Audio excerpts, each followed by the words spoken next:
hello everyone, and good morning to everyone. Good afternoon for the East Coast.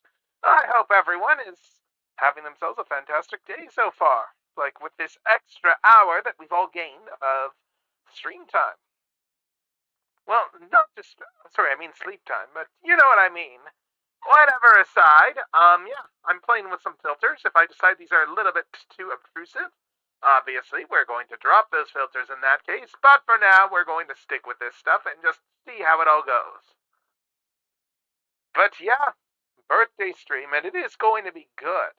It should be a good one. Yes, thank you very much, Silent G. Thank you very much. We're going to be doing a proper, tomorrow is the proper birthday.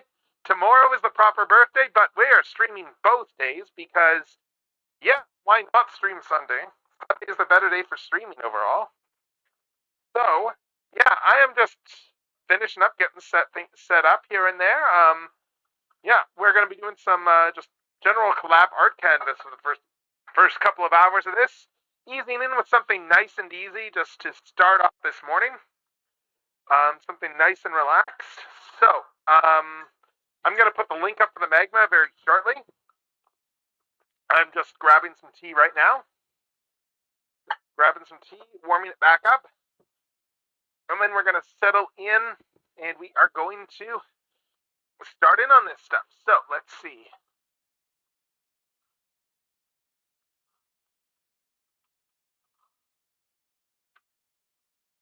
Let's pin this post here. Yeah, we're gonna be doing a whole bunch of stuff today. Well, actually, that's a good opportunity for me to bring up what the stream schedule is for today. And yeah, thank you very much. So yeah, so here is the whole schedule that we have up right now for today. So we are starting off here, as you can see, we're starting off with a couple of hours of just some magma stream stuff here. Then around in a couple of hours, I'm going to be having Sonami-kan on, and we are going to be doing some Blockies unboxing.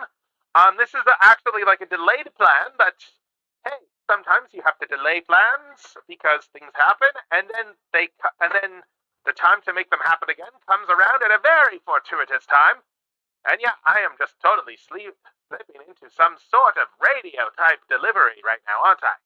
Well, anyway. Yeah, so we have a box of Kamen Rider double blockies. Well, there's a few other riders in there, but a whole bunch of rider blockies that I'm going to get into. And that is going to be a very fun segment as well. Yeah. And then once we are done that, we are going to, yeah.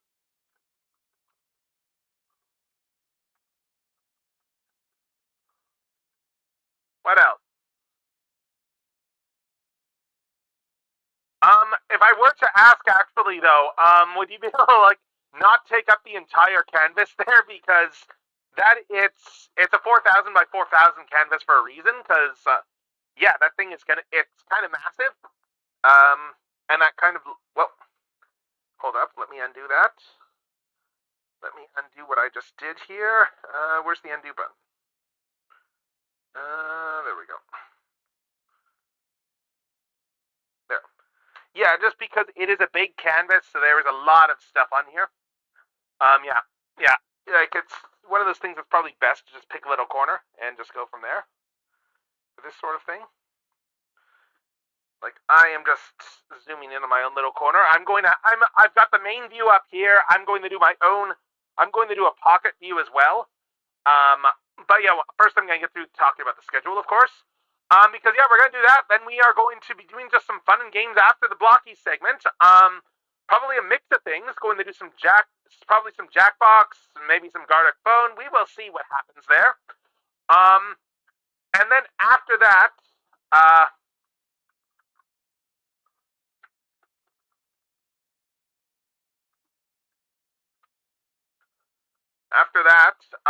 what else? Yeah, then I'm doing an OC share there with Centaur Works and Hika Hikari. We're going to be talking about our own OCs. We're going to be just sharing them, just chatting, yapping about OCs for a bit there. We're all OC brains, so that should go pretty well. And then after that, it's just going to be a whole bunch of Oh, yeah, no worries, no worries. Thank you very much. Thank you. It should be a fun day. And then we're going to have stuff tomorrow, too. But yeah, thank you so much for chiming in, Barrett. But yes, what else do we want to say? As I'm doing a, all-fancy radio type voice. Thank you for the follow.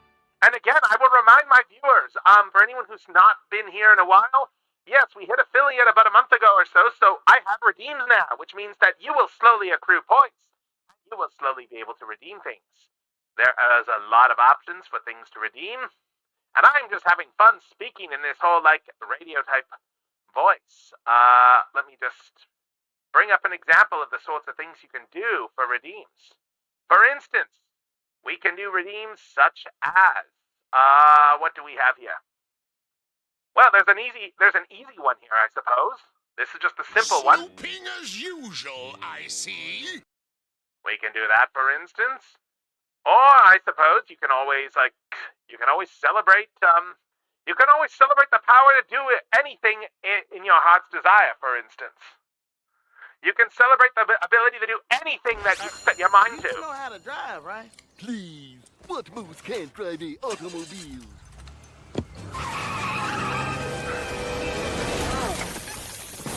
Oh, brother. Never said I could drive it well. Yes, so we have all sorts of redeems on here now. But anyway, as I am speaking through these various things, yes, that is the plan for the stream today. Tomorrow's stream, I don't have the schedule up here right now, but the plan is we are going to be going live at 4:30 or so, and we are doing a whole ton of toy unboxing. 2 separate groups of friends that will be joining me for unboxing so many toys, and we will be going into the evening on that day.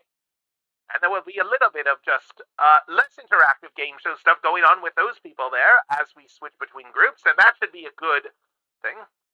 I suppose I don't really know what Captain Rescue is there. I can't quite speak to that, unfortunately. But, let's see. I am going to turn this off. I'm going to put on my own little tablets mini viewer there. And then I'm going to go, oh crap, I need to adjust this because chat is... Well, let's see what happens here. Yeah, I'm going to put my own tablet's mini viewer on here because I'm going to pick my own corner. And this way I can see what's going on up here too. Oh, Captain Rescue, I suppose you're saying that is a Long John Baldry type character. And God, it is way too easy to slip into radio talk for it when you know that you have that sort of sound effect on your stream. It is way too easy to slip into that delivery and diction. But yes, let me put some music on in the background. Let's just do some generic, what do we want to do for right now? Well, which playlist? Let's go with, Would you care for some tea? Yes, I would care for some tea. Decepticons! Rise up!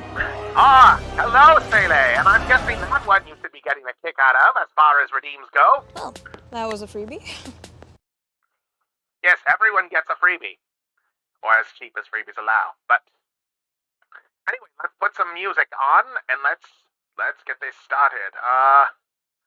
Which playlist do we want to do? I am just looking through. You know what? Let's put a specific soundtrack on because I love this series, and why the heck not? It is the opportunity after all. And it'll be nice background music, I suppose. Oh, actually, no, let's do this instead. I have a playlist for this, right? Yes. Let's use this playlist instead.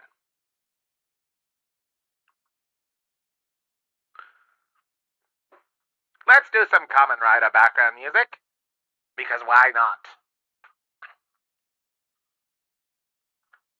And yes, I threw together I full-on rigged this thing up last night just as a really quick PNG, and then did a little bit more re-rigging in the morning. But yeah, we are going to start in on this. I'm going to pick a little corner here. And remember, with Magma, the nice part here is it is fully compatible with your graphics tablet, so you can do all the usual pressure sensitivity stuff that you know and love. Even erase buttons work in this thing. It's quite spectacular, really. You'll just need to tune your settings. Obviously, your brushes and such. For instance, where are my colors? Where is my color palette? Here we go. Is there a way to expand this out a little bit?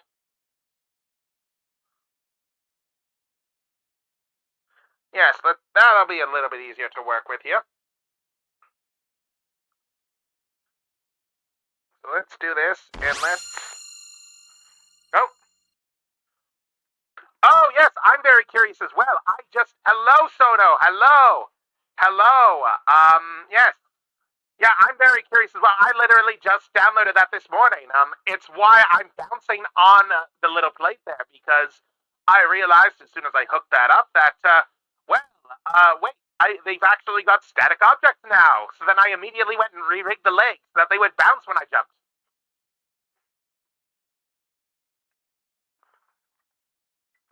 But yeah, hopefully it does work. Anyway, the magma stream is pinned. I am just setting up my own little corner to work in here. And yes, I am looking forward to doing the toy stream stuff later. I've got the whole light box all set up and ready to go. It's going to be good. It's going to be fantastic. Anyway, what brush are we using to start?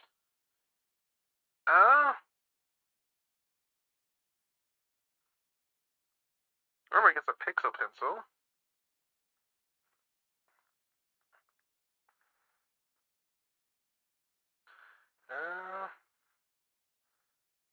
And remember, too, you can actually make your own layers, so you don't have to color on the same layer as your line work. It's great.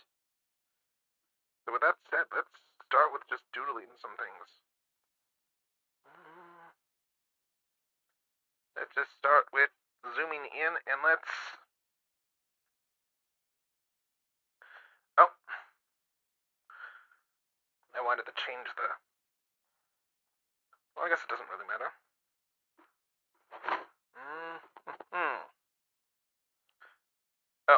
Oh, okay, the brushes are covered here. Well, that's not very useful. Did they actually, build this in... Ah, there we go. Now I can see the brushes.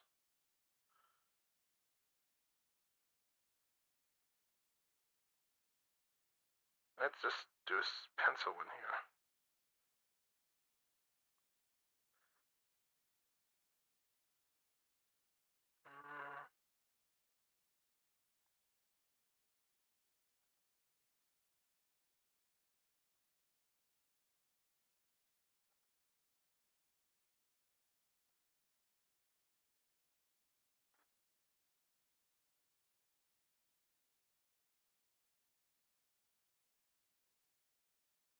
Okay, what's going on here? Something's interfering with, Why does it keep highlighting the fit on screen button for me? That's weird.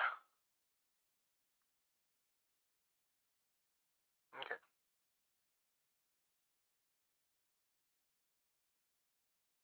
I don't know why it keeps bringing up that fit on screen button.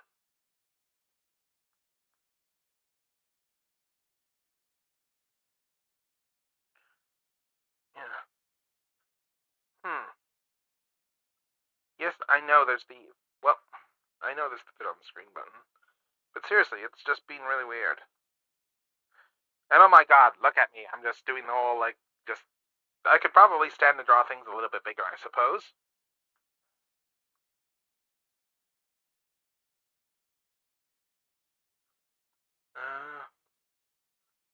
Yeah, this is weird. Why is it doing that? Let's try using this pen instead and see if this improves things. Yeah, it keeps... Huh. It keeps trying to bring up, the whole fit to screen thing on my screen. This is really weird. Let's reload this page. I'm just going to F5 this. See if that helps.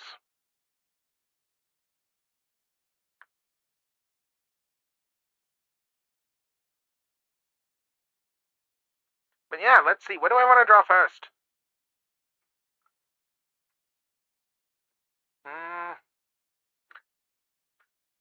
let's see. Oh yeah, I'll have to remember to show this off as well too later. Because yesterday I popped out at there was an there was a just local market I popped to in the afternoon, and because of course I did, I bought more art commissions of OCs because of course I did, and I still need to scan those in, but I can probably show them off. Let's see. Anyway, I'm just trying to decide what to draw first. I've not thought this through. This is, I'm just going to try disconnecting from the wireless display, see if that helps things, because, frankly, right now, this is just being a bit of a butt. I was planning on just having a mini player for this, but that might not be workable. It keeps trying to, I think that might be interfering here. Let's just try disconnecting this display and see what happens. Let's see if that helps matters here. Oh, that immediately makes this so much smoother. Yeah, so we're gonna have to turn off the little mini player there, unfortunately, and I'll just have to draw bigger. Because yeah, like it's just there's too much of a performance dip for me to actually use that thing. It sucks. It sucks really, but oh well. No, where's let me oh, there we go. Yeah. Yeah, it's crazy just the latency difference. I was planning on just doing the mini view, but that is actually causing a major negative impedance there on this. So what do we want to draw first? Let's just pick something random off my desk here and just start drawing something. Or rather, let's do that after I.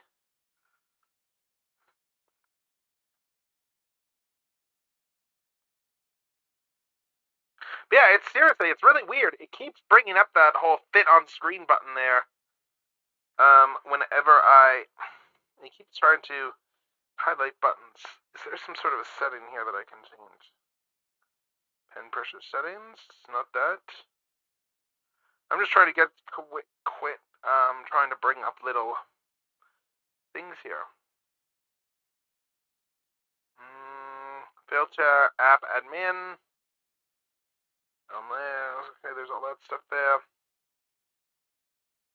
Let's just check my own settings here. No, that's not the okay. Well, let's just keep drawing. But yes, you can always make your own layers too if you so choose. So.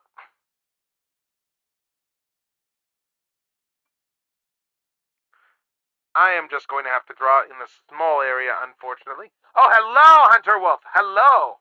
Hello, yes, the whole full birthday stream is over these 2 days. My birthday is actually Monday, but we are doing Sunday streaming as well with community activities. So with that said, yes, I am doing quite well indeed. Feel free to join in on the art canvas there. It is fully shared. It is fully available for other people to join in on. I have pinned the link there. And yeah, I'm just randomly drawing some things right now.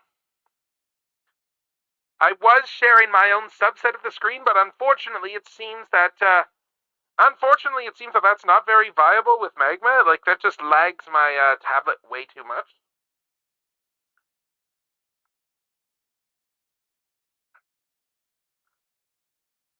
Which yeah, it really does suck, honestly. I was really hoping to be able to like do the little subset, so let's see here. But yeah, I'm getting into the swing of this now. Now we're getting into the swing of things. And I'm probably going to do a second layer because these are just roughs right now.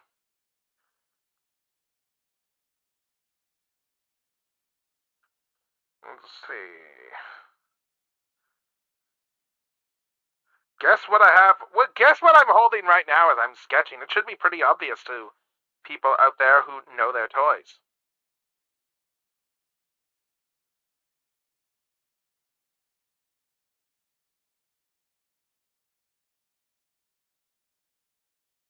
Actually, technically speaking, it's two things. If you know your history of toys and stuff, you will know what I mean when I say that it is technically two things that I'm drawing here right now.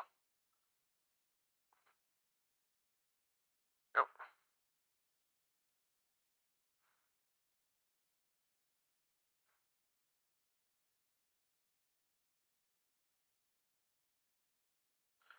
Let's see.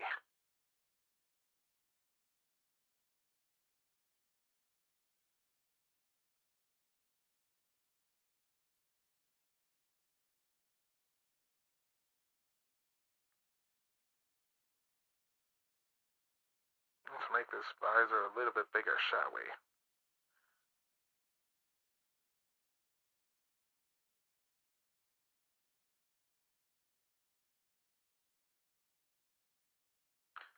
Incidentally, speaking of Kamen Rider stuff, well, I'm not caught up on Zets. How are people enjoying Zets so far?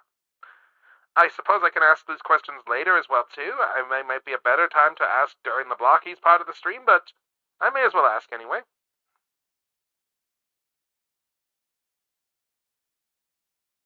Yes. Okay, so yeah, I haven't watched this week's yet. I haven't, yeah, I think the last one I haven't watched last week's yet either, come to think. But, yeah, they should be good, though. Let's see.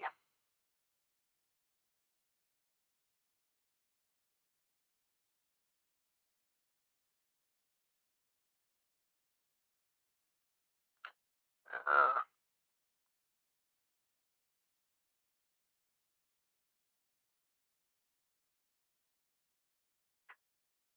Actually, let's do. I'm getting an idea here, now that I'm drawing this, of just doing something a bit more fun. Oh, let's get a bit more creative with this sketch, shall we? Because why not?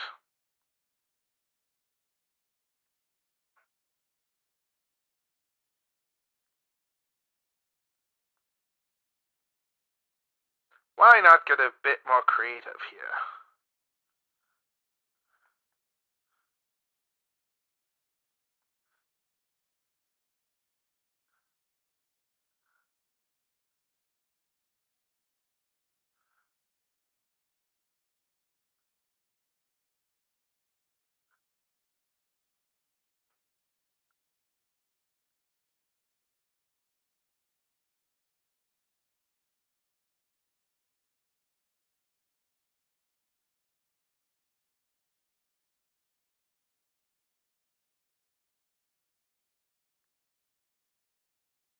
Let's get slightly more creative. Let's get slightly more creative with this sketch here, and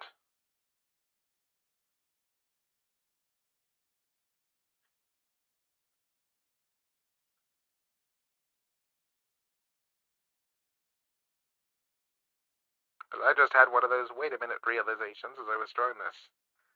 And again, it sucks that I can't actually, it sucks I can't actually properly show, like, the full thing here without lagging this computer to hell. And, well, actually, let me try something else. Let me see if this works. Let me see if I can do this. Let me try, resyncing this and see if I can just lower the latency and if that helps. Let's see. Let's change this to optimize for gaming. Then bring the browser up. Hold up, where did my magma go? Where did my magma canvas go here? I hope I didn't close the window. Yeah, I need to reopen it on this device. Of course, I went and closed my magma canvas.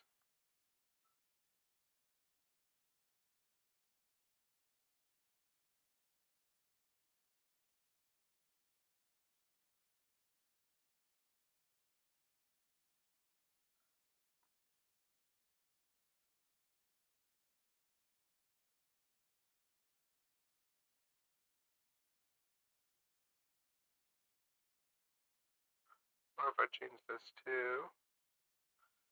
Okay, where's the canvas I opened just now?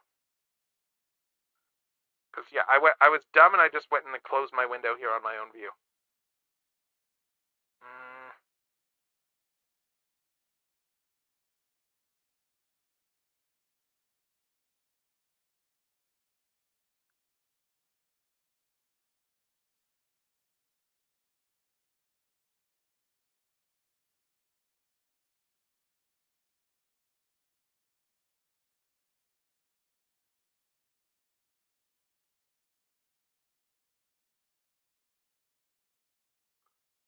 get this back open again and let's keep going. Hopefully this doesn't lag too much. Let's try putting this back up again and get my own view up. And hope it doesn't lag too much.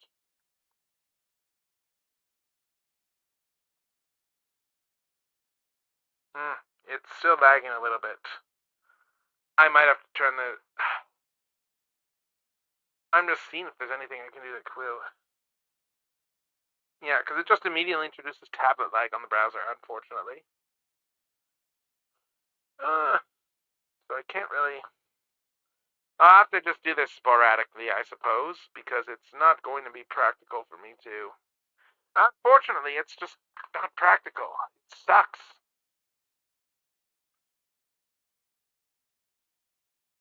Huh.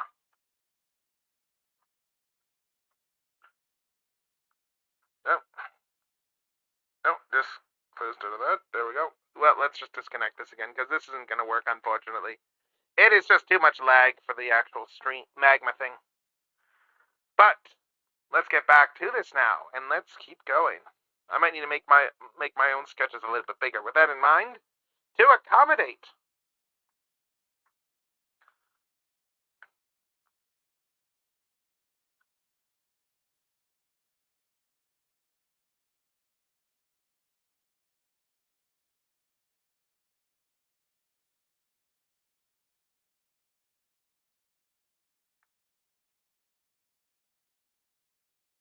Oh, it's actually running a little bit smoother now.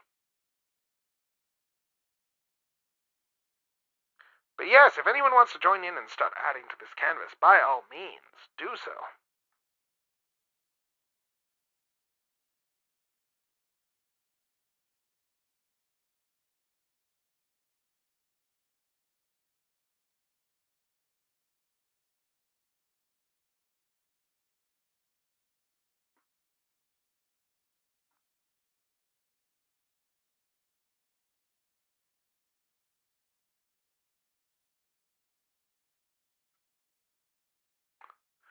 I'm just going to zoom in on this view here. I'm just going to zoom in over here because that way I can actually show what I'm working on down here.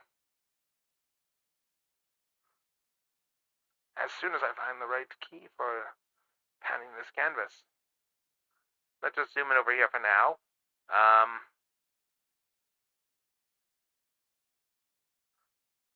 Okay, yeah. So if anyone else is doing things, I will have to check that later. But for now,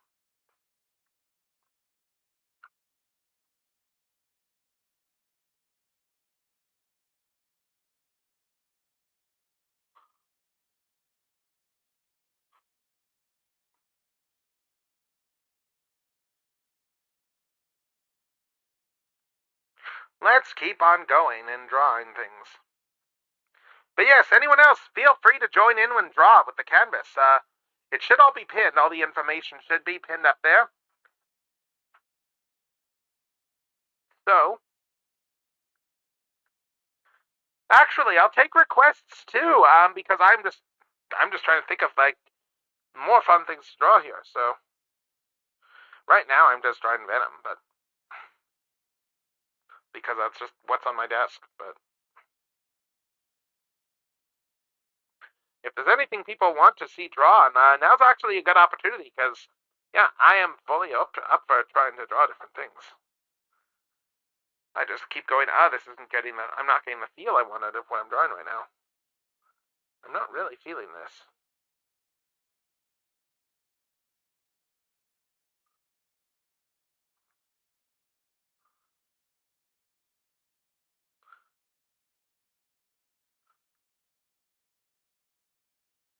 Because yes, to give some background here on this character, like Venom is one of the most recent of the Insecticon releases.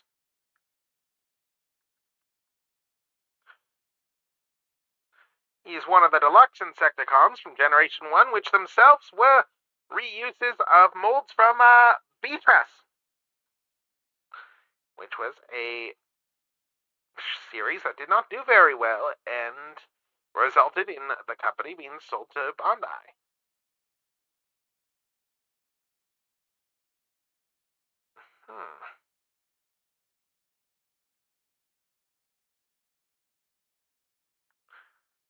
Yes, I'm not really feeling this. It's weird. I don't know what it is. It's just not clicking.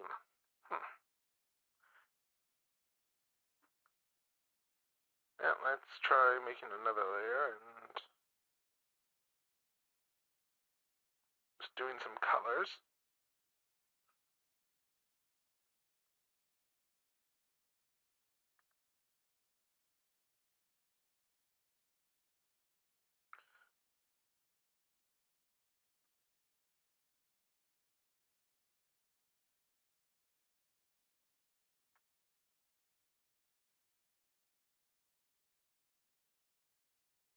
Mm,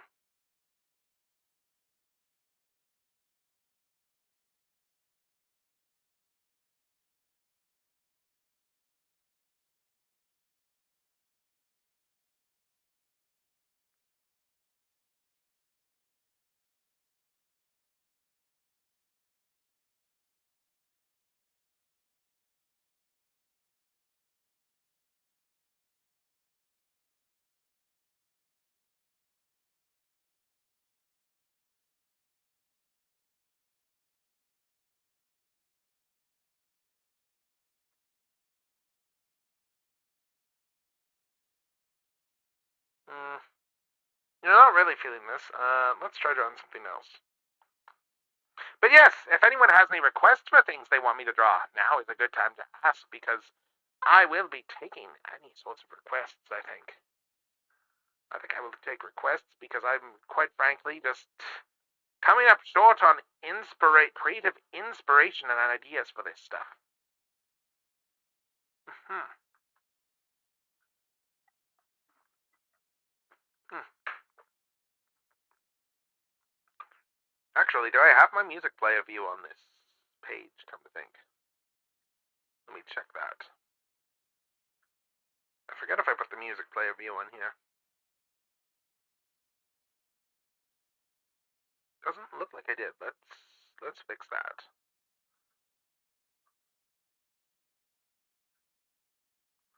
Where's my music player? And then I'll add it to the view so you can see what tracks are actually going right now.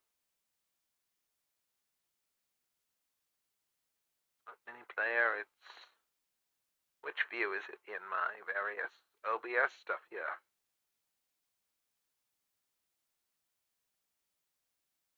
Here we go.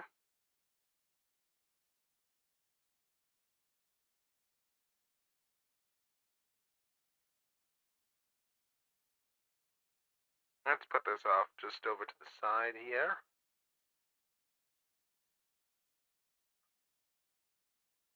There we go. There we go. Now we have an actual music player up.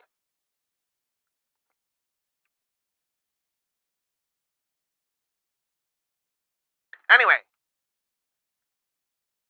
continuing with stuff.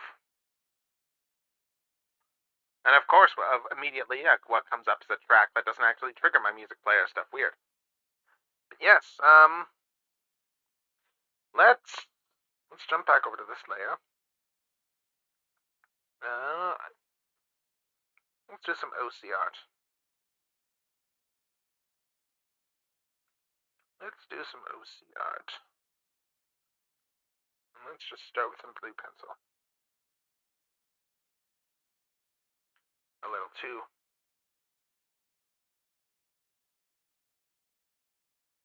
Actually, what options do I have for brushes here?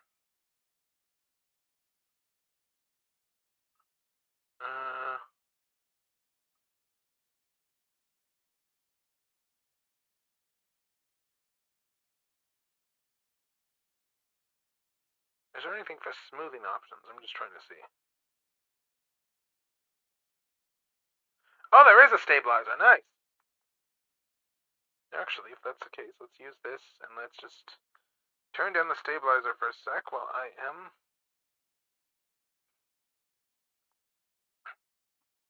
Oh.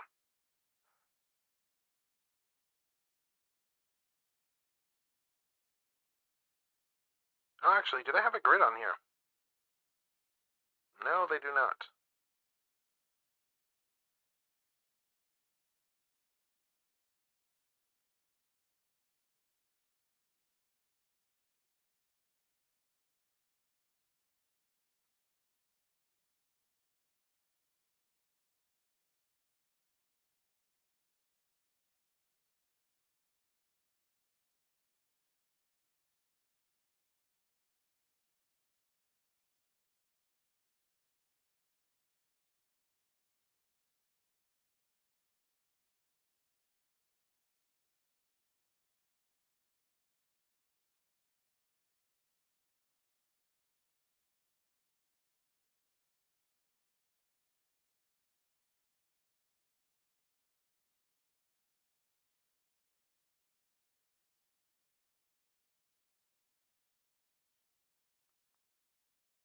let's keep drawing here. But yeah, if people do want to join in on the canvas, by all means, feel free. I figured there would be like more people than me drawing. So until I see some more activity, I'm just going to just zoom in on a subset here, just for the sake of making it clearer what's actually being drawn right now. If other people do join in, of course, I will readjust the screen a little bit to accommodate. But for now, let's just put this over here.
All right, let's see.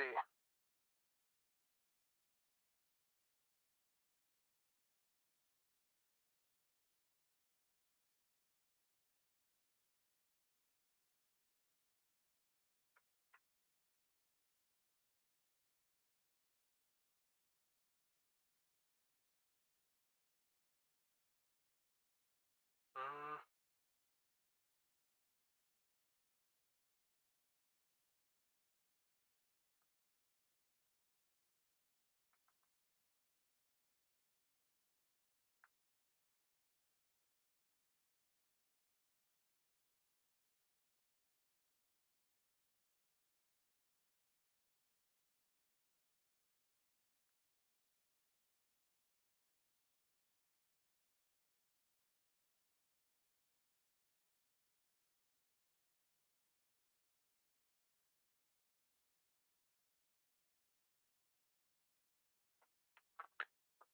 let's see.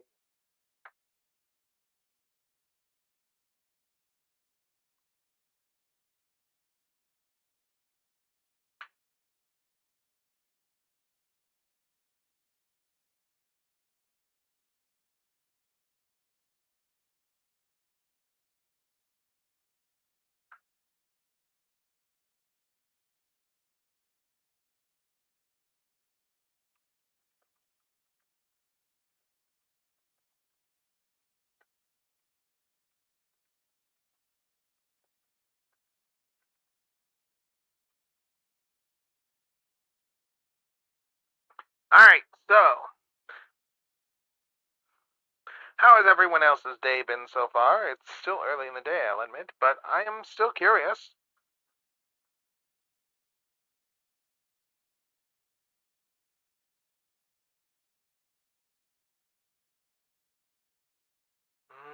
Let's change up the brush here a bit. Let's go with another one of these here. Let's do something like this here. And let's crank up this stabilizer for this one.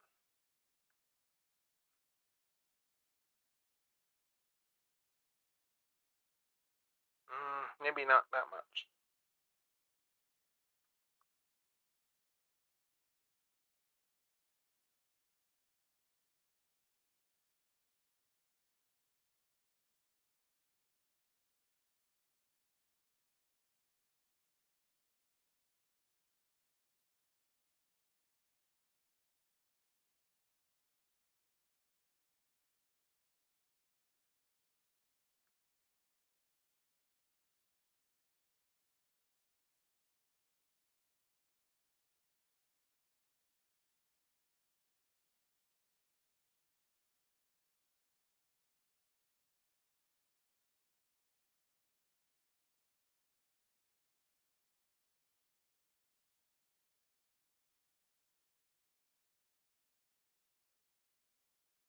Did I space these a bit too much? Yes, I did.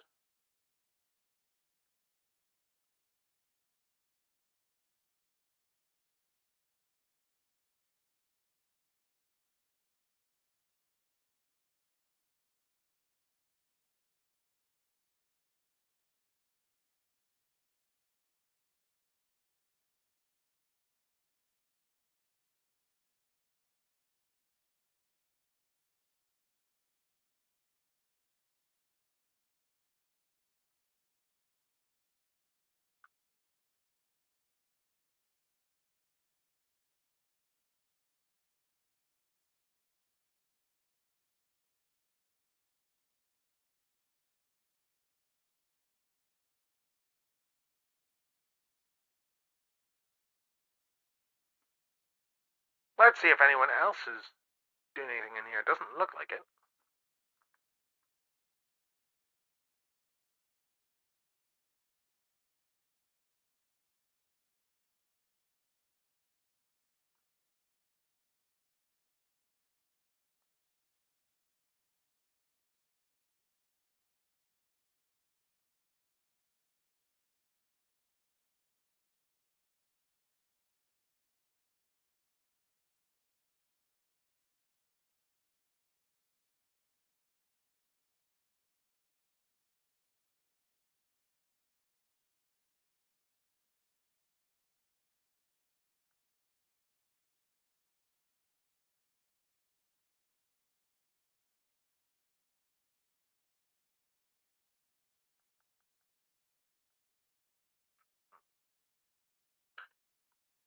Am I going to go end up looking at my own references? Maybe.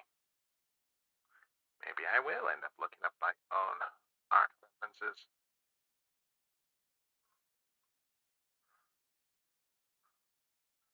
I'm not happy with how I'm drawing the bangs here right now, and I just want to look at other examples.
Alright, and wow, we're already reaching our first ad break soon.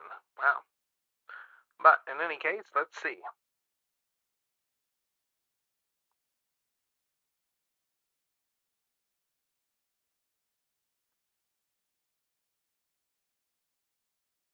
Again, if anyone wants to join in on the fun for Magma Canvas stuff, by all means, just click on the link and open the canvas, and it's just full on a collaborative web browser app that lets you do all this stuff.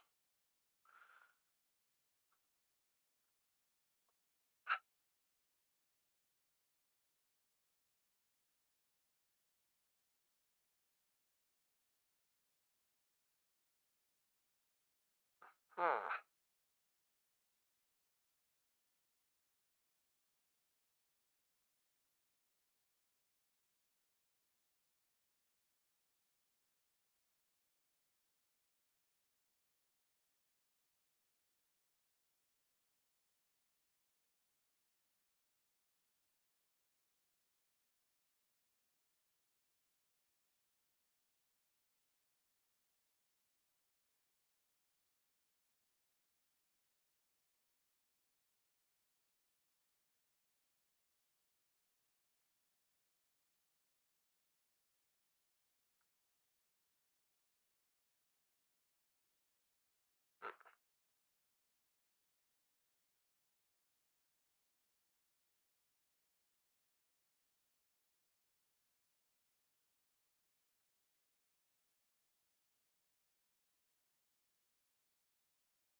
It's not quite the right skin tone, but it'll have to do.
Alright, and we are back from ads. We have returned from the advertisements, from the words from our sponsors.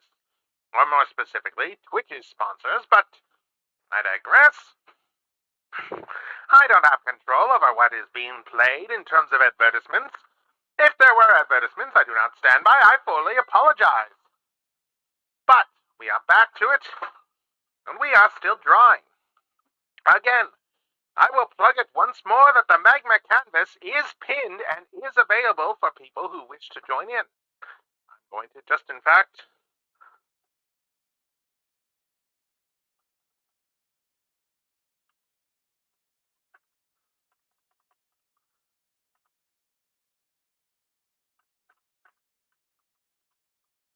let's do a quick pin post here, and let's do this.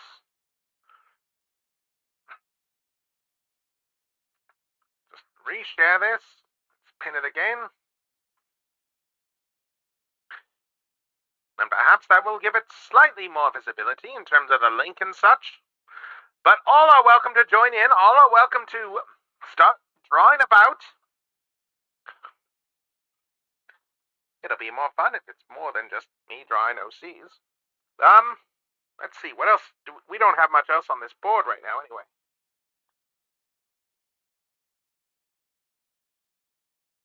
Oh, I see Silent G is busy off drawing Slade Wilson in the corner there.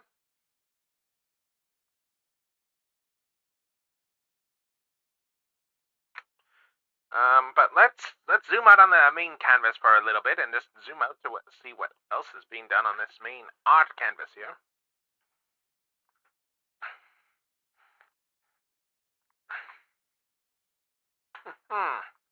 And let's change the playlist slightly again. Rider stuff is alright, but we can do other things too. What do we want to put in? Oh, okay. It looked a lot like Deathstroke there. That's still very cool, though. Let's go with, what do we want to put on next? Actually, let's do this instead. Let's do some Soul Eater music. And again, let's see.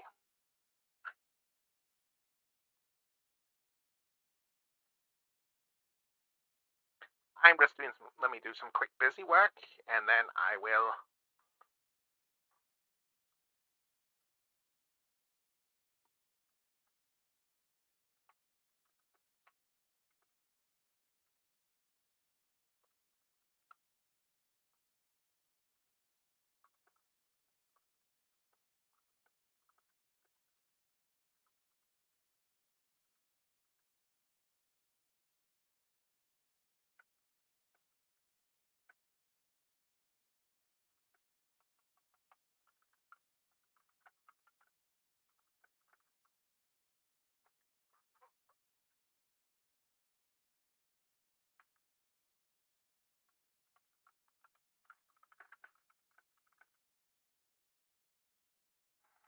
actually, you know what we're going to do here? I am going to switch up what I am doing in terms of our audio locations.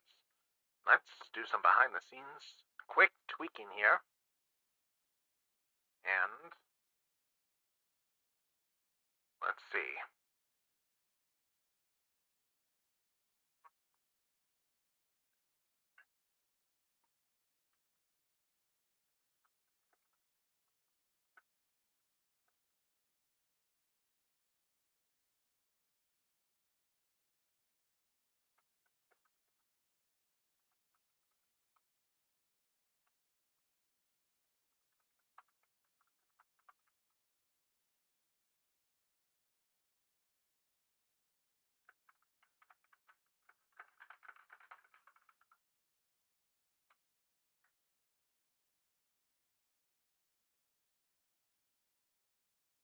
Let's switch my audio source to a different stream here, and then I will plug it in here, because I do actually have a Discord server set up, I just never use it. So let's do this.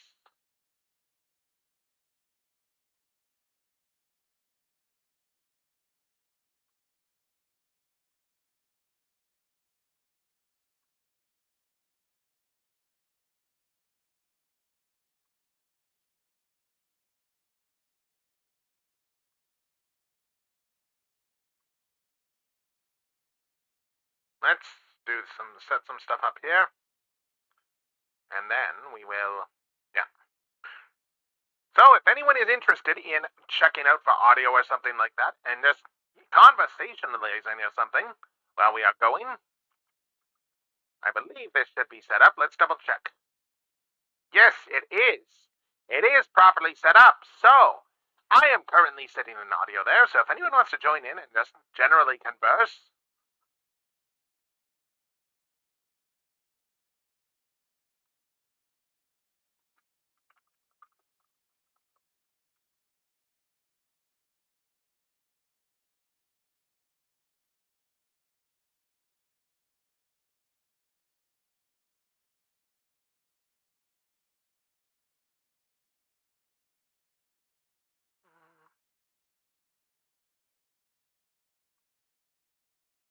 I assume that the link still works. I actually don't know. Let's double check and see if the link actually still works. It does. Yes, it does still work. Good. Oh, hold up.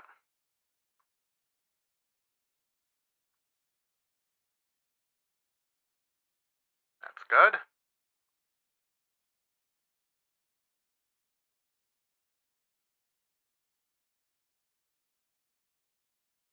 Oh, no, that is perfectly fine. I just figured I would make that available as an option.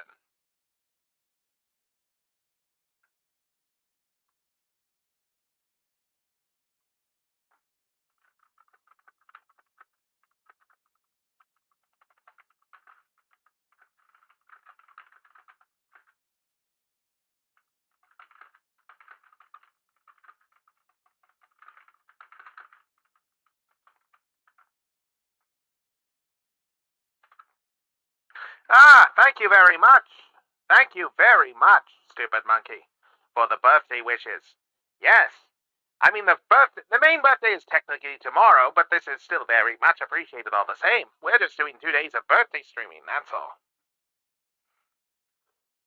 And let's decide what I'm drawing next. What am I drawing next? But yes, feel free to join in on the canvas if you so choose. It is an open canvas. It is open for illustration. But yes, if anyone wishes to join in for just general conversation, I have parked myself in my Discord server. My very underused Discord server that I just put. Yes, jovial applause and laughter for all.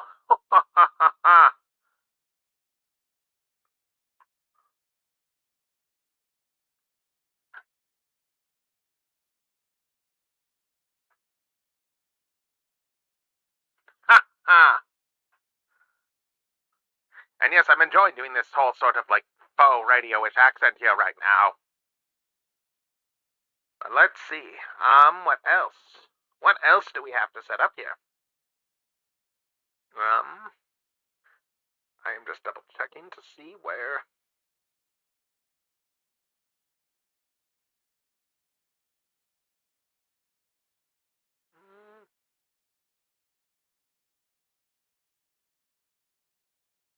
Is there anything else I wanted to set up? I'm just thinking ahead to like later on, and if there's any other screens I need to do prep for.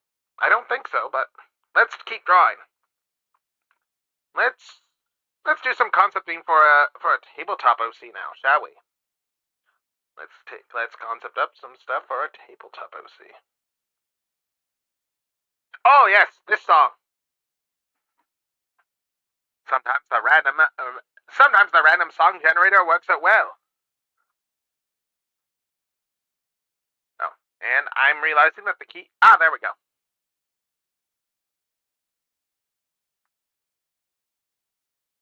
Actually, where's the full version of this? Let's put the lyric version on.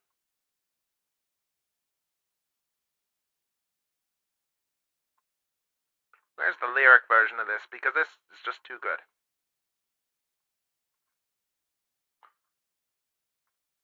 I'm going to scroll up through. Here we go.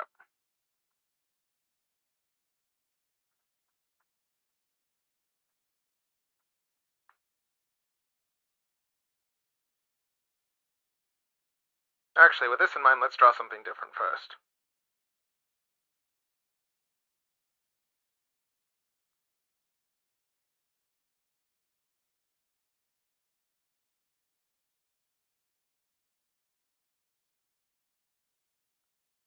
Incidentally, we are going to be keeping this screen up, like, later on.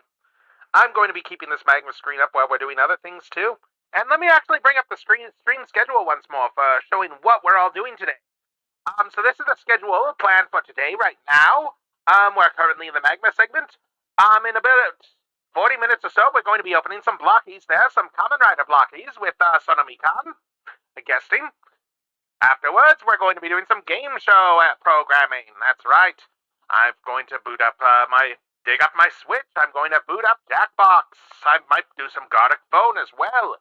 Illustration stuff for a couple of hours, and then after that, we are doing some OC stuff. We are doing some OC stuff with Centaur Works and Hika Hikari. And that is going to be us yapping about our characters, sharing characters that are shared in the thread that I have there on my Blue Sky. And it will be fun overall.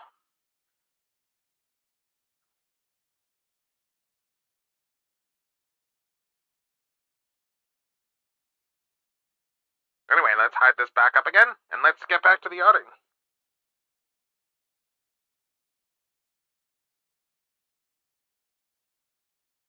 Oh, what did I just do?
I'm having to guess at proportions here because I don't have my actual...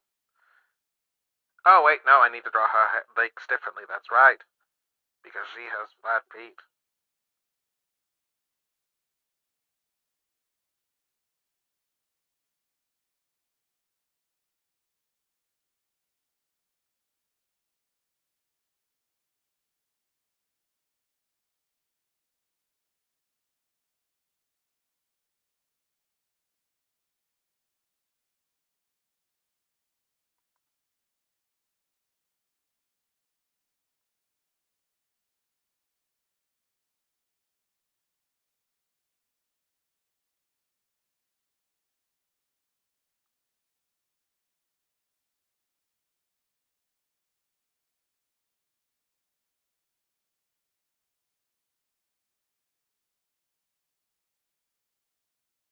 Oh, did you delete your layer there? I don't see it anymore.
Well, let's zoom in down here then. Let's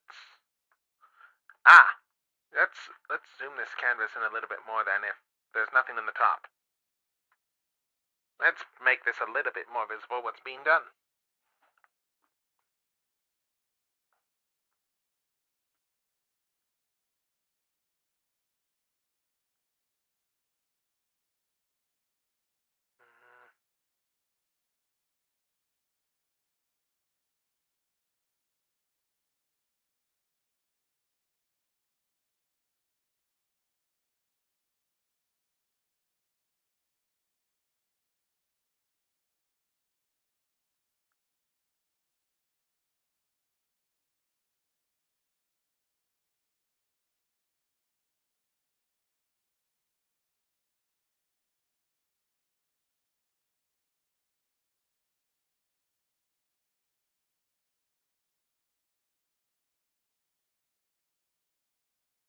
I need to turn up stabilization a bit.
Incidentally, I am tempted a little bit later to run some of my like convention game show stuff, but that will depend. That will depend on if there are people that are willing to play that sort of thing.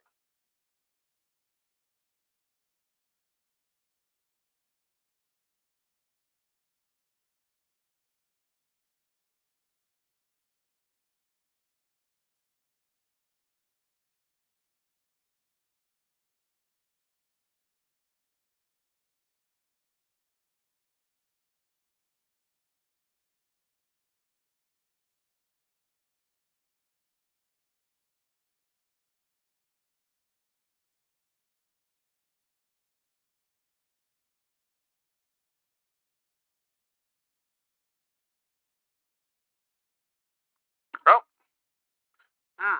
oh, that's unfortunate. Well, that is entertaining right there.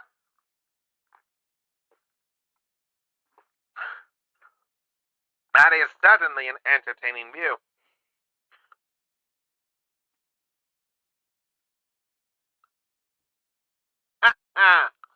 But yes, again, I will put the mention out to anyone that may be watching that you are also all welcome to contribute to this magma stream.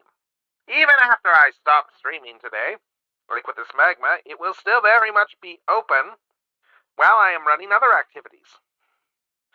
In fact, I am probably going to put it up in the browser view and just put up my mini viewer. Well, I'm probably going to adapt the mini viewer later on in order to properly display this while I am doing some of the other unboxing stuff. Because why not?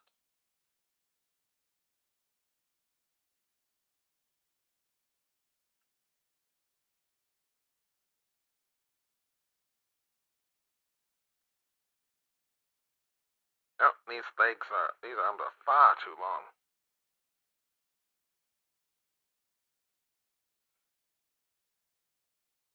These arms are far too long for a body.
Ooh, sweet.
Okay, now I'm getting into the swing of things. Now we're getting into the swing of things here. Again, I will remind people that if they wish to so use, there are plenty of Twitch redeems available to people to spam this chat with noise and splendor. There's even a few factoid ones which will force me to stop what I am doing and educate. I am Alpha and Omega, Optimal And Optimus. somehow no one has claimed first yet. Now Which is a and little forever, surprising. until the end of time.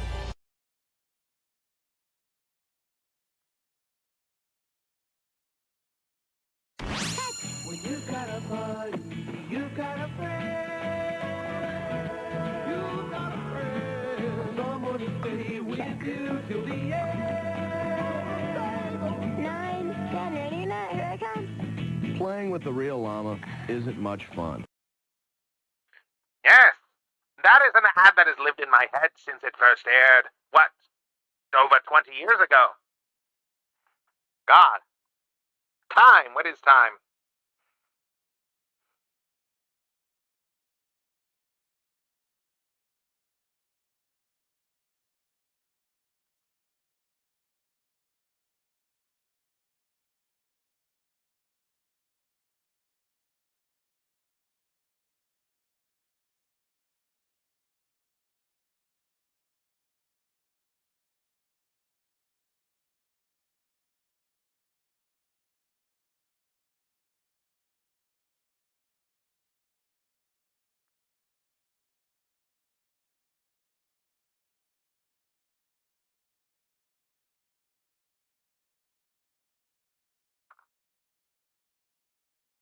Let's see what else we have here.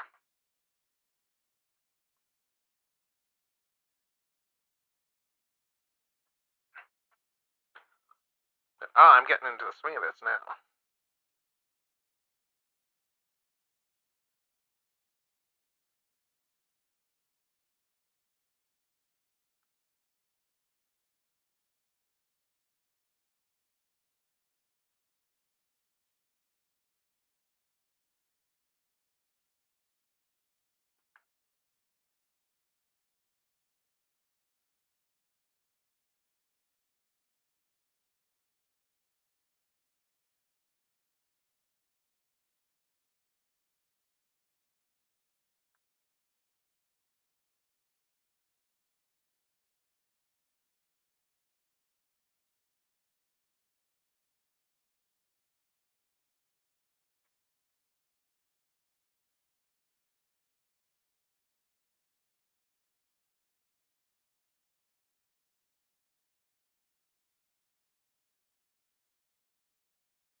Did I say that llamas were bad? No, I did not say that llamas were bad. They are just not very useful if you are trying to do friendship activity. In fact, Llama and Honkai Star Rail exists. After all.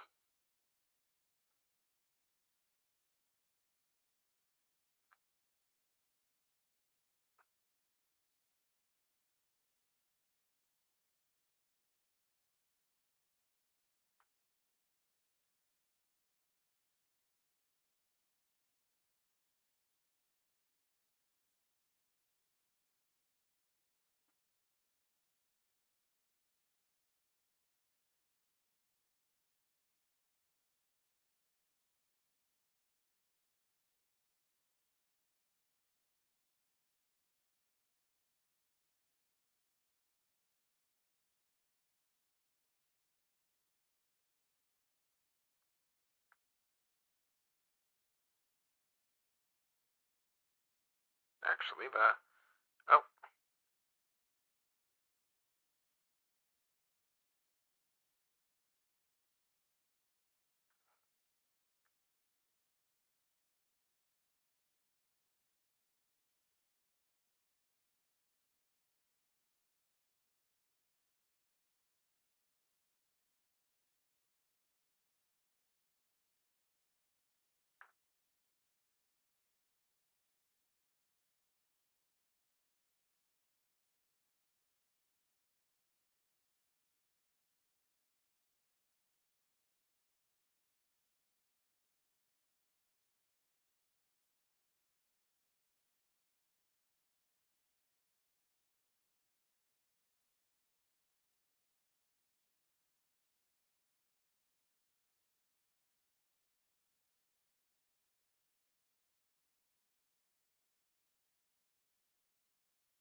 Alright, now that this is drawn, let's color it.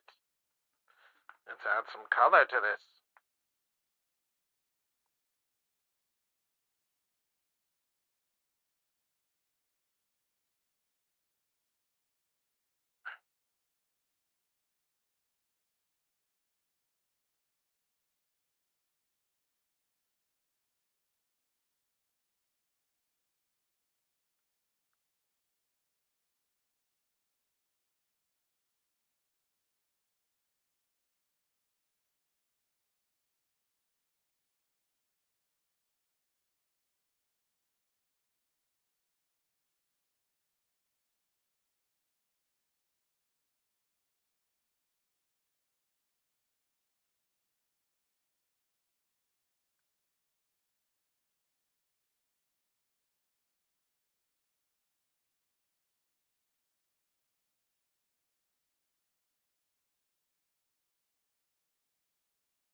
I'm just looking over at other sketches that have been done on this canvas, and yes, quite intriguing.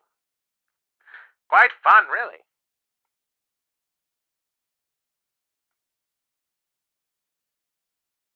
This isn't quite pink enough.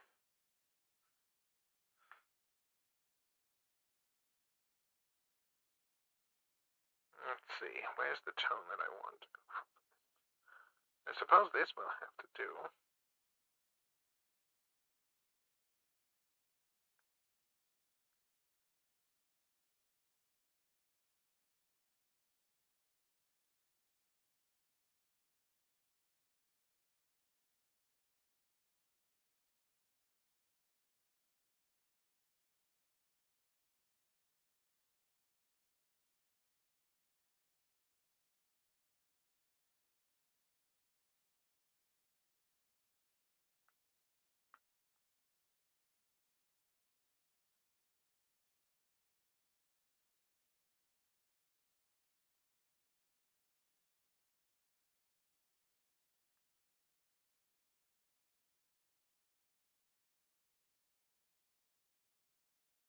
Mm,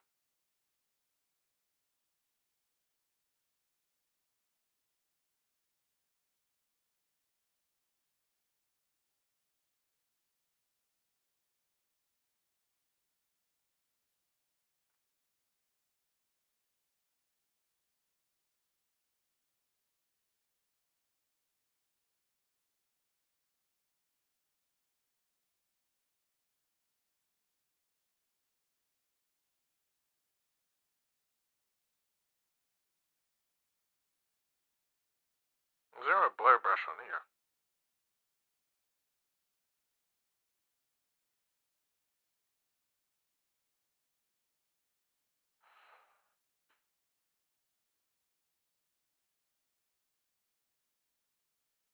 Doesn't look like there is, but that's the initial sketch there anyway. Alright, so, what is next on my list of things I'm going to sketch up? I've probably got time to do something really quick, because we have the next programming change in about 10 minutes or so. So let's see. I need to start keeping an eye on my Discord messages and stuff.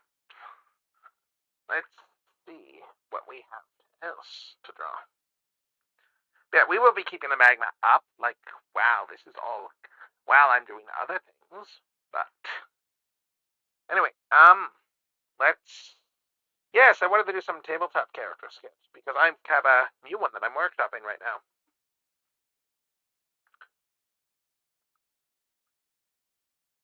Oh, forgot to change the brush.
Oh, sorry, I'm just not saying anything right now. How is my audio right now? I just wasn't really saying much.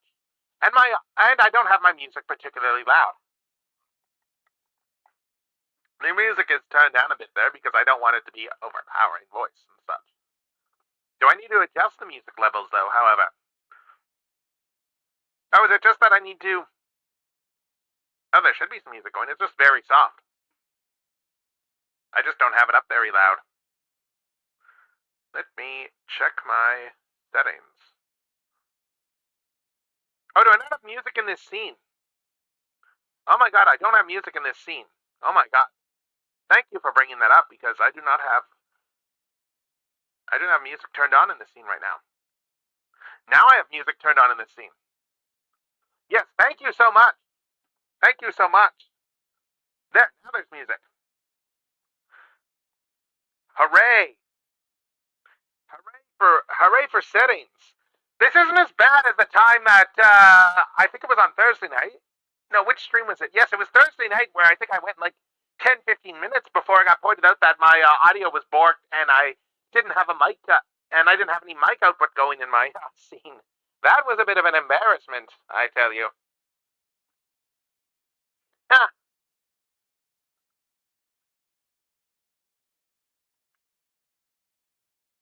Actually, what if I did this?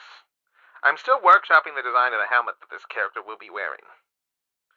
I'm not entirely certain what I want to go for. Like, if I want to just do, say, like... I could always go for just, like, a full-on vertical line here.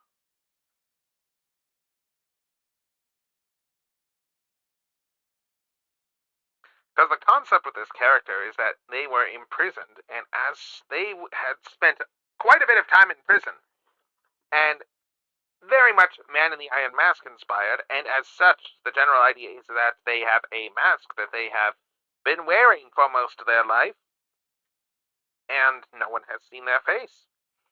Not even themselves. They have not had access to any sort of mirror, after all.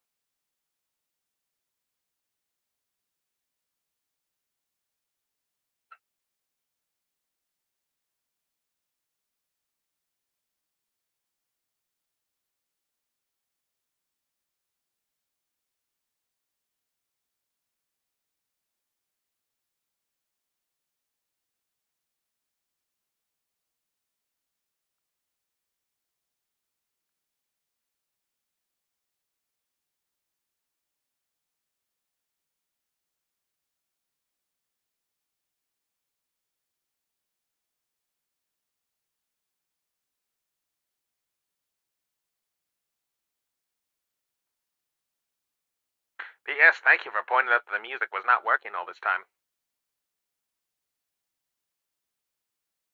Actually, what if I did this?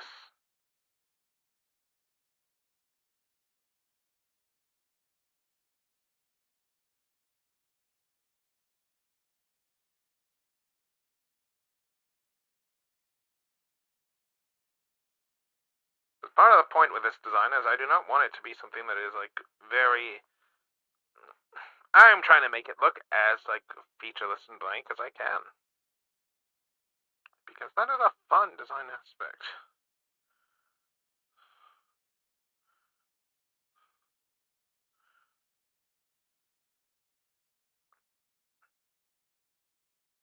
But I also want to make sure there's no, like, moving parts on it, because the whole point is that this mask is not supposed to come off.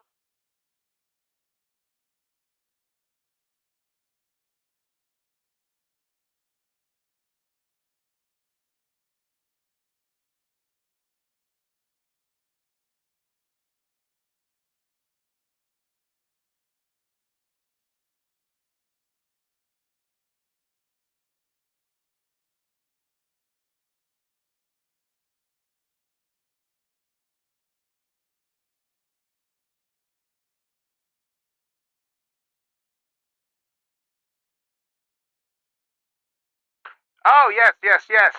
Yes, I am, like, chortling at this. Ha, ha, ha, ha. It is quite entertaining indeed. How long do we have before ads? Okay, we still have a bit of time. I'm just starting to pay attention because soon we are going to be doing our format shift, and we are going to be shifting to the light box. So I need to make sure that I am paying attention to what is going on, that's all.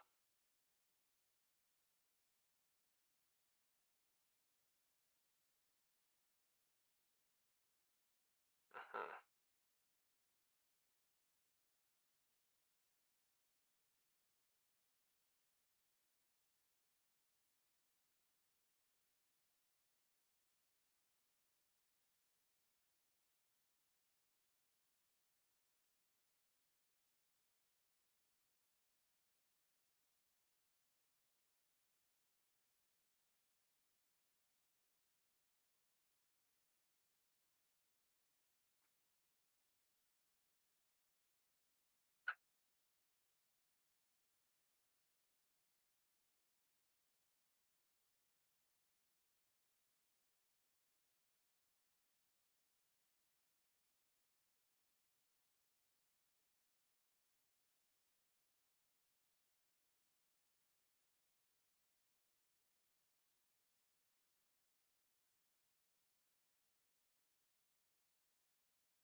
Yes, I'm trying to decide on the design of this mouth here. Oh! Ha ha ha! Nice! Nice!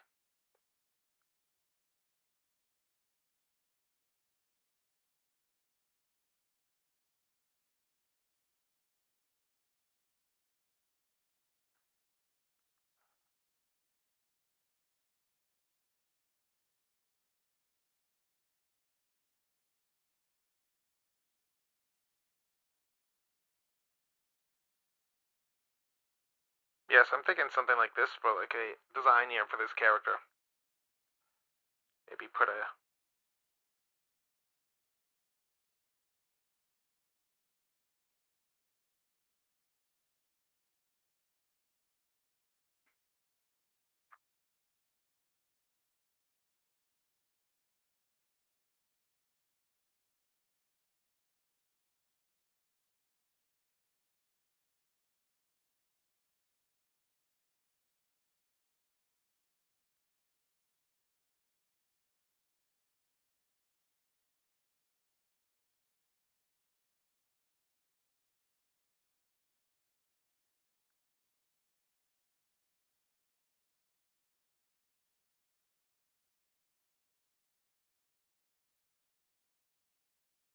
Yes, something like this.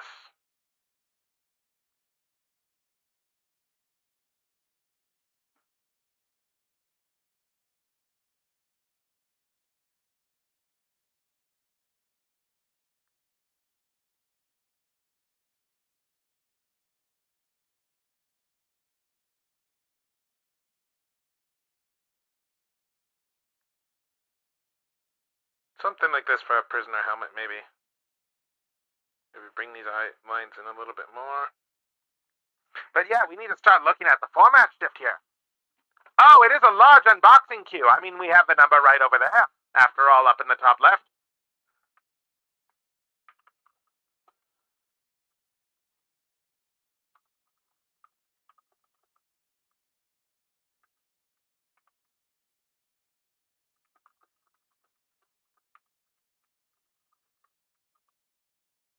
Well, anywho, it looks like we're getting ready for the first shift here, so I need to go get set up. Which reminds me, I need to bring up the BRB page, and I am just double checking some stuff there. So, when we return, we are going to be doing some more blocky stuff here. To bring the schedule back up again. Oh, yeah, to bring the schedule back up again here, we have plans after all. We are going to be doing some Kamen Rider blockies today, and those are not included in the unboxing list. I don't include blockies in that list. That is a separate count entirely. But yes, we are going to be coming back with Sonomi Khan. So I am going to put up a BRB screen. We are going to run the ad early, and then when we return, I'm going to get my tea, I'm going to get set up, and we will be good to go. So bear with me as we return after these messages.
back, everyone. We are back with Hello. more stuff here. Hello, everyone. And joining me here is special guest. You know her from her Toku stream, from her Zelda Yes. stuff. From, what else? What else have you been doing? You've been doing Pokemon ZA Pokemon? recently. Yeah, And of course, like all the Pokemon. awesome art you've done over the years, too. It's Yes. someone who has drawn models for me before. It is Sonomi Khan. Hello, gamers. Mother is here. How is your day going so far, Sono? I'm doing good. I'm chilling. I'm having a good time. I've still got candy from a Halloween party Awesome. the other day. It's not horrifically cold. Oh, that's good. Yeah, it's not too bad out here, too, either, I think. Yeah, okay, it's like 10 degrees Celsius, so it's not too bad. I don't know what that is. Oh god. Hold on. Yeah, I don't know what that is in Fahrenheit, sorry. That's just the Canadian, it's like, yeah, I don't know what the other temperature stuff is. Okay. It's around that here. Okay, so not too bad. Quickly Googling. And it's a dry cool, so it's not too bad. Yeah. Yeah, it's a little bit warmer than that here. It's like 5 degrees warmer for me, so 50. Cool. But yeah, thank you for coming on. Again, thank you so No much problem. for. I'm glad we were finally able to make this work. Like after. Yes. Yeah.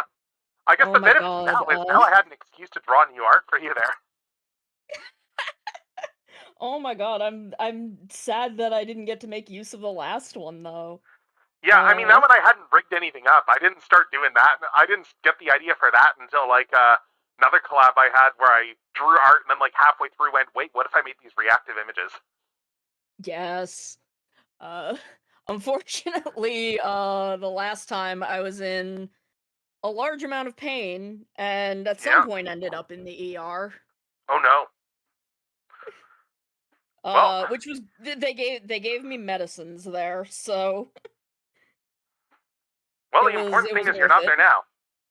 Yep, I'm not there now. I'm not in the wild amount of pain that I was in. I'm just living now. Yeah, that's great. Yeah, I had fun rigging up this whole model here too. Like this was all I just parted out mine and threw it all in the PNG Tuber Plus last night, remix last night. Yeah, I And was Sono is the reason working that I on, do this on all my models too. Like you are directly responsible for this. Oh man, yeah, I found PNG Plus and was like, I need to fuck with this. Yes, I made the mistake of watching some of your rigging streams there, and was like, oh my god, I need to do this. Actually, I need to do. I've now Speaking of needing to do this, I should take a quick screen and I should go and just mention on Blue Sky that we've shifted into this. Yeah, I've gotten the Beastie up in the new version of PNG Remix, and hopefully it hates me less.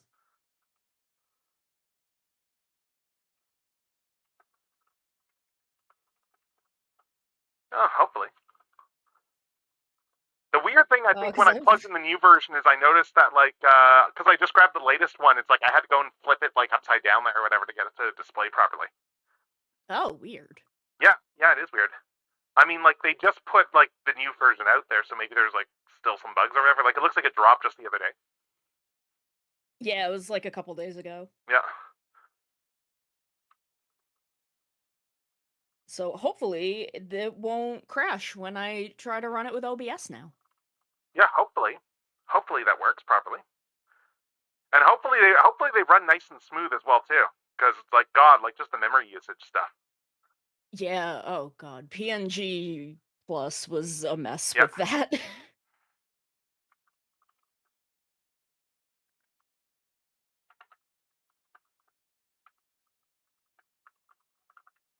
Alright, there we go. And alt text written.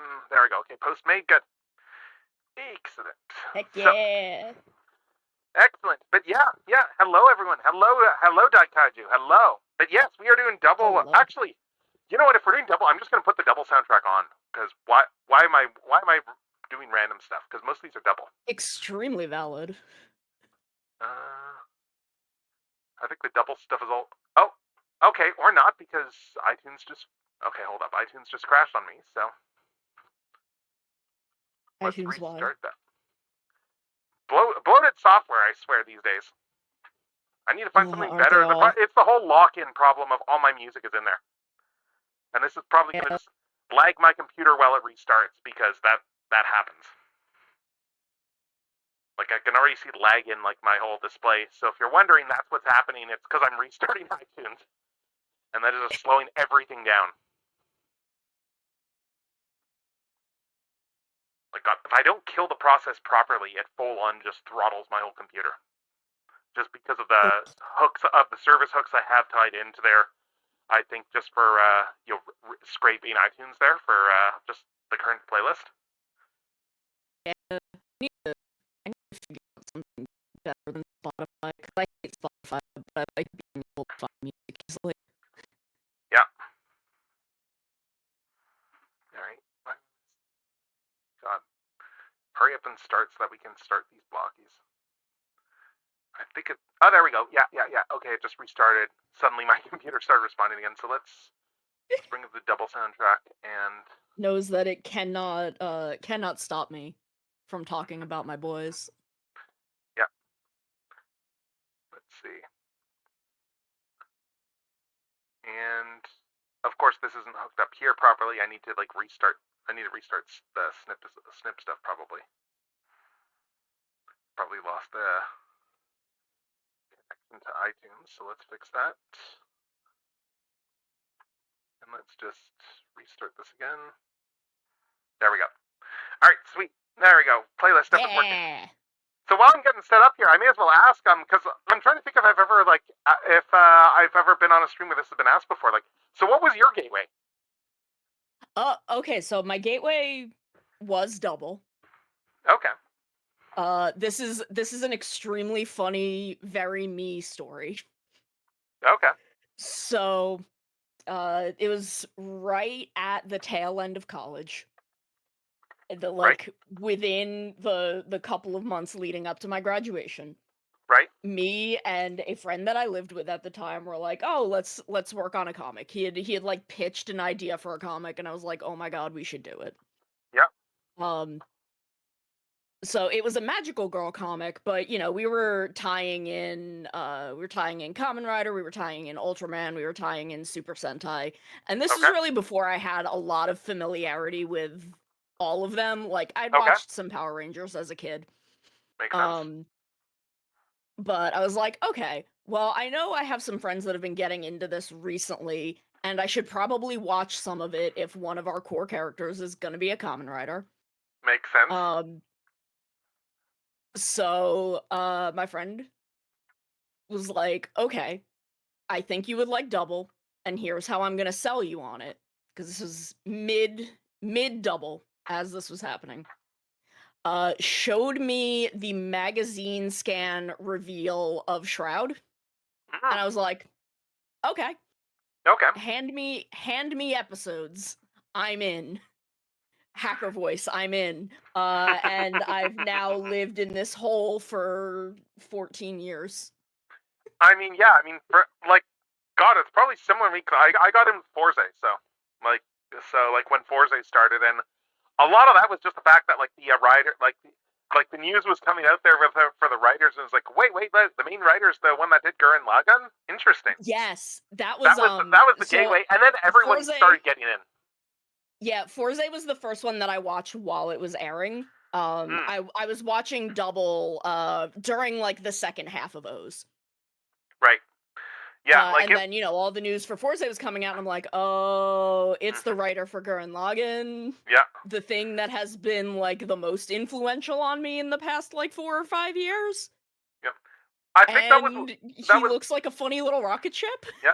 I think that was one of the ones that was a perfect storm gateway, because a bunch of on that one, a bunch of Transformers people, myself included, got in around there. And then I think another big one for that just in Transformers fandom that got attention again was when Gaim came out. But yeah, Gaim was a big one. A lot of people were coming in on Gaim. Yeah. I know Shinkenger and Gokaiger were both pretty big entry points on the Sentai side. I think mostly Shinkenger. I don't know how many people actually. I think people who came in on Shinkenger and were starting to fall off during Goseiger really hit back in hard with Gokaiger because it's a perfect Right. show. I know in terms of Sentai stuff, like I am way less versed in Sentai. Like the main one I've seen for like Sentai shows is still like I've only seen a handful of Sentai, and the one that was my entry point, interestingly, was Go Busters. That kind of has, and I loved Go Busters. That has kind of like flavored like a lot of my likes for Sentai. Yeah, so Go Busters was also the first one I watched that while it was airing, but the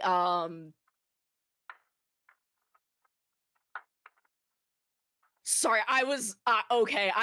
I started Strideways. I started reading that and like my neurons were my like fight or flight was Oh my God. activated until I hit Game of Thrones and I'm like, oh, it's the copy pasta. Okay, it's okay. Never mind, we're fine. I find this funny that Game of Thrones mentioned because I full on like when Gaim was airing, I full on like made like a Game of Thrones shirt. That was a parody of the Game of Thrones shirt. Okay, see, that's actually funny. Yeah, like I just took the four symbols there, replaced the houses, and just used. I did have it listed on TeePublic, like probably like for like all of 24 hours before they copyright claimed it for the font. That's so fucking funny. Yeah. Strideways, I am the notorious Gaim hater. Yes. Sono is not a Gaim fan, so we are definitely not talking about that much here. So. I am. Well, I never finished it, but I have, people were very, very mean to me during Gaim, about Gaim. But, so, Go Busters was the first that I watched while it was airing. I can't remember how many I watched before that. Strideways, you're valid and correct. Yeah. 01 is great. Like, honestly, like, everything that writer has done, I have generally, like, really liked.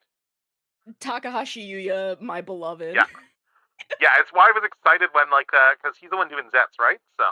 Yes, which is absolutely extremely funny.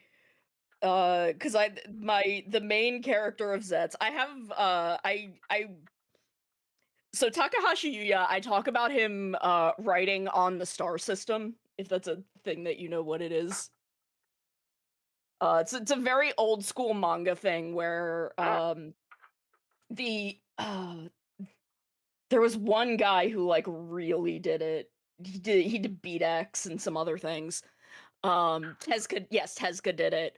Where they kind of use the same character over and over in different context. Tezuka isn't who I was thinking of, but Tezuka did do it. I joke a lot that Takahashi Yuya writes on the star system that he's writing like the same 5 guys over and over. I just can't wait to see who the insane evil rider in Zets is. Yeah. And hopefully it's more along the line they get a unicorn like they did with with Exade. Oh yeah, Iwanaga Tetsuya. Get another unicorn because it's like honestly it's like Thouser wasn't bad. Thouser felt very Frieza coded, but I didn't really like the way they handled the redemption stuff there. Okay, so this is my theory. This is my YouTube voice game theory about Genom and Thouser. Yeah. The reason Genom was not supposed to be the character that he was not supposed to have the arc that he was. That was clear. Iwanaga Tetsuya started going fucking nuts. And the student actor leaned in too. Yeah. You could tell they were just playing off each other. Yeah, they're like, oh shit, we gotta capitalize on this, and shifted the role. My hot take game theory YouTube voice is Thouser is what was originally intended for Genom. I can see that. Because 001 is much closer to Exade than either of those two are to Geats and Zets. Right. Hi, I'm Sonomikan. I talk about Tokusatsu a lot. You will learn about Tokusatsu against your fucking will. Actually, let me do a quick shout out for you, Sono. Hold up. Let me run back over to my computer and do a shout out since we're still yapping anyway. But yeah, so like watching Zets and looking at Baku and Seven are basically the Yuya boy and the Yuya funny little fuckboy in one character, and I'm like, damn, he really figured it out this time. He really figured out how to do it. All right, so I may as well just talk about the box a little bit so far. So the way the Blockies rider stuff is all done, there's 9 different figures in the box here. And if you get the whole case, these 8 here are all, these ones here are all going to be in the case here. The ones off to the side. So we're gonna have like, yeah, like it's. Oh wait, actually, wait, are there odds on the? Yeah, there's odds on a few of these here. So 8 of them are gonna be in here for sure. We're gonna have Rider 2. We're gonna have Double. We're gonna have what's his name? Eternal. I'm just looking here because there's a bunch that have like different weird odds. We have like a Build and Crossset, you know, like the important couple. We've got the bike in there too. And then we got some different odds for some of these other ones here. Like we've got like there's Skull, oh, that's why they're out of 27. Okay, because we've got Joker in here, we've got Skull, and we've got Extreme. But there is a chase figure odds. So it is possible that we get like the the Golden Extreme or Cyclone or Crystal Skull. Ooh. Like those ones are like 1 out of 27 odds here. So and then these ones that's why these ones are 2 out of 27 instead of 1 out of 9. Okay. Because they might it could be that they're a chase figure. Oh my god! And we're starting off with this. Okay.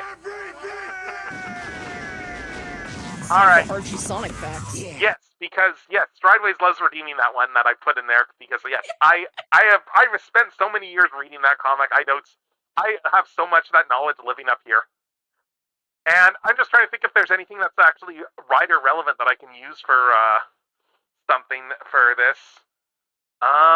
They did some Rider stuff in the IDW stuff that was a bit of a homage, but that's a bit too recent for this. I mean, I guess I don't know if it's true, but I guess you could say Bunny Rabbit has some Rider themes. Oh yeah, actually there is some Common Rider energy to Bunny, yes.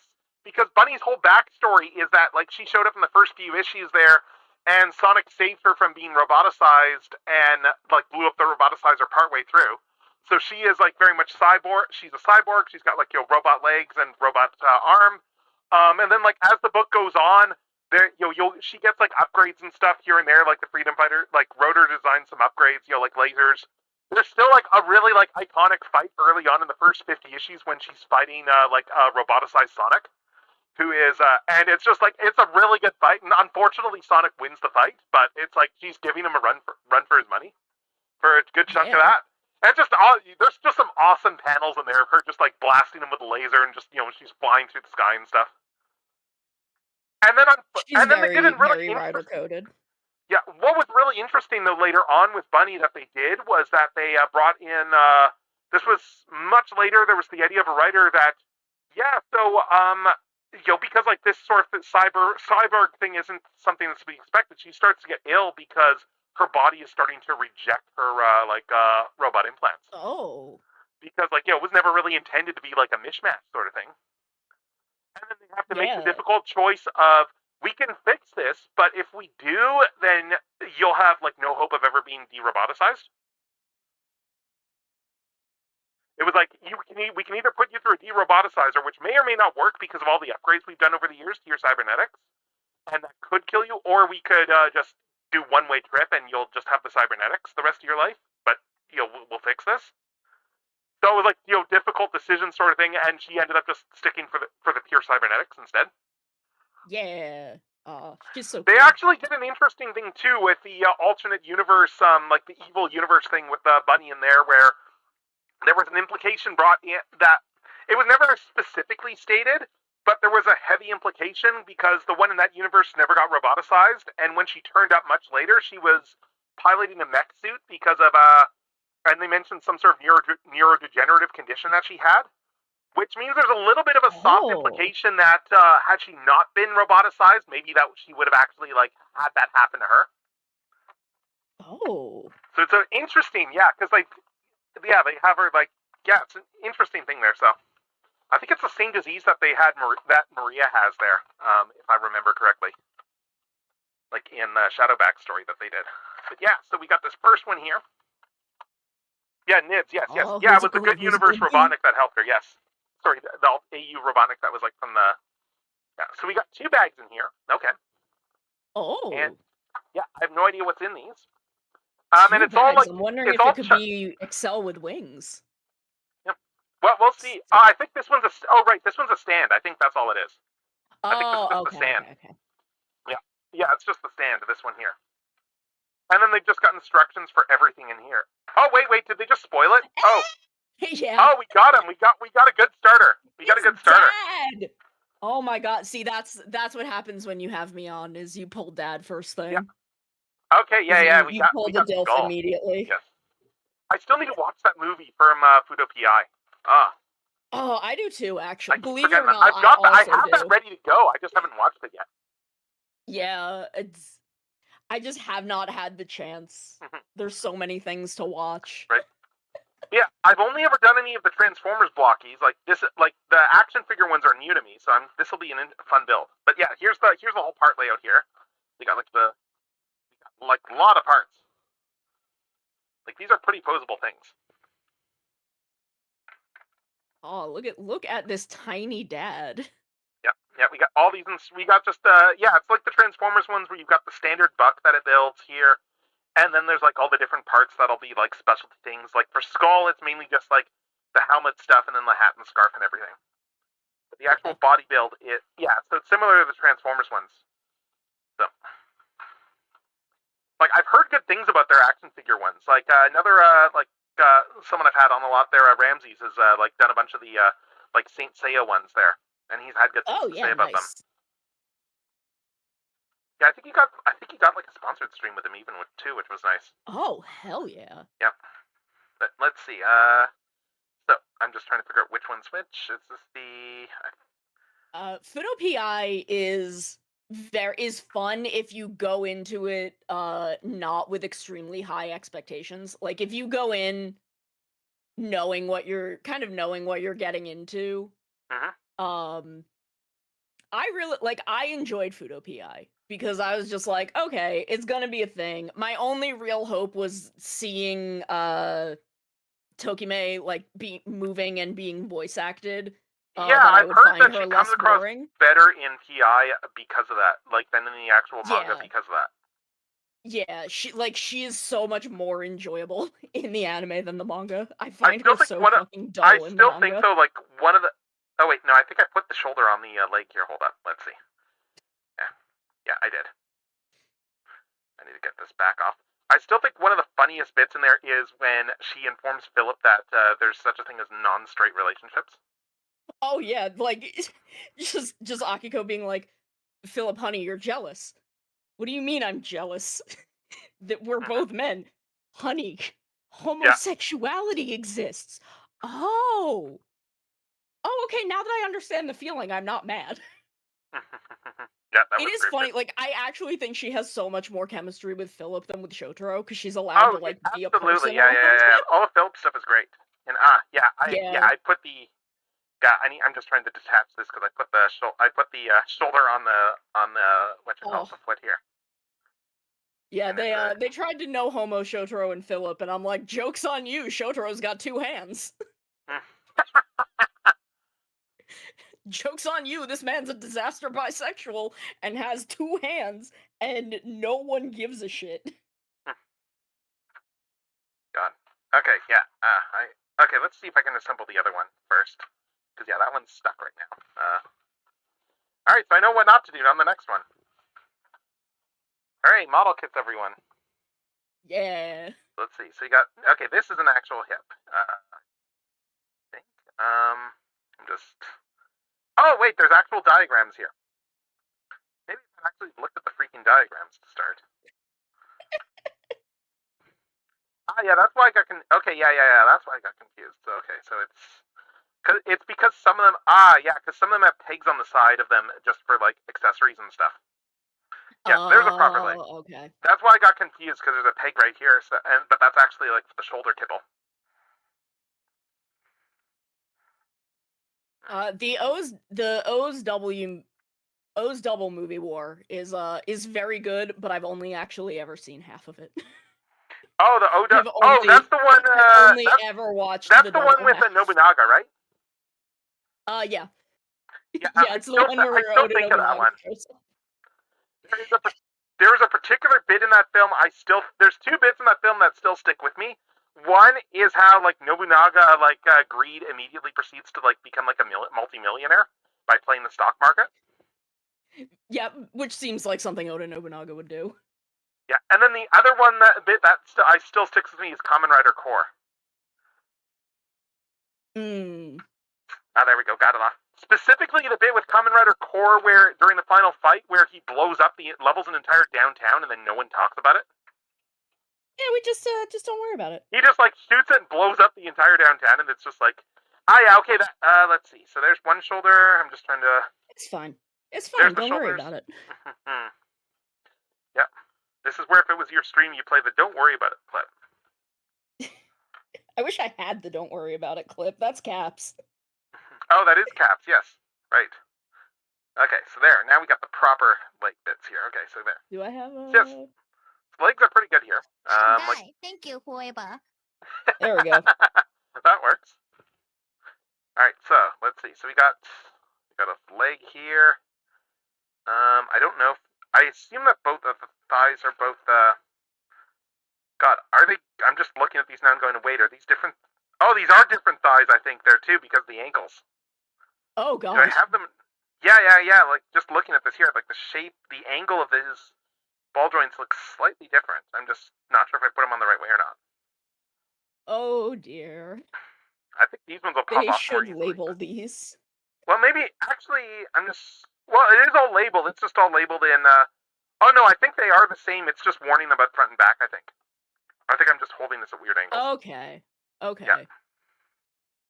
I just need to make sure that I put the right ones on the right feet there. But it's ball jointed feet there. So yeah, so you have all this.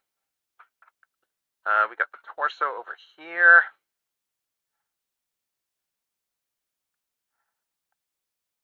Oh, I don't think I ever finished this story. So, Go Busters was the first Sentai I watched while it was airing, but the first Sentai that I watched prior to that was Go Onger. Because I saw a video on YouTube of someone putting G12 together, and I looked at Engino G12 and I was like, I need context for whatever the fuck this thing is. Nice. Whatever's going on here, I have to know why. And Go Onger remains like somewhere in my like top 5 or top 7. Nice. I think my first exposure to Rider was probably, come to think, like before I was really aware what Rider was just I think actually just friend of mine Evangelist because he was in a Kamen Rider like before early on for a lot of the Western people stuff, so he had like some reviews on his YouTube channel of some of the Rider figures and stuff. I think from that like decade stuff. Yeah, which is how I assume that the friends that got me into it got into it, because they were and are, I guess, still Transformers people. Yeah, and I mean like in terms of just like for stuff, like just Vandal, like Chris is great, so like he is a great person. So alright, so okay, now we got these proper ones here, and okay, I don't think it matters which side for this. I'm just double checking it. Yeah, it doesn't matter for the side for this one. It's just that it's got the locked elbow joint that'll block it from going one way, like when you bend the elbow. It's it's straightened out here, and then we have like the 90-degree bend, and then we even have like a swivel here. Oh, the bicep swivel. Yeah, they even have a bicep swivel built into the upper arm. Doing bicep swivel at that size is impressive. Yeah, and again, the fact that this is all like that this is just an assembly kit. There's no actual sprues or anything to any of this. Yeah, damn, the technology has advanced. Yeah. And then when you consider how much blockies cost, like these things are cheap. Yeah, I don't think 66 Action had bicep swivel, and those were about that size. Like, I saw even, like, Rip for the 66 action.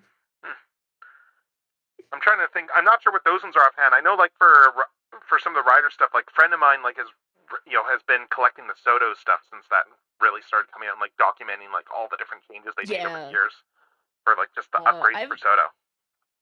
66 action was a very short-lived line that was kind of in this same scale and proportion. Okay. I want to say it was during Forze? And it only lasted for like 1 or 2 waves. Okay, so yeah, so but it was very similar to this. Right. So here's what the base buck for these looks like. Like, we're going to be building a bunch of these.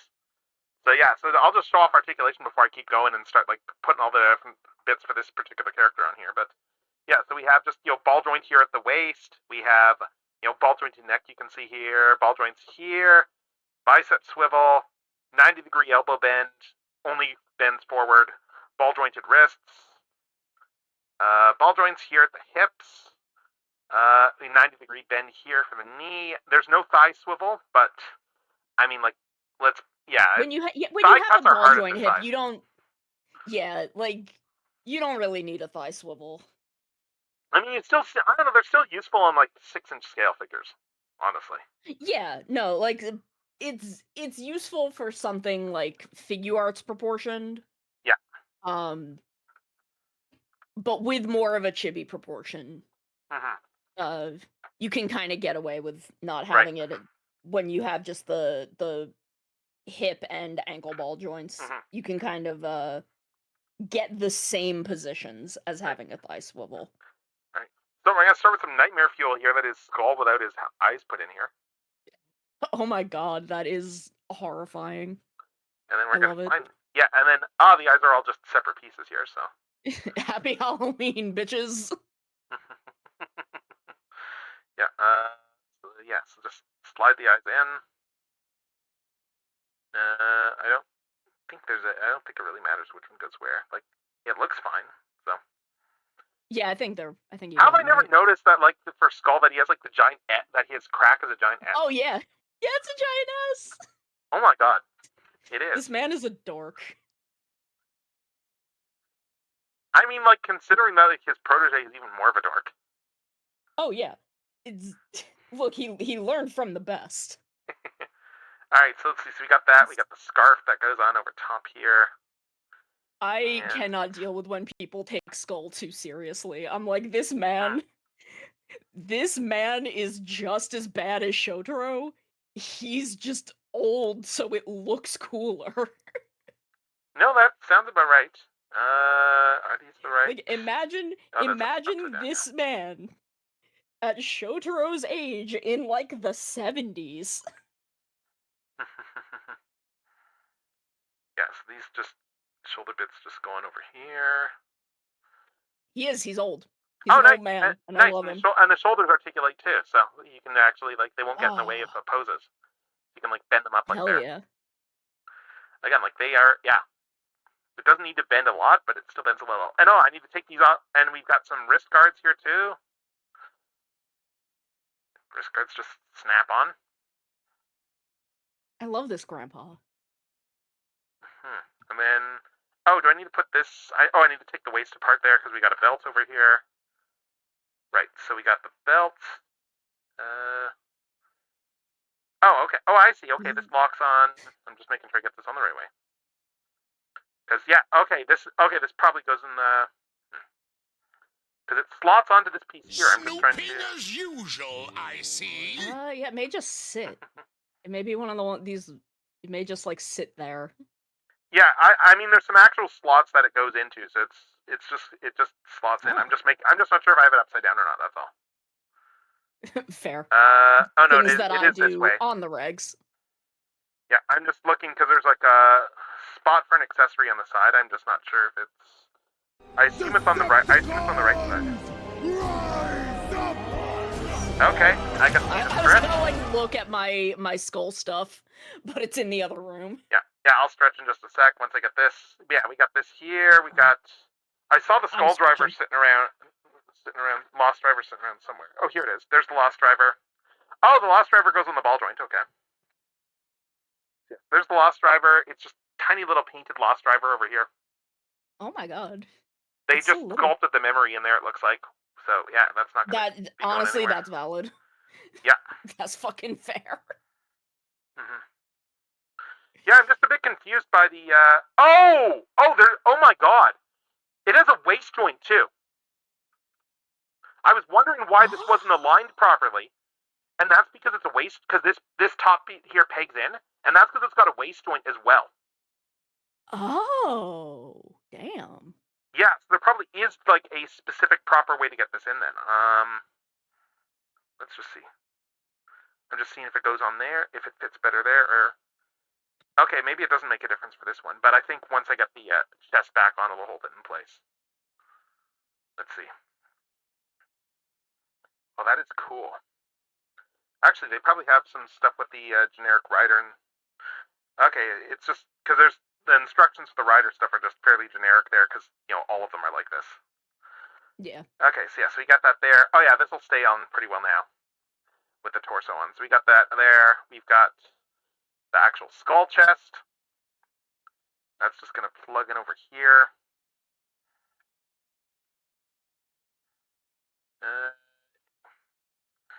Oh, there we go. Okay. I was wondering why I wasn't quite in all the way, but there we go. There's the skull torso. Now we just take the, okay, then the scarf goes over top, I guess. And, no, that's not the scarf. Which bit is this? Oh, these are for the feet. Okay. Okay, these go on over here. Oh, yeah. Okay. Right. So I need to go find the other one. Okay, yeah, and those just slide over top and just slide in, and then you just... Yeah, there we go. Oh, did that snap? Yeah. Okay, yeah, yeah. Looks like this unglued itself there. I'll have to fix that.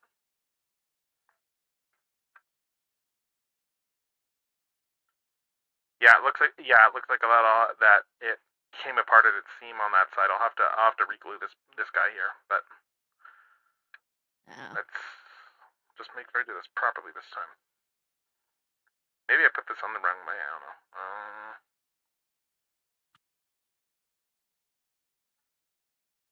Yeah, because these go on like this.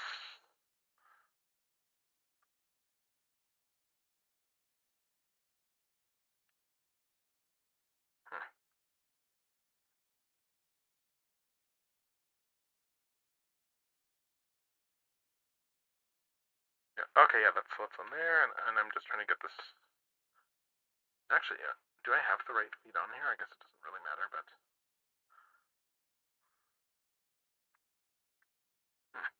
Yeah, this thing's just getting... I guess I need to slide this up the leg a little bit, but...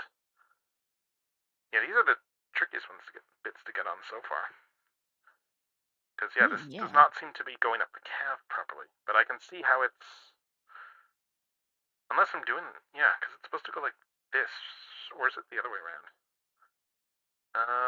Let's see. Oh, if only they actually had something in the instructions right now these go on, which they do. Oh my god, Reading. it straight up tells you how you're supposed to put these things on. And it's just straight up, you slide it down the leg. Literacy could not be me. Yeah. If only I yeah. I mean, it is a different language, but I can't read any of this stuff, but still, like, the pictographs should all be descriptive enough. Alright, so, I saw the other...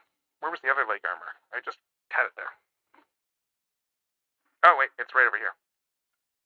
Yeah, so these are supposed to just... And then when you do it properly, they just stay in place. Right, and that's why the other one kind of broke there, because it's like, yeah, it's not supposed to go over top. It's wider at the bottom, because it's supposed to keep it locked on.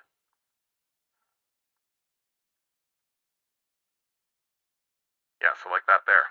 So now these will go on without a problem.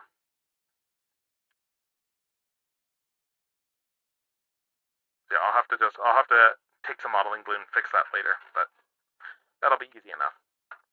Yeah, there's the little skull body. Oh my god, look at him. It's just starting to take the become scarf. dad. Yep. Then we take the scarf. Detroit become grandpa. way. I think the scarf goes like this. And where's the little scarf bit plug in? Scarf bit plugs in.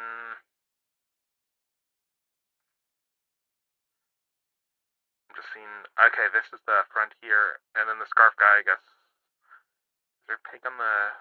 I'm just trying to see where this pig's in. Does it just do it into the back of the shoulder? Oh, that's why. There's a back plate right over here. That's why I was wondering. Oh. There's a back plate, and there's a hole right there for it. Yes. Okay. Yes, I just didn't see That it because it makes was sense. inside other parts. So yes, that goes there, and then we just slap this down over top. Ah, yeah, now this fits properly now. So there, we have that.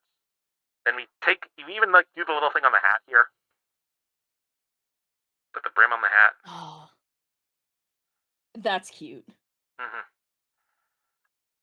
I hate how often I make Detroit Become Human jokes for how bad of a game that is. And then, then we just pop this on, and I'm just seeing if there's anything for actually locking it. Not really, it's just friction for the hat, it looks like, but hey, it stays on pretty well, I think. Yeah, To and be there fair, we have... that's how pretty much every other figure of Skull does true. the hat. That's true. And then we've got this giant peg here on the guns that he can hold it there. But yeah, there's Skull. It's Dad! I'm just looking to see if there's anywhere like that this little peg is supposed to go into. It doesn't look like it. I think that's just to stabilize it. But yeah, he looks really good. Like, let's just bring this guy up here. Like, he just looks really good here. Oh my god. Oh my god, I love it. Shame that Excel isn't. Yeah, I guess they didn't do Excel in this set. I'm trying to. I don't know if it's done Excel. Come to think. But yeah, so Skull looks really good here, and then he's got these nice big feet. You can just clamp those feet onto just these bits on the stand there. I don't know why Yeah, they I have was gonna say it's weird because Cross Z is in this set. Yeah. I'm like, I know you can't separate him from Build. They've got a big "Do Not Separate" sticker. Yes, they do. They attached do. to the two of them. They do. I mean, like, God. I mean, like, look at the final form. The final form was straight up an acknowledgement. Yeah. Yeah. So there we go. We put that over there. And now we're gonna see what we get next. So. All right, that's one down. It only took us like 45 minutes to get through one.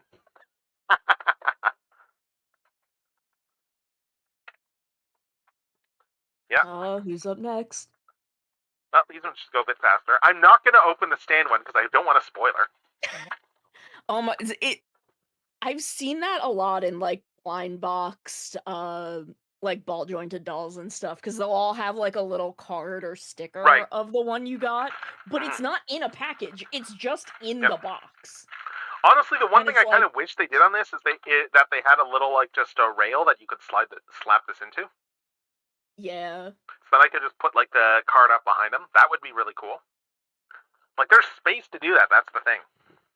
Yeah. I'm like, why are you even putting the doll in a bag if you're gonna put the card not in a bag? See, I'm not even Just looking down at leave my the doll hands, so you will loose. probably have an idea of what I opened before I do. Oh, I see. Let's see. What did we get? What did we get this time? Oh, okay, we got a Joker over here. Yeah, this is Joker. Solo Joker, the saddest boy. Yeah. So I guess we're not. I guess this isn't going to be the chase. This isn't the chase one then. I guess then. So probably, but we'll see. Yeah. So. Let's see. Let's get everything separated out. Now that we know what we're doing, these should go a lot faster. So. Yeah, it's crazy just how they keep innovating this. Like, I think with the Blocky's Galaxy ones for Transformers, I think the next wave has pull-down hips, too, even. Oh. I'm so impressed with what they can do at small scale these days. Yeah. Yeah, exactly. And it reflects badly on, like, other companies and stuff, too, just from a standpoint of how cheaply they can do this stuff, even when it's licensed stuff. Like, I mean, I just look at all the stuff Blockies is doing. Like, they're doing Star Wars stuff next year as well. Like they're getting all the licenses. Oh wow. Like they have I think there's the Kamen Rider stuff. There's what else has Blocky's been doing? Trying to think what else. There's the Rider stuff. I think they have the Sesame Street license, oddly enough. It's the Saint Seiya ones. Yeah. Okay, maybe there That's are. when you start mixing and matching accessories and give Elmo a gun. I guess you could, couldn't you? All right, there we go. Yeah.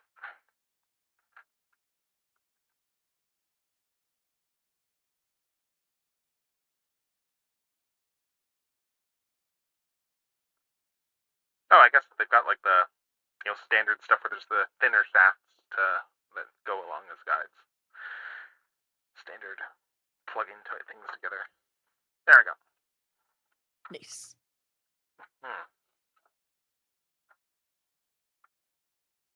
I'm making a sweater, by the way. Oh, cool. Oh, they got Ultraman. Well, if they got Rider, I'm not surprised they got Ultraman. Oh, nice. Nice Ultraman, sweet. You can't stop them from. I think they've done some doing Sentai the stuff same too. things. I want to say they've done Sentai, but I'm not 100%.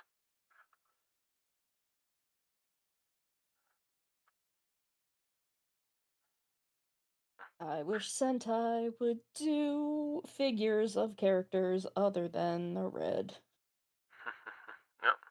Oh, have you been watching? I haven't watched this week's yet. Have you been watching the Rider anime this season?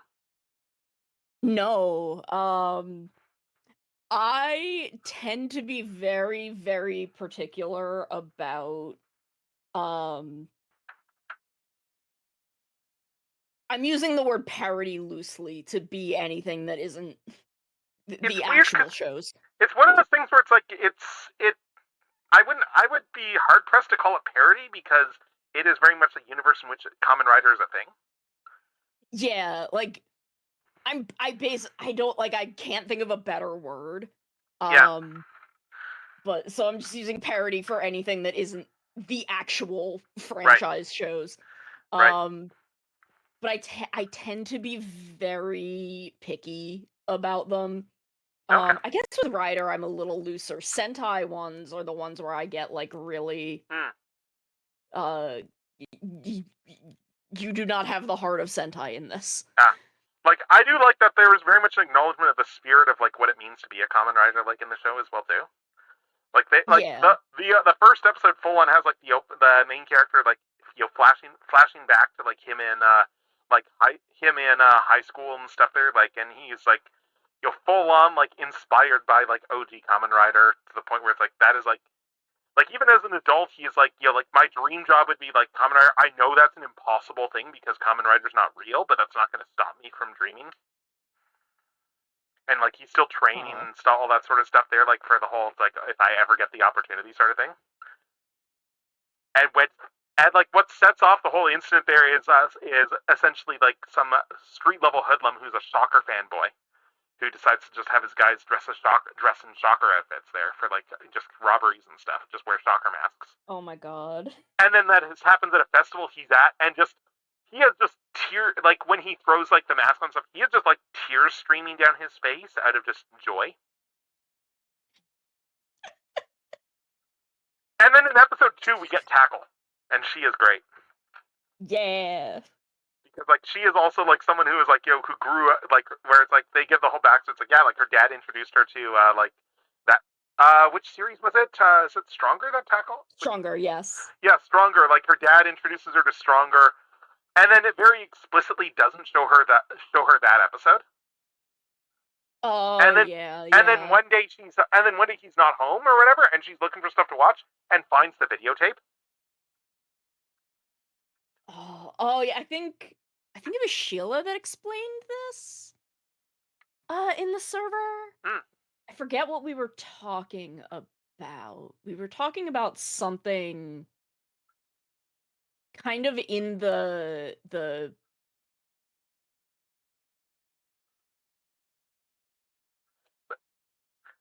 Yeah, love like though that there's the whole looking element of the for a spirit of plot like she's that. like, I embody the spirit of Tackle sort of thing there. Yeah. And like she has the full outfit. Like he's just got the mask. She's got the full on outfit ready to go. Oh my god, full on ready to cosplay. Oh yeah, and people Ready to just looking at cause her funny because she's problems. also got a very large chest. So it's like, so the outfit accommodates that. Oh my god. You just get people looking at just initially when they run it, it's like, I'm sorry, what? Because it's like, oh, cosplayer. Except that no, she's full on she has been full on doing martial arts training her whole life sort of thing there. Whereas the other guy's just a self-taught brawler. She has full on been training herself with the idea of I am Tackle's successor. She calls herself Tackle too. That's so funny. Mm-hmm. And is very explicitly uses the Kamen Rider tack introduction there because well, that's how they did it in the show. When she's doing her whole intro pose. Yeah. I cannot remember what we were talking about in the server where this was brought up.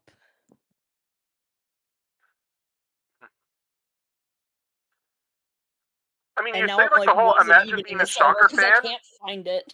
Yeah, I will say you do the whole imagine being a Shocker fan. It's well, I mean, considering there's villain fans for everything all over the place.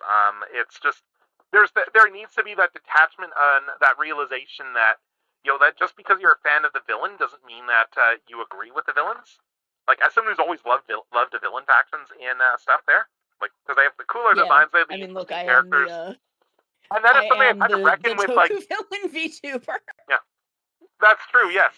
But I mean, as someone and then I've just got the whole antagonist coding for my own stuff. But as somebody the last several years who lives in a real world, I have very much had to grapple with that whole notion of how it's yeah, so this is actually kind of my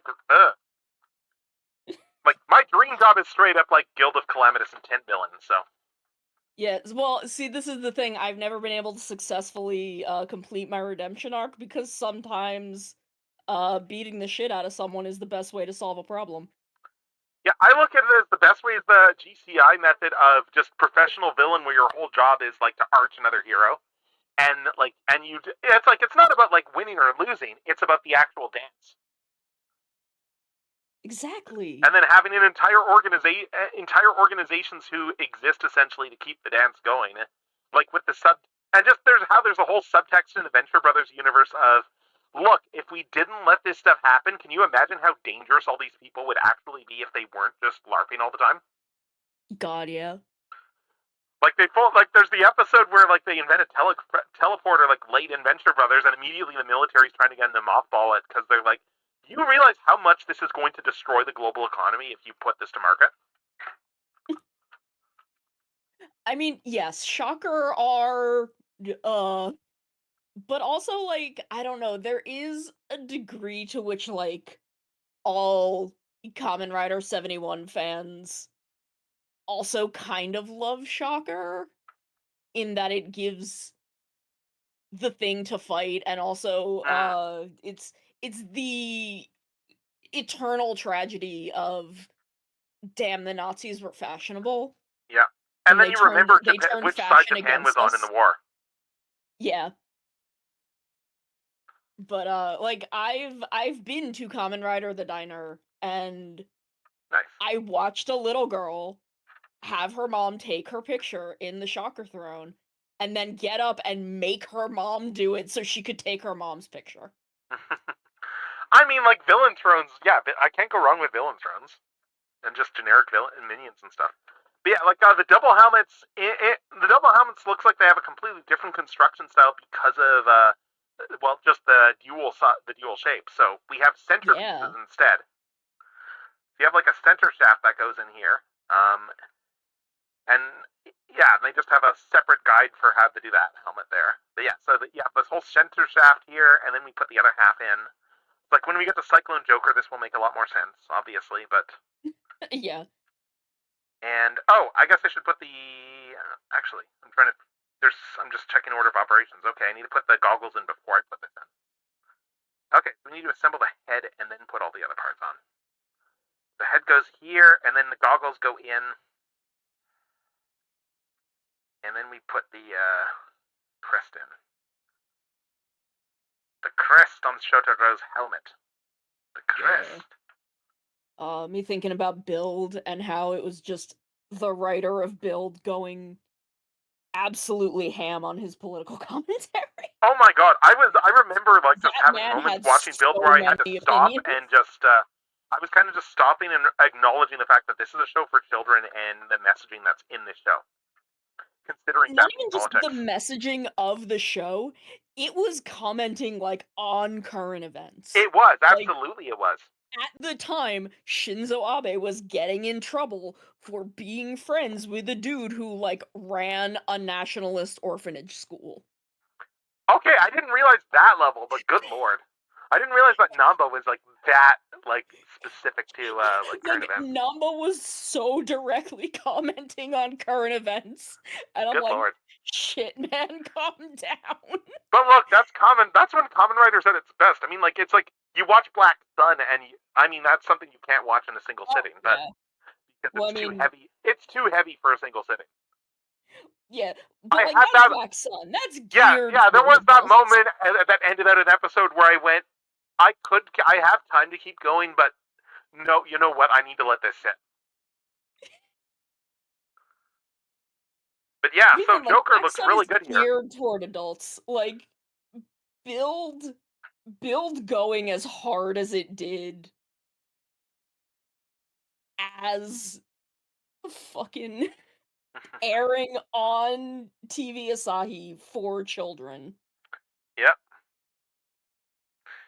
All right. I'm just looking Joker here looks because I so see. good though. Yeah, Joker looks great. I'm just checking here how long until ads start because they're starting any minute now. Oh yeah, ads should be starting like any second there. It'll automatically jump over to the DRB screen there once ads hit. But Oh hell yeah. I started playing around and rigging all that stuff up. Like I think I have a whole elaborate thing that I set up through Touch Portal there. That was like, oh, when Touch Portal gets the ad notification, it's going to then change a value on one of my screens that OBS is listening for to know, okay, change the screen to the ad screen. Oh, that's I did a whole rigmarole for that. yeah, that's a whole thing. Yeah. I should put something in chat. I should at least have a chat message. Mm-hmm. Those are easy to set up too. Yeah, like I think I just forgetting. used Mix It Up for mine, but I just keep forgetting to. But yeah, the only thing that's a pain there is that if you don't automatically start the ad, it then just turns into ad starting soon.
saxophone.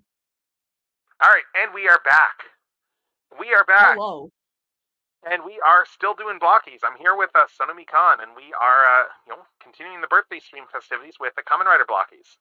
But yeah, I was just saying to Sono off stream. I was mentioning this model kit that I would started on Thursday there. So yes, this zombie girl character here. Oh my sorry, gosh, not zombie, cute. but Chinese vampire sort of thing there. But I love that she has this as one of her hand sets. Yes. I was like, well, I obviously need to use these ones. Obviously, you gotta do the hard hands. Yeah, exactly. It's really well done so far, though. And yeah, like they put a so I need to finish that. That'll be a future stream. But yeah, they even did a little like acrylic standee of her, like with all the armor, Oh my armored form god, there. with all the Oh my god, that's Yeah. so cute. There's Ellie. There's full on like a full on like alternate like face there. That's like a skull mask, and it has LEDs so you can light up the eyes and stuff too. Oh my god. Like they went all like this kit looks really really cool. So it's like yeah, there's a reason I bought it. So I mean, I'll take I'm glad I used like last week as an excuse because Halloween. But yeah, we are doing Kamen Rider blockies here. This has been a collab long in the making. And it's been fun. So it is all a set of Kamen Rider double stuff. And just to show we've done Skull so far. We have done Joker, and just to show what's in the box again in terms of for distributions. We have Skull. We have Joker. We have Eternal. We have Extreme. We have Build and Crosshead. We have the Bike. We have Double. We have Rider 2. And there are chase figures.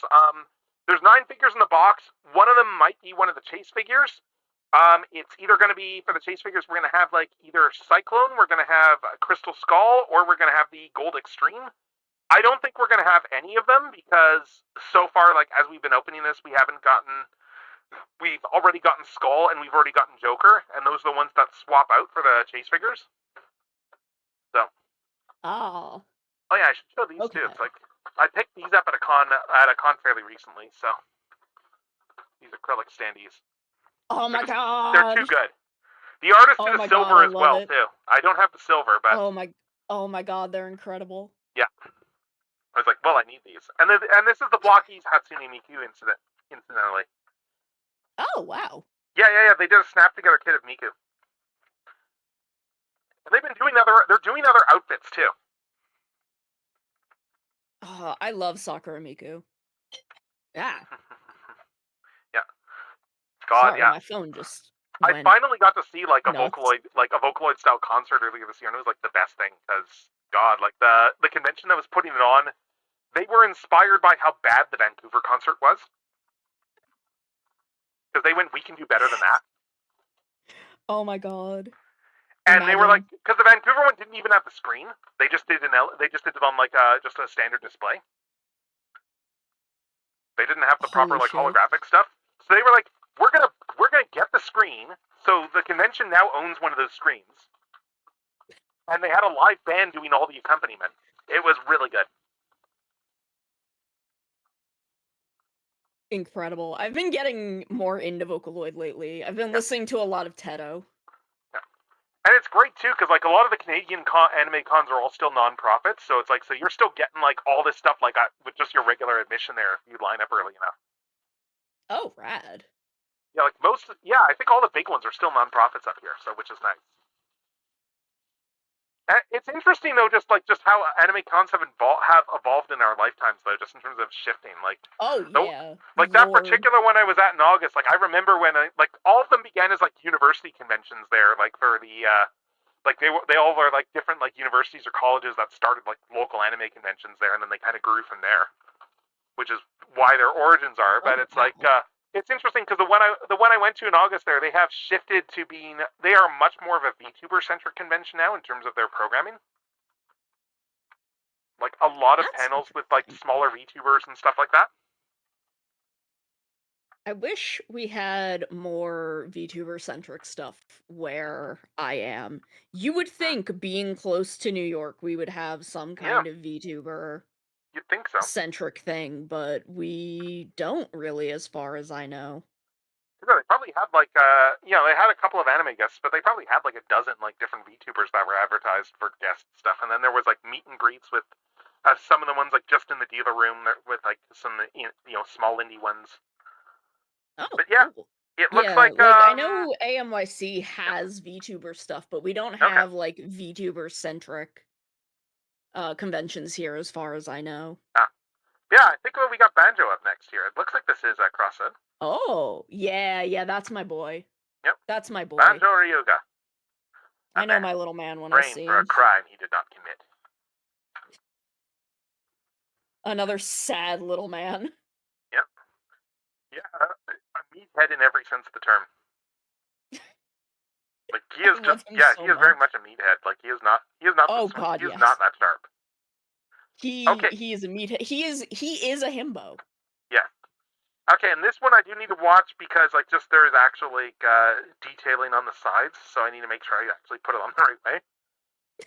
I'm just trying to see if I can see any guides for. Oh, okay. The detailing is different on both legs, both thighs. Okay, that makes this easy. Yeah, because he's got the flame on the one side. Oh yeah, because he is technically still is he Dragon Unlock? This His would be main his dragon form, but Oh no, okay. Dragon Unlock is in build. He just uses Dragon. Yeah, I'm just checking the lower legs My here memory's for. so bad. Okay, let's see for knees. Which way do the patterns go? Oh, they're different. Is it? Yeah, they're. Okay, it is. Okay, they're similar, but okay. Okay, so the thicker ones. I'm just looking to see which one goes where. Okay, I think that the. It's very hard to read this. I think the one with the bigger gap is the one that goes on the right one. I think this is the one that goes on for his right leg.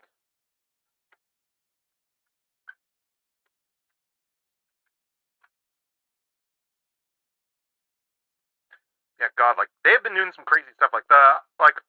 I still need to finish the graphics for it, which is why I have not made the redeem. But I'm full on setting up like a because a redeem there that's going to be just like open up blockies like as a gacha. Ooh. Like I have a bag next to me full of like the first 3 waves of the Transformers blockies defenders, which are like even smaller guys than the usual blockies galaxy ones.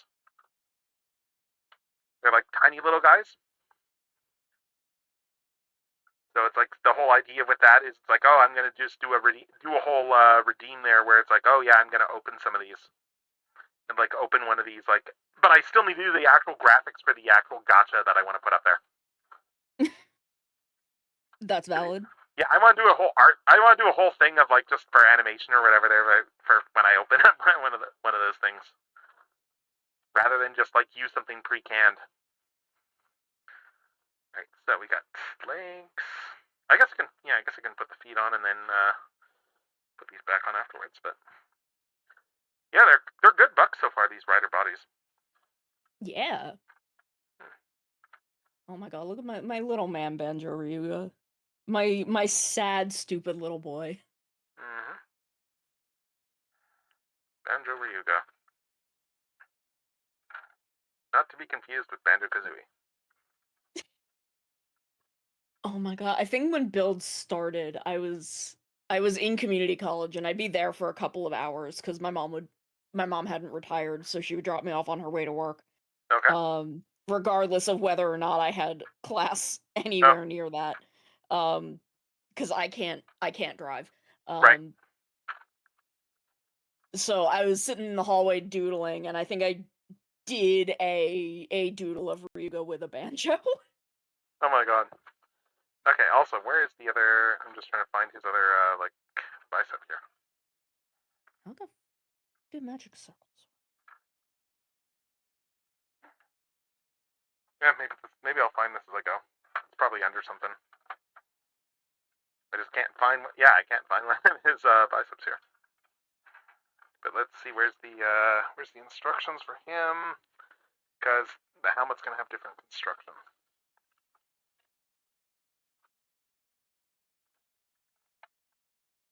Okay, it's just, yeah, like for cross-set. Oh, and then there's some stuff for the back and everything, too. Okay.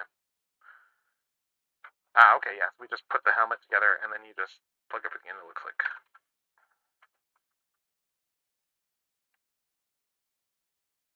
Yeah, I'd love to, like, yeah. It's all very modular stuff, but it's all very straightforward in terms of how it all goes together. Cause yeah, okay, wow, yeah, like so. Here's the base head, and then we have to slap all the other bits on top. Yeah. Like yeah, this.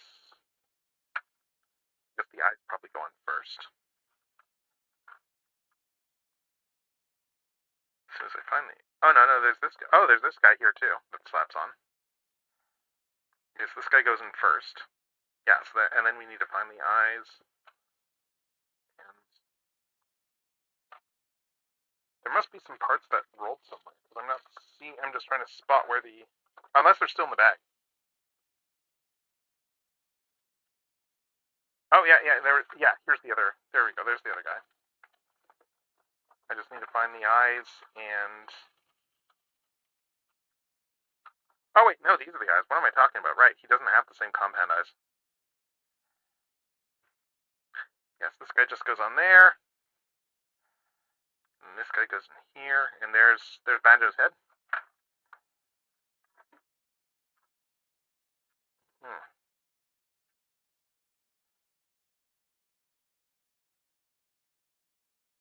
Oh wow, I'm just looking at how high up the shoulders sit on this one.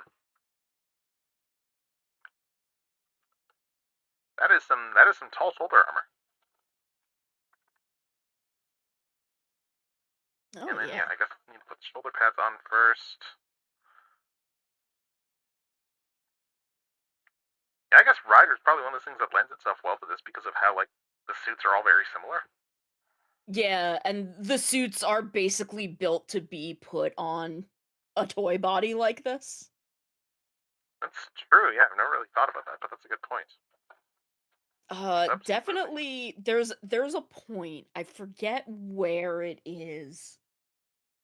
Possibly Drive, where like you can see the way they start to do the knees on the suits differently so that they look like figure arts joints. Oh my god, that's kind of amazing. Right, I'm just looking to see. Okay, so we have to slap these things on. Where do these all go? Okay, so he's got the different. Okay, so it's the different gauntlets for the different colors. Okay. Right, so these gauntlets are going to go on. Yes, the orange one goes on this side, I guess. And oh, interesting. It's only painted. They only painted the front side. Interesting. Oh. I mean, I guess that makes sense. Yep. I Okay, another Archsonic fact. All right. Yeah. All right. Well, what do we want to do next? I'm trying to think if I've talked about. I talked about it earlier, so let's talk a little bit more about like when they did the whole. I might have done it before, but it's been a while. Like the Mecha Madness story arc from. I think this was issue. I'm trying to remember. Was this issue 3940 somewhere around there? Like way back in the day for the book. But like this was a story arc where it began with like it begins with Sonic being all like, you know what? We should just do a direct attack on Robotnik there and take him out. And then he gets vetoed as a no. This is just very risky, very dangerous. We don't want to just jump into things.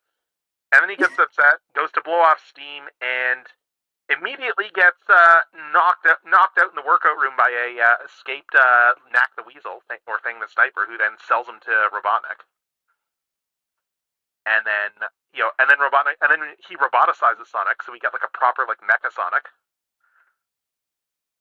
And then sends him against the Freedom Fighters. So then you got a whole fight there that is just Mecha Sonic versus just slowly making his way to Knothole and just to destroy everything and stuff. And they end up the big special with that, because we got the one issue that starts it all off. He beats Bunny and stuff there, and then it's like, oh no, he's still coming. And they call in Knuckles as their pinch hitter. Knuckles doesn't do that much better. And then they decide to take the risk of roboticizing Knuckles, so you get like with an inhibitor chip or whatever, so he doesn't like turn evil. Then you get like a Mecha Sonic versus Mecha Knuckles fight, and that was the big special. Oh my god, that's so funny. Yeah, it was I fun. love Knuckles. It was fun. Yes. I mean, God, that is a whole history there. If you that is a whole thing. If you ever have time for that, like just the whole like history of I know Knuckles, about Archie Knuckles. Archie Knuckles, yes, the whole history of Archie Knuckles. I know about Archie Knuckles. Yes. The way I sum up Archie Uh. Knuckles' backstory is like the Weird Al song "Everything You Know Is Wrong."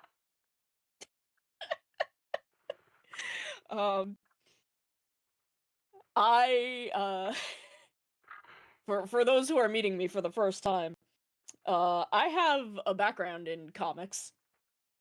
My university degree, my bachelor's degree is in comics.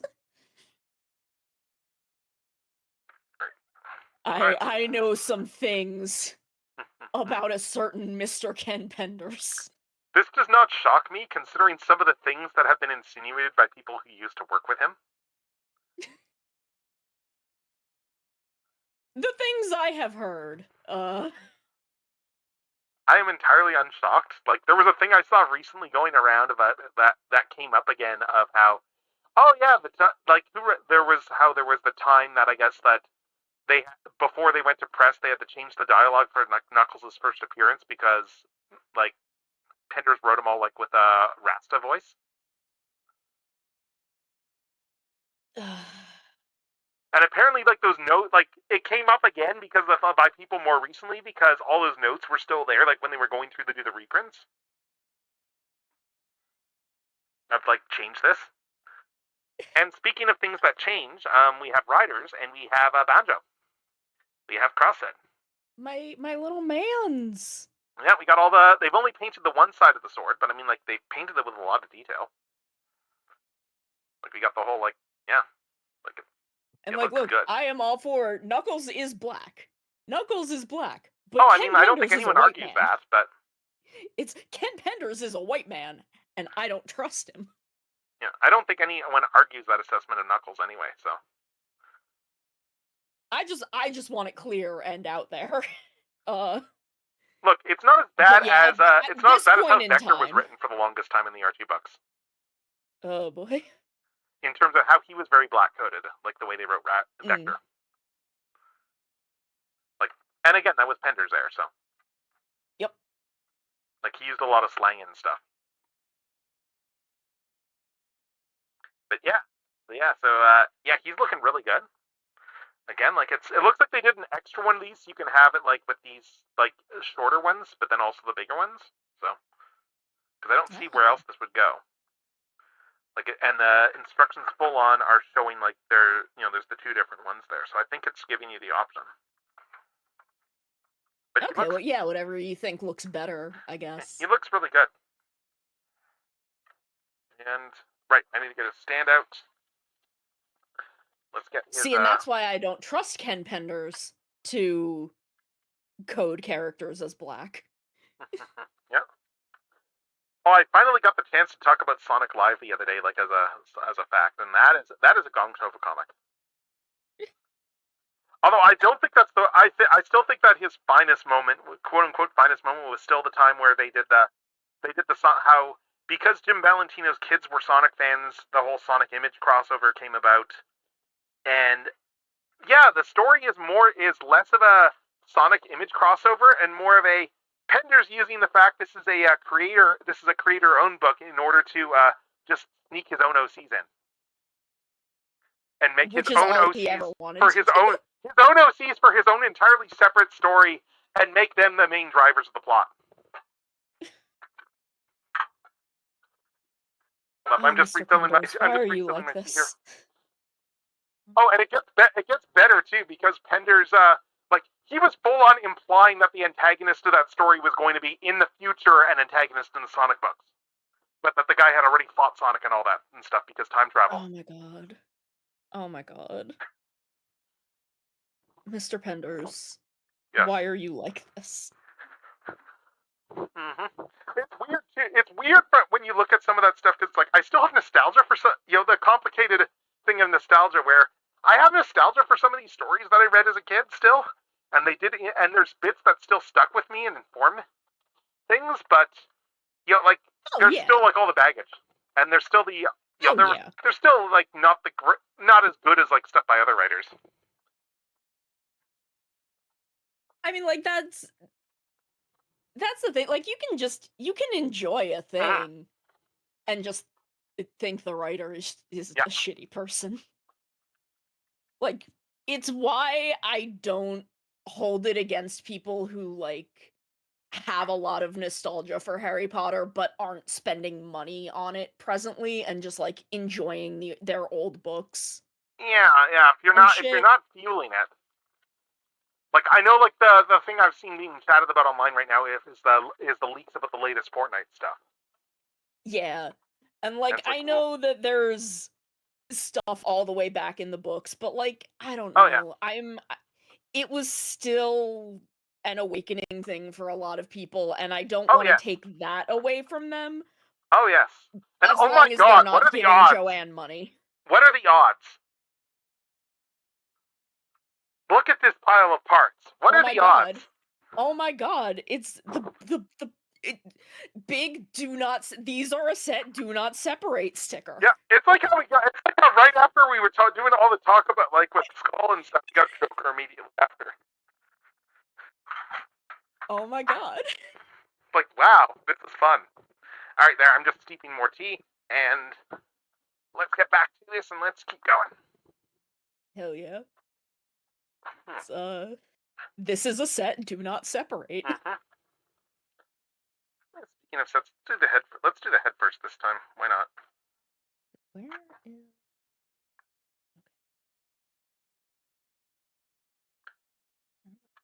Where is... Where's the... Oh, this one has a different head. Does this one have a different head construction too? Yeah, I guess it does, because we got the two halves here. Interesting.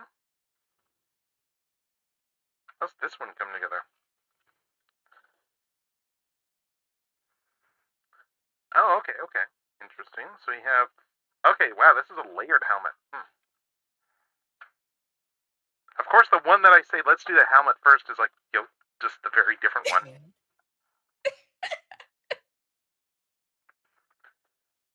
Yeah, so we got that bit there, and then this guy, I guess, comes in over here. Oh, this is...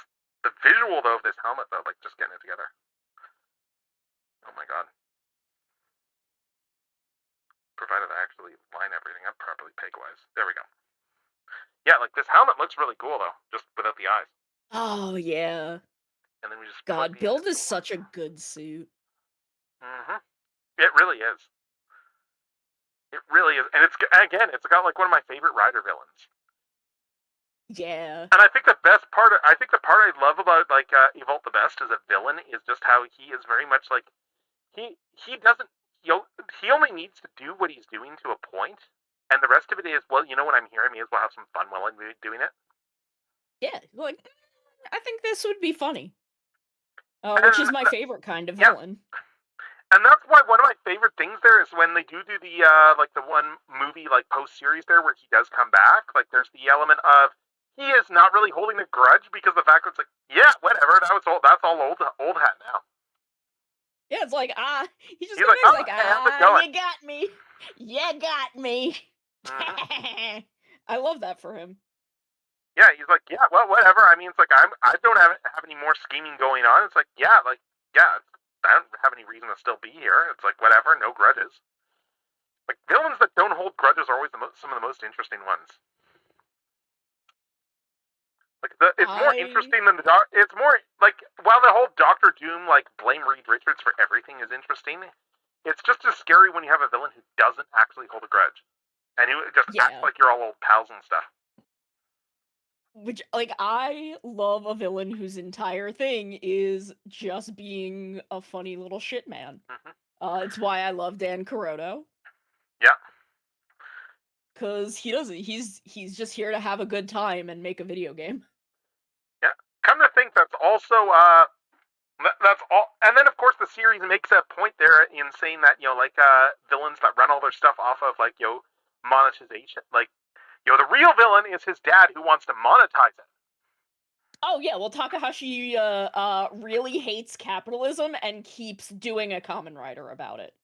I'm extremely interested to see how Zet's is another just interpretation of how much this man fucking hates capitalism. He's 3 for 3, and I don't know how he's gonna get there this time, but I'm pretty sure he is. Right now, I'm operating on kind of like, oh, even during times of rest, you can't rest, you have to work. Even during times of rest, you must do your job. Oh my god, I didn't even think of that. Jesus. No, that's a good point. I'm interested to see if that's where he's going. It may or may not be, because like There's also really weird police overreach with how it's like they just like barged in and are acting like they own the place. Oh It's yeah, like a secret hideout. they just keep coming into his house. Yeah. And he is like, why are you in my house? Why are you? Please stop being in my Please stop house. sneaking I'm in not through the the only window. one who lives here. Please stop breaking into my room so you can use my closet. Which sounds even funnier when you say it out loud. Like I am so fascinated by what Yuya has going on in this show. It's so strange. I think the thing I'm looking forward to seeing is how the NEM stuff comes out there, so how that all goes. I'm so curious about the NEM stuff because I am a lover of the Yuya girl. You know, Poppy, Izu, Sumari, and right. now Nem. He has a very specific type of woman that he writes, and I love them. I mean, yeah, like I And loved like I both know it's Poppy up and there. right, yeah, I love both Poppy and Izu. I mean, hell, like I still have like on my actual like on my phone, like when I got this phone, like I full on like outfit of all the sounds to use Humigear sounds for like all the notifications. Oh my god, that's so cute. Funnily enough, that's Like- also part of the reason why it's on silent a lot of the time because of all those Humigear sounds. Because like all the notification sounds are like the little blips and all the is noises and stuff. Yeah, Izu, my queen. Yeah. All right, so yeah, there is Build right here. Oh my god, look at him! He's such a little man. Yeah, like again, these are really good builds. And yeah, Ryder lends itself really well, even just for the unpainted elements, because it's like, well, they don't detail those things on the suits anyway. Oh, yeah. You got Flatline. Oh, what got delivered? Did Ryan get like in his in the blockies there, the new ones? Or did you order stuff directly to your place, Monkey? Because yeah, there's a local like seller there that has been getting a lot of the Transformers blockies in, so like local Transformers guy. So like yeah, it's kind of neat. We have like like retailer that's like just gets a lot of those waves in. So it's like yeah, so there's an actual store I can go to like buy just all the new Transformers stuff if I say don't get pre-orders in or something like that for stuff. Like he's full and got a storefront, that guy, but. Oh, okay. Nice. And yeah, I hope you're enjoying Flatline there, Strideways. But yeah, again, let's just do these two together here. We got like Build, we got Crossed, we got the best match right here. Aw. Rabbit my and boys. Alright, so let's see what we do next. Let's see what is next on these.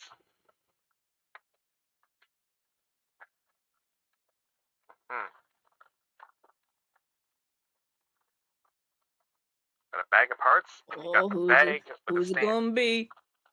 Let's find out. Who's it gonna be? Let's find out, shall we?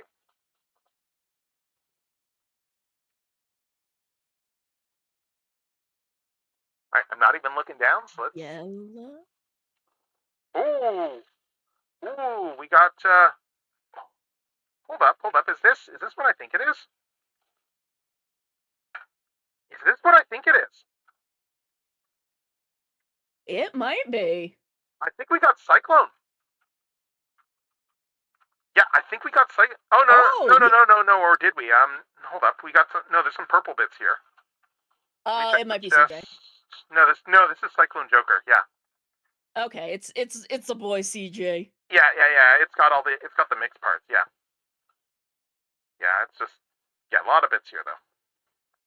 Right, yeah, that's why there's like the half and half for the helmet, so.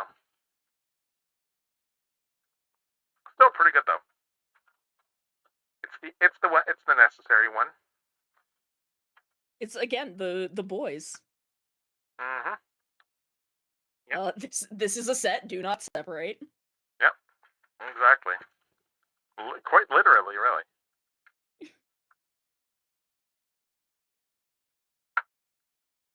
Oh my god! Back in the day, I don't know if this is still a consensus among any amount of people, but there was a pretty vocal contingent back in the day of people who were unhappy with the ending of Double, specifically the fact that they brought Philip back.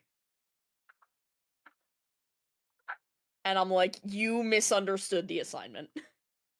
I can You get don't it, but I understand think what the I show think is the way they about. brought him back, I think I'm fine with, because like it's full on is like like his sister sacrificing herself to bring him back. Yes. And I thought that worked really well to close out her arc. Yes. So the reason I say that people misunderstood the assignment is in Double, you cannot exist as a singular person. Which is why Wakana had to give herself up, because she was alone. And she knew that she could not live on alone. She could not live happily alone. And that Philip had people that needed him. Like, there is no one who exists in solitude in Double, and Shotaro existing in solitude was literally killing him. Yeah. I think one of the things too is like that really strikes me too is like in terms of when they got into the whole thing with the whole concern of like with Ryubi there with like finding his weakness and stuff there with the whole like Yeah. the tail, like what the tail turns out to actually be and why that's his weakness is like because it just kind of like just he has that moment where he realizes like how hollow everything is there. Yeah, because he He gave up everything for this, and he shut away that part of him that had empathy, so he didn't recognize like just how he had thrown away everything he cared about in the pursuit of like securing everything he cared about. Yeah, like, and he was existing in solitude even though his daughters were still there. But his daughters were existing without him. Either with and he each destroyed their other lives or in the pursuit of his own goals. yeah.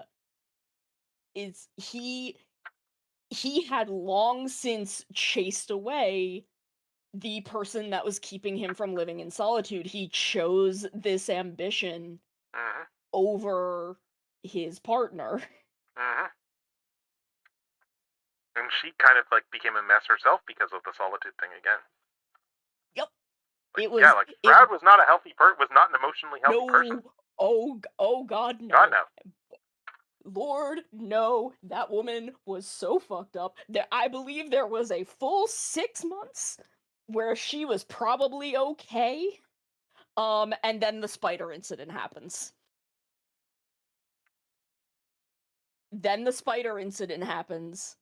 And like Skull becomes fucked up and she becomes fully fucked up, and then begins night happens, and now she is fully alone again. Oh yeah. And girl goes fucking bonkers.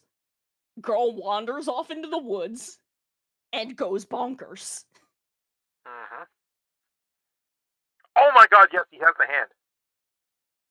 Yes. They actually did looks like they did 2 sets of hands, so you can pick pick which one you do it with. So actually, nice. Actually, yeah, it should be Shotaro's hand that's pointing, right? Usually yes. Yeah. So, or you can just do just finger guns. You can do finger guns. Yes. I mean, look, yeah, you got to do the count up your sins pose. And like that's why Ryu was messed up until he opens himself up to Akiko. Akiko literally heals him because he's no longer alone. Yep. I mean, it also helped that he was able to get closure on the main thing that had taken him out. Yeah, but like he kind of I actually can't remember if that conversation is before or after he beats Weather. I think it's after. Snooping as Because I think that is usual, I after he has see. kind of gotten closure and like kind of realized what the point of what he was doing was. Mm, That again, it wasn't about his hatred for Weather, it was about his love for his family. okay. And it's like, oh, that's the thing going on with the lady who gave me the belt. She kind of needs to hear this. And She that's kind of cool. needs to have a talk about this. That's cool how they did the chest assembly here. It's like full on two pieces, and then it looks like there's a middle bridge that goes down the middle too. Oh, nice. And I just dropped I that middle love bridge. seeing the ways that they manage to put the double suit together in figures. Oh yeah. It's really cool. And then yeah. So just yeah, 'cause that's what fooled me at first because I saw some big pieces and I was like, oh wait, did I get Cyclone? Because all the Joker ones are black. So Yeah. So they all just look like the body. yeah. I think I need to put that one on second. So let's get you back out. Where's my sputter? I put this one in too soon.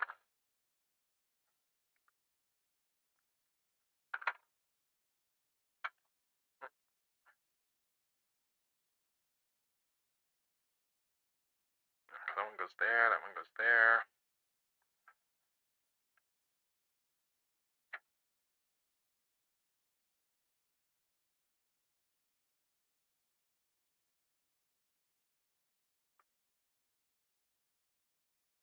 Like it's just it's such a good suit design. It's just such a simple suit.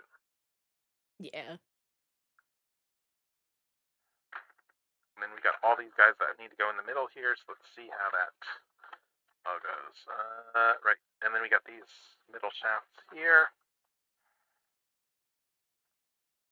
Okay, I think there's two different ones. Of course, all the text is in Chinese, but I think this one is. I think this one goes in the front.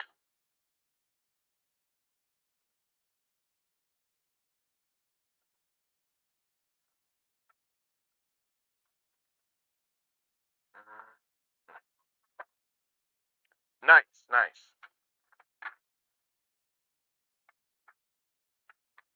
Okay, so it's showing like which way these are all lines. The front one goes. Okay, which one's the front one? Which one's the back one? I think this one's in front and this one's in the back. I think. Yeah. Oh, there we go. Yeah, that guy goes over here. Yeah, that guy goes in there. It looks like. I think I got the right one. Oh, with his Or, little or just go this way. W chest. Oh no, I think it goes in like this actually. There. And this one goes in, yeah, and this one goes in the back here.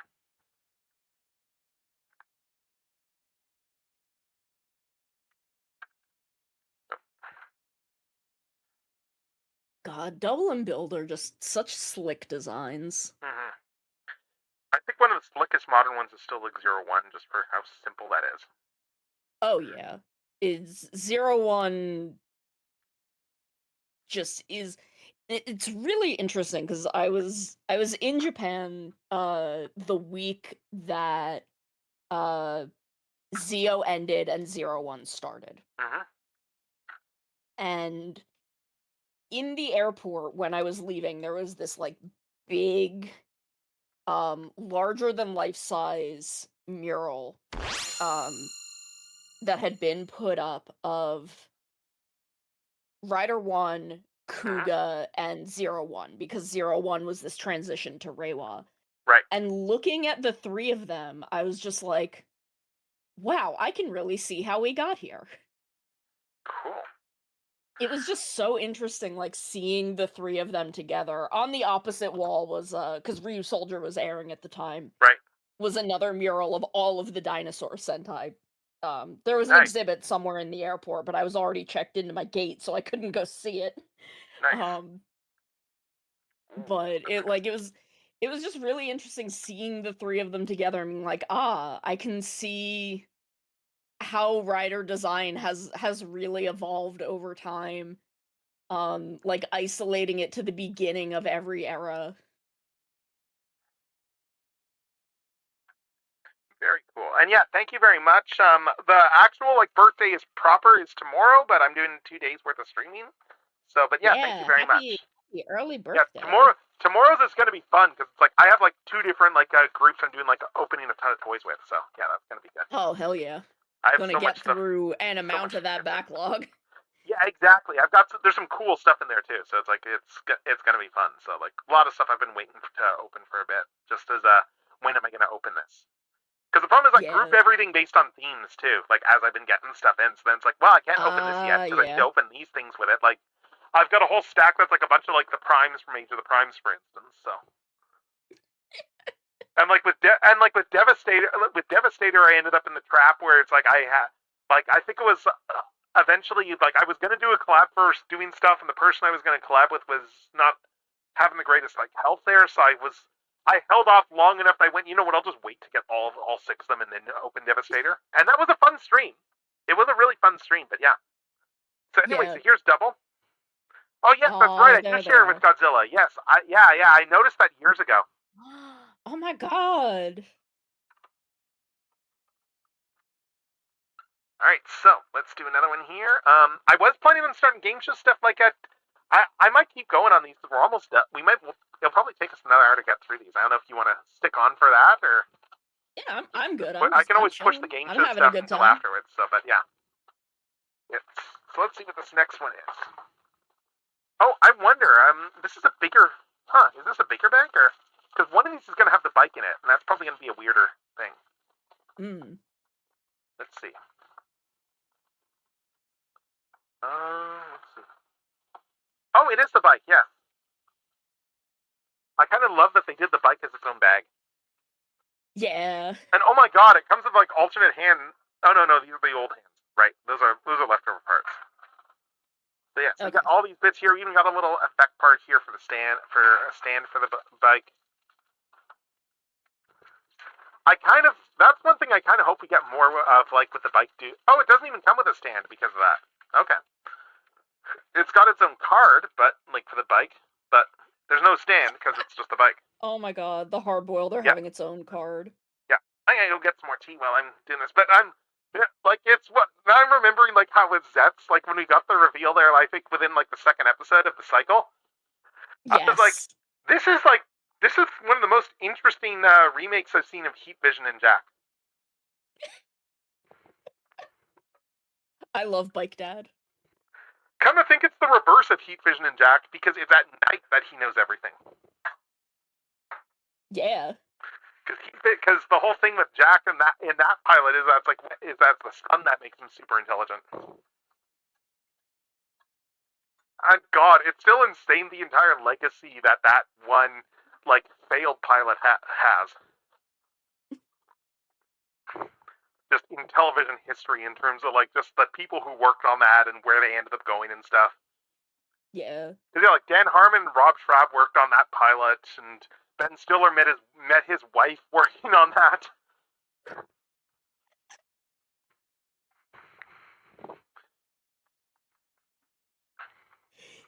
It's amazing what things lead to everything. You never know. Life is just the most random stuff, and that's the beauty of life. Yep. Alright, let's see. I got this bike here. I guess we need to just start snapping together I think the wheels are both the same, so I guess we just snap together wheels and go from there. Do you have to snap the wheels around something? It looks like they go up into the shaft.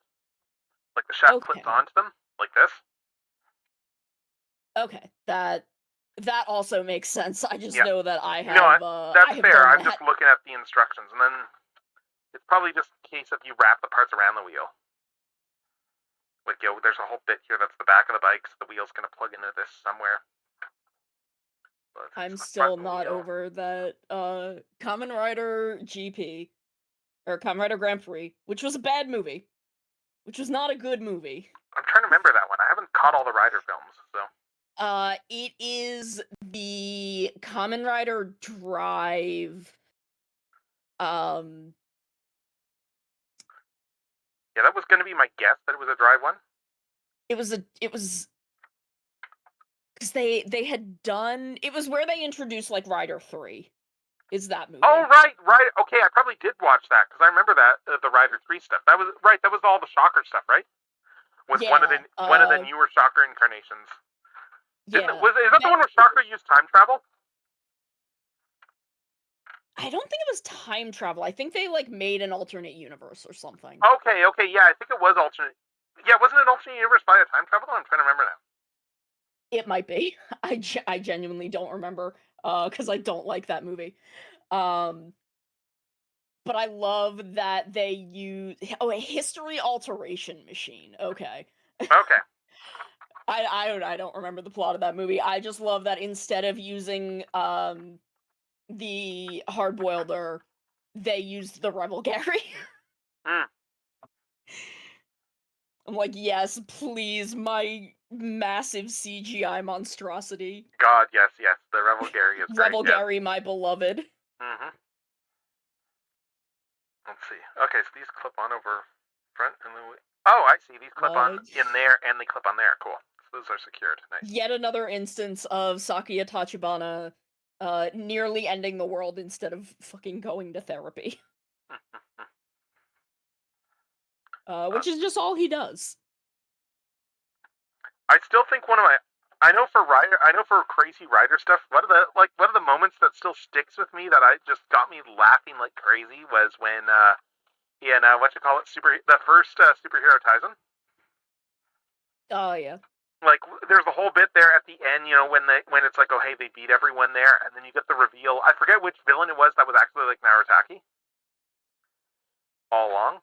Yeah. And I just immediately just burst into just like a massive amount of laughter just because it was like oh my god, man! So your entire plan here was you're operating on the assumption of the idea that Double is evil and is going to destroy everything. So sorry, not Double, Decade is evil and can destroy anything. So his plan was to get Decade and Marvelous to assemble a whole new Shocker in order to build all these threats there, that he could then destroy Decade using all of this stuff to prevent Decade from destroying it. Like he essentially engineered Decade creating the threat in order to that he was convinced Decade was going to be. This is the most bonkers thing. And it was just one of those moments where I just lost it with laughter at just how absurd the entire thing was. One of my favorites is to be clear, I love Narataki. Like it's like God. Yeah. And how the solution to the main conflict in O is Wonderful is Eiji, which weird thing, all of the O's movies involve time travel somehow. All of the O's movies are about time travel. Oh god, that's right. Yeah, time travel is a big part of them all. But he like makes a deal with the main villain of like, okay, you can do your thing, but you can't hurt my family. And the dude's like, yes, I agree to this. And he's like, okay, so who here is your family? And Age is like, the entire world. Everyone on Earth is my family. That's a very easy move. I love Eiji because he's a little bitch like that. Like I love people forget how like sassy Hino Eiji can be.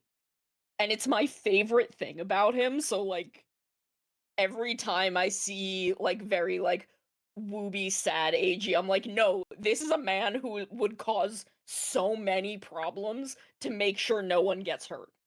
His entire shtick is being like cleverer than everyone and using that to be the kindest man alive. I mean, you're not wrong. That does sound like him. Like it's, yeah. I still feel though that's like I think one of the Rider moments that has just like in terms of how it's aged as a just oof is The O's Forza crossover movie. Oh, Megamax. Well, no, Oh, because of how certain scenes have aged because of the 10th anniversary film. Oh, I haven't actually seen. Okay, sorry, I don't want to spoil or anything like that. Sorry. I know I don't know much about it. I need to sit down and watch it one of I will these leave days. it there then. I will leave it there then. Thank you for bringing it up before I go into like major spoilers for that. So yeah. Okay, yeah, because there is Yeah, it is very much something that you do need to that O's fans do need to watch. I have my thoughts on it are complicated. So it's like I would not call it that's to be valid. clear, I'm not calling it a bad movie by any means. It's just my thoughts are complicated on it. I mean, that's fair. Pretty much all of my thoughts on O's are complicated. Like, I don't dislike O's, but I have a very complicated relationship with the fact that the narrative treats AG different from everyone else.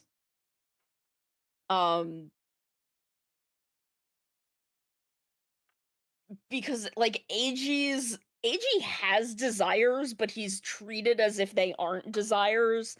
And when very similar people have very similar desires,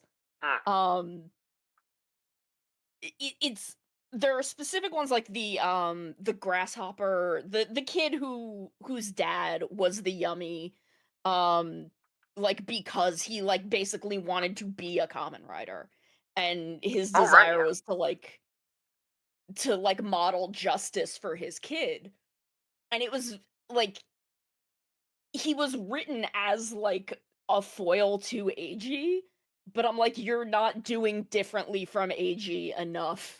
You're just put in a monster body instead of being given the belt. But I mean, like, isn't that Rider right there? Like, just monsters that that redeem themselves and become heroes. Yeah, and like I love that about Ryder, but it's just like, oh, this man doesn't get to be like he doesn't get to use the monster for good.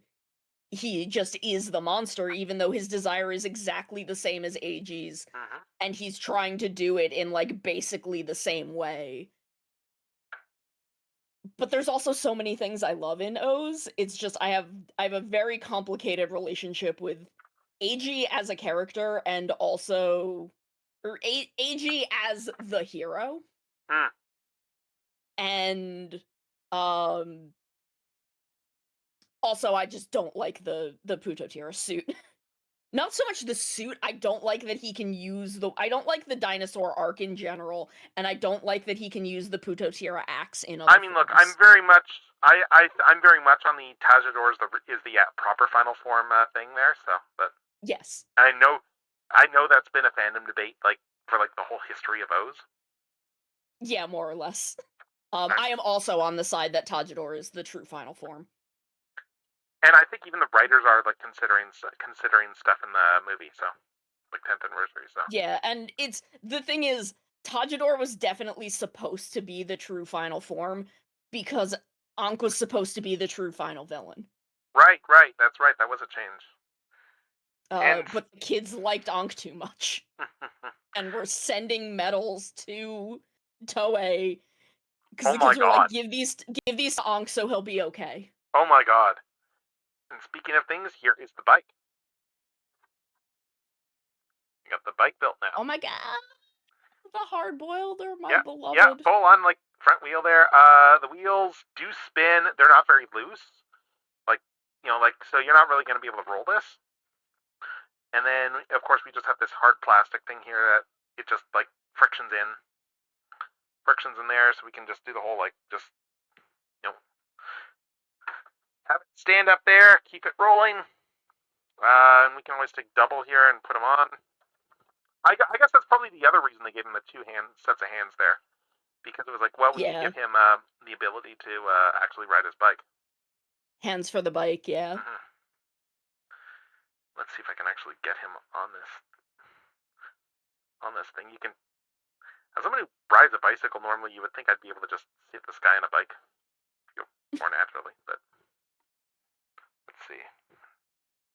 Okay, I think that's pretty good there. And then, yeah, then we just do the ball joint there. Just have him pointing. Alright, so we got a couple of minutes before ads. I'm probably going to just run and start them early just to get them out of the way, but that we can be done with the entire ad rigmarole sooner. But Yeah, valid. that's true. Bicycle poses are different. You're right. Yes. Like, oh wait, there is like, and there's the little groove there for. There's not really like much in terms of grooves to put these in. There sort of is on that side, but even then, right now he's not really sitting on the bike. He's more just like over top of it, the way I've got him. Oh wait, there we go. Yeah, I mean, I guess with how fast he's going, that is kind of how you lean into it. But he looks pretty cool on his bike, though. Like, Yeah, it's look at him go. kind of neat that they used one of the slots for, and we're going to do the bike.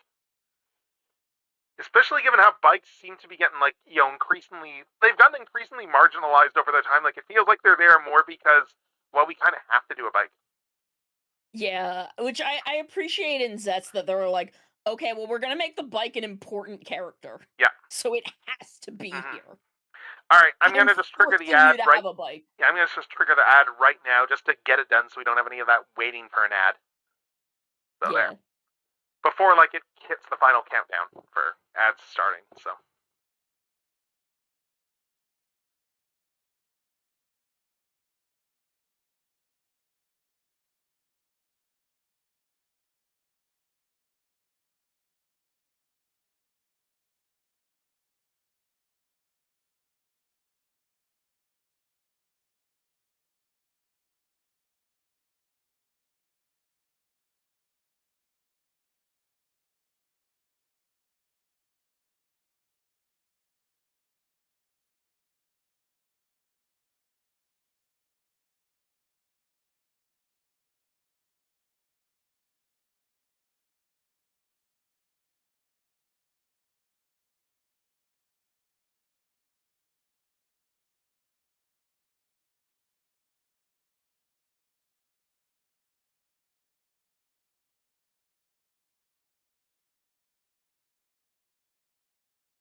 And we are back.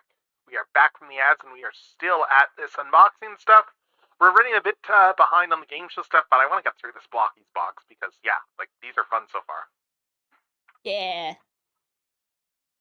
I'm just making a quick social post there, and, yeah. But yes, with me is Sonomi Khan, the karate bug mom herself. Hello, gamers. It is me.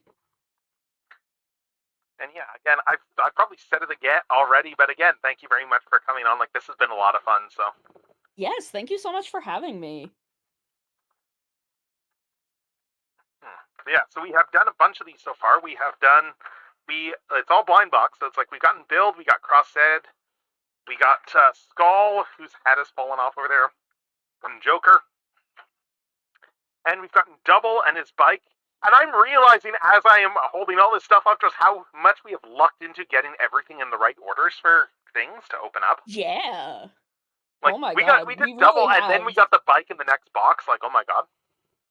truly this is a very double coded Mhm.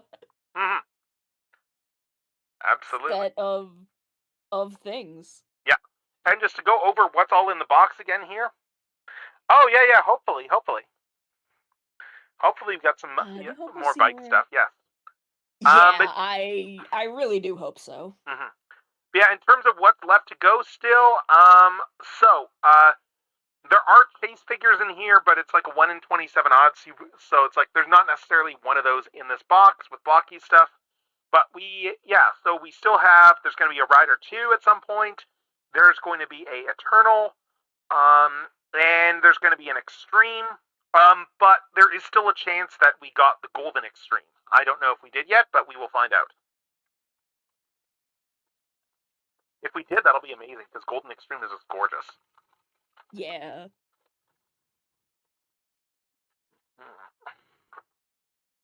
Yeah, let's see. This one seems like a smaller box, so it's probably just like standard Rider. Let's see what's in this one. Oh, we got red. Is this Rider 2, maybe? Oh yeah, this is Rider 2. Yep, there he is. You know, There's the green. As denoted by the red gloves. Like, I had to double check all that when I was looking up who's in the box of, is this Rider 1 or Rider 2? And I was like, oh, okay, red gloves is how you tell. Yeah, glove color and, like, the amount of stripes on the legs. Yeah. Oh, I'm looking at this. It's 2 for Rider 1 and 1 for Rider 2. Incidentally, looking at these colors here, I love the desaturation on the green here. That is a beautiful green. Yeah, you don't see greens like this, just contrasting it between the two here. Like, it's just a very different green. It's a much older green in terms of, like, the feel, I suppose. Like, for lack of a better term. Like, it just gives it that feel of, like, you know, the older school props there, so.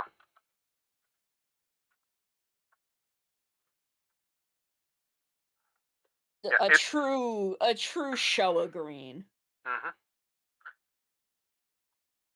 I think one of the cooler things about Tokusatsu too, thinking about it, is just how much history, like not just like Rider, but just how much history is wrapped up in like production decisions becoming, you know, something happening in production and then that resulting in an iconic element for the series. Oh yeah. Like, I mean, for instance, like the fact that what's his name did all his stunts on the original Rider, and that was why Rider 2 happened. Yeah, because Fujioka hurt himself and had to take time off, but they didn't want to stop running the show because it was doing so well. So they introduced Rider 2. Yep. Or to use the British Tokusatsu example, they wanted to recast the main actor there for Doctor Who because like it was getting harder to shoot because you know his health was not the greatest. So they ended up just full on writing, and that's where Regeneration came from. Just that they wanted to recast. Yeah. Just with a younger actor, because the original idea was not that it was like a different bot. It was not that it was like a different guy, different personality. It was like, oh, he's a younger version of him, sort of thing there. And then they just ended up that plot conceit ended up getting used whenever they wanted to recast.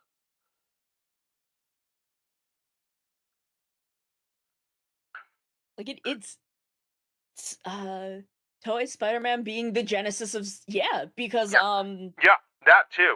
Battle Fever J, this is a little bit apocryphal, but Battle Fever J was supposedly conceived as an Avengers type thing. Yeah, that's what I've heard, yes. But then Toei and Marvel had a little bit of a falling out. And then they just made a Battle Fever J. Oh, this is cool. Here, check out the forearms here. They did this just to get like the red elbows there. Like it's full on 2 different pieces here on the shoulder. Like the actual swivel. They use 2 different plastics. That's very cool. it's crazy though just how all that history goes with all those various things. Like there's the I'm trying to think what else there is for weird things like even just when you look at some of the history of just even for Western stuff like Power Rangers, there's some fascinating dotted lines that I'm trying to remember the name of the what the name of that one producer there who was not Saban, but the other one, that Fox, who was responsible for Power Rangers happening. I'm trying to remember what her name is. Yeah. Because she's just when I was looking some stuff up for a Transformers panel and coming across things, it was like, oh, there's a really interesting history here from a producer standpoint. Because before all of that stuff, before the Fox Kids stuff, which she is responsible for X-Men, the X-Men cartoon as well. That was her project. But the other thing that she did is there's a bit on Jim Shooter's blog from which is still up online there, where he's talking about the genesis for Transformers stuff there. And there's a blog post of his where Margaret Loesch, there's a point there where he kind of does a sidebar and just starts talking about what Marvel Productions was like in the 80s as a company and the utter disdain they had for the comic writers. Which you would not think, but it was very much. They were all very much. It's like, oh, we're proper writers. We work in television. It's like we're proper writers. You guys are all hacks are all hacks who do comic stuff. There was that attitude. Now then, let's make another show where the premise is boy and his dog. Yeah. Oh boy. But the funny part and this happened a couple of times too. Where, because you had Marvel Productions, they would make deals because they were like, oh, hey, we want to use, do comics for our stuff there, and this was back before, this all started, before the stuff got deregulated for TV ads, all that stuff. But when Marvel was contacted to do stuff, when they started doing shows in the mix, you had Marvel, you had the Marvel Productions and Marvel Comics people making competing pitches for everything. Because of course they were. And it's just funny how you get the element of them, of how they continuously, generally, it was the people who were actually going to them were vastly preferring what the comics people were coming up with them as pitches, because they were just that much more creative. Yeah. Just even for the Transformers stuff, we got a lot of that. We got a lot of new history on some of that stuff this year because we actually got our hands on one of the TV writers there put a lot of his older files up for sale there, and because that we now have access to all the old production notes from pre-Transformers stuff. Yeah, I mean, even within Power Rangers, the amount of plots in Power Rangers being from the Power Rangers team getting the name of a Sentai and having to guess what the plot was about. Yeah, isn't that In Space in a nutshell? Yes. Literally exactly what happened.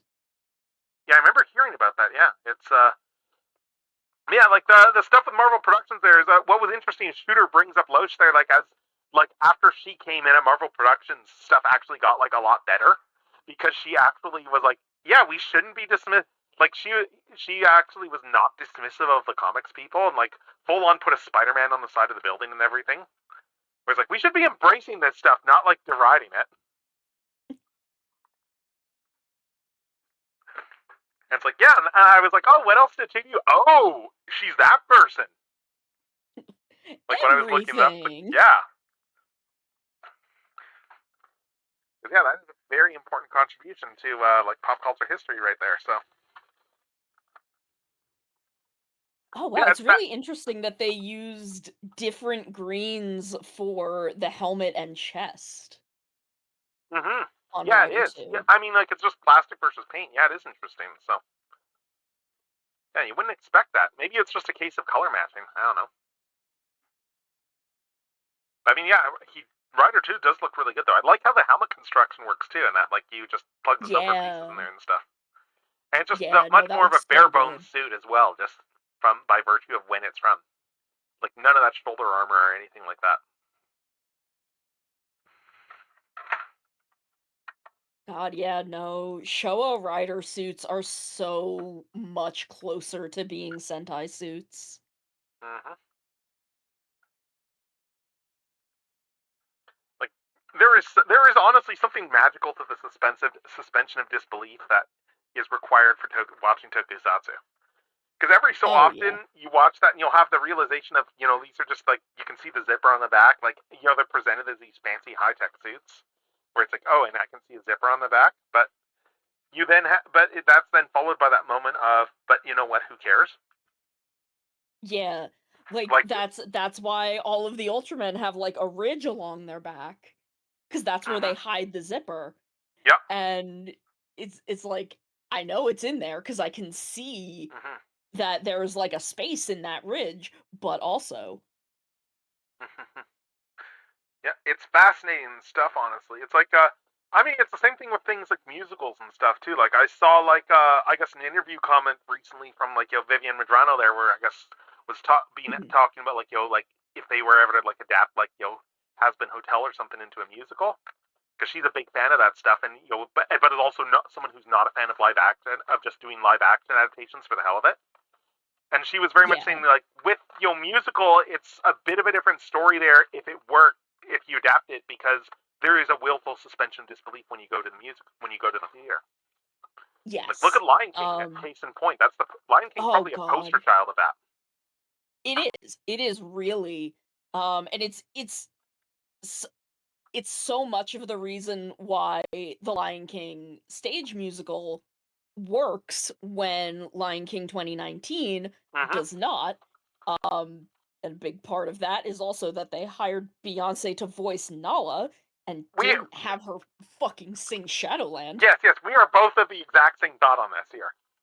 Like, I know I we've had this discussion before. I'm pretty sure, like, in your server. So, I have this discussion with everyone all the time.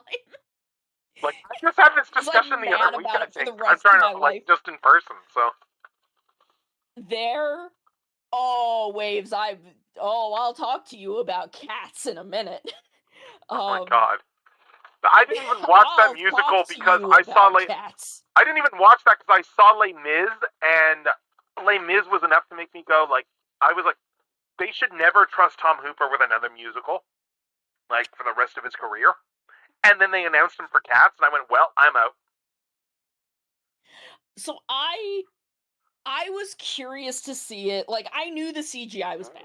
We all knew the CGI was bad, and I kind of didn't care. I wanted to see if there would be something to it despite that. Hmm. And then Tom Hooper went and added possibly the worst song that you could add to Cats, Mm. which I feel bad about because it's not a bad song, Okay. but it is a bad addition to Cats. Is it one of those songs where they add the song because they want to get the Oscar contention for Best Original Song? Yes. Ugh. That's the reason it was there. Cats did not end up doing a for-year consideration for the Oscars because everyone hated it. Yep. It But had no chance to survive. Make our time. the entire conceit of the song is so memory is the centerpiece of Cats. Yes. We all know this.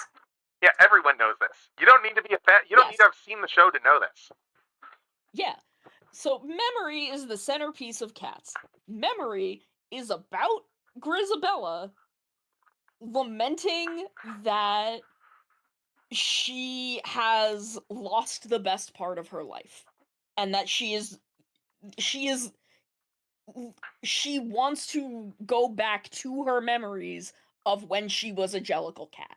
Hmm. That's what the song is about in the context of the musical. That is its purpose. The Yep. song that they added, called Beautiful Ghosts, is in literal direct conversation with memory because Okay. Cats has no spoken dialogue. It is Right. all song. So this is literally a conversation. Memory, when Grisabella normally sings it, she's alone. But in the movie, they center Victoria as the main character, as the central protagonist. Okay. Weird choice, but fine. Fine. Not a great choice, but fine. Sure. But Beautiful Ghosts is Victoria singing to Grisabella. Damn. Sucks to suck. Jesus. I'm an orphan who never had any family. You at least have good memories. I don't have anything. Good Sucks lord. to suck. And I'm like, excuse me? That is Like, horrible. I'm sitting in the theater next to my friend, and I've been pretty patient the entire movie. I've just been like, Right? okay, the CGI is bad. Everyone's singing is bad. Mm-hmm. The plot of this movie is bad. Mm-hmm. But I'm vibing. I'm just vibing. Yeah. I'm just chilling because it's like, whatever. Yeah. They've just adapted Cats badly.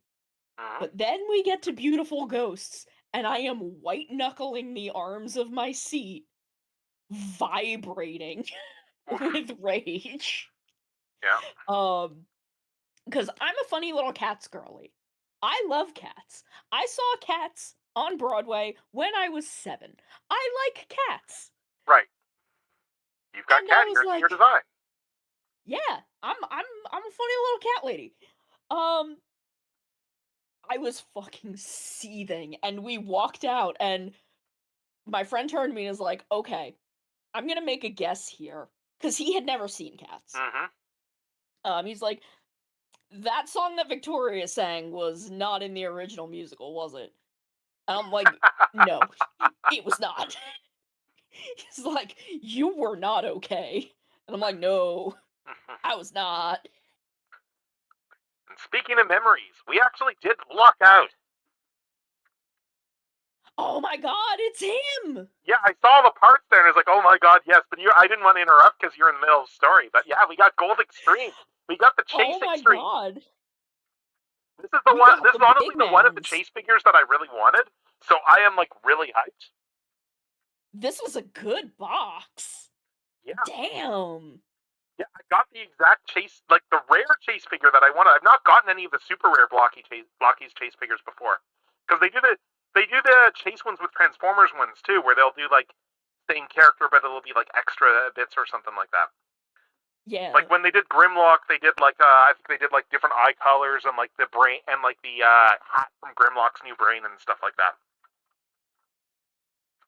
Oh my god, it's him. Mm-hmm. Damn. I just need to find the belt and all the bits here and. So the worst part about them not letting Beyonce sing Shadowland Mm-hmm. is a thing that I realized quite a bit after I saw the movie. Cause I was thinking one day, well maybe they just didn't have time. Maybe it just time-wise didn't fit into the movie. Which Yeah. is dumb because the movie is like 45 minutes longer than the original movie. Yeah. But I remembered there is the scene of Nala escaping Pride Rock to go look Yeah. for Simba. They Yes. put a whole scene in there that Madness was of not in King's- the original movie. Madness of King Scar? I'm trying to remember. It's been a while since I've seen it. So. No, they didn't do the Madness of King Scar, thank God. They do the Madness of King Scar in the Broadway show. Yeah, I've seen the show. I've seen Madness of King Scar. It's a very disturbing scene, but it is. I don't know. I like the scene, but it's disturbing, but it's supposed to be. Yeah. Cause in Lion King 2019, which I did appreciate this at least, they kind of had him fixated on Sarabi instead of Nala. Yes, And I I'm like, remember you know that. what, I can be okay with that. But in the Broadway show, they go from Madness of King Scar into Shadowland, and that's the entire escape. Yeah. So I go and I check the movie. It did need Endless Night. Endless Night also fucking slaps. But I go and check the movie. And I check the length. I check the length of Shadowland as a song. Mhm. And then I check the length of the scene of Nala escaping from Pride Rock, which is a boring scene. It is so badly lit that you can't tell what's going on. It's a garbage scene. And it is 10 seconds shorter than Shadowland. There is no reason they could not have included Shadowland. Except they didn't want to. I am assuming they didn't want to pay Beyonce to sing 2 songs, and they wanted to have Beyonce sing the song that they would put up for Yeah, that's my assumption. It best was new about song. the for your consideration song. Yeah, I do kind of. There's a part of me that does wonder though, if like if that was a case of if you knew that they were going to be doing that going in. Because like Yeah, I'm like reminded there's of the story there that what's his name? What's his name? I'm trying to remember there. Director of what's his name? The guy who directed like Matthew Vaughn, right? I remember seeing an anecdote of his where he was talking about when he was briefly working on like X3 when he was attached to X3 as the director, and why he didn't do X3 for like the third X-Men. Yeah. And that was because like the whole anecdote, like he the script that he saw there, they showed him. It's like there's this. It opens with this whole scene that, with this African village there with I think it's like drought or whatever, and like Storm showing up, and it's like and doing all this stuff, doing the Storm thing there, the whole dramatic scene with Storm, like just restore, giving them water and all that stuff there, and then they were like, oh yeah, so just disregard that script there, and he was like, what, why? And they're like, oh yeah, so that's the one that we wrote to get Hallie to sign. We're not actually Oh my using it. god. Oh They my basically put a bunch of god. Storm stuff in there specifically to get Hallie to sign on, with no intention Oh of it my being in the final god. film. And that was what he If and he was like, and that's when I walked. that's so valid. If I could ever ask Beyonce one question, it would be, was Shadowland ever in consideration for Lion King 2019? Mm. Because it needs, the scene is literally right there. Mm. Also, hey, how's it going? How's it going, Sleep? So nice. Let's see. So let's see. Yeah, thanks for stopping in. Let's see. Yeah, we got the Cyclone Joker Extreme. It's still pretty cool that we got this guy. We got the chase figure, and the chase figure I wanted of all Yeah. that. I will give Lion King 2019 that it had pretty good casting. It did, yes. The John casting was Oliver is a fantastic is a overall. pretty damn good cast for Zazu. Oh yeah, and I Pretty will give damn Joe good Oliver pick. credit to the fact that he does nothing but make fun. He makes fun of himself for doing Zazu so often. Oh yeah, I love it. And yeah. I feel like, I again, remember like him Beyonce making a is remark an about with regards to how they didn't have him inspired. back for the for like when they did the prequel. Oh, so I've seen a lot of things about the prequel, and Yeah. one day I will watch it because I do intend to one day make an unhinged deep dive video into all of the different Lion King timelines. Ooh. Because yeah, I know there's a lot of like thought out stuff for like the movie Lion King timeline for the original timeline because there's all the ancillary material. Yeah, like the original movie was so popular. So it had a lot of books Mm-hmm. that were pretty much completely forgotten about and not considered at all for anything. Um which is why like a lot of people who are deep in Lion King, like me but not me, because I knew they would not consider any prior timeline stuff I mean that was yeah. for That's what Mufasa. happens. You know that's gonna happen. Like I'm too smart for that. I'm not going to be tricked. But we're like, this is not Scar's backstory. This is not the established backstory for Scar, and I'm like, why would it be? Mm-hmm. Why fucking would it be? Um, which to be fair, like even Lion Guard came up with new backstory for Scar. Athena P has a very good YouTube video on this, Ah. and is what inspired me to like do a deep dive, like deep Lion King dive. Because like the 2019 movies are their own timeline. 1, 2, and sort of Lion Guard are their own timeline. I feel like Lion Guard plays a little fast and loose with some things, but does canonically have Lion King 2 in its timeline. Yeah, I know. I thought it did have it in its timeline. Just doesn't it start before? Doesn't it start like in the time before Lion King 2? Yes, And they like just do Lion it King as 2 like just he's takes younger, place he's a younger over the kid. course. Yeah. It just takes place over the course of Lion Guard. Yeah. But look, the I don't mind if Scar has a kind of tragic backstory and then like goes bonkers. I just Yeah. think it's fucking stupid that Mufasa is not his brother by blood. Yeah, I mean that was like the whole point was that he was the yeah. I don't know, it's Like, kind of dumb. and his dad was just like, I'm naming this adopted son my heir instead of you. Like, I don't know, it's stupid. Yeah. That sounds really dumb. Like it's just the whole. It's like. Yeah.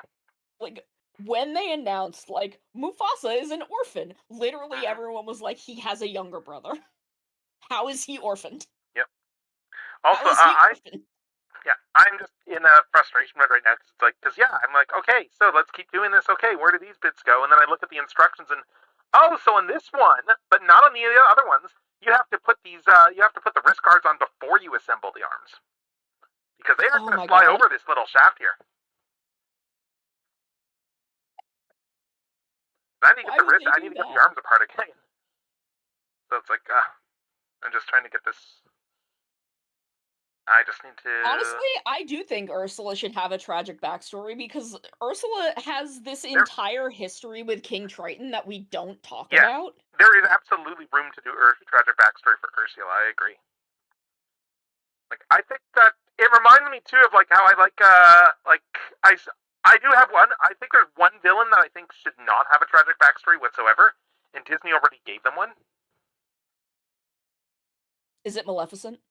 Oh no, it wasn't Maleficent actually.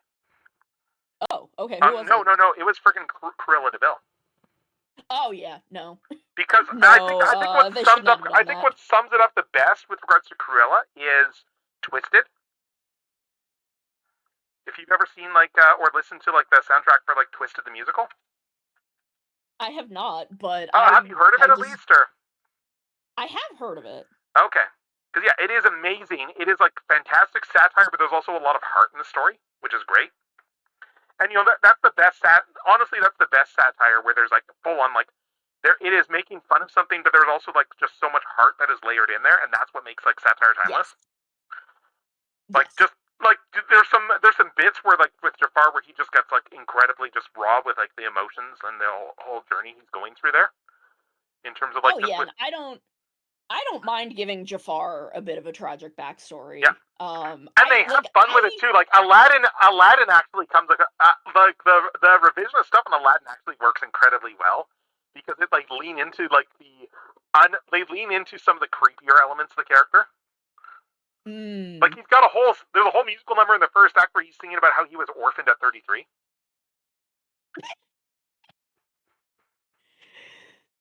Well, the thing is, Frollo is tragic. Frollo, as he is tragic because he's this man deeply, deeply warped by religion. I look at him as a monster who's enabled by religion, as opposed to being a man warped by religion.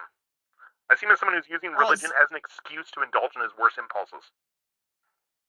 See, I do believe he is, but I think being brought up in religion will warp you to be that way. Because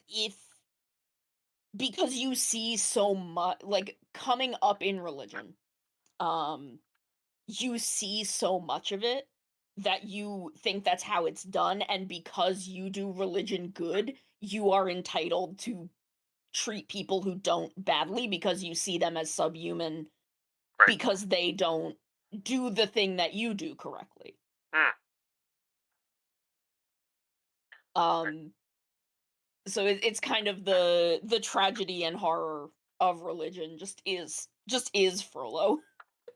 Yeah, it's Um a good take. Interesting take. Yeah, yeah. I don't think they need to like make him have been like beaten as a child for whatever. No, no, I no. don't know. I think just inherently his relationship with religion is tragic in how horrifying it is.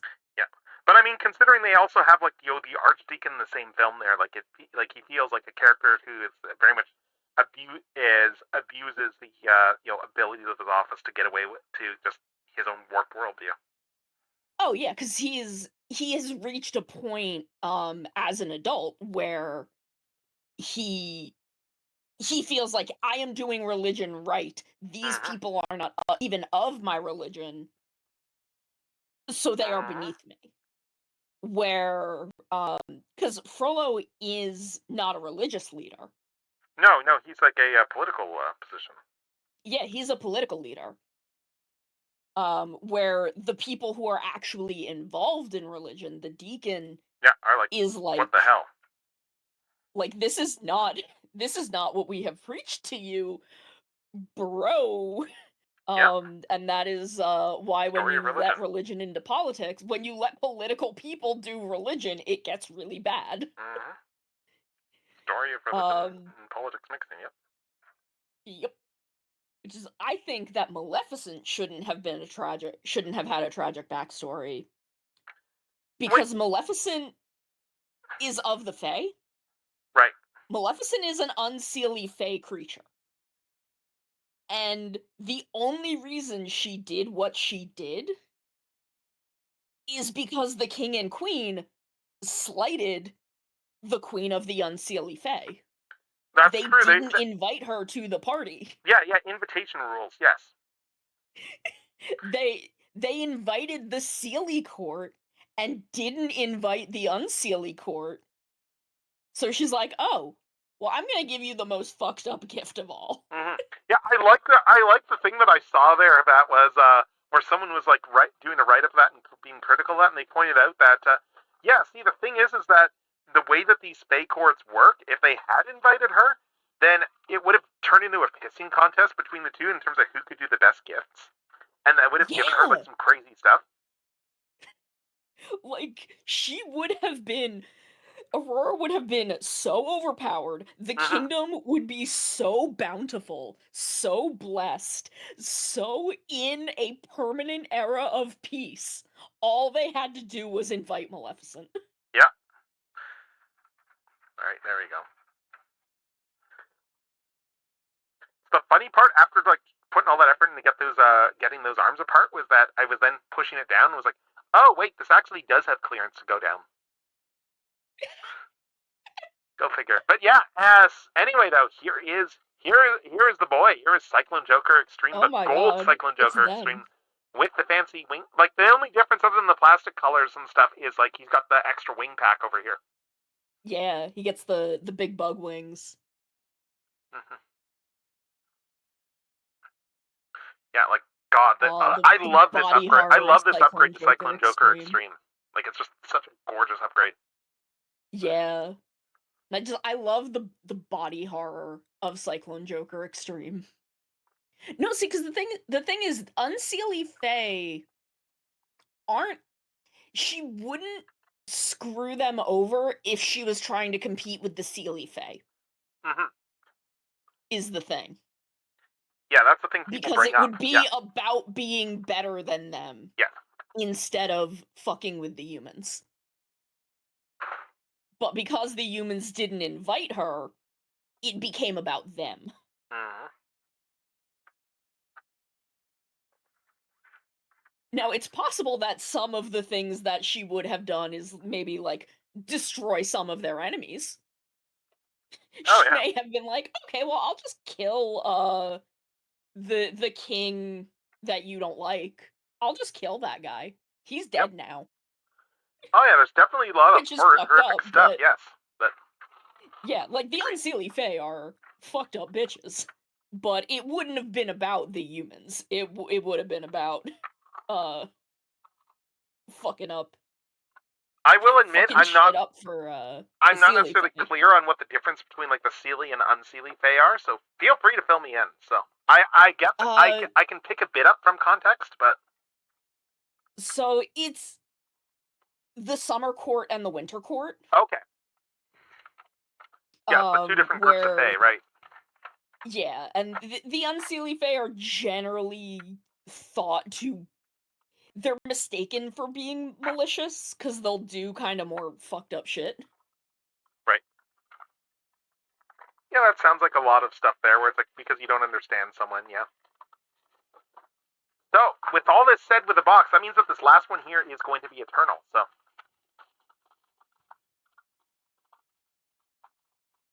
So we get to do Eternal next. Oh, Eternal. Yeah, and here we go. Here's all the Eternal bits. There he is! There's the little man. There's the guy. There's the funky little zombie. Mm-hmm. Yeah, I remember like the first time when I was doing my watch through of Double, like because I hadn't watched the A to Z yet for movies there. So you hit that one episode and it's like, wait, what happened to the tower? Yeah. What happened to Fudo Tower? Yeah. I think Deno is the one that did it the worst. Deno and Go-Onger. Because there is an episode of... I don't actually even remember the plot of this episode, but it is, like, incomprehensible if you have not seen the Deno movie. Like, it is 100% possible to not require people to see a movie and still reference the movie. Like, that happens all the time. Like, the example I'm thinking of right now is King Odor, actually. Yeah. Where I've not seen the King Odor film yet, but watching, like, when we were getting to the finale arc, there's that one bit where a character shows up, and I was like, I bet this has to do with the movie, because it is being, just the gravitas this is being treated with. And it's like, I was like, I probably should watch the movie at some point, because it is very clear there's some importance gravitas to this entire moment here, and they are doing a good job of selling it. And really, that's just a mark of just good versus great writing, I suppose, when you can make it so that you don't need to actually have read everything in order to follow what's going on. Yeah, because honestly, you kind of get the plot of the King Odor movie from the conversations that happen in that scene. Mm-hmm. That's just writing, yeah. Like, because it's okay, they're bringing back characters who died, so it's very easy to understand that they're coming from the land of the dead. Yes. This girl is here and has a connection to Gira and the land of the dead. Mm-hmm. And then Big Grandpa Kuwagata shows up and, does an I accept you now thing, and it's like, okay, well, that was the plot of the movie. We understand. Yep. Was True Ending after the trilogy? I thought True Ending was before the trilogy. True Ending, I'm trying to remember. No, I thought True Ending was first, yeah, and then we got the trilogy. Yeah. True End came first, and then we got the trilogy. Yeah. Because you don't need the final one of the trilogy is when we get Kuroto's final form there with the giant body. I should know this. I bought all these figure arts because I love Kuroto so much. Like I love what happens when you take his power up there and put in the for the invincibility power up there. Just how it's just him singing over the jingle. Yes. It's the most unhinged thing, and it's the most in character thing. He's such a little garbage man. I love him so much. Yes. And I love you watched Outsiders? I have not yet, no. You should watch Outsiders. Outsiders is so good. Yeah, because Outsiders continues on from the President's stuff, specifically, doesn't it? Yes. The President's stuff is all a prequel to Outsiders. Yeah, I've seen the President's Outsiders was made for me specifically. It is about all of my favorite funny little guys. And there's so many great funny little guys in Rider, so yeah, it's... They literally take all of my favorite stupid homosexuals and put them in a room together. Yeah, that sounds good. Did I put this on upside down? Let's see. I don't think so, but... Oh, no, I didn't. I'm just... Yeah, this guy goes in over here. Okay, so that's the back, I guess. And then the front one with the tactical gear goes over here. But... There is a conversation in Outsiders, which is maybe one of my favorite conversations in any fucking Toei Tokusatsu media. Nice, nice. Let's see. Oh, and this one here, I need to pop this leg back off because there's the thing on his leg right here. Did they say they were gonna do more Outsiders? No, I think I'm thinking of the evil Ultraman thing. Because I know they did a second. I think they're just stage shows, but I think they did a second one of those. Interesting. Let's see. Yeah. So okay. So yeah, this is the main thing. Different special thing with this one here that you got the little thing that goes on his leg here, and you just put it on the upper leg here, and then it just slides on. And actually, do I need to hold up? Let's pop this back off. Do I need to pop this on over top? Let's see. Oh no. There we go. Yeah, there we go. And now I've got the full knee range and motion for the leg. Okay. Nice. Yeah. Okay, good. It's up. I was just not sure if it was up far enough, but there we go. Because they put a little cut in the back there, so it'll still line up with the joint. Okay. So yeah, there we go. I can't believe they gave Eternal his own movie. I can't believe that guy loved Eternal so much that he was like, "Please make a movie." I mean, yeah, when that happens, considering like that guy was a fairly big singer, right? So you do that. Yes. He did the opening for Drive. Yeah, you indulge these people when you get the chance because yeah, like they're gifts. And again, that is one of the things that I love just with regards to just like with the chaos of like that sort of like television production that you get like all these weird little things that come about because of scheduling or because of availability, and it forces changes, and you get some of the most fascinating stuff out of that. Yeah, I mean that's why we started getting 10 years after movies. Because now Nagasawa was like, I want to do a Hurricaneger movie. Hey, Toei, I think we should do a Hurricaneger movie. And they're like, well, now Nagasawa, you do just live on our set, and we can't seem to get rid of you. So, if you can get everyone back, we'll let you do a Hurricaneger movie. And then I assume his response to that was challenge accepted. Was like, yeah. Like, then the Deca Ranger cast was like, well, we want to do a 10 years after movie. And then they got everyone back for do Ozzy. That. Yeah. Like even how do I keep forgetting her name? Like the best side character in Oz. Oh, Chiyoko? What's her name? My like beloved? the secretary. Like the assistant. Oh my god, her name is not Seiko, that's Double. Because she's the best. She's the best because it's like she's just like complete like she is just that trope that I love of that competent under that competent like second in command sort of thing there where it's like they're not the person in charge, but they are the ones who have to execute all the bullshit that the person in charge wants them to do, and they're very good at executing the bullshit, but they have no patience for it. Yeah, Satanaka, that's it. Yeah, Satanaka, yes. That it is the best Satanaka, yeah. It is the best trope there. Like, it's all over the place. I mean, like, she is just here to babysit two very stupid boys. Yes. And one of those stupid boys is way too much money, so. Yup. But like, I mean, it's like, yeah, like, I mean, I get like the straight up bit with like you get that trope all over the place. I mean, like, there's what's her name, like Plumeria in the Pokemon franchise, for instance.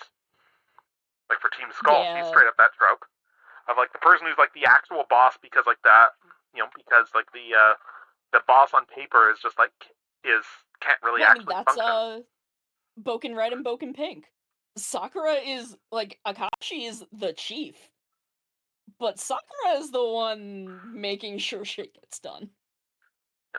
And I mean, they did the same thing in Genshin Impact. There's a character there, like for like Arataki Ito who runs the whole gang in Inazuma, and it's like And he is kind of useless. He is a man-child. He is useless, and it is like his main subordinate, like Kuki Shinobu, who is the one who is like way too overqualified for like being being with these idiots. But she is like, but these idiots also don't judge me, and they and I like hanging around them and stuff. So Yeah, they're it's like idiots, yes, I but have they're to be the my den mother idiots. to all of these idiots, but I would rather this than have to deal with like just home life sort of thing there. So Yeah, it's like they're idiots, but they're my idiots. exactly, Team Skull also lives rent free in my head. yeah, because she was like, I don't want, because like in her whole background, she was like, I don't want to become like yet another like shrine maiden like everyone in my family expects me to. It's like, no, I'm gonna go to the mainland. I'm gonna take like every sort of like graduate, every just kind of like degree I possibly can. So she is like ridiculously like has like applied knowledge in pretty much like everything because she just keeps going to school and learning more stuff. Well, that's Sakura Bokenger, the love of my life, the best Sentai character that ever has been or ever will be. Her entire thing is she is from a rich family that like owns a pharmaceutical company. Okay. Decided that she did not want to be like a rich heiress who had to like live that kind of life. Yeah. And joined the Special Defense Force. Okay. Like basically went as far in the other direction as possible. Yeah.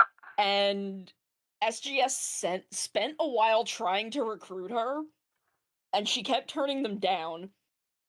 So they sent the dumbest, hottest man who has ever lived to say some shonen protagonist shit to her. And she's like, well, damn, I can't not fuck him. God.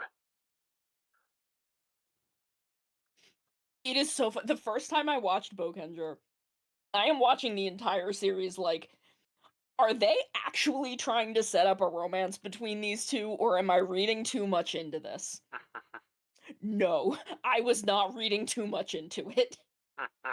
Literally, the ending of the show is their boss shooting them into space so that they can finally hook up. More or less. Oh, that's great. Yeah, like Bokender's one of the ones you're a huge fan of too, isn't it? So. I am the huge fan of Bokenger. It is my number one Sentai of all time. I will recommend Bokenger to anyone and everyone, all the time, forever. Yeah, because I've heard you go on about it before, like on stream. So yeah, so it's. Yeah, I will tell everyone about Bokenger. It is a perfect Sentai. It is incredible. The thing they do with the villains in Bokenger that no other Sentai has done, which is baffling to me, because this was so interesting, is that there are 4 completely separate villain groups. Okay. Completely not tied to one another. Cool. They will both ally and fuck with each other, depending on what works best for their own shit at any given time. Okay, that's rad. And each villain is kind of connected directly to one of the members in the team. Except Boken Pink, but she also gets the best episode in the show where she kind of gets her own special villain for an episode. And it's the best episode in all of Sentai.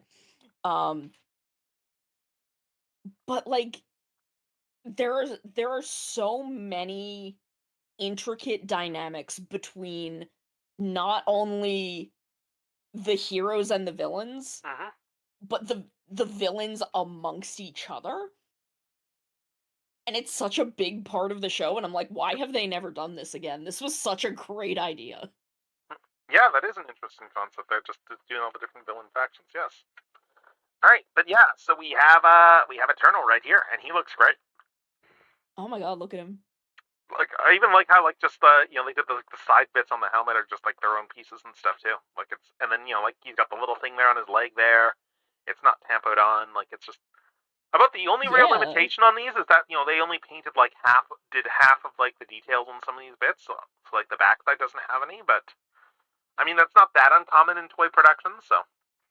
No, especially in this style and in this Mhm. scale. Yeah.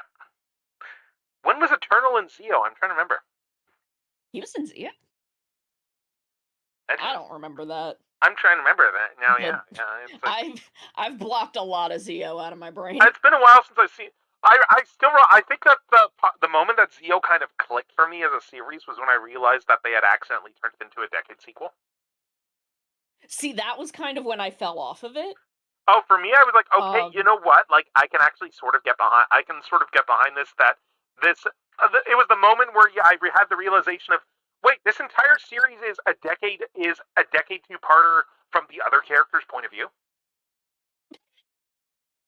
I mean, that is very funny. And once the only thing that was lacking was Narutaki running around. I think it was once DN started showing up and doing his usual thing that I was like, oh my god, wait, this is just a Decade two-parter.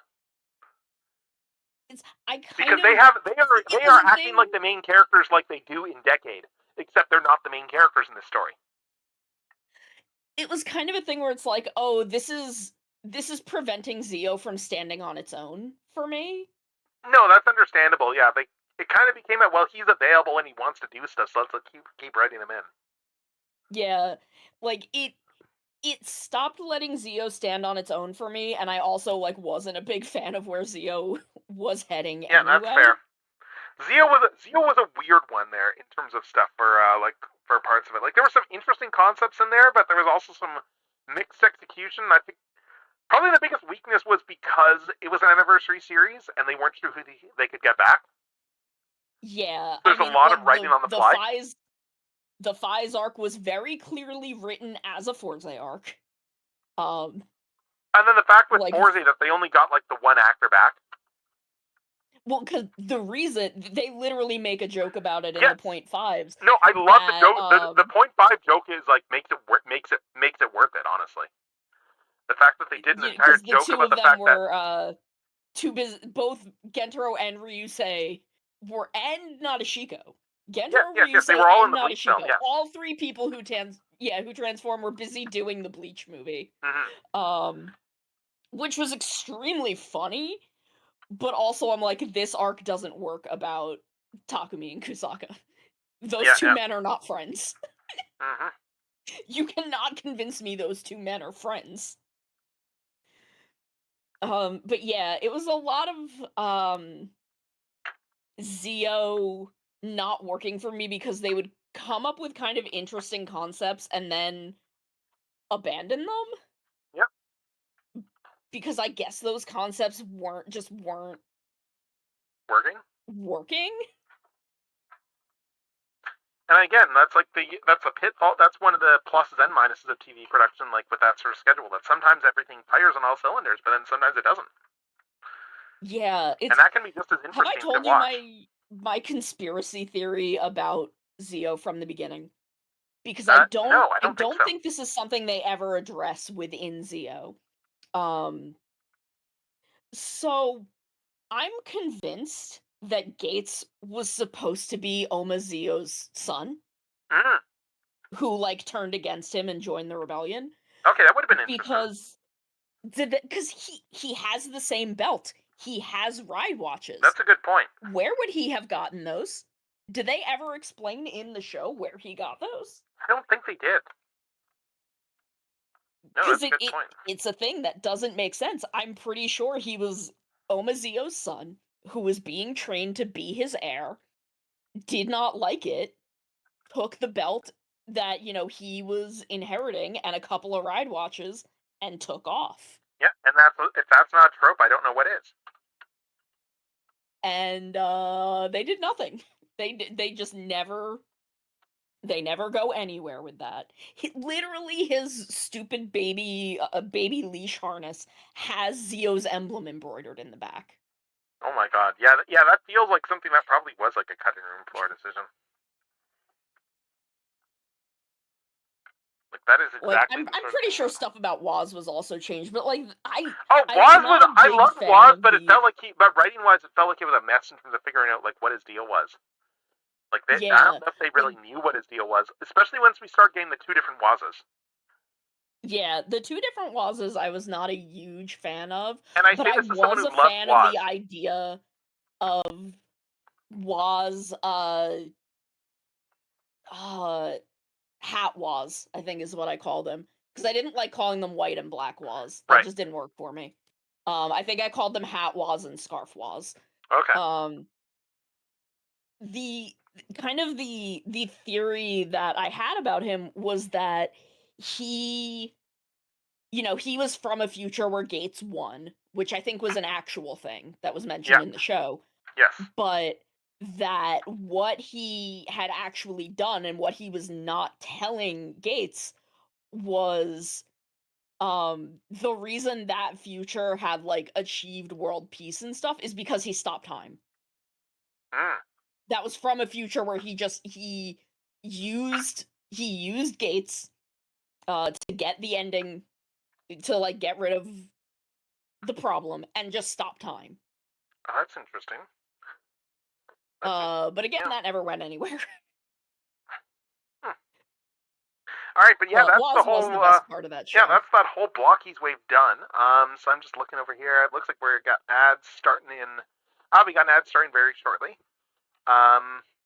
So it's like, yeah, I'll let that kick off and run. And yeah, then while the ad is going, I'll probably shift into a BRB screen around then. Well, I better shift into a BRB screen shortly then. But so that it actually kicks back after the ad ends. But yeah, so once we get back, I'm going to be doing some like game show stuff and everything. You are absolutely welcome to stick around for that stuff, Sono, if you want. So, because I want to like run some I may Jackbox, be some Gardic looking. phone stuff. I need to figure out some dinner things.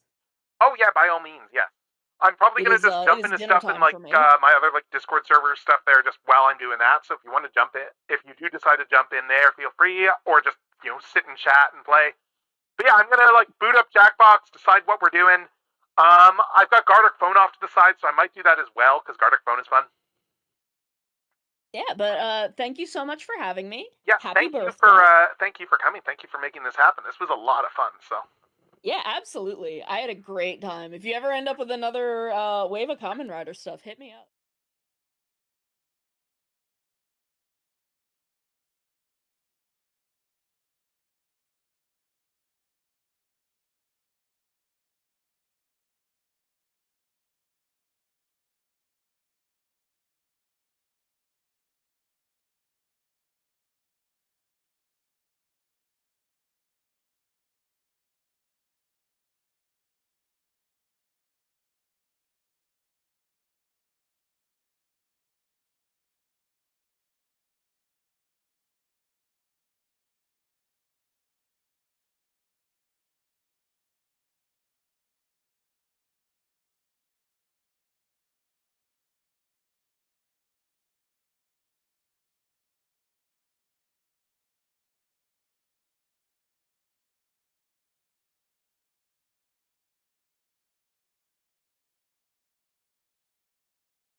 Alright, and we're back from ads. We're back from ads again. Thank you so much, Zoto, for coming in and for coming on. And I'm just going to switch views here. I'm going to just switch back to the magma here quickly while I get set up for the next bit here.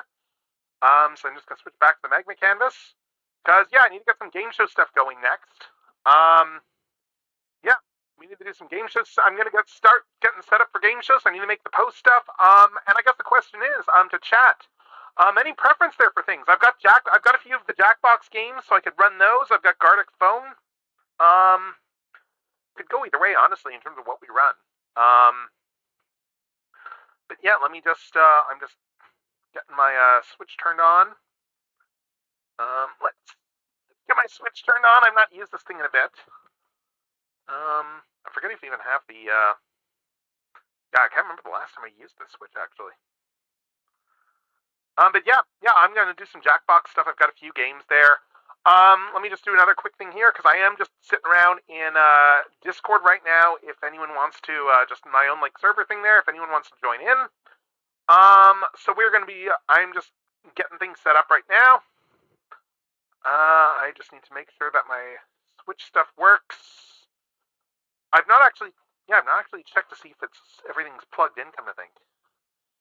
I don't even know if the actually, yeah, the HDMI isn't even plugged in. Jesus. That'll do it. That's why I'm not getting a signal, because I don't even have the HDMI plugged in. But I can just do that right now. Let's just plug this thing in. And let's see if I can get a capture going.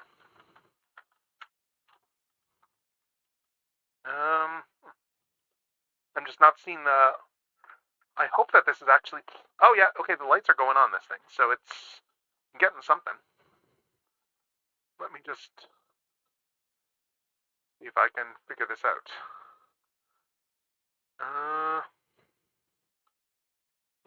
Yeah, this thing is lit up, so it should be getting a signal. I just need to get this all set up here. But yeah, I'm going to leave this up while I am sorting all this stuff out. And we get the Jackbox stuff going. Why is it not working here? Let's see. I'm just... Hold up. Sorry. Bear with me here. Let me just disable this. Let me just see here. Because, yeah, the capture is... Why is the capture not coming up? I'm not even seeing the device.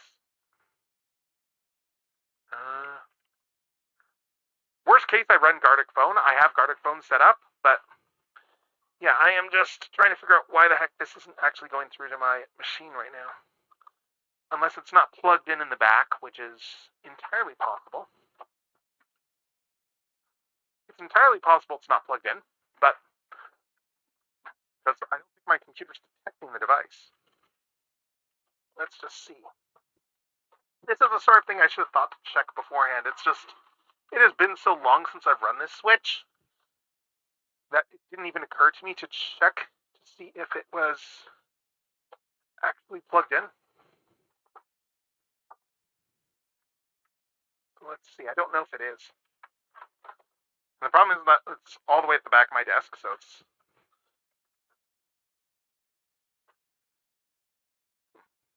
Let me see if I can get in here and check this.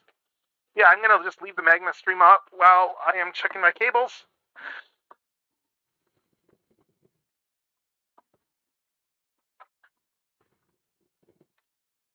Because I don't think it's physically plugged in.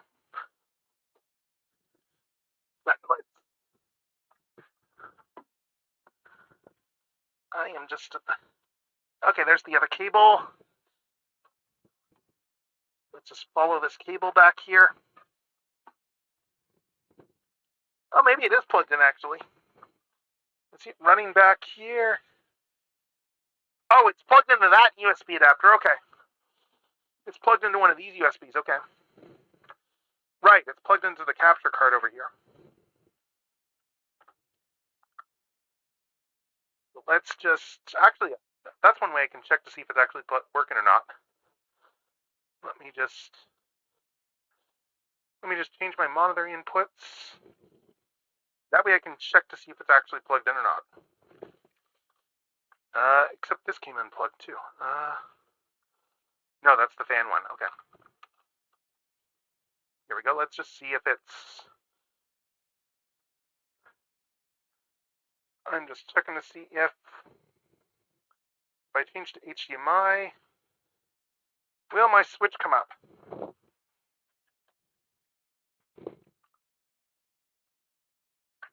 Will my switch come up if I put HDMI in?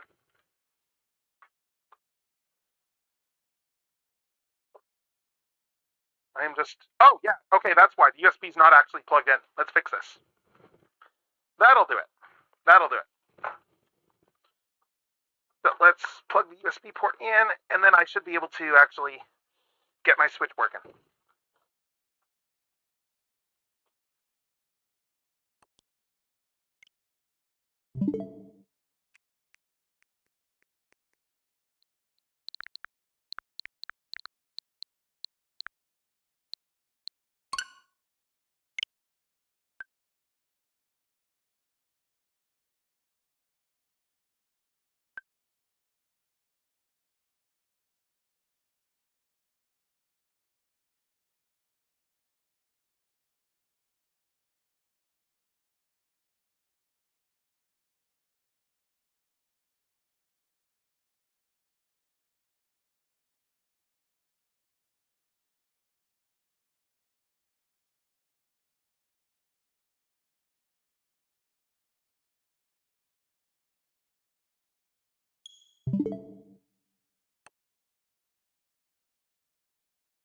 On there. So why is it not?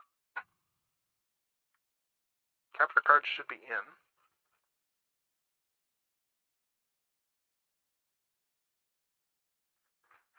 Capture card should be in. It's just, I don't know why it's not.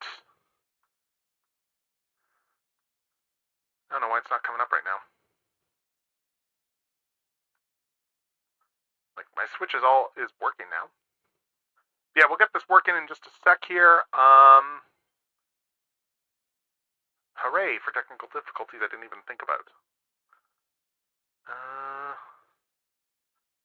Where's my device manager? Let me just...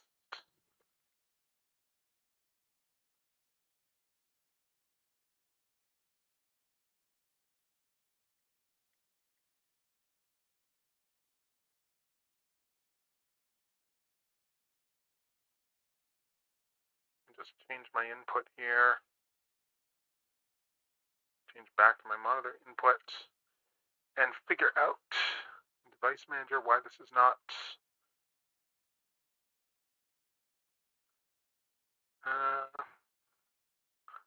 let's see if I can get this to come up.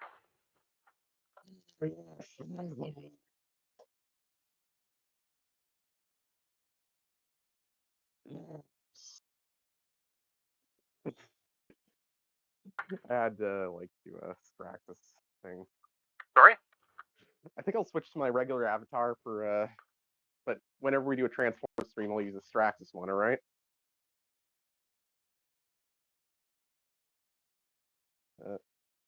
Hello?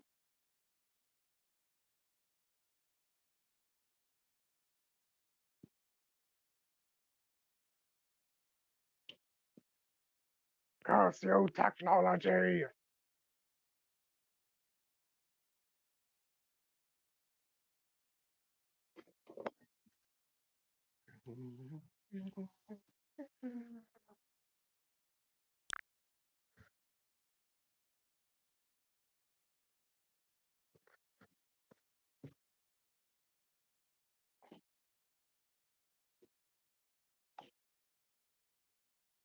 Slabs of silver will sink at me. Yeah. Yeah, let's see.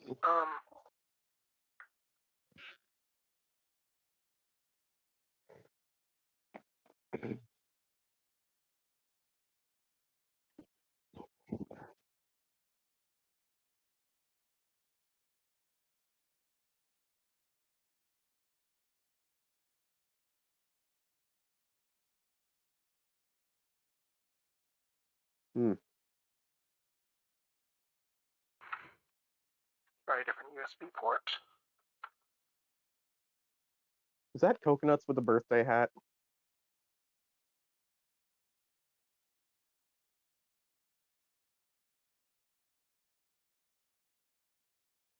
Oh.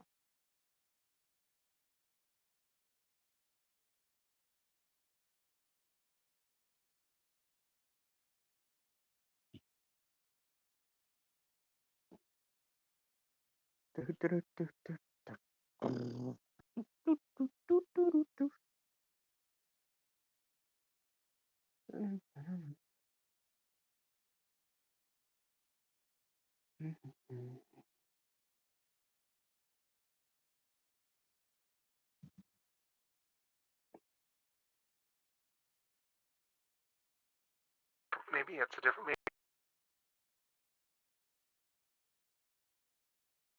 Let's see. Is this working here? What if I use this USB port? This USB hub. Hmm?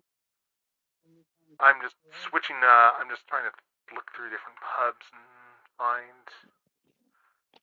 Oh wait. Hold No, on. I didn't. Is this in here? Yeah, I will.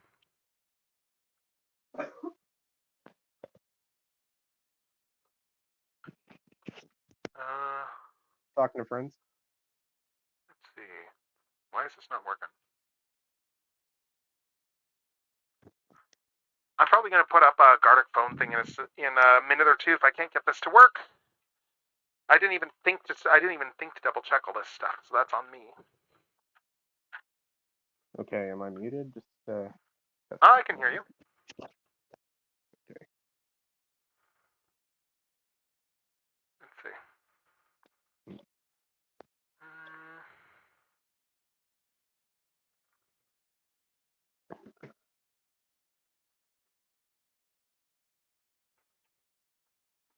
Yeah, it's just not coming up with the capture stuff, and I'm gonna disconnect real quick and switch to my other avatar real quick, okay?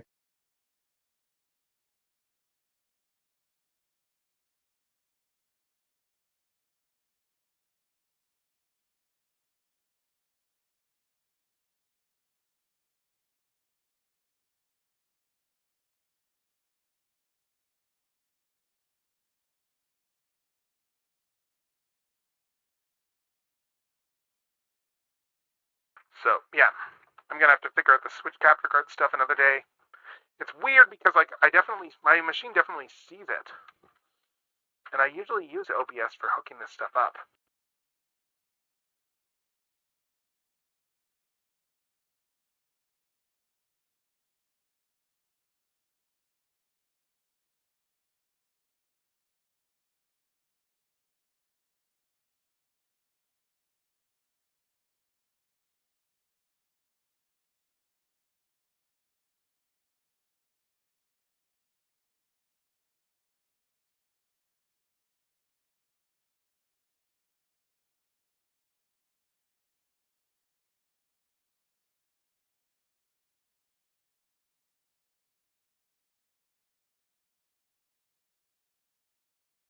Switch this to Gardic on stream, and we're gonna do Gardic phone through here. So, all right. Yeah, shame I can't get this to work. It's really weird because it's definitely it's got to be something in my capture card. Because I have because the splitter is it's got to be something with the actual capture like USB hookup to my desktop. I must need to use a different port or something like that. Because it should just work if I plug it into my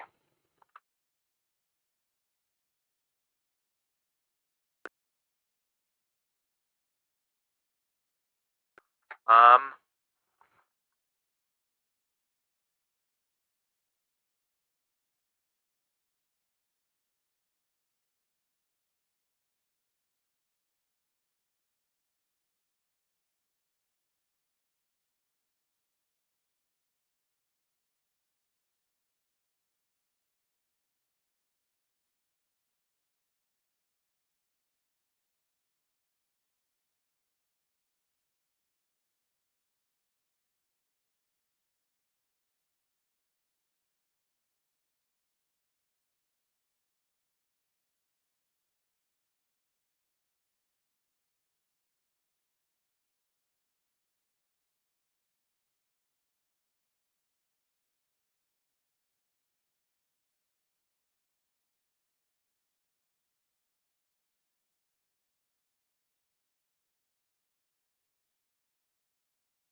Time to weapon up, wallflowers.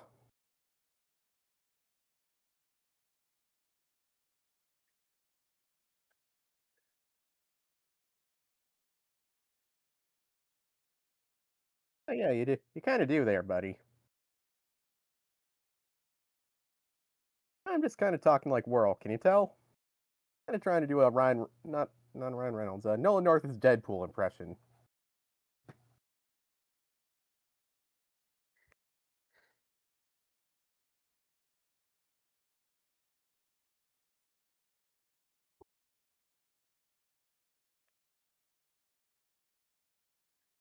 And I guess Alex Hirsch's Bill Cipher could be a good Whirl voice too. You know, one eye, kind of crazy, really funny.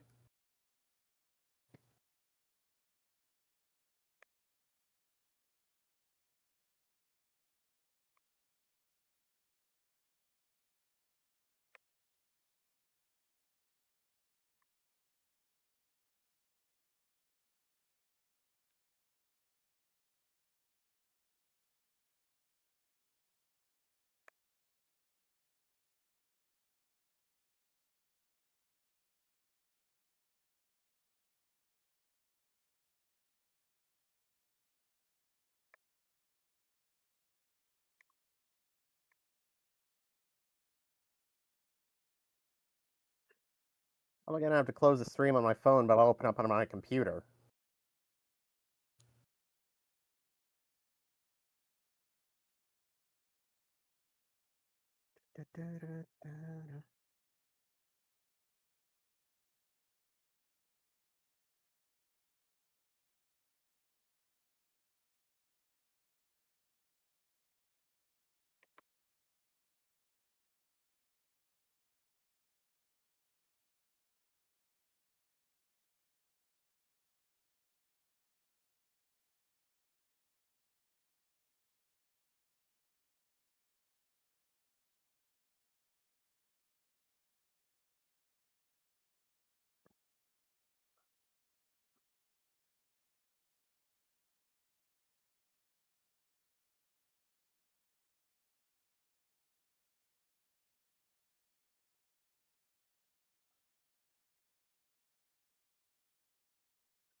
The room code is BOFA. Bofa these guns.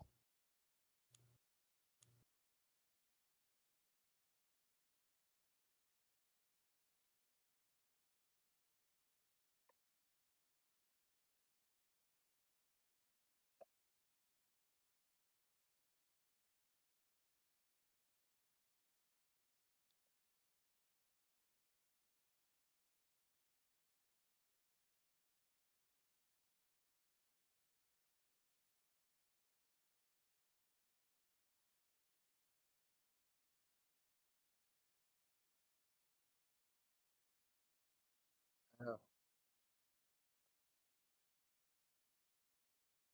me neither.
Yeah, I think I'll lurk. I can't get this thing to work on my phone. Can't figure out where to put in the room code. Like, it works. The Gardic thing, I just can't find out where to put the room code.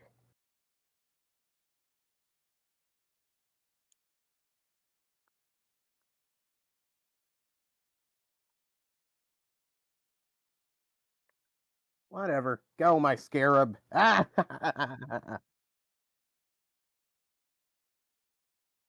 I think you click on invite.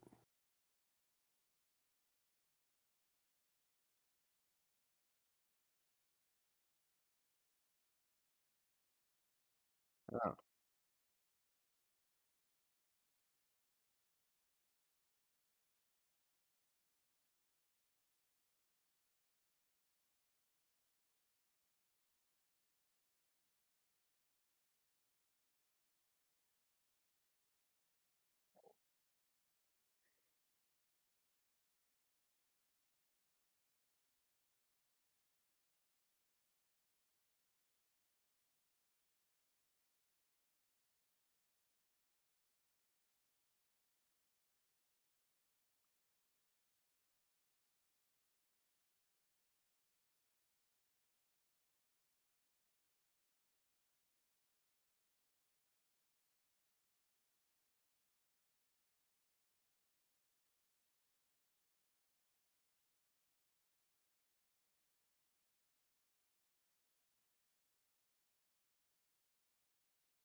Someone who is good at Gardic phone, please help us. Our family is dying.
Alright, that'll work for me.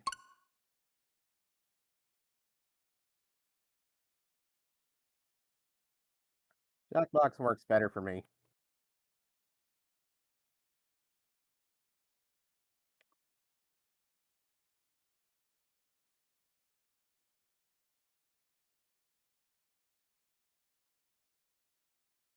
As long as it's not the source from Archie Sonic.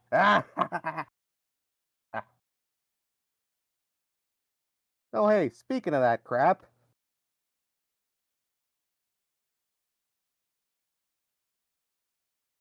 Where the heck?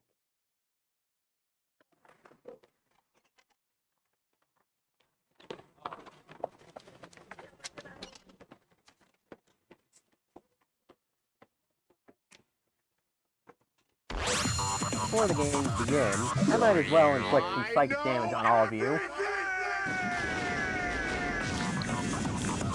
Yeah. Yep.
volume back on so I can... Yeah, I'm picking up sound on it.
Split a room if you give me a chainsaw.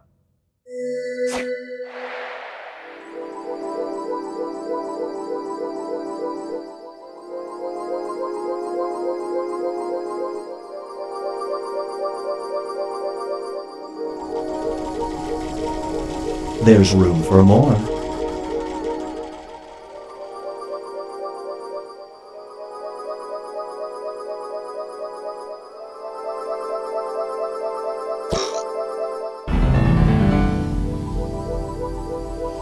Join us.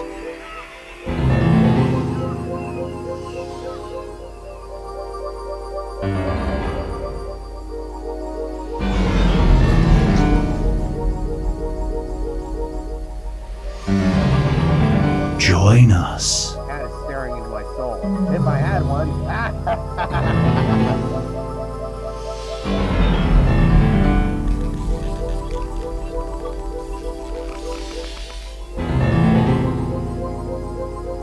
There's room for more.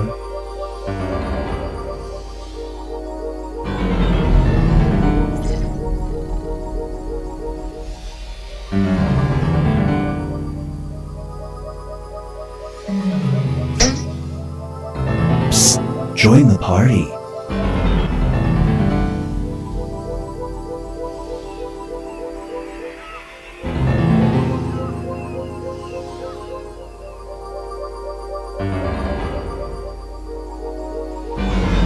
Join us.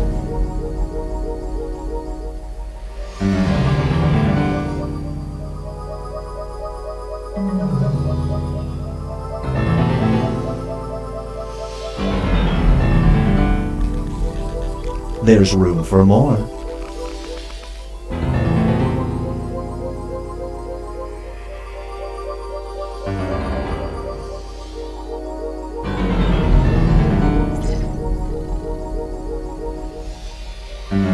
Psst, join the party.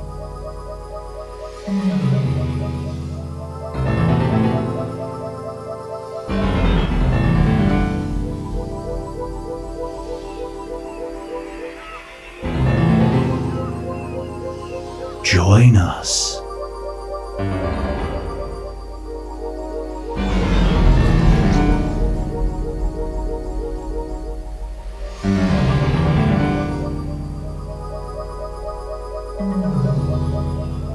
Join us.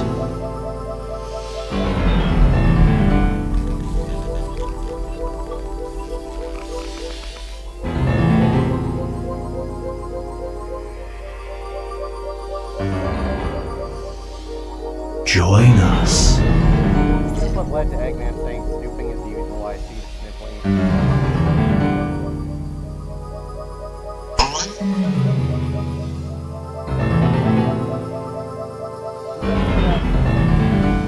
There's room for more.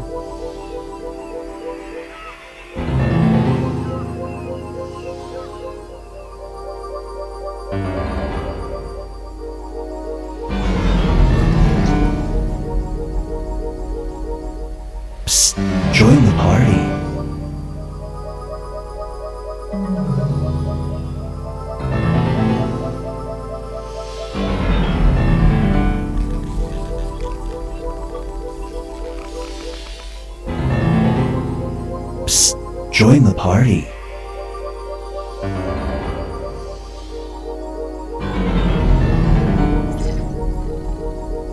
why do you only get one eye?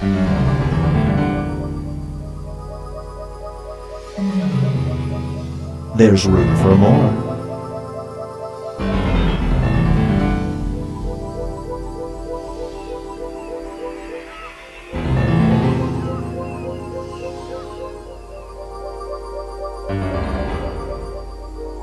There's room for more.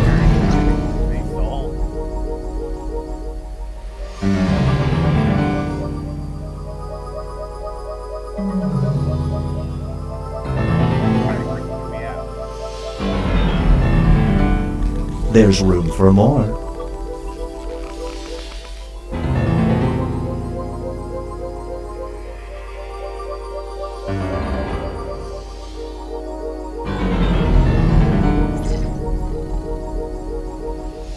Join us. Logged in on Twitch. I mean, it's Twitch logged in.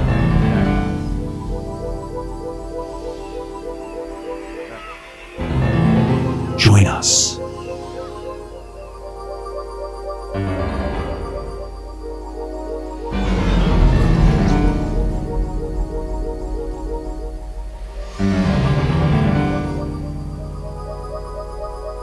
Join us.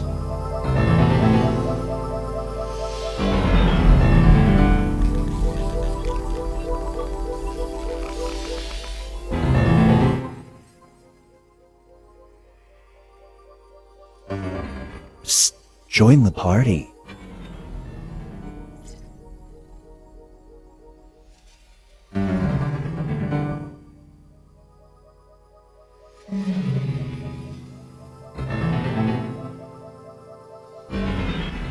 There's room for more.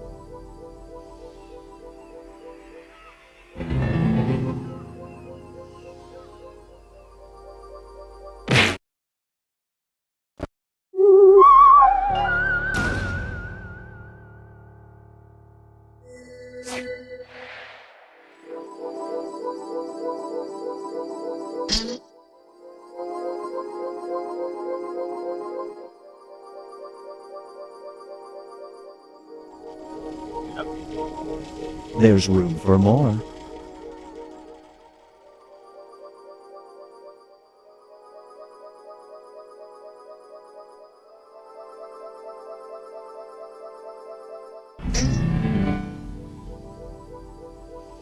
Join us.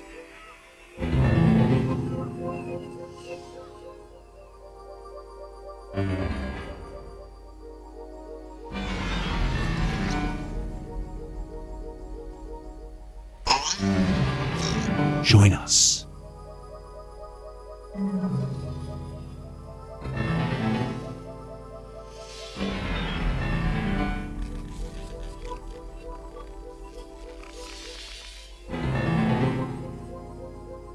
Join us.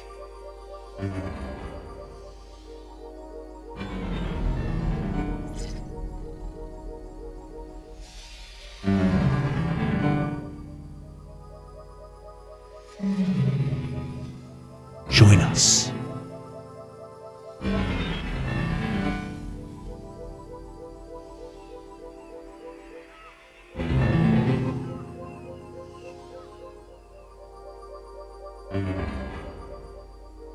Join us.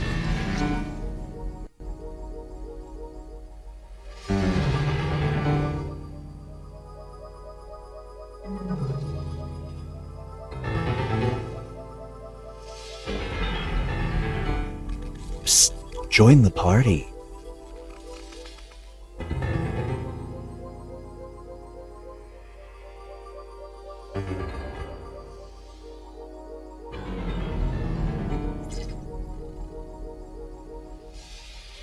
There's room for more.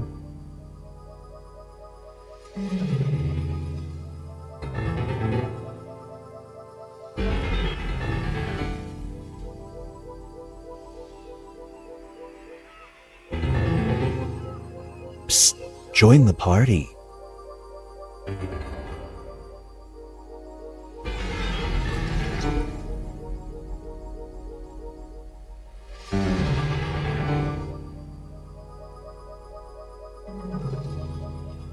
Join us.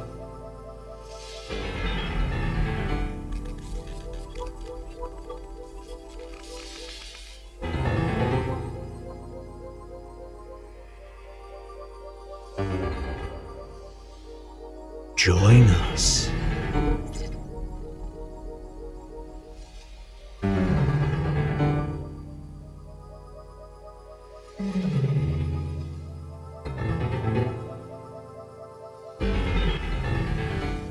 Psst, join the party. Okay, let's see here. There we go. Okay, I think it's interfering, I think, with the...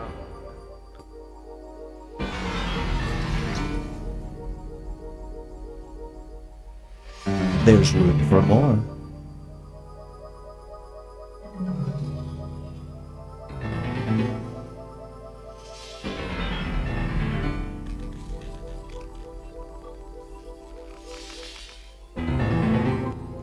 Yeah, Join I think what us. mucked it up was just all the all the stuff there with plugging in the switch and stuff like that mucked up the audio. So I'll just run it without the fancy voice changer stuff. Join us. I just turn monitor off on my mic. And yeah, thanks for the heads up. Okay, so let's try this now. All right, yeah, okay, good. Technical difficulties all seem resolved. Hooray for technical difficulties! Yay. Join us. Yeah, I don't know why the voice mod stuff isn't working right. Weird. Oh, well, I don't need it anyway. So let's start this. I guess I don't think anyone else is coming in. So let's start this right now. There's room for more. We can always do another game later. Meow. Do not be startled. I am here to guide you as Party's we just explore the getting deepest recesses of crazy. your mind. You will build strange and complex worlds using only your imagination and your thumbs. A hypothetical situation missing one key part will be transmitted to your device, like this one. Ads before online videos have been banished. In their place are 15-second videos of this. Let's see. They are not skippable. Is life better? There are infinite possibilities you could write in to complete this scenario. Choose wisely, though, because everybody else will then answer yes or no. And you will earn more points if you split the room. Fitting name, huh? For those of you in the audience, you'll be competing as one player. Your answers will be determined by a majority vote. Yes, even in a nebulous void, democracy is important. At the end of the game, the person who creates the most divisive dimensions will win. I assume everyone Got knows it? the rules. Good. I'm just leaving this Now up to us let's for begin. Just, just in case. You are about to go nowhere and everywhere, but definitely not somewhere in Ohio. You're Let's see. about to split the room. Split the room. Okay, it's time to build some strange worlds. Okay. Oh, right. I need to look at my thing here.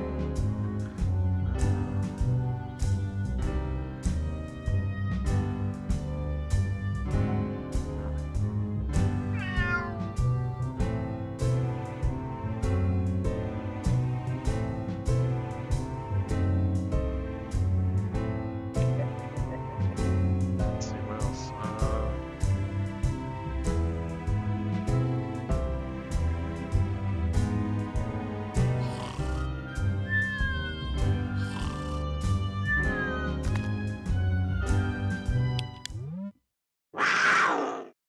What the? And now, message in a container. Let's see what we got here. While walking on the beach, you find a message in a bottle. The letter is addressed to you, and it only includes this short line. Do you try to find this person?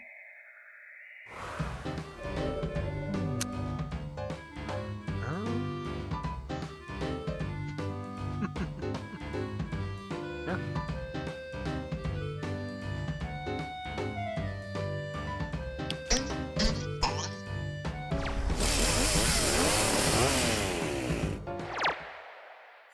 The longer it takes the room to answer, the more bonus points you get.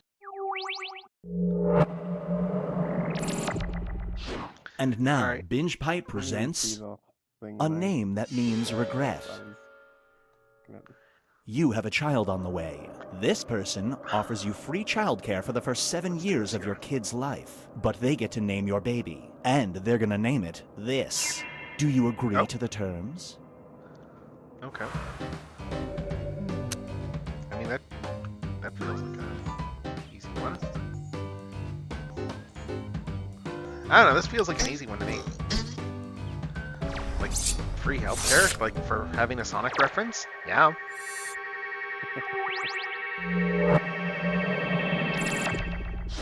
Here's one I like to call Love at First Bite. You're desperately single. Hard to imagine, I'm sure. There's a new dating app that guarantees you'll find your soulmate. In order to set up an account, you have to upload this. Nope. Do you register? A full song you've seen?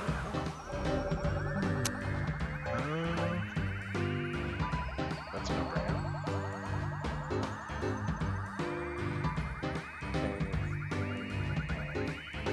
This feels like a bit of a no-brainer here.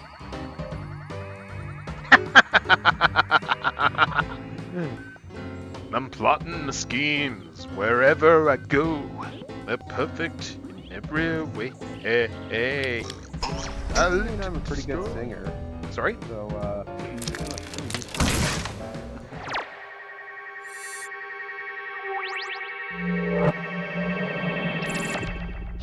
This one is called Pet Peeve. Nope.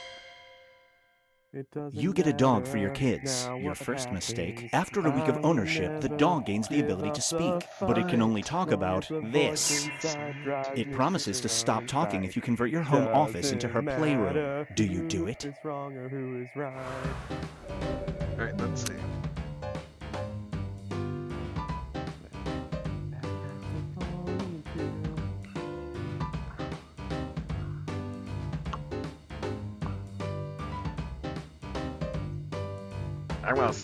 Yeah, let's see how this one goes. Aggravated color? No, colon. Yeah.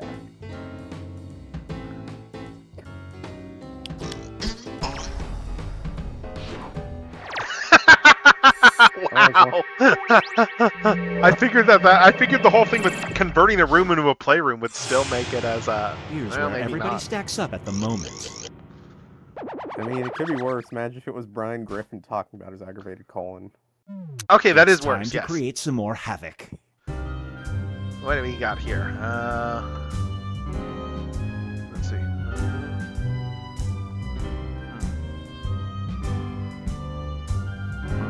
see.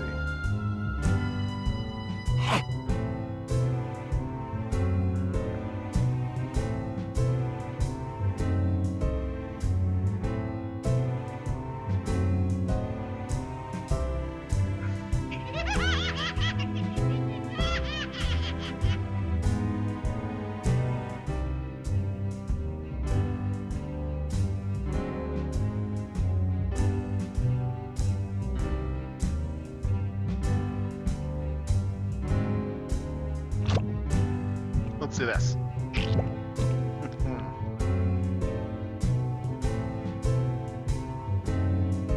I think this will be a good one.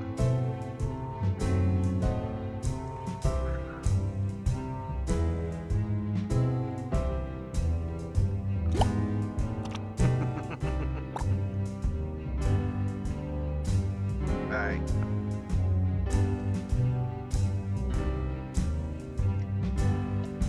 Alright, let's see how this one goes. Brace yourself for Cycling for the Soul. Oh. If What do you we got? spend 3 grueling hours in a spin class, there's a 50% chance you will vomit out 2 ounces of gold. The other half of the time, you will do this. Do you go for 3 hours? Let's see. Ooh.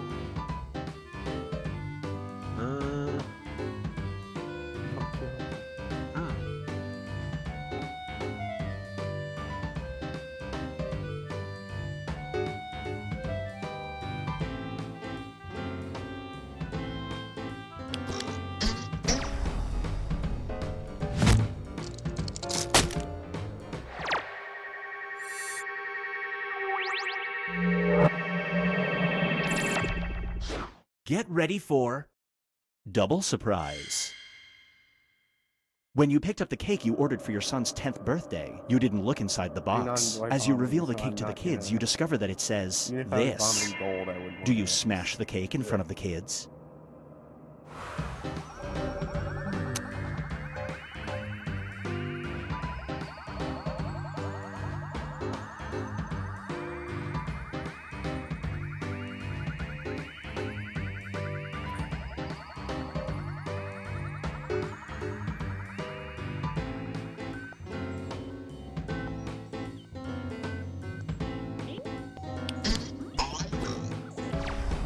I mean, I think most 10-year-olds don't believe in Santa anymore, so...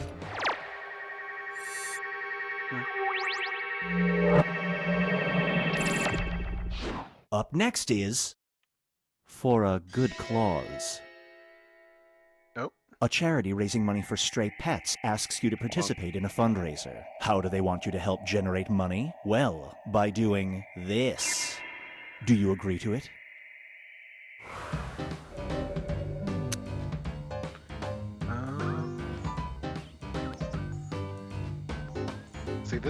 See, the whole point is to split the room, not to get everyone to vote on one side.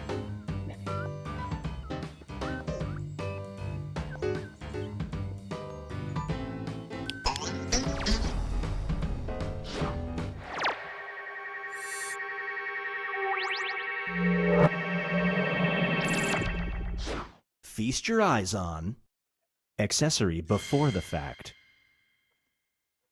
You live in a society where future crimes are predicted, but the police psychics are wrong 20% of the time. The cops inform you that they believe your best friend is going to do this. Do you have them taken into custody and investigated? Gee, I wonder who wrote this one.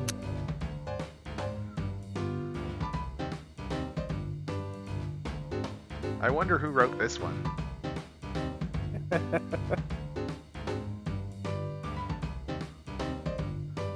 Three guesses, first two don't count.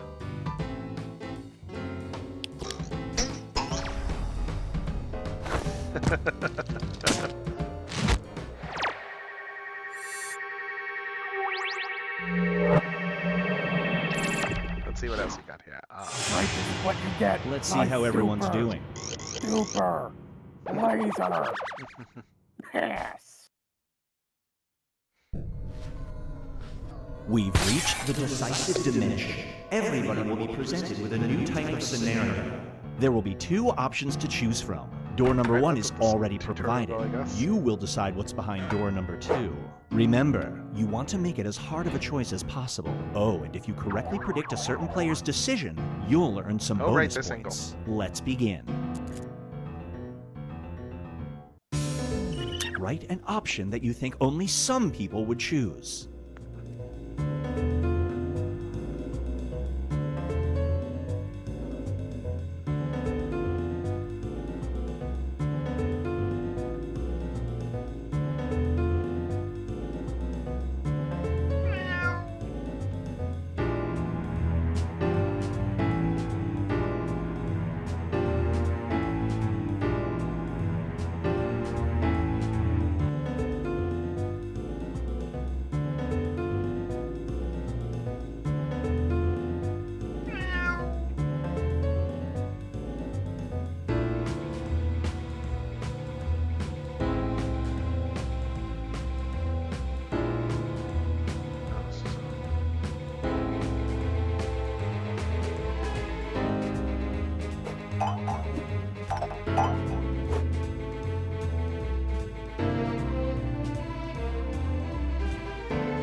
Let's see how this goes.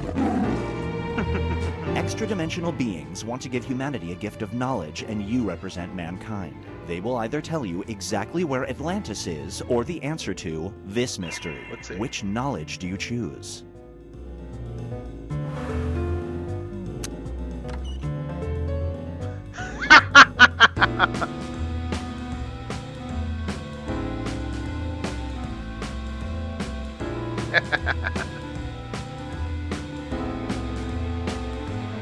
On the one hand,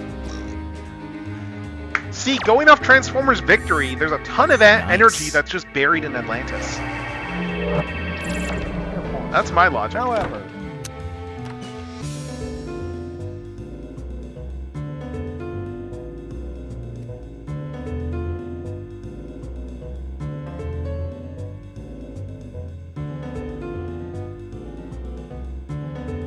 oh, well, let's see. What we got here? Oh.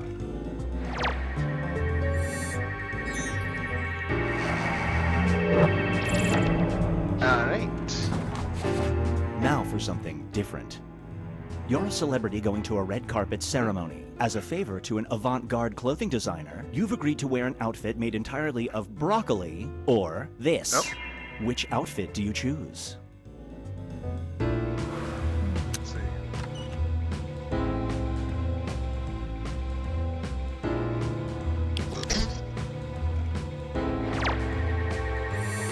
Oh, hey, it's beginning. I'm starting to get that whole delusion of automated emails for happy birthdays now that it's changed from GMT.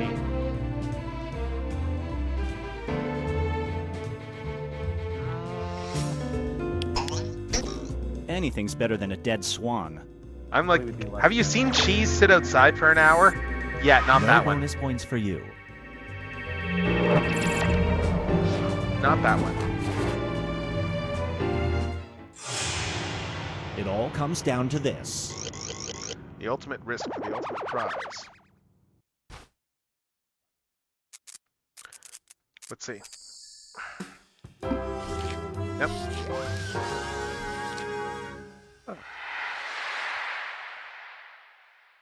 Okay. Alright, let's see. I'm gonna just change games here. Let's pick something else out. Ads are starting soon, so I'm gonna pick a game and then I'm just gonna put the screen up there while that's going. So let's see. Let's pick a different game. Let's see what else we got on this one. I might actually change to a different Jackbox set. What's on 6 again?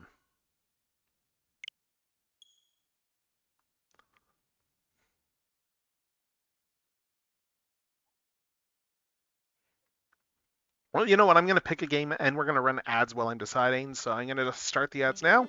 So I'll see everyone in 3 minutes or so once ads are done. Let's see. Well, give me a sec to figure out what game I want to play.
Okay, and we are back. We are back, and oh hey, there's still weird overlay stuff I need to fix. Looking at this view, I thought I got it all fixed.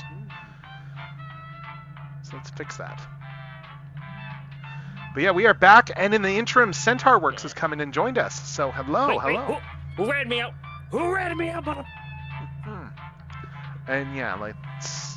Okay, I need to fix this view because right now it's got all the. Yeah, it's got you in front of all of the. Okay. I'm sorry, my blanket is that big. There we go. Let's try. There we go. That should fix that. All right. Yeah, sounds good. So yeah, so we'll do some more game stuff here. Probably like one or two more. Yeah, like. I guess I just need to wait for like Hika to be ready anyway to do like the OC stuff. So. But yeah, because you're going to be in the next segment anyhow, so that makes this easy. Oh yeah. So yeah, once we get everyone in for the room there, room code is up for people who do want to play.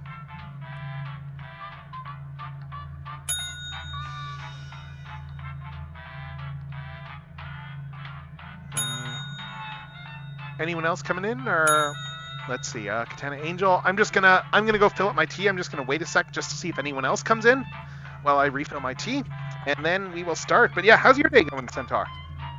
I was going good. Definitely a bit on the busy side to take care of a few things. Almost got hit with a bit of fatigue, but just finding a 1,000 uncles helps out with that. Okay. All right. Hopefully the extra hour was nice to get. Oh yeah. Not gonna lie, that is the most nonchalant answer I've heard for like, oh yeah, I've been finding 1,000 uncles. No biggie. Can you do anything? Are you the devil, like from Bible? No, I am not devil from Bible, but I do have a T-devil friend. But he is not the devil from the Bible because his father is Cthulhu. T-Devil, is that like an American version of a Canadian telecom? You know, like as in like the objectively evil companies? Nah, I think it would be American telecoms. I don't know. Ours are pretty awful. Like ours are more ours are more vertically integrated than yours are, and there's less of them. I still feel like they had a bunch of pushback in order to get to that point. Now it just feels like American and Canadians are pointing, kind of saying which one's worse.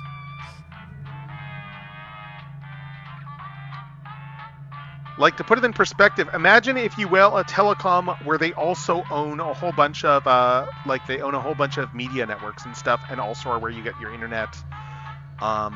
Yeah, so like they're where you get your internet, but they also own a whole bunch of TV channels and stuff like that. And they have a lot of like sway in that sort of sense there too. Like they're full on vertically integrated, and they also don't compete with each other in their own regions, more or less. That is the same exact situation here. Comcast moment. Yep. Anyway, so let's start this then. Let's get this started. So everyone's in. Burn down the system. I assume everyone knows this game, so I don't really need to spend any time on like I could probably skip the intro. With the abandoned building's history, oh no, that daylight savings thing. The Murder Hotel. Oh no.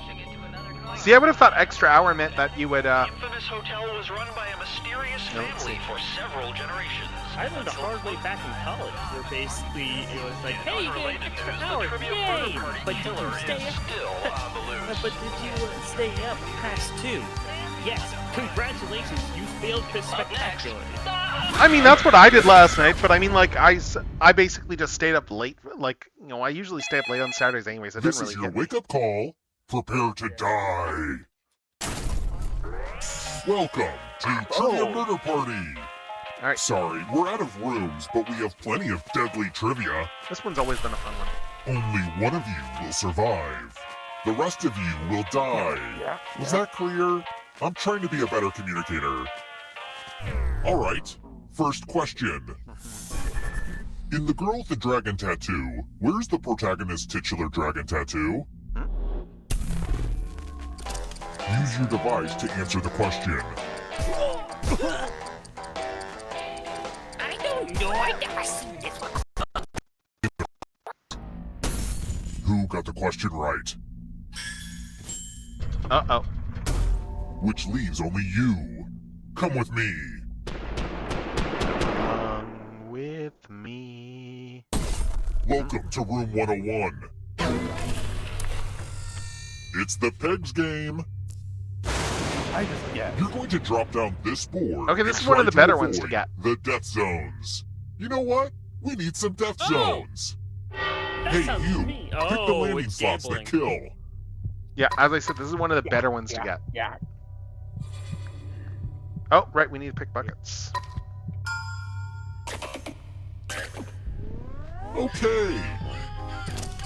Let the games begin. Pick a spot to drop from. Da da da da da. Let's go. It's like you don't know if they're going right or left, but you know they're going down. On my head, so my death may be inevitable. Ayo! You know what this means. Stay.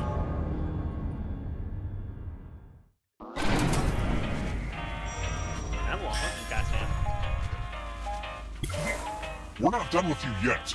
Okay, so I'm gonna hunt you guys don't with freak lore. out. How about that? But you're a ghost now. Keep playing, and you just might steal someone else's life force and win the game. Yep, you're still in this. Let's try another one. In business, what's the Peter principle? Yeah, this one, I know this.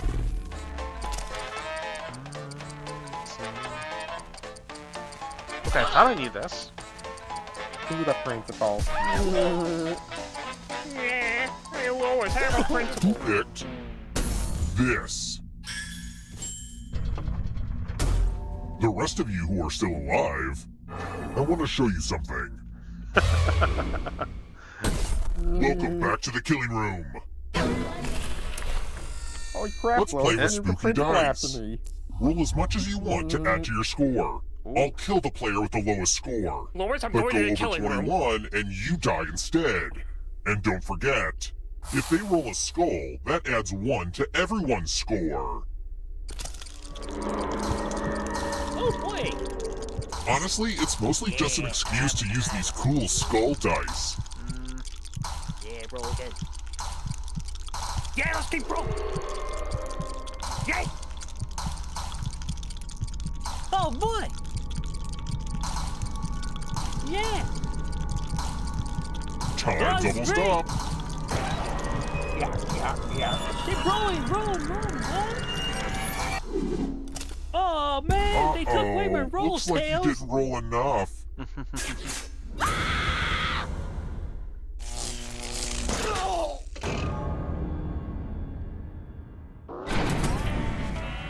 This hotel hasn't been updated much since I was a kid. Same carpet, a lot of the same bloodstains. Ah, it really brings me back. Let's keep moving. When were the first modern Olympics held? I should know this one. Oldest. Who picked this? It's time. Oh, geez, I thought it was more recent than that. Oh my god. Oh man, I thought I was an old man. Ah, the lost art of letter writing. Ammo! I'm going to dictate a message to you. Write down as much of what I say as you can. Nope. Everyone else will be typing too. Oh, and if anyone does a better job than you, you die. Get your typing fingers ready because I'm starting right now. Dear police, no need to stop by again. That's quite enough. That said, Officer Jones and Officer Smith are a delight. Officer Smith did a pratfall in some carpet blood. Officer Jones took a video for social media. I retweeted it. Time's up. Okay, now let me just look back at my beautiful words. I definitely missed some stuff. And here's how you did. But did anyone do better than you?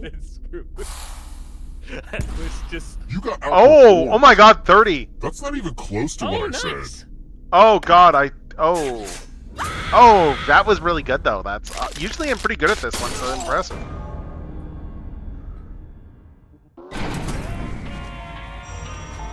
The owner of this account has been frozen. Hey, welcome to the dead. How you doing? We're here. When one player is left alive, we'll go to the final round. Next question. According to legend, where does the Ogopogo lake monster live? Oh, easy one. Easy one. Wow.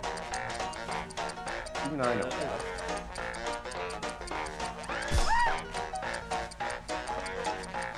Who picked this? Time for consequences. Damn it! Oh, yeah, I'll keep This it. one lets you protect yourself with the password. Enter a real 4-letter word with your device. Cryptozoology knowledge is unmatched. Don't make it easy. If someone cracks your password, you die. Now everyone else will try to crack the password. As a team, guess the password on your device.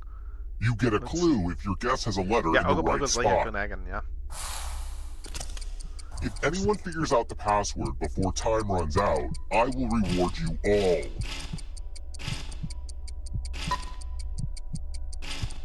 This is a team effort, so share clues out loud with each other.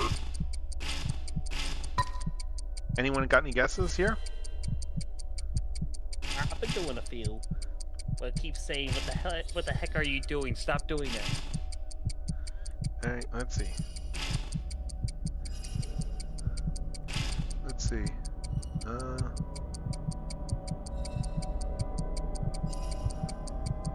Time's almost up. Oh! I thought everyone was good at hacking passwords these days, but I guess I was wrong. Oh, I got one letter. I guess one letter is better than none. Let's try another one. What do we got here? Here's a question only 19th century millionaires should know. Which part of a hot air balloon is technically called the envelope?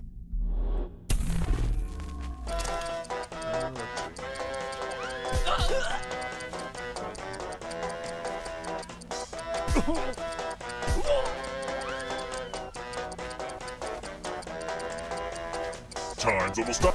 Who picked this? Yeah, stupid. I don't know most of these bits. Follow me.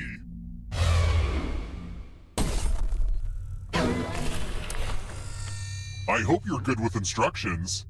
Follow as many rules as you can before time runs out. Everyone else is playing too. If any of them correctly follow more rules than you, I will kill you. Rules card. And it's already begun. The rules are on your device now.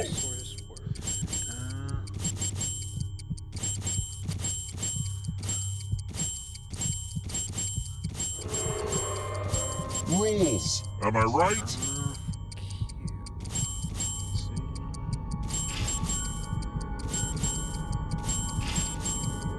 Almost out of rules time. Oh no. Oh, darn it. Rules out for summer. You lose. Yeah, yeah.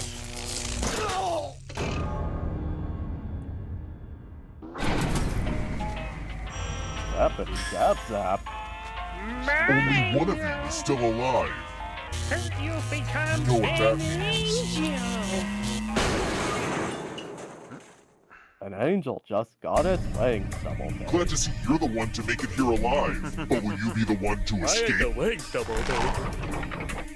I'm going to give you a category. Countries on the equator. Tap each answer that fits the Let's see the right answers. You advance one space for every correct answer. Right. You're on your way to escaping. Oh, did I mention that all the other ghosts get to play too? If a ghost catches you, they'll steal your life force. Then they can try to escape and win the game. Here's everyone's next question. And ghosts get a third choice to help them catch up to you. I'm gonna. Yeah, it's a hard one. Time. Oh, okay. Kind of running away with it. Egyptian gods and goddesses. Time is almost up.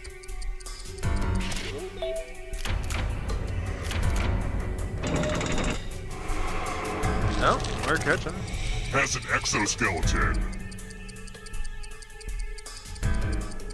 Please. I've done nothing wrong.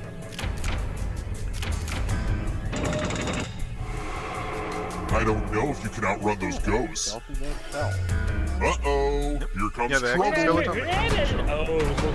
Oh, it's multiple choice. It's only darkness. Alright. Animals, an animal farm. Mama, how bad that's for roof? Oh, I think I got this wrong. Yeah. Clover was one, right? Yeah, Moses is one of the pigs. Lights out for you. He's like the spokesperson pig, if I remember right. Goodbye, everybody. Time is almost up. Hi, Dr. Nick. Ugh, I gotta get some harder questions.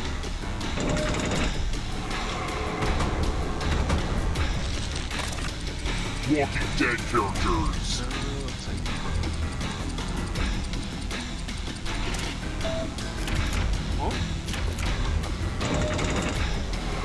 Oh, That can smell your life force. Oh, let's turn this off so we can see like where this goes. Not so fast. If you want to break through that barrier, you'll need a perfect answer to this question. And that includes the third answer choice now, too.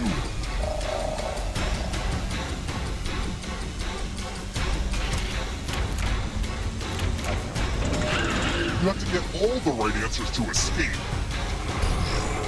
Oh.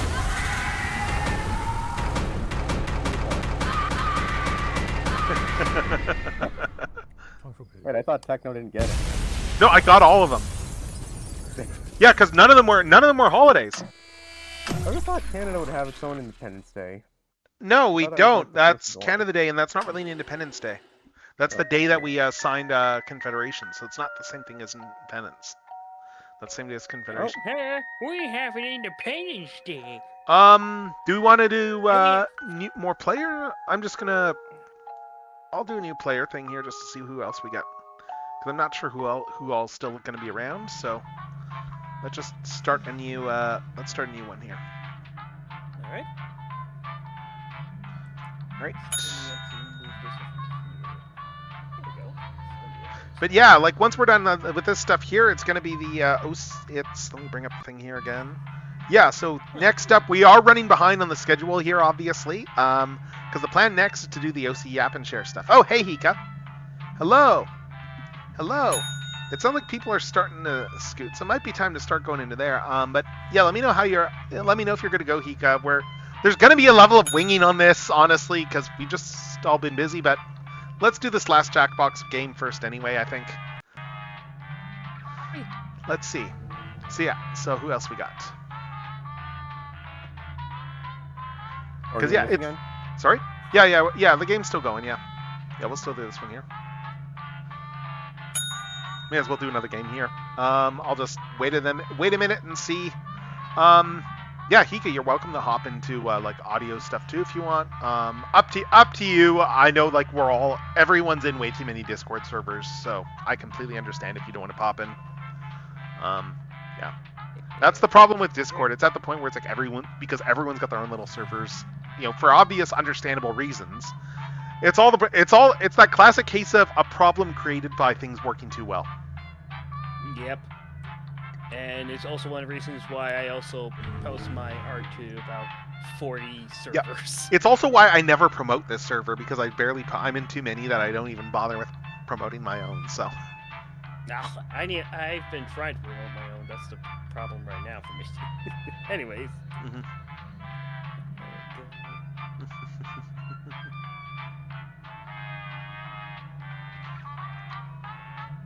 Let's see.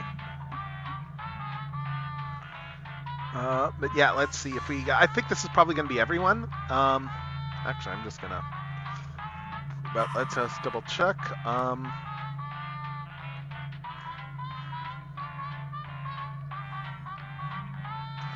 What else? Let's see. I think this is everyone. So let's get this started. Let's do an everybody's in, and let's see how this goes. Yeah, I'm thinking for the OC share, it's probably going to turn out to be just be a case of doing a lot of let me skip this. Let's skip this. Yeah, the OC shares. Oh, that's misaligned. Hold up, I just noticed this. This is your wake-up call. Prepare to die. Welcome to Trivia Murder Party. There we go. That glowing review in Real Hotels magazine was a fake, luring you here to fight for your life. Only one of you will survive. Also, if you have any feedback on the hotel side of things, please pull me aside during the game. I'm all ears. Okay, first question. The IRS is not an instrument either. Robert Galbraith is a pseudonym sometimes used by one famous author. You end there, the threat. Use your device to answer the question. Oh god, I hate that I know this one. Oh, I hate I know this one too. As soon as people were like, I think I know this one, I was like, oh, Time running out. And the correct answer is... Who got the question right? That's annoying. Hey, thank you. Yep. Let's keep moving. I'm looking for something heavy to pull up on a rope and then drop on people. Who makes pianos?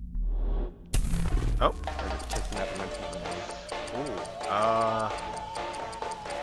Oh, this is. I don't know. This is a hard one. I'm winging it too. Almost out of time. Let's see. Who picked this? None of us! Everyone is wrong. Hooray! You're going to hell. Doom service. I mean, if we all die too soon, the game just keeps going. Yay! I love using Cousin Aloysius's magic props. Oh? Pick a space in this box to hide yourself. I'm not sure if there's oxygen, so try shallow breathing. Let's see. Alright, I think that's good. Choose now, or I'll choose for you.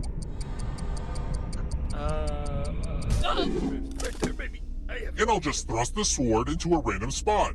Stab, stab. That's gotta hurt.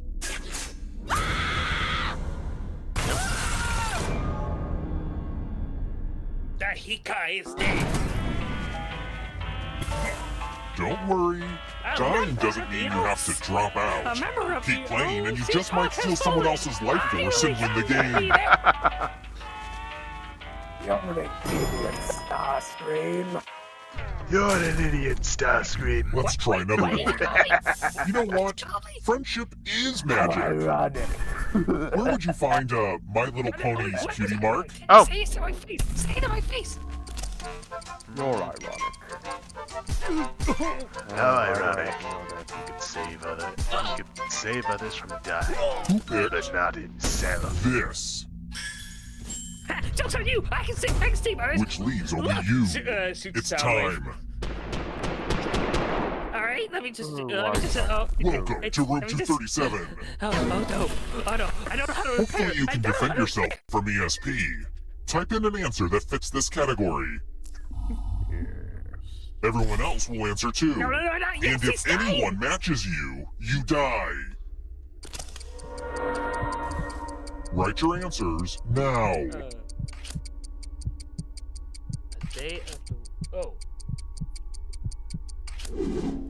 Now, let's see if there are any matches. For the next segment, slowly. Same. It's a match made in heaven. I'm just opening Which will send tabs you to while this is hell. all going. it's a Monday! Oh, shit! This is why I hate Mondays. My family never really understood me, but friends are the family you choose. And someday, I'm gonna make the whole world my friend.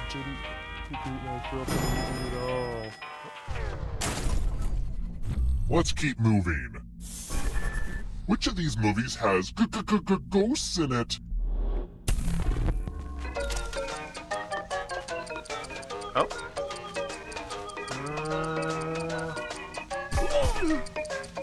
Oh, that's not hard. I know 2 of them don't have ghosts. Time's running out. Who picked this? Okay. I knew the middle 2 One did. of you is still alive. Time for consequences. It's called the spirit!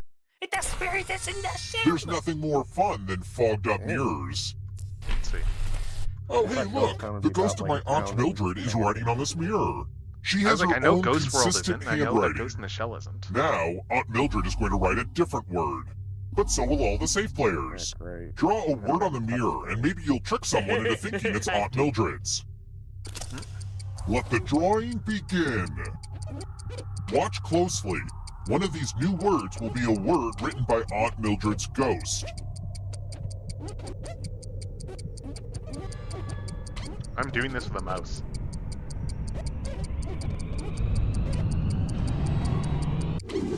So many convincing words to choose from. Now, type the word that Aunt Mildred wrote, or you die.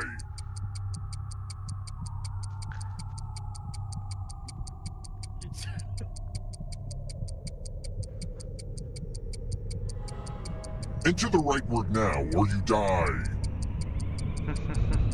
Oh, hey, Astra. Would How's the it real going? Aunt Mildred please stand up?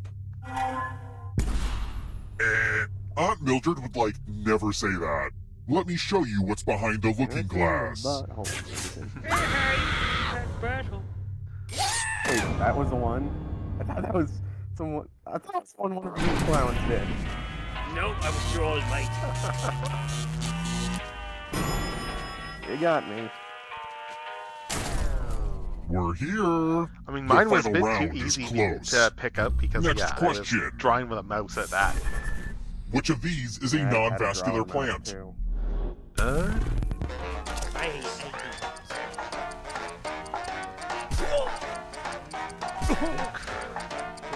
The tastiest one.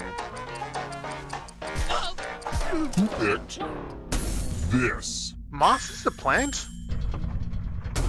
Yep. Come with No, I me. guess. I wouldn't have thought of moss as a plant, but okay. Oh, nice. These are Tuna real bakes. That sounds time. good. 420, alright. Alright.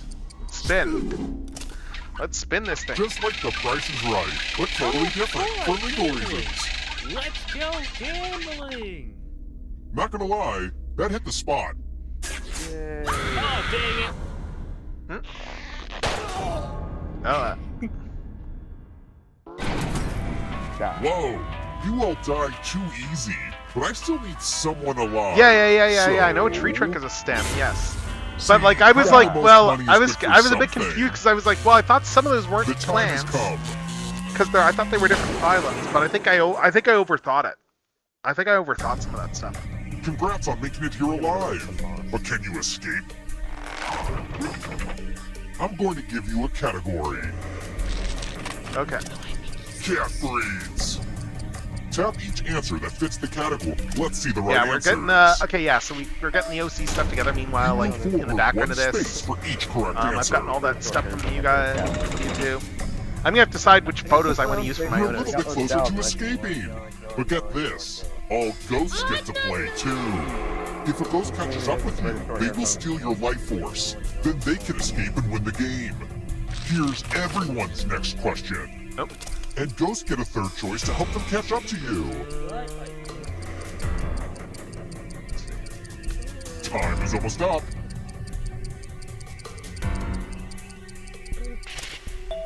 Nice. Please? 5. Fortnite skins. I don't know. All of them are a guy from Fortnite. All I know is that screw Fortnite, given Oh yeah, just because he like. Yeah. What do you mean? All of them are the Next guy from question. Fortnite. That's how it works. Parts of an animal cell. I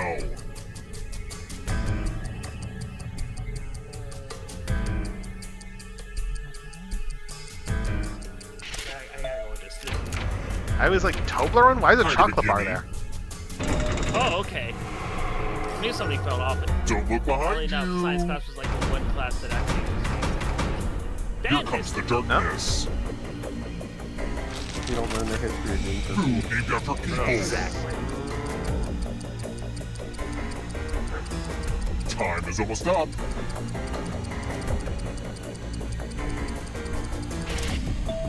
Oh, okay. Oh, the Guys, one I there's a didn't select. ghost right behind you. I figured big games were, but I guess not. Volcanoes. I see it too.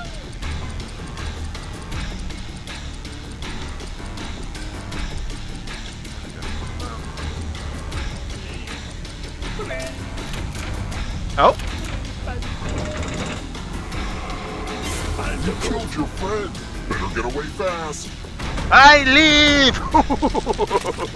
Constellations. You still in your life? I'm suing. Yeah, but you two have like more options now. Yeah, like I'm about to lose again. More stolen life force. Things from the song, my favorite things. Time is almost up.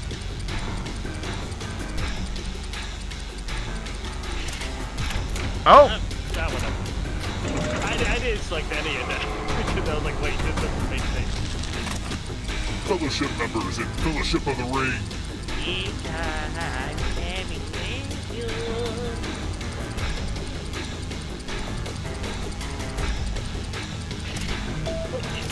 Okay, this guy's right. What do you mean people say? Oh wait, that's not it. Wait, I didn't The get it darkness next time. approaches. Oh no! This will slow you down. You need a perfect answer for your final escape. And that includes the third answer choice now, too.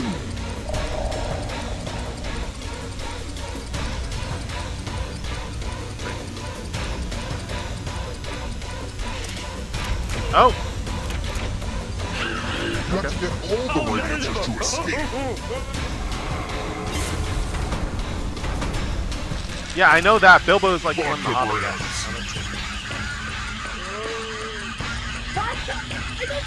Time is almost up.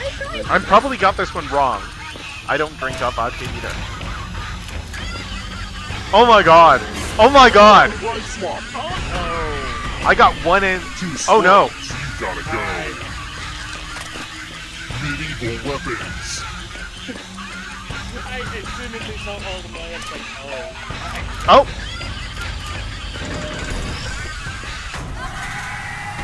Oh my god! Wow! Birthday rig. Birthday rig. Do we want to do a different game? Like, we probably, is there any, desire to keep doing another game or something before we start the next thing? Or do we... I just thought I'd put it out there. Does anyone want to keep doing... Because you're in here as well now, Hika. Do you want to, like, do a bit more of this stuff before we get going? Or do we want to, do another game? Or, because I see, like, we got... Let's see. Or do, like, if I do another one, I'll do a new game if I do another one, but... Just for the sake of, like, players.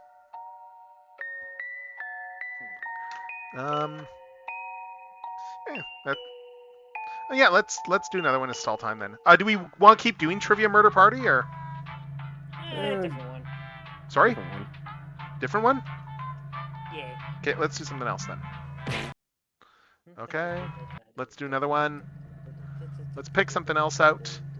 But yeah, I'm just looking through all the stuff that you're all getting ready for this. This is gonna be what's gonna be interesting about this is that I am not somebody who because you're both bringing up adopts and stuff. I'm not someone who generally partakes in that, so that'll be really interesting to hear about. Like as someone who's who's been aware of who's aware of the concept of adopts, but who doesn't really like pay enough attention to some of that. What do we else we got? We got Survive the Internet there. I think I've only got what versions do I have? I've got 6, 5, 4. I think we should do Quiplash. Which ones have Quiplash? I think I have one with Quiplash. Hold up. Let's see. I'm just seeing I hear TKO. Seven Sirens has Quiplash. Which version has Quiplash? Oh, good. Those doing the joke. Do I not have one? I thought I had one with Quiplash. Maybe not. I think Metroid is a pretty cool guy. She kills aliens and doesn't afraid of anything. Oh yeah, there's a Quiplash over here. Oh, there we go. Yeah, it's just in the pile. It was hiding. Also, the key card icon is really screwing me up when you look at the jackpot stuff. It's like, wait a minute, I don't think they came in cards. Let's see. Let's do another one of these here. All right, so let's start. Seriously, you should get Deltarune. It's a good game. I've heard many good things about this Delta of the Runes. Yeah, I've played. I've played like Chapter 1 and a little bit of Chapter 2, but I've not done much more of that. Have you gotten to the best character in Chapter 2? Probably not. I haven't played that far. Okay, what do we got? Let's just check settings. Audience play along, extended timers. You're not getting any Chromer. Require Twitch. Start game from controller only. That should be everything I need. Let's see. Audience. Oh, let's do audience play along. Why not? Just in case. Okay, so let's make a game. Take this deal and you will die. It's that good. Oh boy! Alright. I'm gonna leave this for a couple minutes. I'm just gonna. Actually, how far are we until? What time is it? Alright, yeah, I'm just gonna leave this open for a couple minutes there. I'm just gonna pop to the washroom quickly. Oh!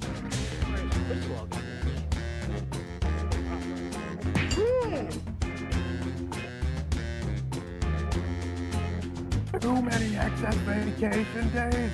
Take a goddamn vacation straight to hell.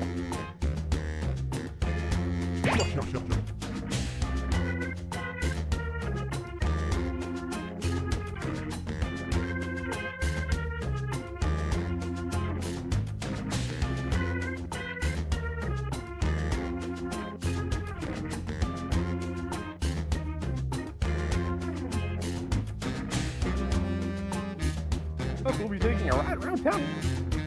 Sitting burning acid while you soak in the hyperlink block. Alright, let's wander back in and see what we got for people joining in. Anyone else coming? You want hyperlink block, don't you? Anyone else coming in on this, or? Let's see. Yeah, anyone else joining, or are we? We got Hika in there. Let's see if anyone else from audience joins. Let's see.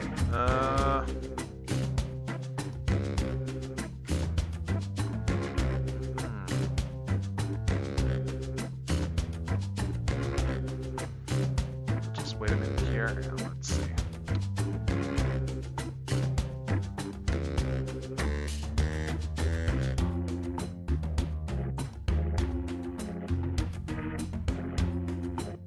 Delicious Chromer.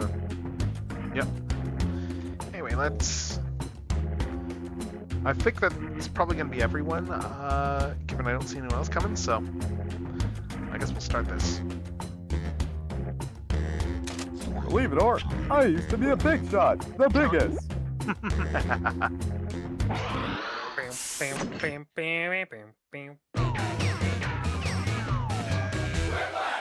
Why are you singing the TV guy's theme? I'm your host, Schmitty, and this is Quiplash. Wait, If you look at your fellow players, these are your enemies. What? Crush them. I'm just saying Weird Al's hardware store. Oh. Here's round one. You'll get 2 prompts on your device. Just answer them however you want. Your responses, or quips, will be pitted against someone else's, and everyone will vote on their favorite. You'll score Hardware points Store's a good based one. on the percentage of people who prefer your answer. Have at it.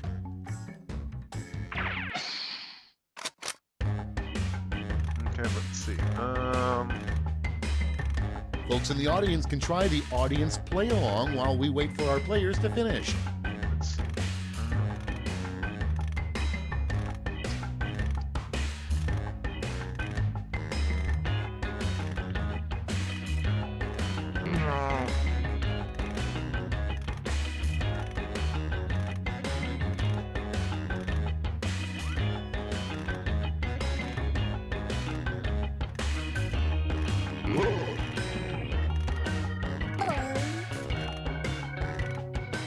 Alright, let's see. Yeah, I have audience prompts turned on too, so we'll see what happens out of Let's those. start this show. First off, the most embarrassing thing that could happen at prom. Okay, voting time. Pick your favorite. Let's see.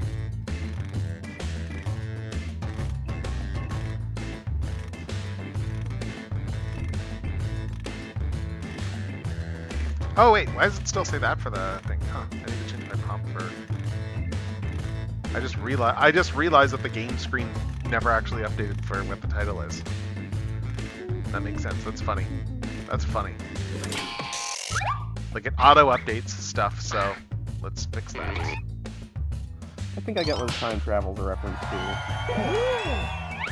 To be honest, it was not a reference to Back to the Future. Moving on. What's the In weirdest the thing year happened? 2085, blank will Oh. be the American I was currency. thinking Back to the Future as well. Vote away. Oh, I got it.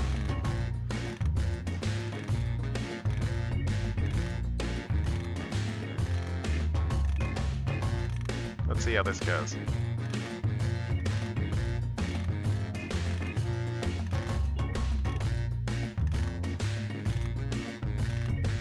Yeah, I think what we'll do for... Let's see.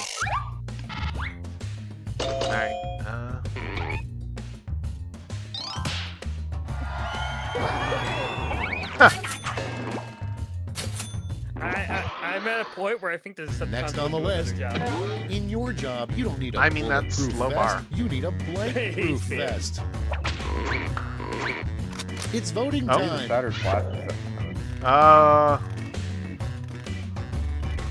Let's see.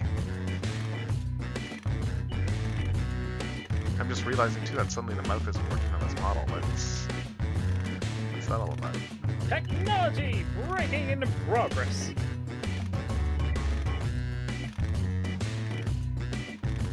Alright, See, that's... this is why they should have stuck to radio. Yeah. Well, I can always figure that out in the next break. So, like, I'm guessing after this, I will probably, yeah, after this we'll probably like just do an ad run and then like Moving start on. setting up the next segment. The after this title game, of I Rob guess. Schneider's memoirs. So, Vote on your devices.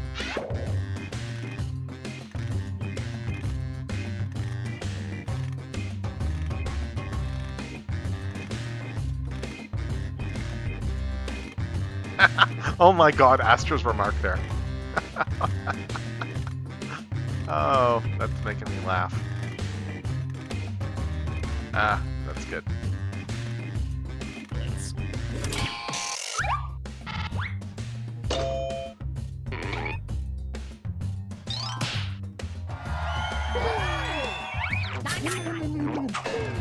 Yeah, I'm just gonna restart my model. I know, I'll do that afterwards. That's the end of round one. Let's take a look at the scores. I was What do going we with the got? South Park reference, but it felt too obvious. Okay, let's see what I else. don't even like South Park, but the Rob Schneider is On to a round parody. two, where all points are doubled.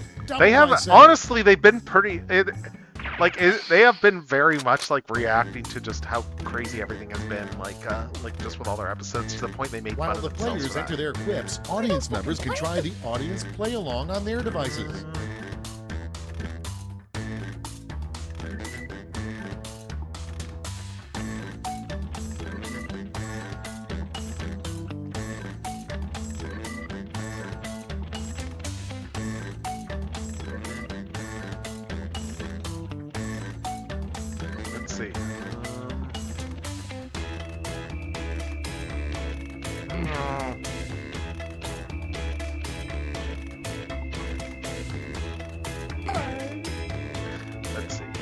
Nope. There we go. Yeah, once we're done, once we're done this, I'll probably start setting up for the OC share the stream, and that'll be good. And I'm still, yeah, that's gonna be interesting to figure out like how I want to talk about this with my own. So, time for the big reveal. Starting us off, how does Adele come up with those great songs? Okay, use your device to pick your favorite.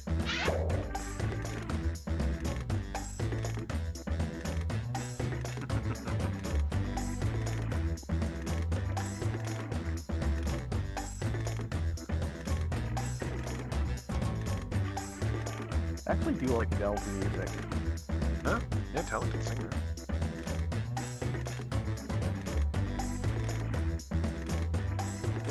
Let's see what we got. Stupid sacrifice Oh. for listening. I think that's more Taylor Swift. Oh, that's good. I think Blood Next up, Sacrifice of Boys is more when Taylor confronted Swift. by a mountain lion, stay calm, stand as tall as possible, and blank. Let's see what's this here. Vote now. Stand as tall as possible and duck. Oh, that's funny.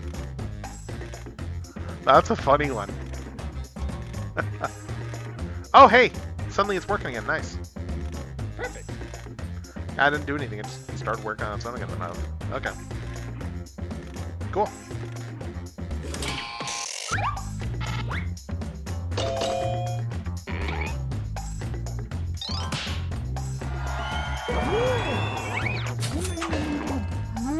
Nice. Next prompt. Got Instead the of reference. "It's alive," what Dr. Frankenstein yelled after making his 14th Frankenstein monster. No. Okay, vote.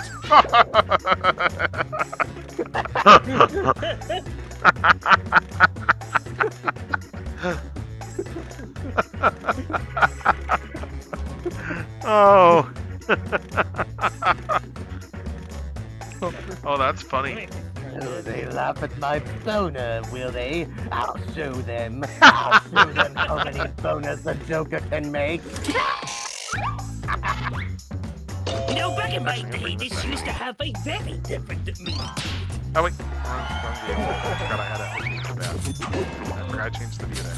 Oh my goodness, new game, Children of Light coming out. Oh no, that's Hika's slideshow. I forgot I changed the a tab there. history teacher could say. I know, I meant to. Oh my god! Oh my god! Yeah. That first one is like, oh no. That first one is perfect. What the hell are you talking about?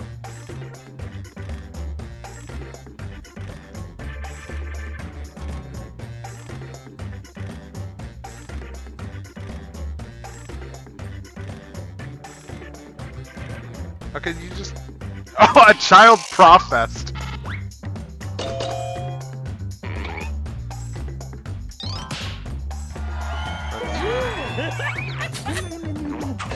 Rideways, oh my goodness. I live in Florida, so I know this shit from Round 2 is now complete. Let's Oh, see no. where we I landed. have a friend who's from Florida, so they can also like attest to this horse. Also, oh nice, I just realized you just switched you just switched models. Nice. Yeah. I kind of realized that when I was like, wait a Welcome minute, to the he's last really lash, the reactive. final Oh, round. wait a There's minute, just I one know what prompt. to Yeah, We're all getting it's it. almost like I made like, yeah. I mean, mine I actually rigged up mine like in PNG, like in PNG Remix. Here's your word But I latch took the same tags. graphic. I parted the whole thing up and rigged it. Oh, shocking newspaper headline with this in the title. Let's see.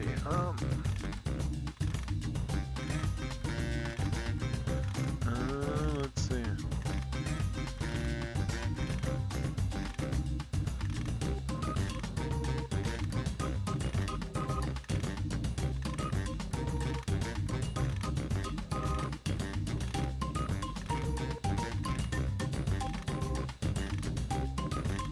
No, it's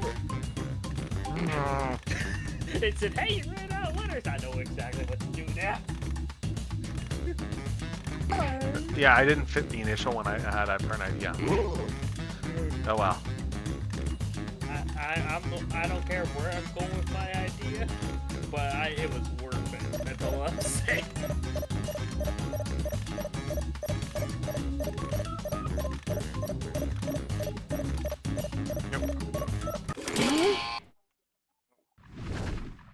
All right, here's the board. Cut me off. Okay, in round 3, you get to award both a gold and a silver medal to your top 2 quips. Have at it.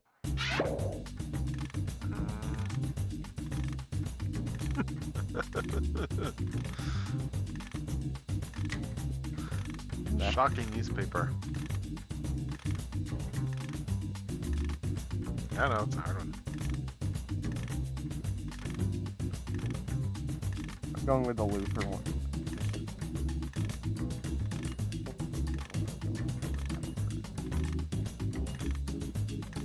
Yeah, mine got top. Mine was going to be Donald Trump has huge buns.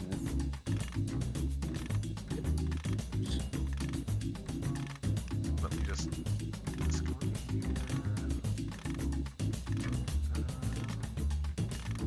Oh, silver medal, okay. I missed that. That's on me. Brace yourselves, here come those medals. Here's the silver. And now the gold. Great, let me just turn those medals into points for you.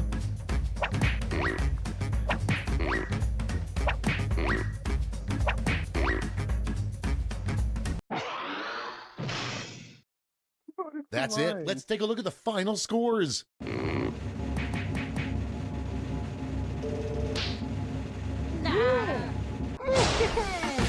Nice. The other way around, I would have decided the Lex Luthor one to be number 1. I'm just setting up a new pin post here for anyone that does want to Wait, still I like still submit won. OCs for the OC share stuff, because we're going to be talking about like ours first anyway, so. So let's do that.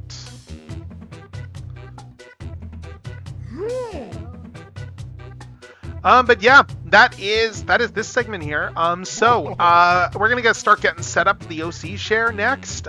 So I'm gonna go into BRB. I'm gonna run an ad, and then we're running we don't have ads till 5 minutes, but I'll go into BRB. I will run an ad, and then we will start getting set up like behind the scenes while that's all going. So, yeah. So we will be back shortly with more stuff.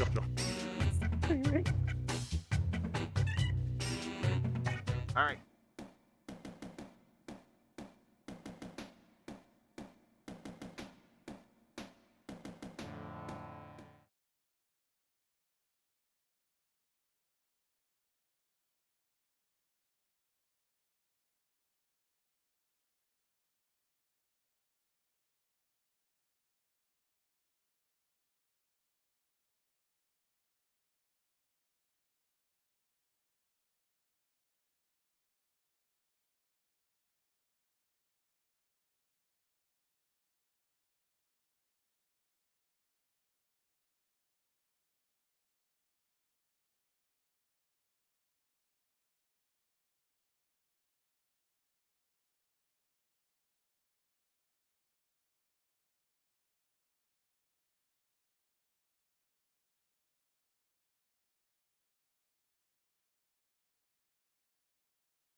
right now.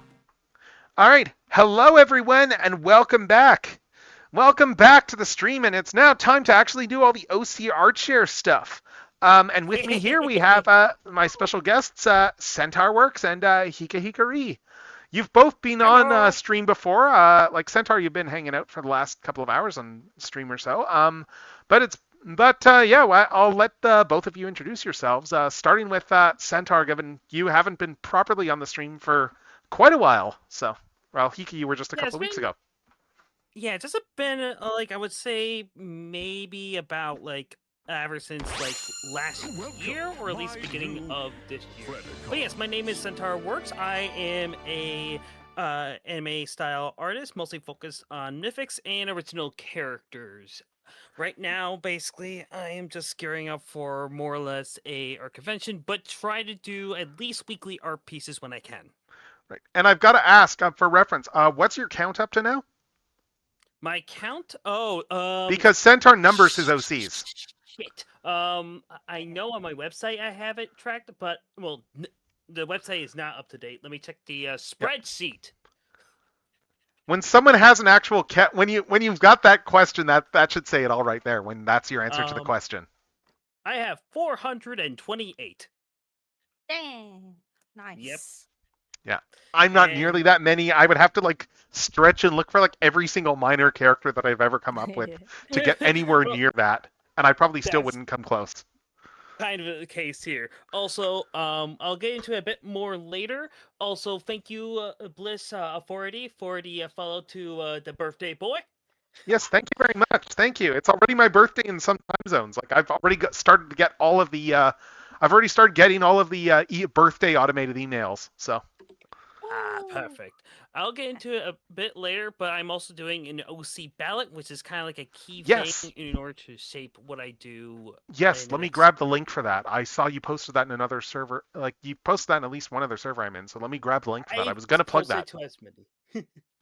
Yeah. Let's copy that and let's post that right now. Perfect.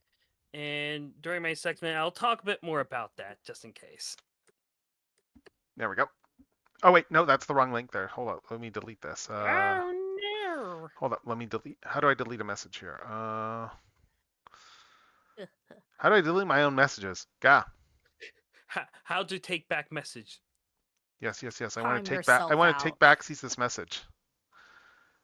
Where is the? Come on, where's the button for that?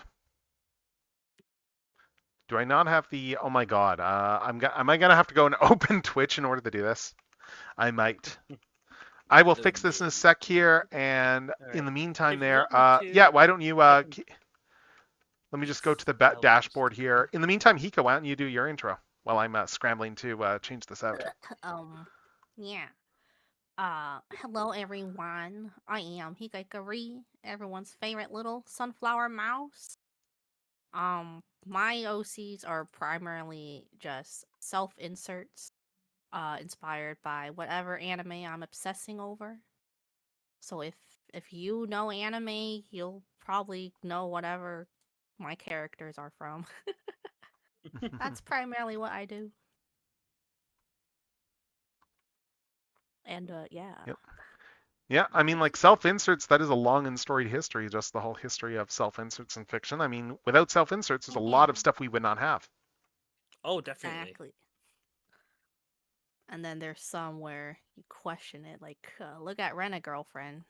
If you heard about that, the author literally self-inserted into the latest art. Like he completely changed the main character's appearance, and it looks more like him now. Oh, that's funny. About SAO. That's funny. That too. I know right now one anime I'm actually like really liking is, what is it? I think it's the Dark History of the Reincarnated Villainess or whatever there, where the premise, and this is totally up OC alley. I know I was telling you about this one, Hika, there, where the premise for this series is that the main character is isekai'd into her own OC fiction from when she was a teenager, but not as the self-insert, but as the main villain from the first story arc who dies. Oh, I think I've heard about that one. Yes, yes, and it is great because it's like there was a lot of moments where she is just going, "What the hell did I write again?" Or, "Oh God, that's right, I was an idiot when I was a teenager."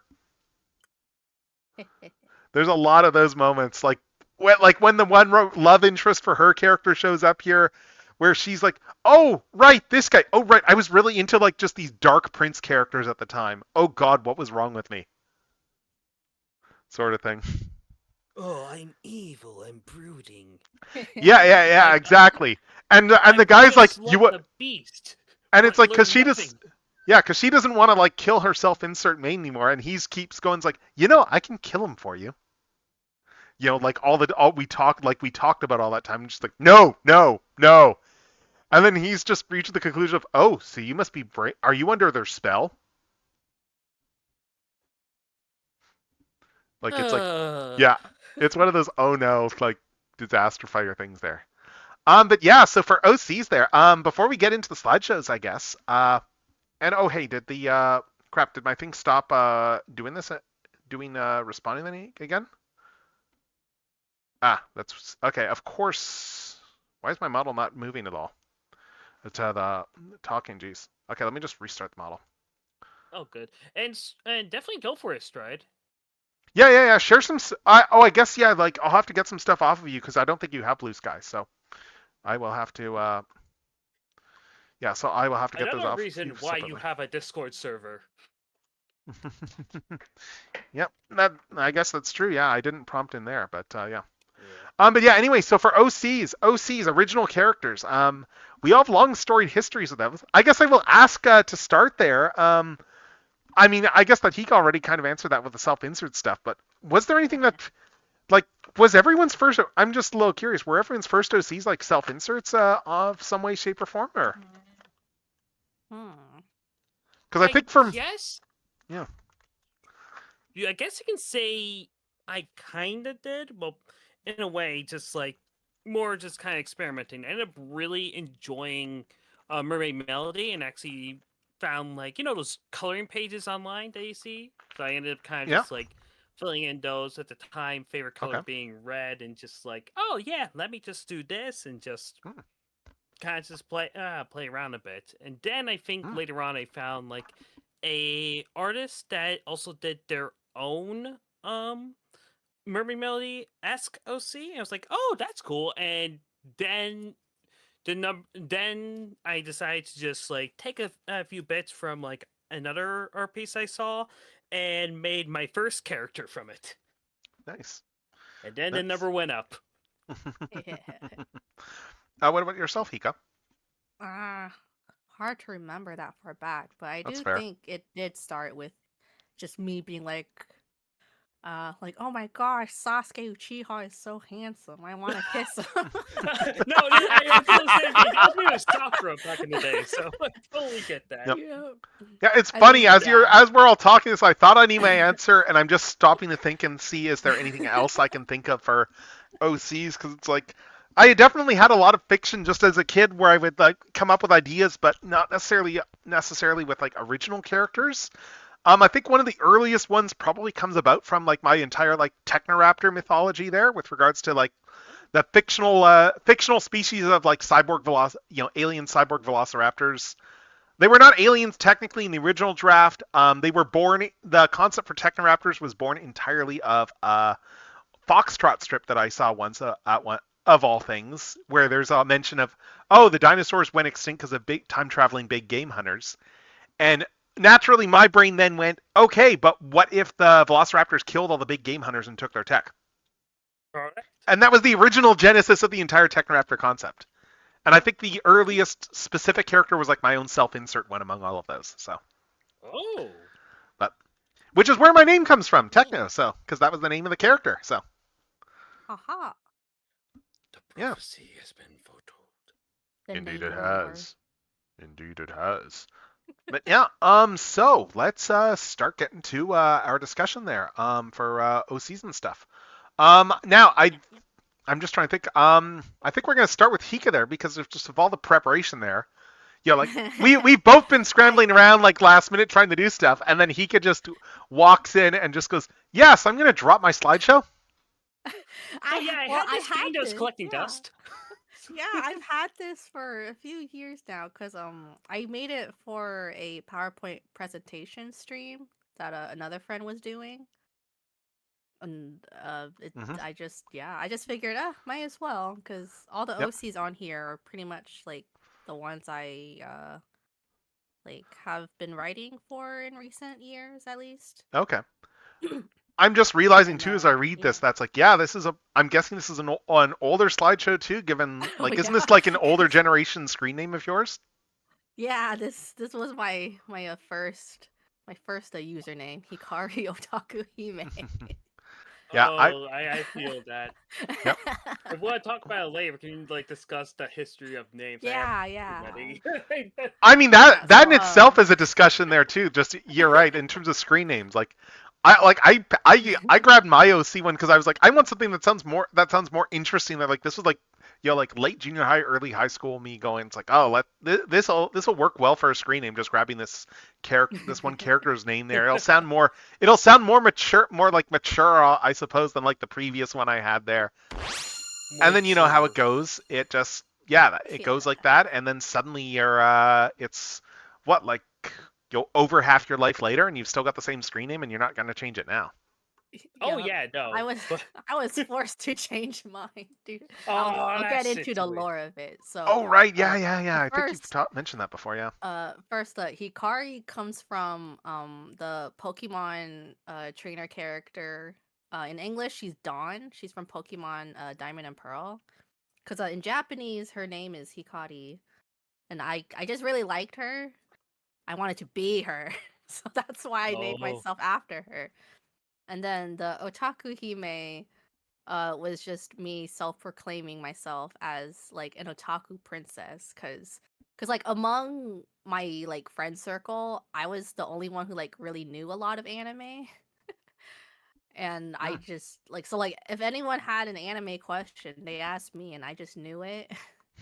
So I just called myself like, yeah, I'm the all-knowing Why not? anime anime encyclopedia. Yeah. Why And not? yeah, that name just I came up with it in what, 7th grade, and then I kept it for several years. Yep. Up until 3 years ago, when my email got hacked and it spread to all my other accounts that had like the same passwords. Oh no. Including my Twitter. No. So I locked my Twitter with this name. Oh no. And yeah, I tried so much, but unfortunately, it was just bad timing because it was when Musk was taking Twitter. So oh god, like, the worst almost timing. no support. God, it was during that transition with like the removal of like that's the so much support and absolute worst all timing. of it was gone. So I was not able to get anything back. Because I had stuff get hacked last month, but thankfully like most of my important stuff was already 2-factor authentication, so like the worst of the damage was just an active Discord like session being taken. So then like everyone on my list probably like the first like several dozen entries on my list all getting like sent crypto spam. Which was awful. I had to go clean up all of those messages. That was the worst. That was the worst. And then it just going to everyone, okay, my account's secure. We're good now. I remember getting that at like midnight or something, and I was like, oh. Oh yeah, I woke up. Oh, that wrecked my that wrecked my day because I woke up in the morning and I see like a text from a friend. It's like, yeah, so check your Discord. I think it got hacked. I'm like, oh my god. So then it's like, yeah, I was running late that day. Oh boy. But yeah, I highly recommend if people ever like want to make an account, I would say like just make a long password first in like a Google Doc or something, copy it and then paste it into like the thing that you want. Make it a little bit complicated. Like that's what I've been doing for like a decade plus at this point, and freaking cross my heart, hope not to die, but it's been effective to say the least. So yeah. Honestly, the last several like passwords I've used have been like obscure security through obscurity from the standpoint of referencing OCs. OCs are good for more than one thing other than just brain stuff. They are also great for like password answers. Yep, I unfortunately have bad memory, so many of my passwords have been like the same, but Yep. maybe with like a little variation, like different numbers, or the letter A is the @ sign, Right. stuff like that. Just be a security professor. Just put your OC in a keyhole. It'll be fine. Yeah. Yep. And the All right, security question is something about your OC. That would be the day. Like, only I should know this answer. Yeah, exactly. What is your first OC's favorite food? Aha! No one will be able to get this right but me. And speaking of first OCs, let's start walking through this. So, yeah, you'll have to just prompt me when to change slides, Hika. But yeah, if you want to like start it on whatever intro that you. Yeah. So first off, the title screen is Children of Light because Hikari means light, and therefore all my OCs are my children. Yeah. So that's that. And then, No, that makes sense. Yep. Next slide. So my first child is my pride, my joy, my lovely dearest, my moonchild, my world. I've spoken about her many a times. Many people who know me recognize her. This is my baby girl, Tsukiko. Let's see. How long ago did I make her? I want to say she's one of my oldest, but before I gave her the name Tsukiko, I don't even remember what name she originally had, but like concept-wise, she was there for a very long time. I use her a lot in a lot of different anime forms. So she changes appearance here and there. But a lot of things that stay the same is that she'll have a sibling or a sibling-like best friend. Her hairstyle is pretty much the same normally, so like this straight fringe and then some side bangs. And personality-wise, she goes. I think mostly she's very sweet and kind-hearted, a bit oblivious, naive. And then other times she's a typical tsundere. Just because I just when I feel like it. Sometimes I want a little spicy. Sometimes I want just pure sugar. Nice. And Is then, she a character you've ever used yeah. in like RP type situations and stuff like that too? Or? Let's see. No, actually, no. I have not used her in roleplay. Actually, yeah. Yeah, because I'm just thinking of like for OCs of ones that I've used it like have had similar things with like recycling them and stuff, and it's generally because I'm doing like like I've been doing like a tabletop or RP thing or something, and just decide to reinterpret a character through the lens of that world. Yeah, I've never like done like D&D or any like just tabletop RP stuff like in general. So like all of that is just I feel like I know I could probably like enjoy that. I just don't have like a group or anything. That's fair. To like get into it. Right, but I know that there's many someday, people that do want to like put together groups. There are people out there that are looking for players, both old and new. Just hunt for it. Yeah. Yep. And then in the next slide is just a bunch of art. So that's how these slides will be. Gorgeous stuff. Yeah, a lot of very old stuff in here, and then a few newer stuff. Sailor Moon. Oh, you'll actually have to refresh. You'll have to refresh. Oh, refresh that. Yeah, I see something is missing here. Oh, hold up. Let me just bring this back up here. Presenter view. Oh, full screen this again, I think. Okay, what's it? Hold up. Let me just. Unless it just doesn't load, I don't know. Oh, wait, there we go. I know it's a lot. Okay, is that fixed now or? Yeah. Yep, that's correct. Okay, I see. Oh, there we go. So yeah. It's just a bunch of artwork. I really like the two on the top right corner. I was gonna do like a bunch of OCs and get some of like their voice claims in. Okay. So, like, I tried to make some artwork where it's like them doing voice work. Oh, that's fun. I only did 3 though. I got that's lazy a lot and of fun. tired. Yeah. A little curious. Is there like just for the hair differences between there? Is there a story with that? Oh yeah, actually, yeah. The Especially with the black-haired top one there. Yeah. Yeah, the black-haired one is actually from her My Hero Academia form. In in the My Hero world, I have her as she has a split personality. Okay. The black-haired one is the original personality where she was like raised in a cult, basically, and she just wants to do evil things.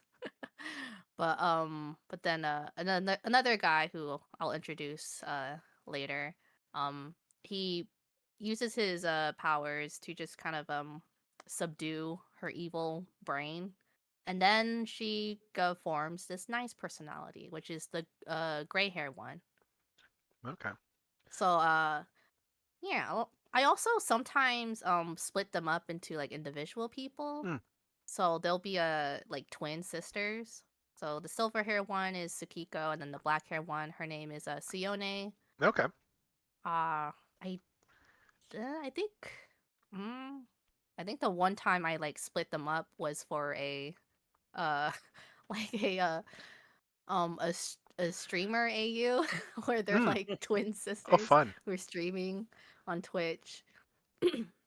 Sione plays a lot of like Dark Soul-esque stuff, and then Tsukiko is just like pure very comfy farmer sim games, so Stardew Valley. Nice. And Animal Crossing and whatnot.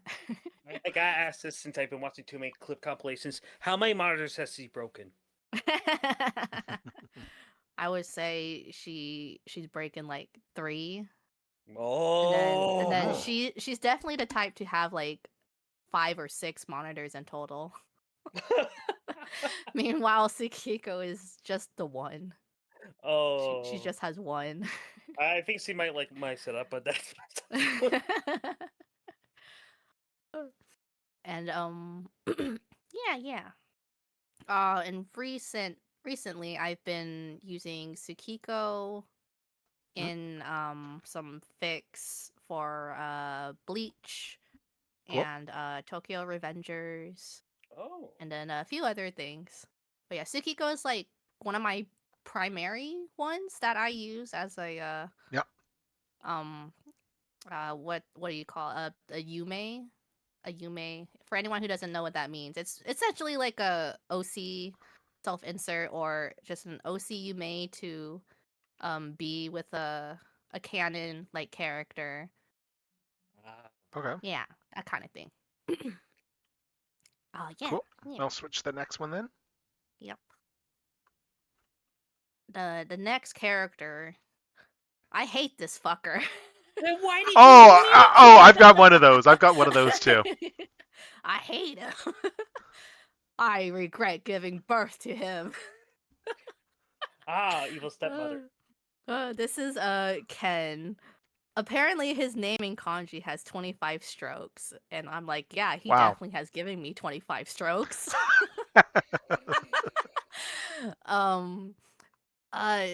He is primarily I mostly made him as like a best friend or a brother like figure to Tsukiko. So he has also been there for as long as like Tsukiko was as a concept.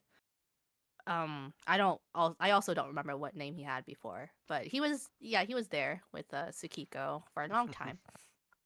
His primary like personality is he's a bastard. He's is always scheming. He's a fox. Like, look at those glasses. Fun fact, those glasses are fucking fake. One of those people. He likes to just pretend. He likes to pretend that he's smart. Well, he is smart, but then he'll also pretend to be stupid. But I hate him. I don't know how he became like this. He just did. And then what makes things even worse is he haunts me in so many anime I just randomly watch, because I never realized until like at some point he has a very common like appearance. He's got that clean, straight black hair, and then he wears glasses, and there's I need to like actually count every anime I've seen where he just shows up. Because I'll be watching an anime and then some like the character's like best friend is just this guy with black hair and glasses, and I immediately go, "Oh God, please tell me you're not Ken." And then for like maybe an episode, the character is all nice and stuff, but then the next episode, he turns out to be scheming, and I'm just like, "Oh damn it, it is Ken." Kick her stomp. Oh no. Ah, the child I hate haunts me. Ah. Why is Well, the child I yeah. hate doing so well? Why is he a professor in Go? He's everywhere. Yeah. Yeah, I've had characters like that before, definitely. Like there's one of my current story stuff I'm still trying to workshop out where I keep debating how much I want to push him in a certain direction, considering that like I don't have anything to share with him because like I dislike him so much that it's like I have not really done final art for him. Mm-hmm. Like I've only ever had drafts, but it's like, but he has not been erased from the story because I think it's one of those things where it's like, well, the actual archetype I think is one that I like, and that is the archetype of, oh hey, I've watched a lot of stuff. You know how like you'll get those protagonists who do all kinds of like very shady stuff and then get away with it all. Yep. And then they still keep getting away with it, and the story forgives them, and they're the quote unquote nice guy types as well too. Yep. So yeah, so the characters, the characters' two inspirations in terms of characters are, it's a mix of like for the primary ones are like Kazuma from Konosuba and Xander from earlier seasons of Buffy the Vampire Slayer. So yeah, so it becomes hard to come up with and write those sorts of things where you're like, I want to actually have a reason to keep this to not want to be trying to write this character out with every opportunity. Yeah.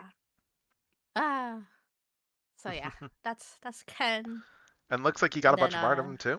Yep. That was something one of my friends pointed out. She was like, "Why do you hate him so much, but you drew him so much?" And I'm just like, good question. I really did draw him a lot. Relationship. So, yeah, these are some mostly sketches really, but yeah, he's he's also in my my hero fic with Tsukiko. He's he's scheming in there, and he's got a bit some trauma, like in the center one there, the one where it's like he's kneeling in front of two kids. Those are his siblings who died when they were all younger. And then yeah, just I hate talking about this guy. I hate him. Then why did you look at me? I hate this guy. I hate his stupid hood there. It's some key-shaped hood. Why is it? Why it's open in the back too? I'm like, why? It's not even a hood then. My sister got us hood. He's just walking across the street. At least in one of my fics, I straight up just put him in a coma, so I didn't have to deal with him until later. Oh my god, that's great. I was like, cause in that one, he's like Tsukiko's childhood friend, and she was going to have her idol debut, but then he never showed up because he passed out in the middle of the street, and afterwards he fell in a coma. And I was just like, you know what? I don't need to talk about him for like another 50 chapters. So that's good. Oh my goodness! I can't unsee this now. But what? This is your Meg. This is your. Yeah. Yes.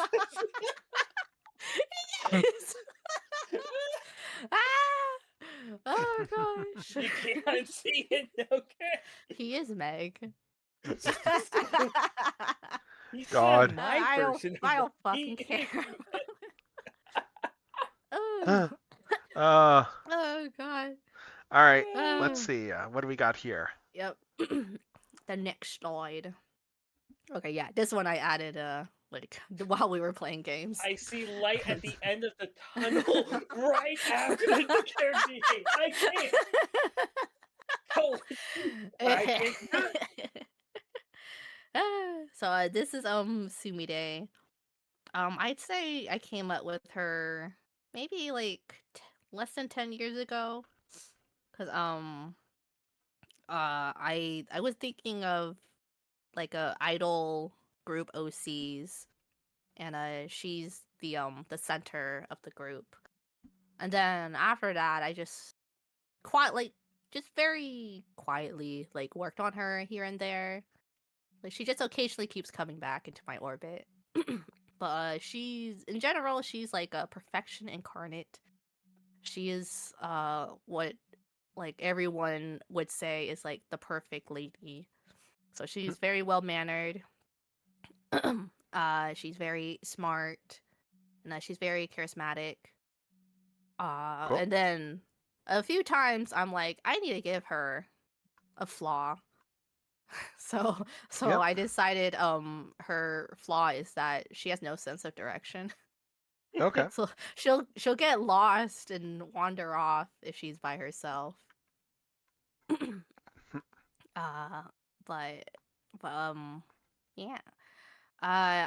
She also used to be named Sumiko.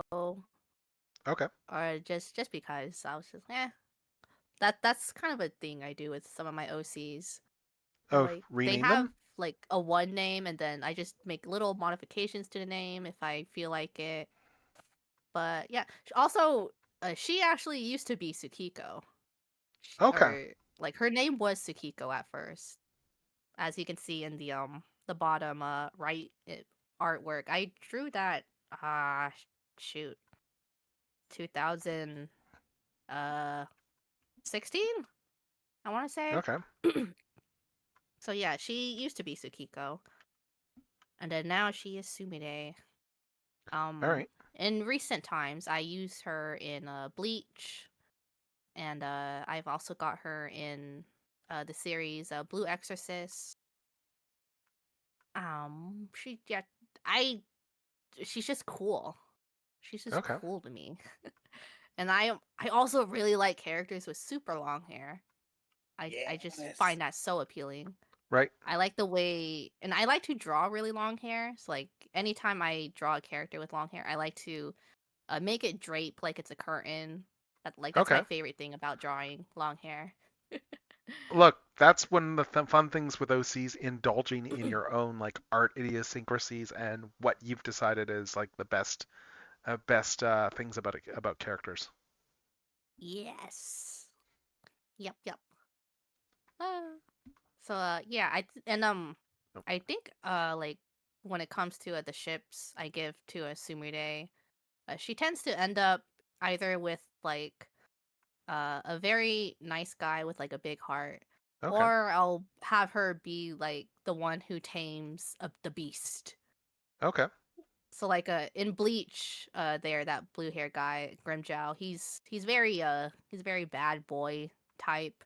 He only thinks about fighting and stuff. But in my fic, she like tames him. She even manages to make him go to school every day. Okay. Cool. So yeah. Helping. Excuse me. That's good. And then in the next character, I have not touched this character in quite a while, but I did use him in a role play.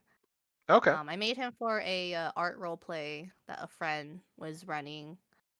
A small summary. The role play is like about this mystical like town where spirits have like a human form, and then humans who are like they have like a blessing, and they get turned into they turn into animals basically. It's like a fruits basket I was just thinking situation. Fruits Basket. Yeah, when you mentioned that. Yeah, that's what it is. So Yeah, and then there's some evil stuff happening in the town too. So, excuse me. So the humans who turn into animals, they pair up with the gods and they fight like the evil stuff. It didn't get too far, unfortunately, because a lot of people just got busy. And Such is life. Yep. So All been this there. is my boy, Gaylord Homewood. There's a reason. It's not a he has common that name funny you see these days. I It is a intentionally name, but gave it's not a him- common one. Yeah, I intentionally gave him that little bit of a silly name because in lore, his parents are not really like mature people.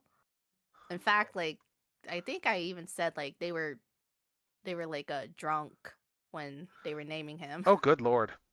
Yeah, but yeah, he was raised by his grandma and the rest of her village. So because even grandma was all like, you two are terrible parents. I'm taking my grandboy. Oof. And yeah, so Gaylord is or Gay for short. He's just a fun guy. He's very big and muscular, very beefy. He was yeah, this was the first time I drew a masculine guy. it was it was it was a challenge for me at the time, but I managed to do it. And then now don't ask me again. Don't I can't draw him anymore. I have tried. I don't know what I'm doing anymore. I don't know how I did this. And if I could go back in time to talk to myself in I think 2018 and just be like, just shake myself. Like, what was your secret? How did you do it? Beef. So much beef. Beef or chicken on this guy. But yeah, he's a very nice boy since he was raised by old people, very nice old people. Raised by the nice old people, I see. Okay. Yep. And then I decided he works at a tailoring shop because typically like when I join role plays that have like what we call a harvest moon setup where you pick out jobs and stuff for your character of what they do in the town. I always default to like the fashion like jobs because I myself was a fashion student. I have a fashion degree and whatnot. So I just figure, it's something I know. So I can, you know, I know Yep. this. Exactly. I You know write what you know sometimes. So yeah, that's Gay. I wish I can draw him again. Oh, I should have added a commission because I did commission a friend to draw him as this character from Grand Blue Fantasy because Okay. I realized him and that character have like the same hairstyle. And the commission came out so good. Wait, hold on. Maybe I can find it real quick and you can pull it up. Nice. Should be in my folder here. Yeah, as this is all going on, I'm just digging through and just like my own like OC stuff, like even digging into the more obscure ones that I never talk about, found because it. why not? Yep. Yeah, and no then worries. my friend Ashley was so excited to draw Gay. They finished this in 3 days. Nice. I was just like, what the? Cause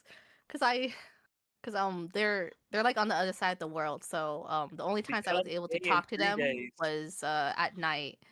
And I was like, okay, here's the details. Here's my PayPal, and I pay for it. Yep. And I was like, okay, see you later when you got the sketch. And then 3 days later, they're like, I finished it, Hika. And I was like, wait, what? I just woke up. That's the best wake up thing. That's better than coffee. Yeah. When you wake up to a commission or even a work in progress of the commission. Such a good feeling. But yep, that's my boy. All right. I wish one day I'll do something again with him. And then now we're getting into my Final Fantasy 14. It's the OC. Full Fantasy X Ivy. Yep. Insert from a critically acclaimed Final Fantasy 14 copy pasta here. I already forgot how the copy pasta goes. Did you know Final Fantasy? It's with a free trial. It keeps stacking up now. So I don't know what the current one is anymore. I yeah. forgot as well. That's why I'm looking. This is Ibuki Itetsu. Let's see. When I made her, it was back in, I want to say 2017 or somewhere around there. Okay. Yeah. Oh my god, you did the whole yes. the whole copy pasta. Oh my god, Yeah. yes. Have you heard of the critically acclaimed MMORPG Final Fantasy XIV with an expanded free trial, which you can play through the entirety of A Realm Reborn and the award-winning Heavensward expansion up to level 60 for free with no restrictions on playtime? Actually, it goes up more than Heavensward now. Oh. So there's so much. You can like play basically half the game for free now. I think we need an updated Know Your Meme now. But yeah, so Ibuki, when I made her, it was specifically so I can join my friend in like the highest roleplay populated server on the game called a Balmug. Okay. However, because it's such a popular server, it's very often closed for being congested. So I literally waited 3 years until it reopened. Wow. And yeah, when my friend told me it finally reopened, I super fast, I paid the subscription, I logged in, I started making her as fast as I could. And like I wanted to get in before it potentially closed again. Of course. So yeah, I was like, "Oh, well actually I already made her like appearance data beforehand, since that's something you're able to do before you like join the server." Right. So I got that out of the way. And then when I came up with her name, I just used the randomizer in the game. I just clicked that silly little dice button, and I was like, Ibuki Itetsu? Okay, I'll go with that. Yeah, And you do what you will. And bam, I joined the popular roleplay server on the critically acclaimed game. Nice. And then the funny thing is, I never got around to roleplaying. Oh wow. Because so what the plan was going to be, my friend, his character ran a magic shop, so he was going to like basically like introduce me into like the roleplay scene by having Ibuki be a new hire at the magic shop. But the problem was I kept getting called into my work, and every time I got called in, it was on the same day I was supposed to roleplay. Oh, So man. in the end, it happened 3 times too. So 3 times Ibuki never showed up to work. And my friend and I just decided, you know what? That we'll just make that part of her thing. We'll just make that in canon. like because Ibuki herself, she is a bit of an airhead. She's a silly little lizard thing. I also wasn't like sure what kind of lore to give her yet. So I just decided to go with my friend said is like the very common route that a lot of people take before they like start character building. Give them amnesia. No. Just forget everything, Beam. No. So that's And this how, is Ibuki this so which started one out. is her here? Oh.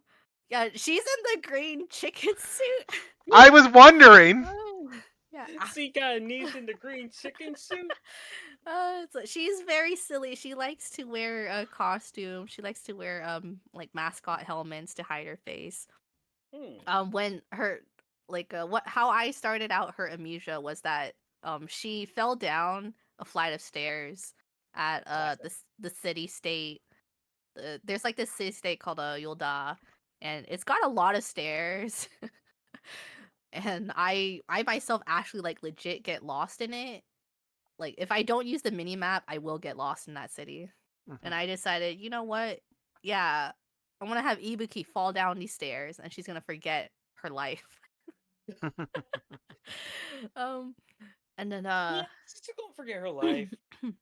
no, there was actually supposed to. There's multiple pictures here actually. Okay. It's just it was all supposed to be animated to click in. I think. Okay. Yeah, not sure why. Yeah, it doesn't seem to be working there. Work. Yeah. Yeah, there's a lot of images. It's kind of fun there though, still. So yeah, Ibuki's just silly little lizard thing.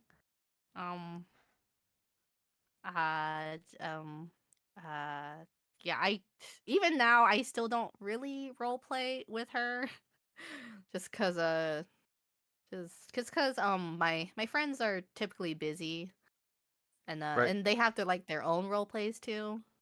Let's see. I did try to do something by myself, but like I was really shy, and everyone around at the venue. So like what I did was I went to one of these in-game roleplay events at I want to say it was a casino.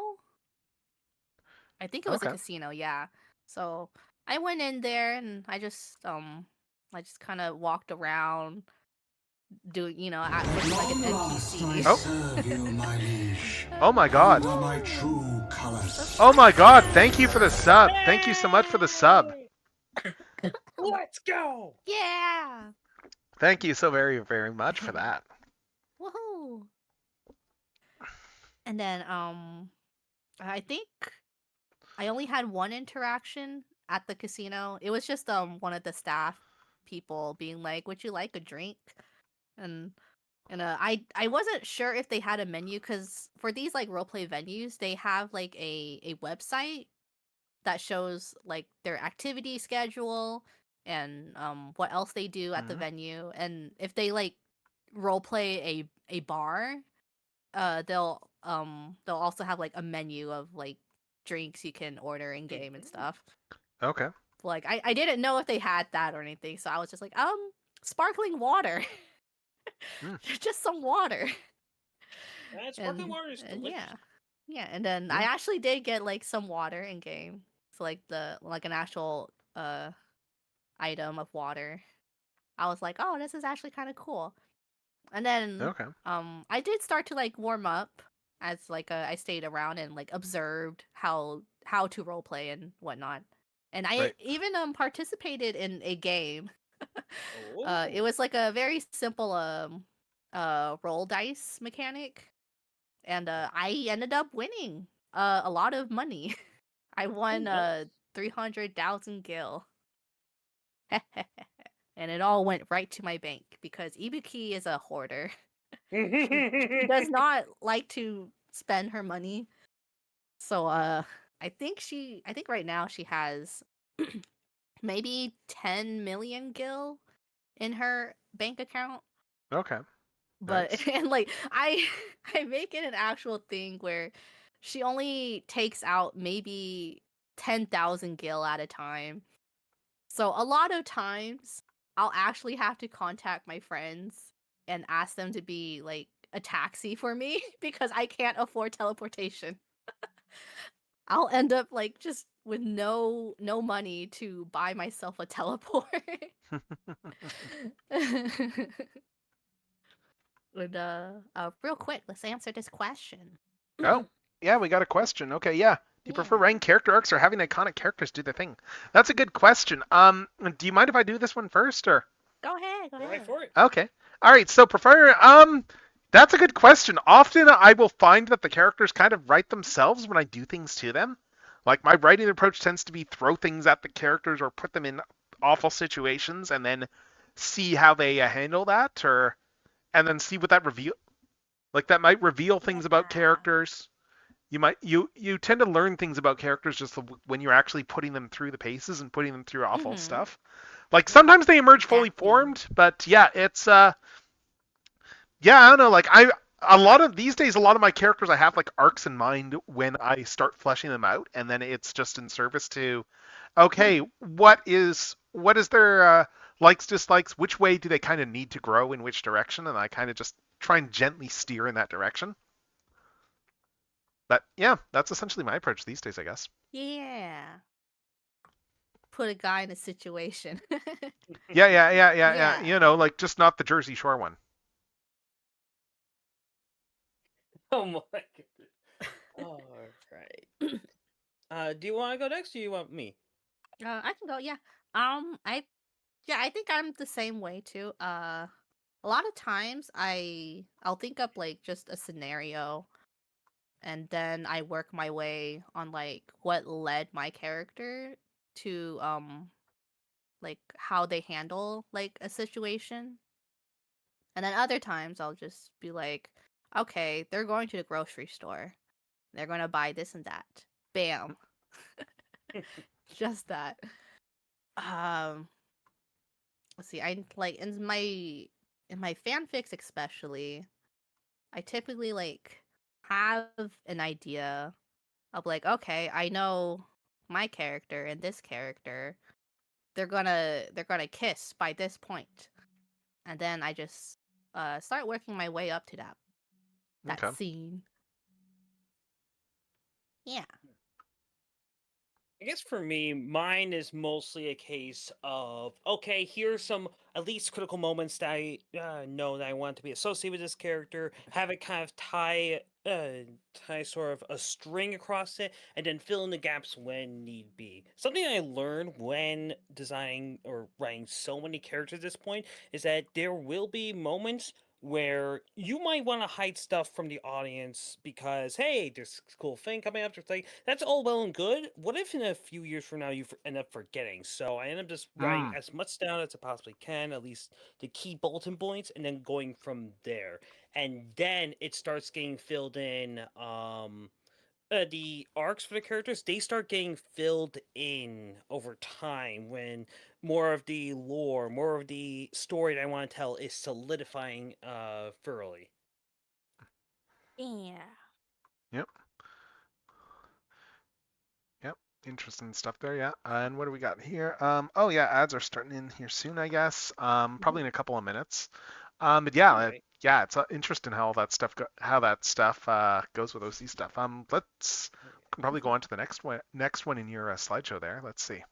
See if we can. How many minutes do we have before the ads start? Let's see if we can cram also, something else I in. think I realized what happened. Why the images were not like animating.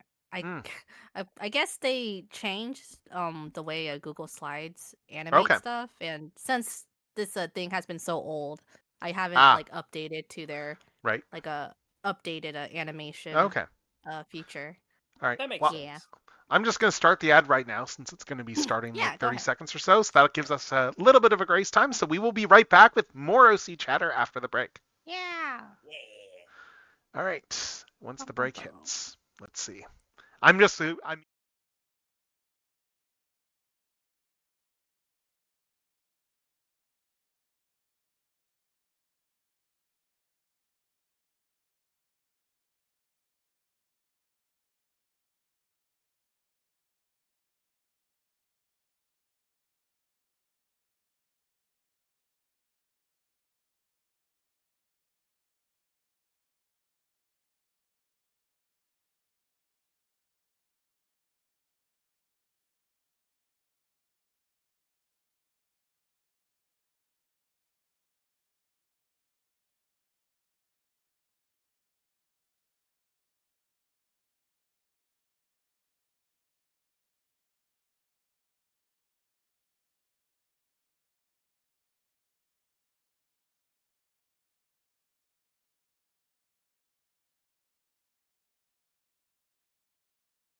developing something so that I can actually like organize it a bit more. But yes, and we are back from the ads. Welcome back, everyone.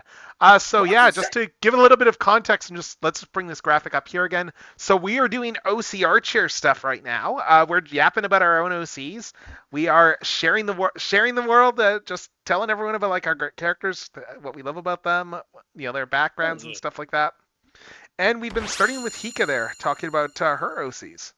You've gone through a few of them so far, so. Yeah, and then we've got another one over here.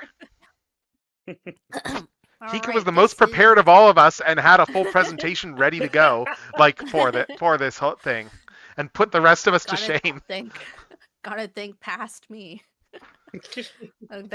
Good thing I kept it too. Normally, when I make slides for like streams and stuff, I'll delete them after a while. I'm like, I won't need this anymore.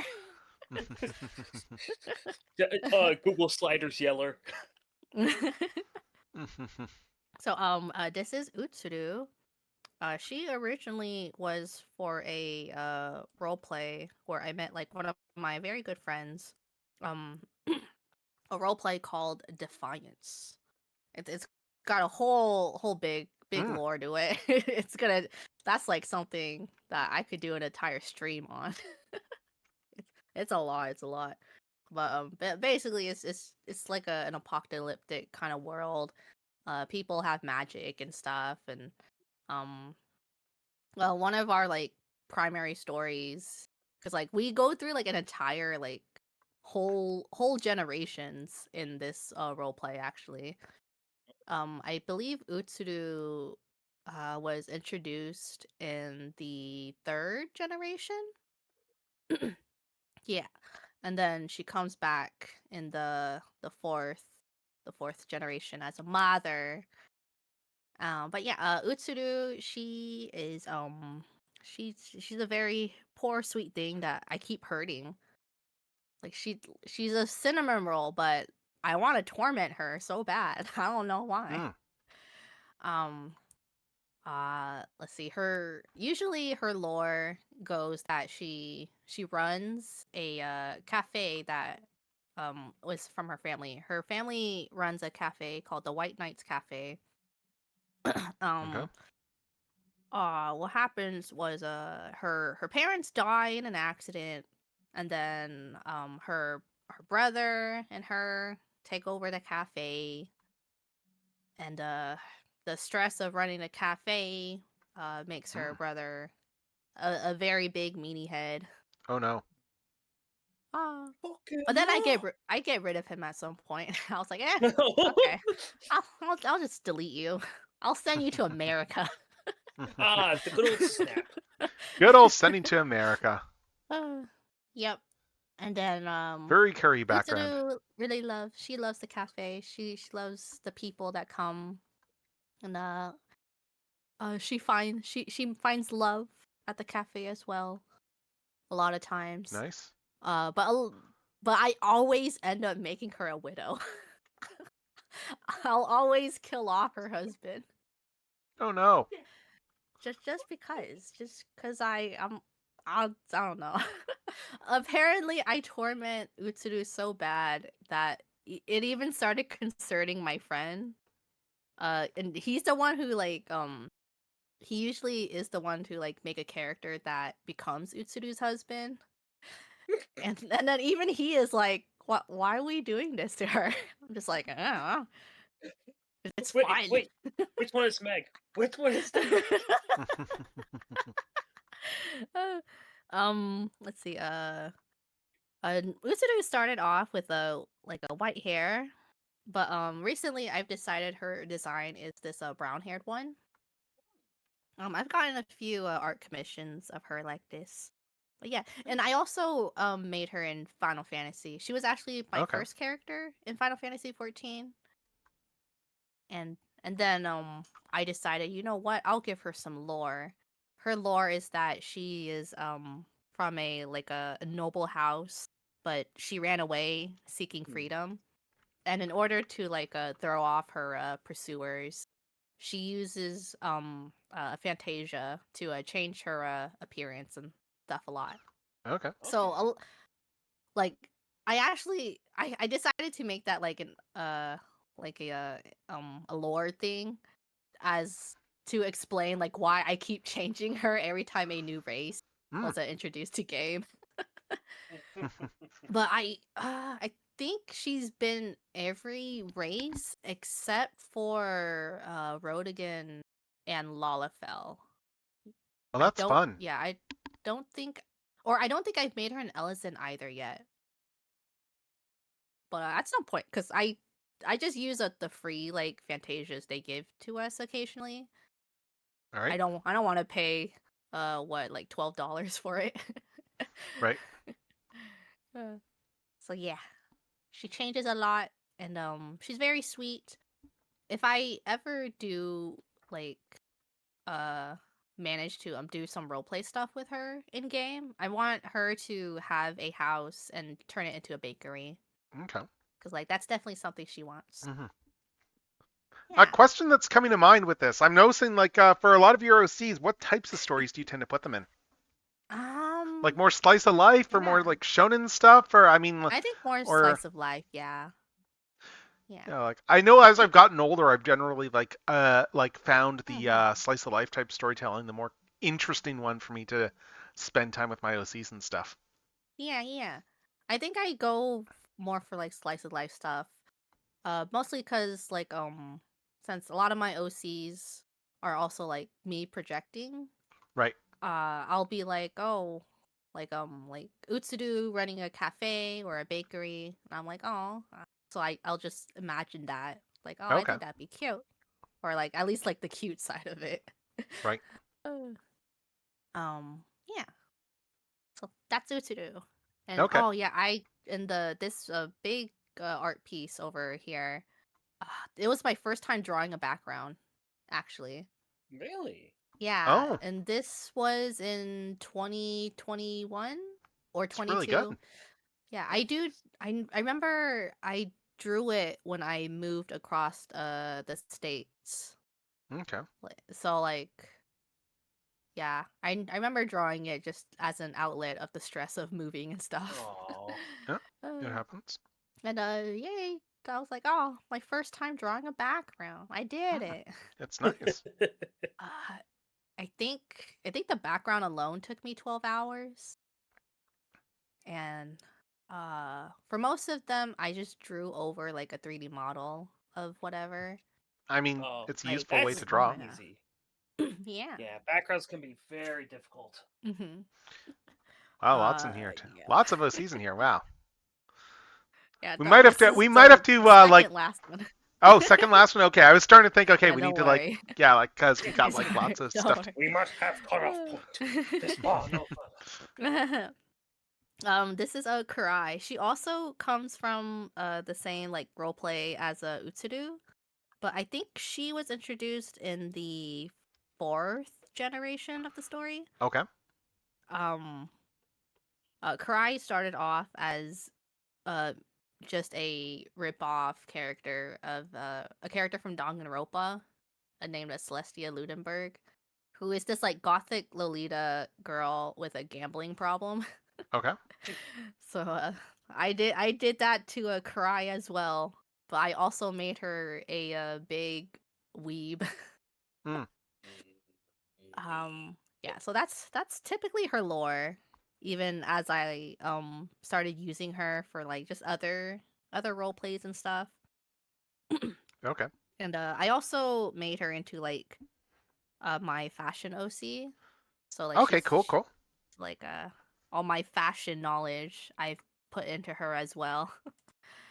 So this one with the blue highlights is her recent design. I was trying to like join a college, a university role play. Okay. I didn't get in, unfortunately. I think there was just too many people, to be honest. And then I don't think I had like a solid grasp of her character either, because like admittedly, I was pretty rusty with role playing, so I just kind of like did whatever with her profile. I keep meaning to do more role playing stuff and keep finding things to distract me from getting into it. So I feel that. like, And then it's fun to role play because you learn a lot about your characters when you do that.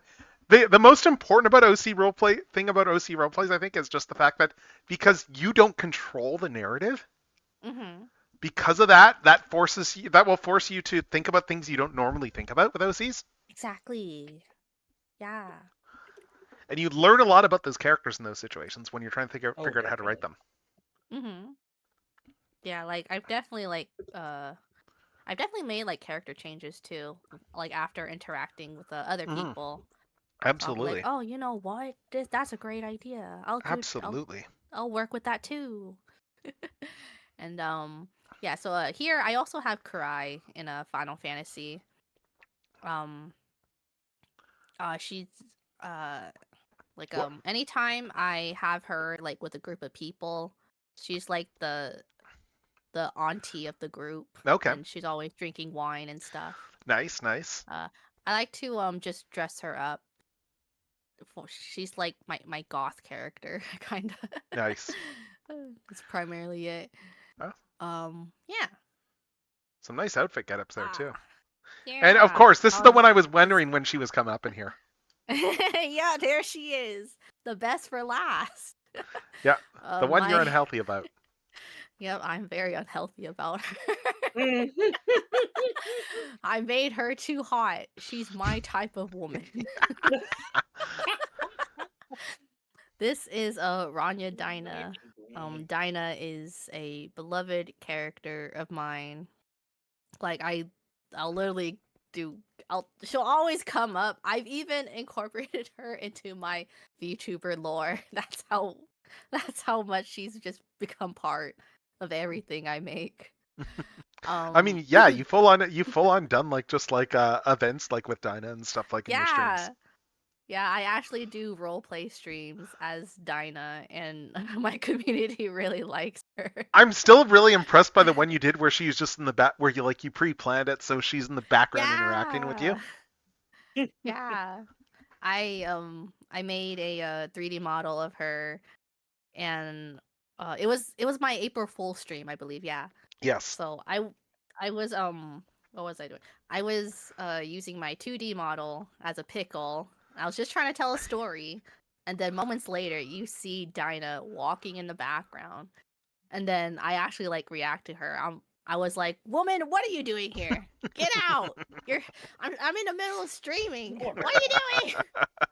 And then Dinah's like, "Oh, sorry, don't mind me." Then she sits there for a while, and then I'm like, "Okay. You know what? Chat is too distracted because Dinah is here. Dinah, get up here. Come talk to them." And then from there, I transitioned into like actually using the model and interacting with chat and stuff. I mean, I like to do it. Yeah. It's really fun. It's not hard to expect chat to say that either. So. Yeah, the first roleplay stream I did was chat going on a Valentine's dinner with her, and oh man, it was like such a setup. I even made a trailer for it and everything. I put so much effort into it, and I try to do the same for the future streams, but like a lot of times I just either don't have time, or I just don't like have something figured out of like how I want something set up. I just don't have it figured out. But yeah, Dinah, her general story is that she is an immortal. She just has an ageless existence. So like she can still like get hurt and stuff. She can die from like a fatal wound, but she doesn't age. That's her like type of immortality. And she has like a power to manipulate life energy. And throughout her existence, she has used it to save people, and like they become her friends. They stick around for like a few hundred years, or whenever they're ready to pass on, then she'll like take back like the life energy she gave them. Yeah. So they're immortal until she takes back the energy, or how does that work?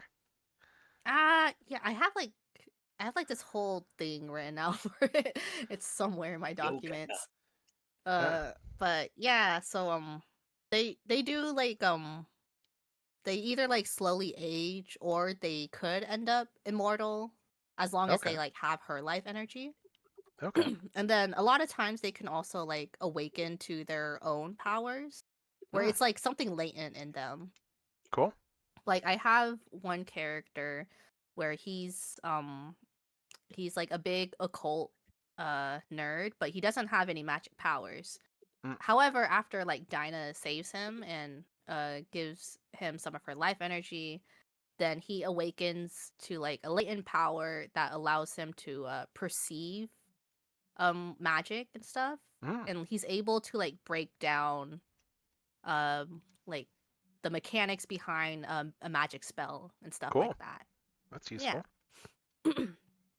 Yeah. So yeah, Dinah has been around for centuries. I even have like a bunch of videos saved of like a human history, so I can work off of it as I Nice. write through like a Dinah's many like events in life. But a lot of times she has accidentally mingled in human history. So like one big example is that she herself is Florence Nightingale. And in present time she is a a worldwide diva. So she owns a music company. She sings and makes music and stuff. And Nice. yada yada. I'm a little And, curious. How'd you come up with Dinah then? How'd that come about? Dinah started off as a insert character for a webtoon called Noblesse. And Noblesse is about a this immortal guy who awakens from like a 900-year-old nap, and then he tries to live like a normal life, but an organization called the Union is seeking him and like anything supernatural in order to I think their like grand goal is to just empower humans into superhumans essentially. Okay. So his like whole thing is like he wants to live a quiet peaceful life, but then these damn bastards want to do science on him and his friends.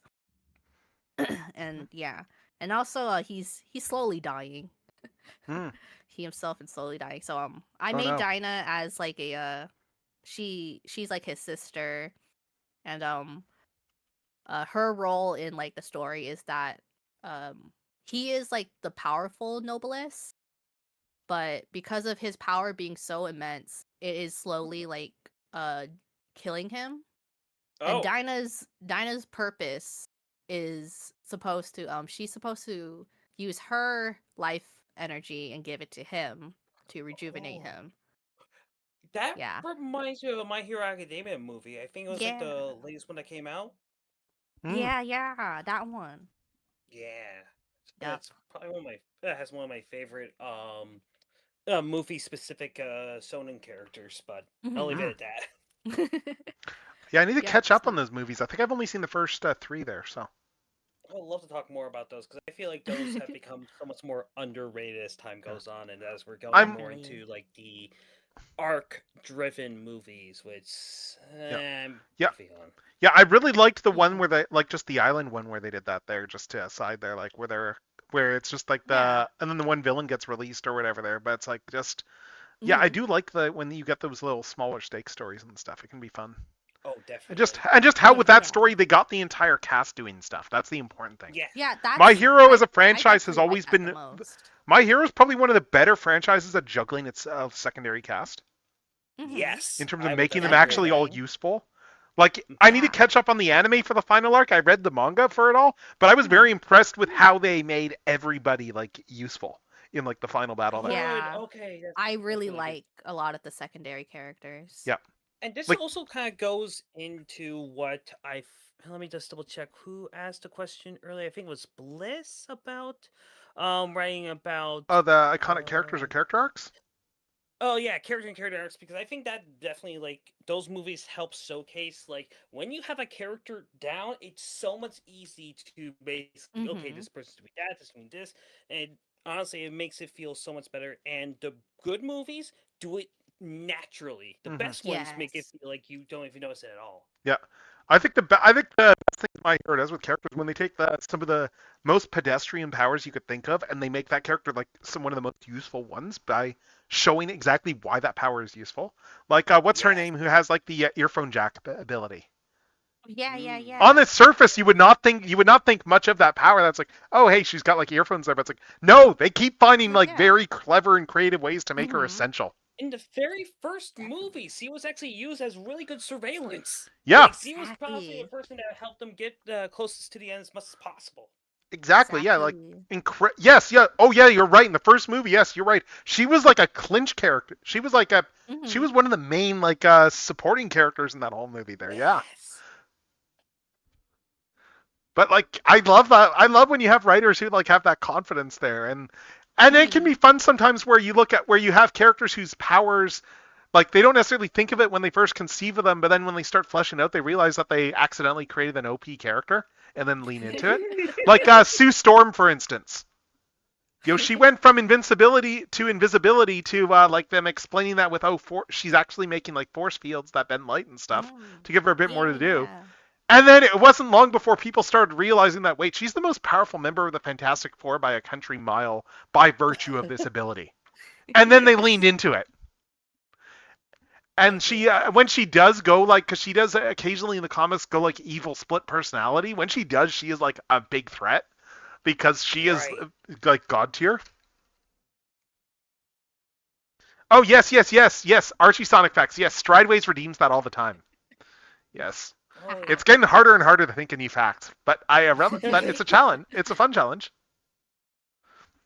Then you got to start repeating facts. Yeah, there's still a lot, but I mean, there's enough stuff. There's like like including all the spin-offs, there's like 300 plus issues I can draw on. So it's not like there's a shortage of facts. And don't forget the IDW stuff, which a lot. Yeah, I haven't even touched. I'm behind on the IDW stuff. I need to get back up to that. Like. But didn't like the writer of those comics actually get to write like Sonic Frontiers? Yes, Ian Flynn. Yes, he did the writing for Frontiers, and that was a awesome move. Considering like how long he's been writing Sonic. Like he's been writing Sonic like probably like 20 years or so now. Yeah, and it was a fresh, and honestly, it was just so fresh to see that as even like someone who watches like Let's Plays of it. Yeah, the man lives and breathes Sonic. Like considering that he got in on the job doing the thing you're not supposed to do, which is like the unsolicited submissions. It's funny. There's a few creators who are like, yeah, I got in on unsolicited submissions. That said, that is absolutely not what you're supposed to do because they're probably going to ignore you if you do that. Right. Like that. Like I mean that's just how that goes because you know if people just send random stuff in, they're usually not going to like pay attention to it. So. Yeah. Right. But like, yeah, like no, I have nothing but good things. Like Ian's had missteps in his run, but overall, I have nothing but good things to say. Yeah. And then and then that's all of yours, Hika. There. Yeah. The end. You know, like in between stuff, I think I'm gonna just go glance back at the thread there, and because I made a Blue Sky thread, I've got it pinned just for people to like submit their own OCs, and you know, I think we should give that some attention. I think we should give that thread some attention. So I am going to just go over there, and I'm going to just start bringing up stuff on there, because you know, like before we start on the next bit here. So let's just go over to the thread here, and let's just start scrolling down and taking a look at what we got here. I'm just looking to see. Let's go down to the bottom and start with the first ones here. Oh, actually, I need to hold up. I need to like make another tab for this here because I just realized I won't be able to read any of the text when I'm full screen images. Good idea. Let's see. So many browser tabs right now. Okay. So the first one we have here, we have some stuff from Reality Snapped. Let's see. I'm just gonna let's unshare and reshare some of these. Undo repost it. So this one. Thank you for the OC share. This is Florander. They are a species of fae known for their exploration and curiosity. Their skin and antlers change color depending on the season. They do not talk much, but try to be friendly to all of their fae who are kind back. Aw. Yeah, these are really cool. Oh, these are. Yeah, it's so Is that cute. clay? Yeah, I don't know. That it looks really cool. It's not 3D printed, but these definitely look like they are handcrafted. Yeah, the antlers there, you can tell those are basically twigs that are probably just found and they were used for the. Oh so yeah, no, that's cool. definitely clay. Handmade art. Love Yeah. it. I'm just replying to some of this stuff there. Like it's like yeah, like because yeah, they're really nice photos. Oh yeah. Let's see what else we got here. We got another one over here. And we got this one here. Where's the description? Blorbo. This is Marina. I normally draw her with a ponytail like my profile pic, but I wanted to experiment with her hair a little bit. I can't wait to finish this piece. She's a dangerous siren who definitely does not want to eat people at all. Heck yeah. Yeah. No, this is a fun one too. Yeah. I would sail my boat in her waters. No. I won't be back to lift the tail. Oh yeah. Obviously not. But no. This is fun.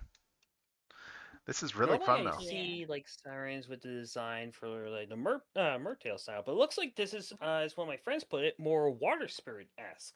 Yeah, with the like, with the, I see that. Yeah, going more for water nymph. Yeah, like I like too. That looks like like the legs are like the nymph, the limbs, yeah. Yeah, the limbs are definitely like made of water there. Yeah. Part of the ocean, therefore has a probably more easier time not just maneuvering through it, but to also sink those that trespass in her waters. Which is herself at this time. Yep. Oh. Yeah, I'm just looking. I don't have a huge amount of submissions. I'll throw this other one up here though, just for the start, and then we'll do some more later. So throw OCs your way, and there's more details in the alt text. These are from Twiz9991. Let's see. So here we have. This one is Ashley, an arcane angel warrior who fell to earth and has dedicated their life to protect others to get on by. Wields arcane angel thundersword and shield. Coolio. Yippee. Nice. I mean, yeah, there's always a lot of I'm just looking there. It's like, oh, I'm curious if this is an arcane angel, if they had wings or what happened to the wings, and yeah. The art style feels nostalgic to me. I can definitely tell that they are just trying to get like the hang of things at this point. And if you keep going, definitely I can see this becoming a very strong art style. Yeah. There's definitely this Greek sort of design to it. Either that or Roman. Right. I'm going with the Disney Hercules kind of Greek. Yeah. I'm just glancing at their like blue sky here. It's like just looking at this. It's like, yeah, okay. I love that their profile includes the phrase "I make OCs and will never ever shut up about them." Good. Yes, awesome. Good. That's all of us. Absolutely awesome. Yes. All right. What else? We got another one here. Grace, a shy cleric and one of the last remaining light crafters, who has the ability to create using pure light energy. You know what I actually really like about these so far is the posing. Yeah. I'm really liking the posing on these. They're posing now. Yeah. Yeah. This is. There are elements here that I do feel like it might have been used, like the Clip Studio Paint, figure of sorts, but that's not a bad thing. No, that's not. Drawings like 110%. That's absolutely not a bad thing. Playfulness with the you're playing with the posing is helping out with your characters so well. And this design here reminds me a lot of like those mid 2000s, early 2010s animes of sorts. It's kind of like mysterious kind of character design of sorts. And even if you have pose tools, it still takes some skill. You still need to actually be able to decide what poses fit your characters. That's the trick. It's like how you can have all the tools, but you still need to use them. Having the eye for realizing like if it works or not. Yes. As well. Yes. That can go a very long way, even in just understanding an enemy. Yeah. Oh. And this one here is Heartbreaker Carry, a flirtatious mage who wields the heart-shaped mallet Heartbreaker. Offensive cleric with physical and magic attacks. It's a fun hammer design, honestly, with the giant hearts on it. So. Oh yeah. Like I can't go wrong. I can't go wrong with a character that has a giant hammer. And now I'm thinking about an OC I could have put in all this stuff there that applies to. You gotta love the giant hammers. The honestly, the strong color palette that you ended up choosing, it's very, Yes. it's dynamic yet still constrained in the style, Mhm. and it still helps give off the idea of the character. It feels a bit gothic, like Hot Topic gothic, not in a bad Yep. way, and I feel like it honestly, the lighter colors, the even deep purple, purple, and even the Yep. pinks really help show off that personality that you're Mhm. giving off her. Yeah, exactly. And then there's one more in this thread here. King Rat, the king of the rat folk, Ashley's frenemy, a master wizard. And yeah, that's fun there too. Oh. Yeah, doing Rat. animal faces is not easy to do. Hard, So yes. I always praise Yeah. those that at least give it a good attempt and do a good job. Yeah. Definitely getting down to Kingly 5 for sure, honestly. Oh yeah. Speaking as somebody who has plenty of it is hard drawing snouts. Like speaking as someone who's like dinosaur OCs and stuff. Like I will do a bunch of illustrative cheats specifically to try and make it easier so that because dinosaurs are horrible when you look at them from directly in front. So it's you gotta avoid doing that as much as possible. Kind of like how you have the whole thing with Mickey Mouse ears there, where it's the opposite problem because it's profile view. Oh yeah. Yeah, they actively actually, what I found out about that is that Goku also has the same exact thing going on as well. It's something Yeah. that they had to play around with when they did Dragon Ball Super Heroes because Oh, they had interesting. to find a way in 3D to basically get that Mickey Mouse effect for his hair. Yeah, I remember with Mickey seeing the whole thing of how they had to figure that out, like when they were doing early 3D model stuff with some of the animations of having to figure out how they were going to work that with Mickey there with getting his ears to move around. I think even for video games and stuff like He that, that just was rotates. tricky. Just Like, rotates I on think his they had to deal with that for Epic Mickey, for instance, there. I can believe it. Yeah. Also, I was also because when you brought up Goku's hair, I also remembered Conan from Detective Conan. He also has that thing with his hair, and I remember there was a cosplayer who people noticed no matter what angle in their pictures, the hair always looked exactly as it should, and it turned out it's because they had. So Conan has that little bit of hair sticking out in the back. Apparently, what they did, they made that a hair clip, and then they just moved it every time they changed the pose for the camera. Oh. I was like, oh, that's smart. Hey, that's creative. Oh.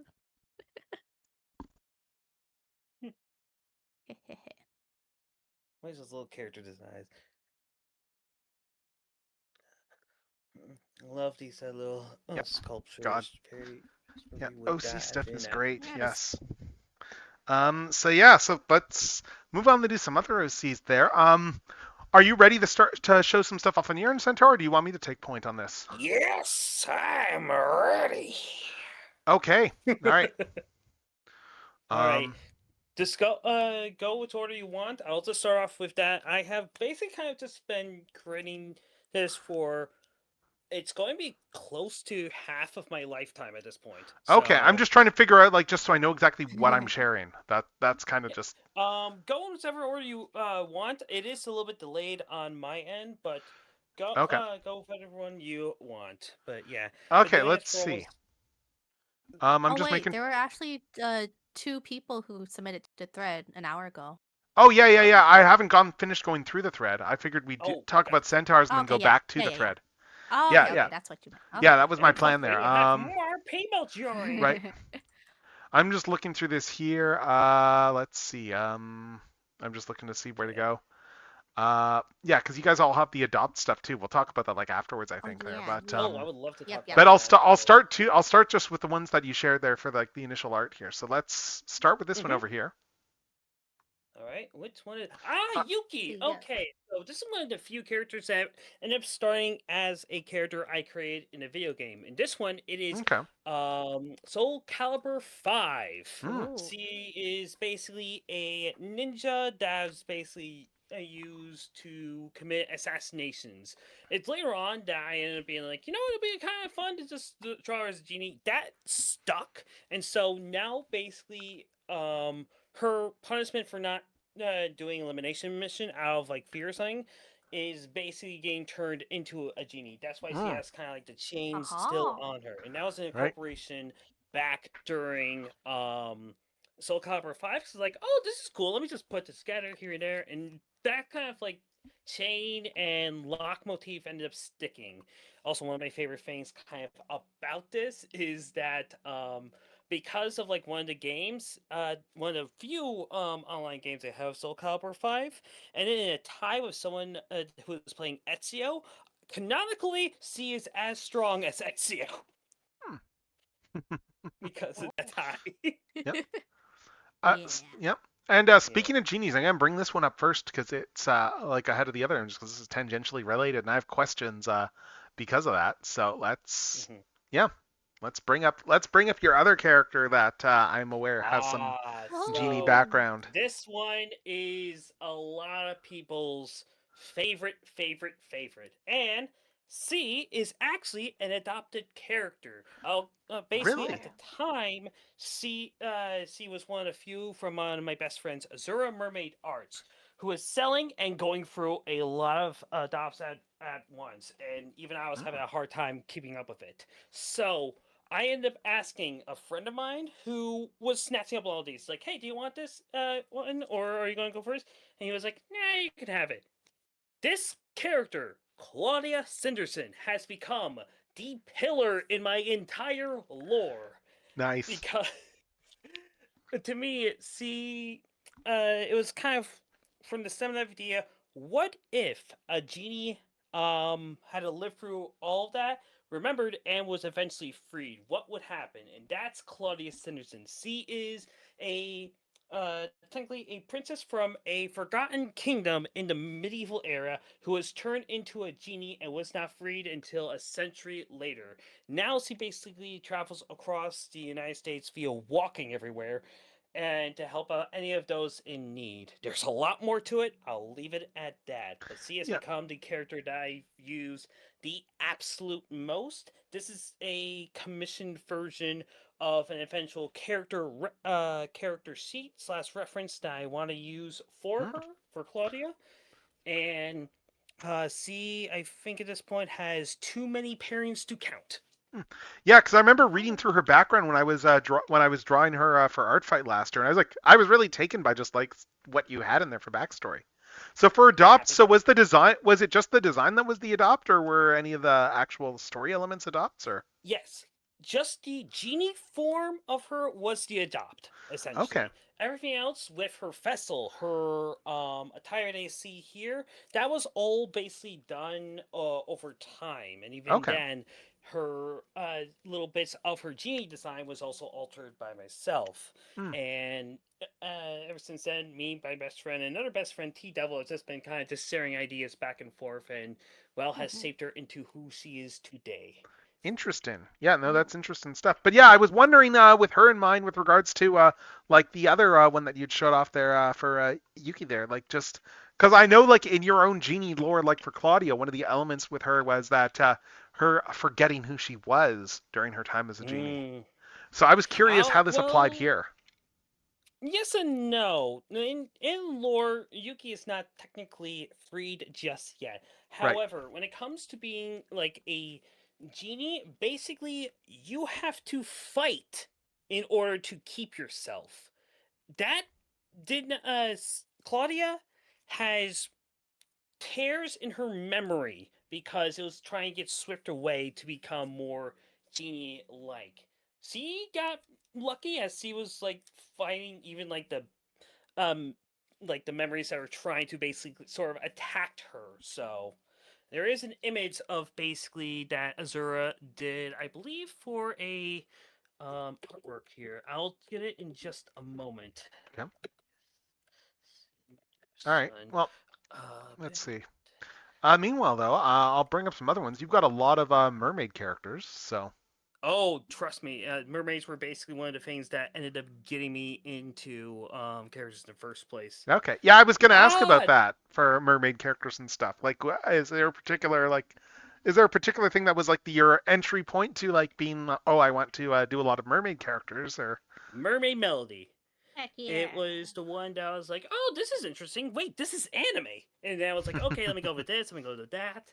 Let me put this here. And so I ended up deciding to kind of focus a lot into that. This is actually one of the most recent self-designed characters in here. And it was started because me and Sir Mermaid wanted to be like, hey, let's have a mer-gay pairing. And so literally, this is Aldous Reber, who is basically, so I believe, if memory serves me right, he was basically a merfolk that left his former mer kingdom, or at least like a mer kingdom he used to be a part of, and basically decided to become sort of a potion maker, sort of a magic kind of maker. Okay. His staff there can actually also turn into a necklace that he has around his neck.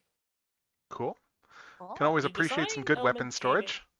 Oh yeah. The design with the tail mostly came from, I remember seeing from some other artists basically being like, oh, I remember seeing like this snake-like tail thing. And I'm like, you know Yeah. what? Let me try that with one since I have some Nagas Lamias. So it's like, yeah, let me put this together. And I ended up really loving just how everything kind of got put together, both in terms of just the color palette and his design. Yeah, the giant tail looks cool. I really like the scaly look that it has there too. It's very serpentine. And yeah, it's often hard to get that look sometimes, but thank goodness for Clip Studio paint brushes. Hell yeah. Yeah, definitely. Definitely. And I just put an image of Claudia basically trying, just recently, of her All right, just putting that in trying to here. keep her memories. Essentially, this is what C There we go. ended up doing. Oh yeah, I remember reading that in the again, like when I was reading the whole bio for her. As I said, it was really compelling. Like when I was deciding what to Yeah. draw, I was like, oh, I want to She draw was her. literally etching elements of herself into the sides to try to stay remembering her name, the symbol of her former kingdom. One of the things that did get lost is sadly memories of her mother and father. Oh. Yeah. All right, and let's bring up another mermaid here. Michiko Hato! So this is actually one on the OC ballot.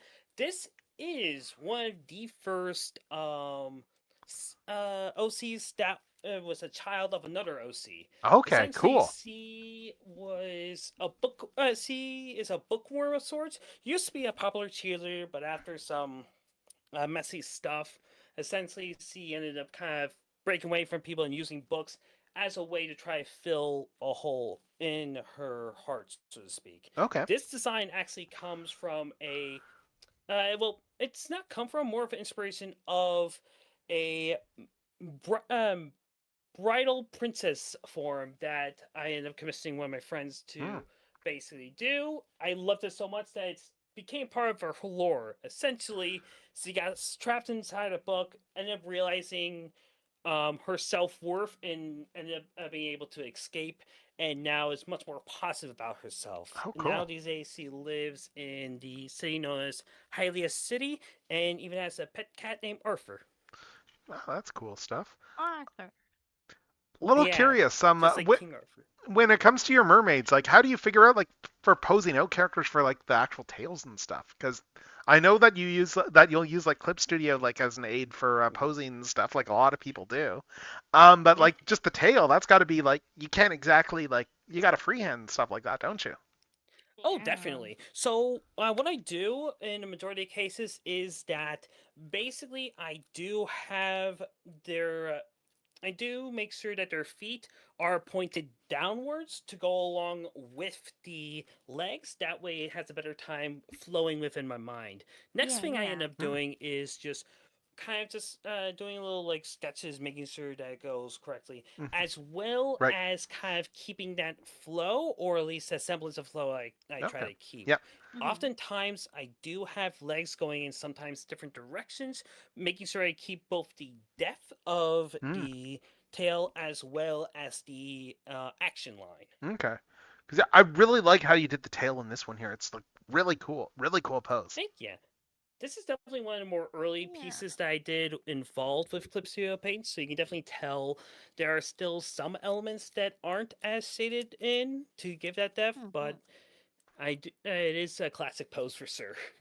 I'm just gonna bring up the next one over I here like now. it. I only drew mermaids like maybe once for a mermaid. Ah.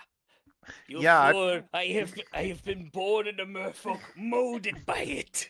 yeah, I've not done much in terms of mermaid stuff myself. I mean, it's like, it's like stuff that, I saw Little Mermaid as a kid, like many other people did. That's like, I never really thought that much about that or anything like that. It's So, nothing. Nah, you gotta get the mermaid melody, man. That's good stuff. So this is Sakura Izumi. She is a childhood friend of another character, Cynthia Chuseo, and is a gifted with magic, very a ballerina as well as talented with the violin. But she was born with defective wings, aka like smaller wings in comparison to other angels within her family tree. The reason why she has a mer form is because she had the idea of testing a mermaid spell on herself so that no one else could hurt, and now she basically, whenever she gets soaked, she also gets a mer form along with Cynthia. okay. Yeah. This is one of those characters that actually got heavily rebooted as well. Something that happens from time to time and quite a bit. When you have so many characters, there will be some that you will end up forgetting about and or ditching. And Oh, yeah. essentially, you would have to reboot them in order to get them back in there. I forgot exactly who she was, but I know for a fact her name was not Sakura because it was like Sakurako or something like that. Because I was like, oh no, I can't be too close to Sakura from Naruto. That's going to be Yeah. I know that. I know that feeling. Yeah. Yeah. Now I'm just like, there's too many. I'll have one. Yeah. I mean, you're making me think of there's a character of mine in the last few years who had that exact same issue with, where it was like, I always meant to use them more, but I never really had a place. They'd kind of fallen out of the narrative, but I did want to work them back in somehow. And in the and when I did rework them and reboot them and stuff there, I suppose, now they are definitely a character that I do love just drawing and doing stuff with and stuff, and they are kind of like a much more integral part of the narrative and are able to drive it along because because of their role. Something I don't blame people for being fearful is when reboots happen to major things rather than just trying to reincorporate characters into it. Reboots these days do get a bad name, and I understand why. However, they are not initially bad. They can be used to try to rebuild and try to recover, essentially. That's where kind of reboot came from, essentially. Look, I'm a Transformers fan. I understand this very well when you consider how many times in the history of the franchise there's not one singular canon. There's a multitude of different canons. It's very much like you pick your own, which one you like best. There's even if you just look at the generation 1, and even if you just stick to generation 1 as in the cold 1980s vibe and stuff like that with the G1 robot modes and stuff, there is still a number of different canons, even going back to the 80s. Even going back to the 1980s, technically you have 3 different canons there, because you've got the cartoon, you've got the Marvel comic, and then you've got the Marvel UK comic, which is mostly the same as the Marvel US comic, but also with a bunch of its own material that every so often would have to change things in the Marvel US comic that didn't quite work. Even in modern times, you have the live action movies as well, which ended up kind of devolving as soon as Bumblebee actually got more successful. Yeah. Oh, I mean, I was just talking about purely just the same canon there, because they're all about the same generation 1 stuff with characters and designs and animation models and background and everything. It's just two completely different sets of things. So even going back to day 1 in that franchise, you have 2 vastly incompatible canons. There's full-on different origin stories for the Transformers in both canons. So. And that's kind of why I brought up Bumblebee and going back to the reboot thing, because in some ways you can look at that as a reboot or as a prequel, and understanding that it's a reboot to try to help out with other people sort of getting into the I guess, the grander scope. Right. Not just the audience, but also the creatives Yeah. as well. Though when you get into movies, you also get into the weird stuff too, where it's a very much a depends on who you ask as well too, in terms of on the production team. Which is also And that if you ask like certain Dragon Ball producers, Z. if you ask certain producers who none of us really like, it's all the same it's not a reboot. But it very obviously is if you actually like you would have to like there's stuff that really doesn't line up that well at all. Like there's there's a lot of that doesn't really line up like with the 07 film canon there. Right. Because they made a decision thing... at some point in production to not marry themselves to that. Right. It's same thing with like the Dragon Ball movies. Same thing with like even sometimes the My Hero Academia movies can often feel like they don't gel well with the main source material. Yeah. Though, funnily enough, that's also the main reason like that Megatron doesn't actually pop up in the Bumblebee movie, because when they were writing it early on, when it was fully intended to be like in continuity, there was the whole, well, we can't use Megatron because he's frozen on Earth.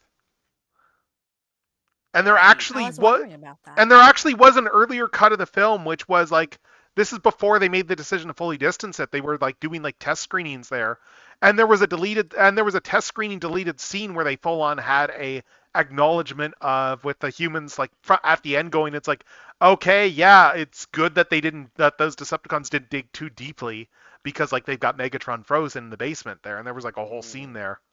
And that's actually like where the origins of where we got, like, there was a concept art figure that we got a couple of years ago based on the concept art of how Megatron would have looked in that scene. So. Oh. Okay. Yeah, it's a neat figure, honestly. Like, it was like they had a lot of fun with that particular subline, because they were doing all the Cybertronian modes for figures that none of them had actual alternate mode designs. So they were like, oh, hey, we get to come up with all these alternate modes ourselves. And that also meant that they weren't as beholden to like licenses or ILM and stuff like that to actually use some of these things, like from like all the hoops to jump into from the behind the scenes stuff. All right, and then you got another one over here for OCs. I have another one here. This one's another like hybrid mermaid and non-mermaid.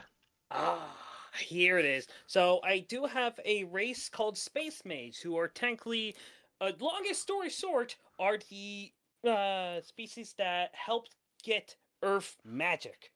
I'll put it at that because it gets much more complicated from there. But this is a space made from the far future, when space travel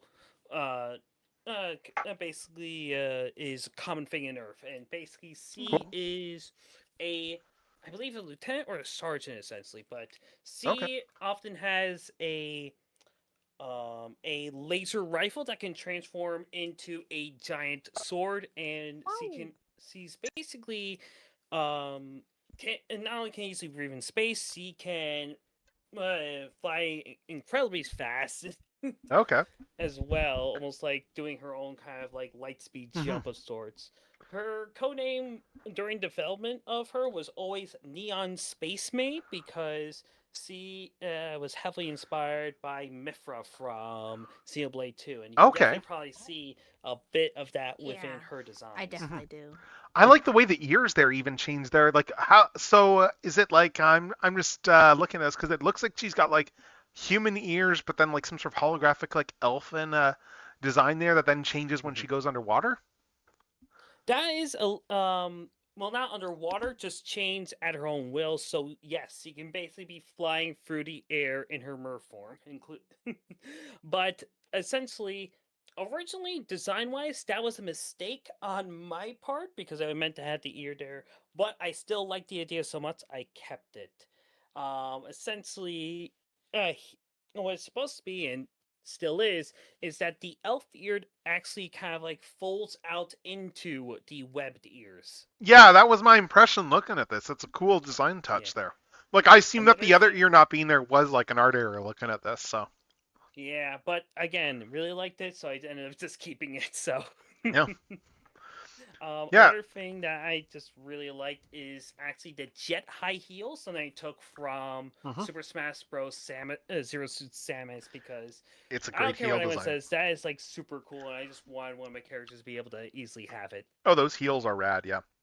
I'm just glancing at this. I'm kind of curious from the transformation there, because I'm seeing the elements of the different outfit of the of the like the main outfit and the mermaid one. So when she's shifting, so is it like does the armor just like all just rearrange itself and reconfigure, or is this just or is she discarding stuff, or is it like just two discrete outfits?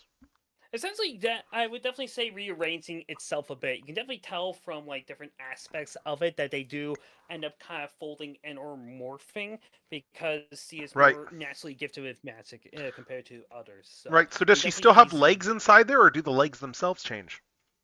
legs themselves easily change. Okay. Cool. Yeah, no, interesting stuff there, and I'm guessing she's a sword wielder of some kind. Oh yes, like I mentioned earlier, she has a giant sword that can basically turn into a laser Right, assault right, rifle. right. Yeah, I was just going off the pose there, where I was like, oh, she's holding the sword. She's Let me got actually a see if sword I in the can ground. get you that design because I actually had pushback for the longest time with my own friends on sort of the trying to get from the sword to the gun because they're like, that's unrealistic. You can't do that. And for me, it was much harder to do this. So I commissioned someone by the name of Soul Carnes, I Oh, believe, that's cool. on a Discord server called Waifu Factory. Okay. And I'm posting it just in the server now if you want to take a All look. right. Oh, that is rad. I'm just looking at this gun sword design. That is cool. Yeah. I love how it's just like the laser sword there that comes out of the gun. That's actually really cool. Oh yes, I am incredibly happy how this came out, and this is a modified version of a laser rifle of sorts, but it is so fantastic how this came out. Yep. And sweet. It looks like we are coming up.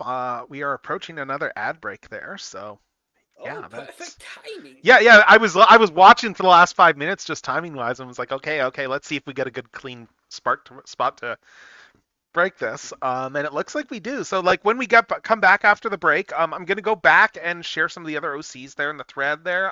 Strideways sent me some as well too, so I'll share some of those as well. And then yeah, once we're done with those, I'll start getting into like my own characters, and then we can start talking about like adopts and all that sort of stuff too. So yeah, I'm gonna just run the ad right now. So if you need to stretch, if you need to pop to the washroom, now is your time. So let's do this, and we will be right back in a few minutes, as soon as this screen changes.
All right, and we are back. Thank you for bearing with us, Raiders. Apologies, like you hit us like right as I was going to add in terms of timing, but yeah, thank you so much for raiding in, Ramses. Thank you so much. Hello, everyone. I am General Techno, your friendly neighborhood amateur antagonist, and we are on day one of my 2-day birthday stream stuff right now.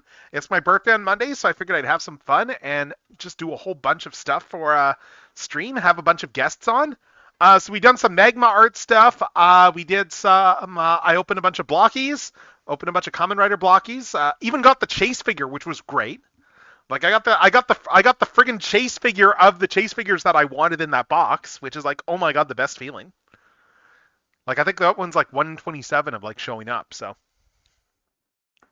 but yeah, so that was good. And then there was what else? Yeah, so we did the blocky stuff, and then we've been just did a little bit of Jackbox, and we have just been yapping about OCs for the last couple of hours, just sharing all our own original characters and yapping about some of your own. So I do have the Blue Sky thread that I was doing stuff in pinned. If people still want to share OCs, we're actually going back to that thread right now, and we're gonna share a few. But yeah, again, thank you for raiding in, Ramses. There, thank you, and yeah, thank you for the welcome, Comey. Let's see. So, going back to the Blue Sky thread, let's see what we have here. Astra sent one in here. Astra sent this character in. And where is my description? Yeah, it's a cool design here, this one here. Let's see. This is Cherry. She's an arcane trickster who was raised as an assassin. She ran away from those who trained her and set off on a journey to use her skills for good. What else? She will steal plundered artifacts from museums and return them back to their homeland. Eventually, she gets caught up in some things. So that's a fun, intriguing thing. And that's actually making me think, as I'm looking at this art here of, Cherry. This is reminding me. Hold up, I'm just reposting this. This is reminding me actually that's like, oh right, you know what? For a couple of these characters that have been talked about there, including this one, I actually do have stuff like in my own art folios to share some of these characters, so should do some of that. So I'm going to start this off here. I'm just going to share this art of Claudia I did for Art Fight last year. Oh, please do.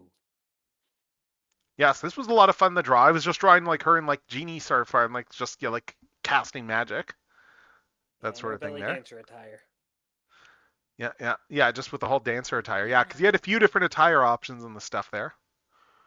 And I end up doing a lot more artworks of characters in different costumes than their actual lore. Yeah. And then yeah, as for Cherry there, I also did Cherry in Art Fight as well this year. So, and this was the one that I drew up for that. I remember seeing that earlier. Yeah, this was yeah. I got the idea and was like, okay, well, this is gonna be a fun concept for art here. Yeah, and design-wise, I definitely get the idea of her being like a thief. It's definitely heavily like rogue-based, but that's not a bad thing. I love the color palette as well. These strong sort of like reds and the bits of brown and gold actually do help giving some brevity and levity to the entire piece, kind of breaking up sort of thing. It's one of the things that works super well with Superman of all characters, because you have that sort of like crucial area that helps break up the different areas and helps ease the eyes. I'm very curious what is going on with the arm though, but I do like that even though it is looking like dark mask in nature, it doesn't feel out of place. Yeah, there's a hand inside there, you can tell. Yeah. Yeah, from what I remember when I was reading through the Art Fight stuff, I think Cherry was like a tabletop character there, so if I'm remembering correctly. But yeah, no, it's a cool concept though. And then and then we got some other stuff that's shared here from Talia B here. That is, let's see. Please let me show you the Issa crew. Free company, dungeon, crawling, and chill from my Wonders of Mundus novels. They're a queer raiding guild from a fictional MMO that may be based on memories of Final Fantasy XIV that managed to get stuck in the game and have adventures about it. And then there's an art credit there. This is all stuff drawn by at Bed Safely on Blue Sky. Yeah, this is, let's see, a turnaround of protagonist Didi Yeowo, a deeply closeted trans girl who got her egg cracked by waking up as this. A tall, ripped, three-tailed fox girl with an hourglass figure, healing powers, and martial arts skill. Hence the Shaolin-ass robes. Interesting. Yeah. Yeah, you don't tend to get that sort. That's actually an interesting thing you don't see as often. The whole thing of the characters, like like the egg cracking because of just forced, like transition, I suppose. Or it's like, hey, you're good now. Wait, this is fantastic. It's not necessarily a common trope. Oh, is that? Oh, those are yours there. Okay, sweet, awesome. Yep. Awesome. Is there anything you want to tell us about these characters that I haven't said already? Bliss Authority. But yeah, it's interesting though. Like as I'm reading the whole thing for the, like with thinking about like the egg cracked and body stuff there and changing. There's actually like a webcomic I came across like in the past month, just seen it come across my feed, and then it's one of those things where I read a few of the recent entries and went, oh, actually this is interesting. Where did the, and then ended up just reading the whole back catalog, which goes back quite a ways. It's one of those classic examples of the creator, like the voice of the comic evolving over time with the creator and stuff like that. Mm-hmm. Oh, the origin is Log Horizon, but is great, but it could be gayer. Log Horizon. But yeah, like the comic here in question, I'm thinking about. It's one I came across. It's called Bodysuit 23. And it looks like like the person who writes is like obviously like they're a big anime nerd, so you can guess. So the 23 is a pretty obvious like reference with that in mind, but like it was interesting because like it's one of those things where it's like it started off initially as this character as the main character, I guess, is like young man like early 20s or whatever, finds like a perfect bodysuit that he could put on, and it changes his voice and stuff, and he looks like a girl and looks and sounds like a girl, and starts using this in double identity. And then what's interesting is reading this stuff is eventually the creator came out as trans. And that you could tell that in the comic there, considering like I saw them referring to their own comic on their posts as an accidental trans comic. Yeah. From the standpoint of they ended up they were writing it without knowing what they like self-discovery stuff, this sort of thing. But yeah, let's see. It started as a parody TTRPG called Isekai Online, and then my own egg cracked, and I rewrote it as a serious, if very funny story. Oh, that's interesting. Congratulations, congratulations! I gotta say.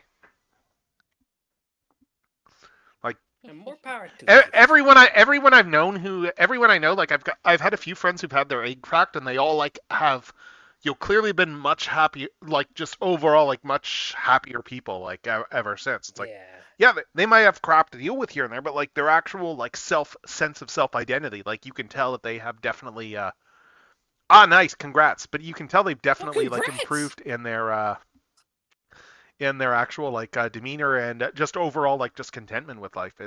It's fantastic. It's inspiring. Yeah, I can't even imagine. Like it's hard to conceive of that sort of thing there. But like just I guess dysphoria. So it's like anyone who has to suffer from that. Yeah. So what else we got here? Okay. Okay, cool. We have another one here, Hikaru Aosora, and who is a transmask pixie wizard who is not at all happy about waking up as a clean-shaven neotenic flying potato. The phenomenal cosmic powers over fire, ice, and lightning are pretty neat, though. So for the background, is this a storyline where like everyone kind of just got like their bodies recombobulated? I'm a little curious now. Because there's a lot you can do. I guess Isekai Online implies that, I suppose, and that everyone being reincarnated. But that's interesting. There's not that. I don't think there's that many Isekai out there where the character is like changed that dramatically. Definitely feels like a reverse SAO where they were sort of more drag cases, and it's like, haha, you have your real body now. Yeah, that's true. Yeah, SAO did that. It did that thing. Yes. But I mean, I think there's only like one major isekai example that's coming to mind with that, and that's the one from a quarter or two ago where it was like the 50-something salaryman reincarnating as like the main antagonist of the Otome game that his daughter's a huge fan of. Oh, the reincarnation stuff. Yeah. That feels like a looser bit, but I can understand the connection. Honestly, that one is a fun one though, like in terms of shows, because he's too nice to be mean, and he like in that particular series, and as someone who has like a lifetime of like working in corporate type things and with people and stuff, is just has a fundamental ability of just being able to always say the right thing. Also, and enough genre awareness, because it's like it's the whole thing of like he's a nerd, his wife was a nerd, their daughter's a nerd, it's a family of nerds. Also, I'm just looking at what Bliss and they are. They also got nerfed to the first level and are mad about it. Yeah, that would be a good reason to get mad. Congratulations on your hours commitment. Now join this world. By the way, as Tax, you're back to the first level. Yeah. We got this one here. Sekhmet Clan. Let's see. Turnaround of 24-hour party rogue Sekhmet Clan. Dee Dee's roommate in life, now a I love this, non-binary cat girl, who just came out to attack people and is honestly having a great time. Beats the hell out of lunch rush at the Totem Snacks convenience store, that's for sure. I legitimately love that term, like, non-binary. That is like, I'm sorry, that is amazing. Is that a reference? Is that also a reference to? Is that just a pun? That's also a reference to gender stuff, or is that just referencing how they're a cat girl in terms of terms? Because non-binary is a term to refer to cat girls, if that's what you're, or cat men or whatever. If that's where the implied meaning is, that is like a genius term. I'm actually really impressed by that. That is really cool. We love puns in this house. Oh, very much so. Yeah, no, it's a really good turnaround guide, though, I gotta say. Yeah. I think there's a fourth character. This is the third one here, and then the fourth one here is. Oh God, it's a great joke, though. Yes. Okay, yeah. So Neko and Carding. Okay, nice. And then we have another one here. Turnaround of fearless leader Alicia Herizade, or is it Herizade? Apologies if I got the pronunciation wrong. Paladin of Goddess Aurora, who is not happy about her daughter also being online when she woke up like this, and wants to find her and escape back to Earth with her. A beautiful, elegant black knight in shining armor, with a weakness for rescuing damsels in distress. Dee Dee hopes she's damsels. Oh, I get it. Dee Dee hopes she's damsels, so Dee Dee hopes that she counts as one of those damsels. Okay. Okay, Ali Shazarazad. Oh, so is it a Shazarazad reference there for the name? Okay. Okay. Oh, I get it. Yeah. Okay. Nice. That is a fun reference. Hello, Lone Wolf of the South. Hello. Hey, Lone, how you doing, man? That's one of my friends. Nice. Goes by T-Devil. Yeah, we are just going through some of the OCs that were shared in the Blue Sky thread here, like before we keep talking about like more of our own OCs. Yeah, no, like I really like the knight design here. Like just the artist you got to draw this like did a great job on on all of it. Oh, of course, yes, of course they would be jokey usernames, right? Because it's an MMO isekai. Yeah. Oh my God. Like, probably just like from usernames, and then all of a sudden, like now you are these characters, and so they modify it to first. No, that is great. That is great. Oh my God, yes. I did like a character there a while back. I don't have the stuff in here for them where they were like an NPC character, so I just gave them the name like Anaria PC. So that was just like an PC. Another thing that I kind of just wanted to make sure, but I ended up getting the 5 even from the beginning. This feels like a fun sort of Delicious Dungeon-esque group. Like I can easily see them just like bickering with each other. Yeah, it feels like they get on a whole bunch of like adventures. Like, no, this is a lot of fun. You can tell this is a lighter story there. Just looking at all this stuff. Oh yeah, the colors definitely reflect that. And God, I'm just looking back through these designs. These are just. Oh my God! Intrusive Tot. Oh my God. Oh, that is good. That is good. I mean, even flipping back here, like I really like what the design of Dee Dee here, like just even how there's the evoked like fourth tail from like the belt. Like it just makes it look like kind of like it's just the whole like like just like spinner of tails almost. Like just add some symmetry to it. But yeah, let's see. And let me just refresh the thread just in case anything else came in. It doesn't look like it. So we got Strideways is here. So I'm gonna just. Oh yes. Your artist did a fantastic job on this stuff. Absolutely. They did an amazing job. Absolutely. So yeah, I'm gonna bring up Strideways now. Let's see. In the meantime, oh wait. Okay, I don't see. Let's see. I'm just seeing if there's anything. I'm seeing if anything got shared. Okay, maybe he didn't share anything.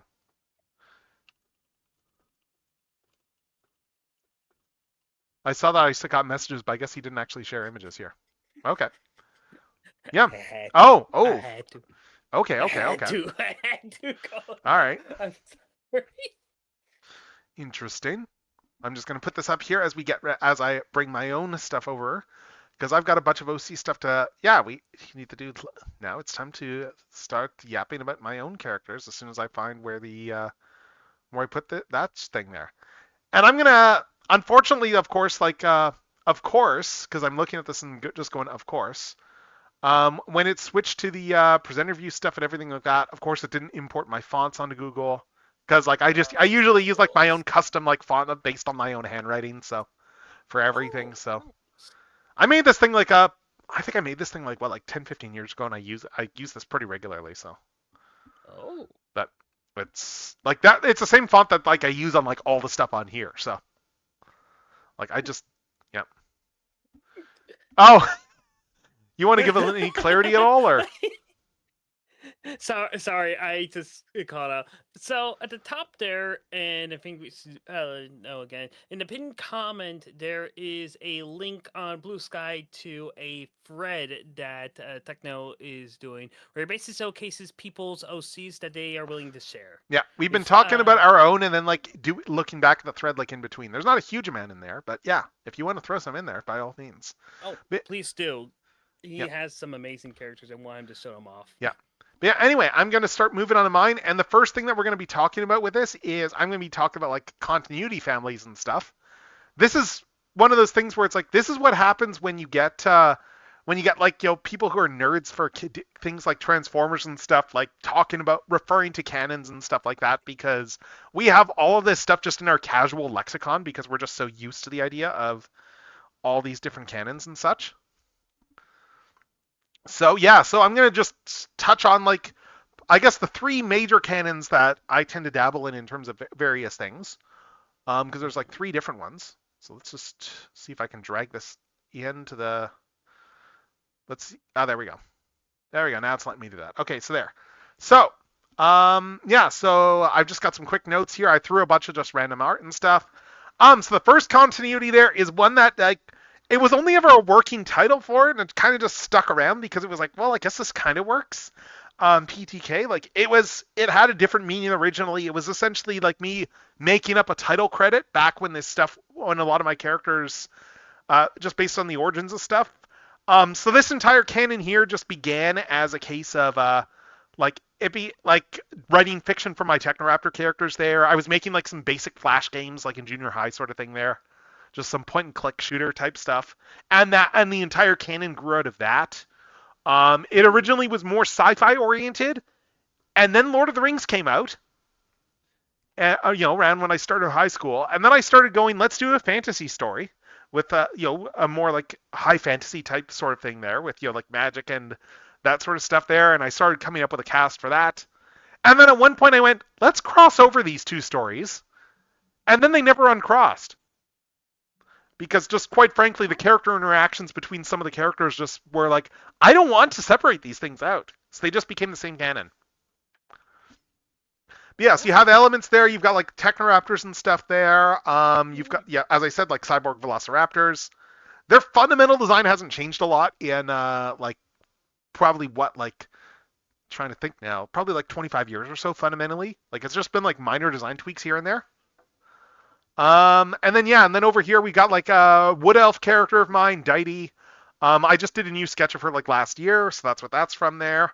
Just incorporating a lot of little tweaks I've done over the years. I really need to figure out her hair because her hair makes no sense. But it's too iconic. Like her hair grew entirely out of just reskinning World of Warcraft models and then just making further tweaks here and there and stuff. But because yeah, like I was sorry, not World of Warcraft, Warcraft 3, because I was into Warcraft 3 like when I was and doing like custom skinning and stuff like that for models and such back at that point. So I was like just as a way to tell stories with my characters. And then over here we got a couple of my other characters there. These two are key characters, Nate and Sarah.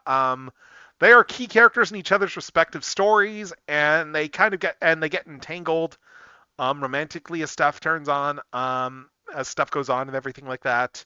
A big influence for them, incidentally, as stuff like there's not one-to-one mappings, but a big influence for them was actually like Reboot Season 3. Like Enzo and Andrea were like major from Reboot, were major influences in how I wrote those characters. So yeah, what else here? Okay. All right, we've got the BT Tunes continuity. This one began in 2007 when the site that I was doing some moderation for at the time was like a Lord of the.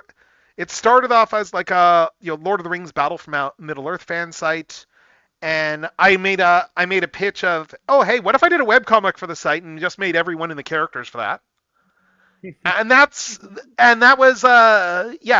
That's why I have all the weird conflation with my own screen name and my character Mew there, because I was using him routinely for my own profile pics. So naturally, my own character in the strip was using that design, and you got that whole conflation thing that happened there. But then we also got a lot of stuff. It was a composite world there because it's like as I kept going, I started keep bringing in like my own characters and inventing new characters and stuff like that. And then those characters ended up getting more and more focus over the ones who were based off of real people. Like I always had an informal rule that my own stand-in character is not really allowed to have much of any bearing on the overall plot, because I'm too like fourth. Cool. Just the whole it's a self-insert who's capable of who routinely breaks the fourth wall in instances and stuff there. So it's like, yeah, I keep myself out of story stuff. Like I give myself too much. Like I've got too many just self-insert powers and that sort of thing there. In terms of just all this I am the insert. Well, just like stuff like minion, like clone minions and all that sort of stuff there. But this ended up being a big showcase for some of my other characters there. Breeze down here in the lower right, she originated because I wanted to create a sister character for one of the ones that was based off of an actual person loosely. And then she ended up sticking around because I really liked her character. And like she was straight up like I just based her because that character was designed after like a Jedi there, so I designed her after Ventress. Oh. Her design was patterned after Ventress as a result there, and I ended up like really liking her character, and she became kind of key to a lot of plot lines. And this is also the first storyline where I started fleshing out the characters I'm going to talk about next, because like this is the first instance where characters like Midori and stuff started showing up in some of my stories there. Oh. And then as time went on, the comic went on hiatus around when I moved. I was fairly busy at the time, just getting ready for stuff, and stuff fell by the wayside. And I was also getting pretty heavy in terms of the actual continuity story stuff and hitting blocks of brainstorming blocks and stuff like that, and hitting some creative walls here and there, which happens when you're doing anything serialized, and then you fall out of your schedule, and then it gets that much harder to pick up. Oh, but anyway, that prompted. Sorry, go ahead. I was going to say that basically it is so hard to create, but it's so easy to destroy. Mm-hmm. It is absolutely true. Yes, although destruction still takes a lot more time than people think. See all the buildings on my way into work that are going under like actual like demolitions, where it's just like there's a lot of work that goes into doing that properly. Like it's crazy. It's cool to watch. Like we've got a building across the street we've got a building across the street that's been getting demolished, and that's been cool to just like look out the window and just see what the progress is. And that thing's, but it's like that one's been empty for like a decade, so I'm not surprised. But yeah. So anyway, so this all grew out of this entire canon grew out of me. So I'm a big fan of the Transformers character Lugnut, as people who know me know, and from Transformers Animated. And this entire canon grew out of a shitpost art that I drew back in 2010 where I went, like everything's got like anime girl mascots, like operating systems, Vocaloid, like all that stuff. So let's just do a bunch of anime girl like renditions of all the different Lugnut toys. So it was like a shitposty night there, and I eventually came up with like designs for like all the different Lugnut toys at the time. So we've got like, including stuff like the test shot colors and stuff like that, the McDonald's toy. And then that was the roots of all their designs, and then I started wanting to use those designs, so they became characters, and they got fleshed out as time went on, and it's kind of like spun out into its own thing after all this time. Like, I was starting to have too many canon issues with making it work that I went, okay, this is becoming its own new continuity. That, like, I'm not constraining it by my own canon, by my own established canon. Mm-hmm. So getting into specific characters, though, we're going to start with Midori here. Or rather, as she was known when she was like a child, when she was a child and teenager, Miditan under her stage name. So yeah, so she was a child idol. She began as like a child idol. She was like very early age. She was very much being groomed for the stage. Like I've got a whole like backstory that I've been starting to calcify. Like her first major role, for instance, was like a child actor on a Toku series. And then that was also when they started dyeing her hair green, and then it never stopped. Oh. Because that became like kind of her signature. Sorry? I noticed the artwork in the bottom right. Is that like a commission or? Yeah, two of these are commissions in here. Okay. Two of these are commissions. One of them is by Ko there. Who was on in the last one for you, the one in the left there. The one top left, like that one she did. So, and that one, like I covered the other half purely because that's like her more modern look there, just to put other things in. But it's like, that commission there, like that artist went extra on that, and I think I've got another piece by them in Rizu Cream, and I've got another piece by them in this presentation too. But yeah, like her story really started calcifying. Like I went through a lot of iterations. I have so many drafts and rewrites in terms of concepts. I'm trying to figure out like the angle to take.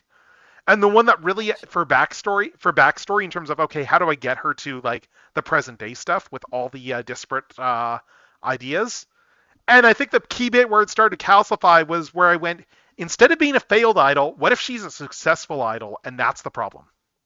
And that she was a victim of her own success because the whole thing of, as I said, she burnt out but didn't know she did because she had no ability to actually like it's like with anything with language and stuff. If you have no idea, no familiarity with a concept, or don't know how to articulate it, you can't necessarily identify that's what's wrong with you. Right.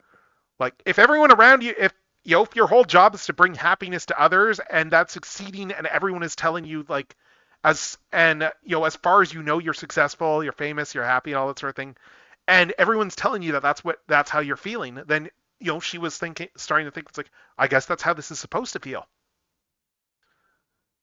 Because she didn't know any better, yeah. Incredibly sheltered. And then that all came to a head one day when just like she was on a concert tour, and it all kind of just it was a whole like 24, 48 hours of stuff kind of going very nuts and pushing her like to her limits, and she just literally after the concert just walked out of the venue and left. Really?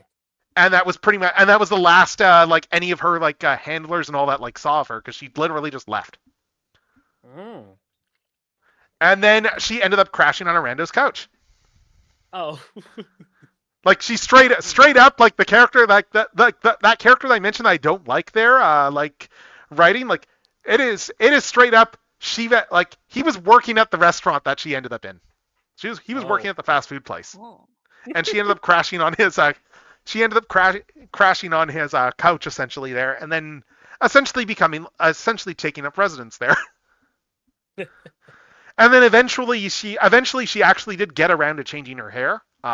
She sat around for probably like a few months there, so without doing any sort of hair maintenance and using just regular shampoos and stuff. So yeah, that hair was not in great shape. Gotcha. So she eventually just cut it all back, and I'm still working out the exact moment that happens in the story, because that's going to have some significance of, like deciding that going forward sort of thing there. And, like just the whole like commitment to not going back. I do want to ask, yes, when it comes to sort of this idol character and basically Midori, what was the inspiration just to have those two be similar but different, if you know what I mean? Oh, sorry, you mean like in terms of her appearance here? It's basically one of the biggest things that definitely kind of like reminds me of it is like Hannah Montana, like. Oh yeah, I get what you mean. Yes. Like I mean, there definitely wasn't the double life and sort of aspect early on. A lot of that stuff actually kind of grew out of just my long history of commissioning stuff actually, and brainstorming ideas, and at one point having the thought that, like in an earlier draft, that when she left Japan, she changed her hair so that she could like hide away and stuff like that, and cut her hair and stuff like that. Like originally, like I had none of that hair change stuff, and then when I started changing that timeline, changing stories, I kind of was like, you know what, hair doesn't grow back that fast, but I still want to have her cut the hair because it's symbolic. So I guess her purple hair is a wig now. So you know what, I guess she's got a different natural hair color, and that was kind of the origin of when I started doing her with brown hair as well. Oh, okay. Yeah, so it entirely grew out of just like narrative tweaks and conceits. That was never a plan originally. Like similar with Machiko, okay. Yeah. It's fascinating how that happens. Like that evolution can happen there. Cause yeah, it's basically just like, okay, there's like one thing that I do like this, but I'm growing out of it. I want to sort of adapt this. Like it's taking like puzzle pieces that you've collected over time, and just shaping a new puzzle with it. Yeah. And it's like I love to just even like with regards to how she is present day. I'm still playing around. Like my next round of art that I probably draw with her is going to be something that'll be interesting, where I've been thinking about just even like things like character weight and stuff from the standpoint of she probably was like underweight when she was an idol there, and like she's not big, and I don't want her to be like large or anything by any means, but she's definitely put on some weight since she was an idol by virtue of not being busy all the time doing physical activity. Like a slight chubby. I wouldn't even say. I'd say she's like a healthy body weight at this point. So. Okay, healthy body weight. She's a healthy body weight now, so it's like she probably would still struggle to fit into some of the stuff that she had, like, but she was also like very underweight and it was all tailored. So. Right. So and then then there's her present day version there for Doton there, which goes back to, and now I can talk about name stuff because her entire name comes from me back engineering Doton from that original artwork. Where I was like, okay, what's a plausible name that would cause the nickname Doton? Cool. And that name itself comes from me taking Transformers anime. She was based on Transformers animated Lugnut, specifically at the time, like the Japanese release of the toy. And I went, well, okay, like for the origins, anime Tedo, so like just slurring it like phonetic pronunciation for how it would be said like in like by a Japanese speaker. And then I just shortened that to Do, like when I was doing the nicknames for them initially. And one bit I've actually been, I have been including more and more, partly just to, part of it is just to acknowledge the fact that, like she's got like a different natural hair color. Just the fact that I tend to have like a few like tufts that are always like sticking out there when she is, when she's got her wig on and stuff like that. But funnily enough, the actual origin of that conceptually, that all stems from the fact that I cosplay as Eggman. I do a lot of bald caps and stuff, and that is always the most annoying thing when you get the bald cap on and then like a few hairs have just moved out of place and you can kind of see them beneath the cap still because those strands have kind of moved, and that was the fundamental inspiration for that entire piece of character design. That's like, and it also speaks to the fact that she is no longer somebody who feels that she needs to be like this, like everything like complete perfection. She's let herself slack somewhat. Yeah. So it's meant to also just represent the general like, a bit more of a healthiness to her personality. And as I mentioned there, her friends enable her a little too much in that she's a very naive worldview. She is a very, she's a very naive worldview. She was very sheltered. And part of this just comes from the fact that as her creator, I don't want bad stuff to happen to her so much. So she tends to manage, and she tends to get herself into situations, but I don't want anything horrible to happen to her. So she tends to also get out of those situations and learn the wrong lessons. Oh. Like, as in that, oh, hey, it's not actually that bad of a situation, when anyone objectively who knows how bad of a situation she's in would be like, God, no. Some of that comes from my own, like, just like I'm channeling my own obliviousness as a person into her here, and then just like amping it up. I'm just taking my own oblivious tendencies and just having fun with them by channeling them through a character. Going maximum overdrive. Yeah, and I'm just trying to dig around there. I'm trying to remember where I put these. I just got some new art of her the other day. Like at a art thing there. I'm trying to remember where I put those commissions down. I took them out when I took my laptop out of my bag, so I know they're somewhere. But just I was like, oh, because I actually did get another one there. Like Hika did a design for her last year that I loved so much that I have been just incorporating that more and more into art I get, and I still need to properly draw it myself. It's just kind of funny how that goes. Oh, sorry. I forgot to mute. It's just such a strong design. Such a strong design. I'll have to send you. Yeah, actually, let me just quickly. I will be honest. Yeah. I always thought Dotan was your mascot. Like, there's something about it that's just. She's like, kind of so become simple. that, yes. Yeah, so simple definitely. yet eye-catching as well. I know you mentioned about the wig, and now I'm noticing like the about the brown hair that Yeah. I see in several of the artworks, but for the longest time, it never really clicked with me because it all just fits so perfectly well. There's Yeah. a beautiful balance with everything. I mean, a lot I owe again too to like Lugnut from Transformers Animated. Like the basic color palette comes from that. Like there's a lot of aspects in the design that are still from that, like the jacket, like color, Yeah.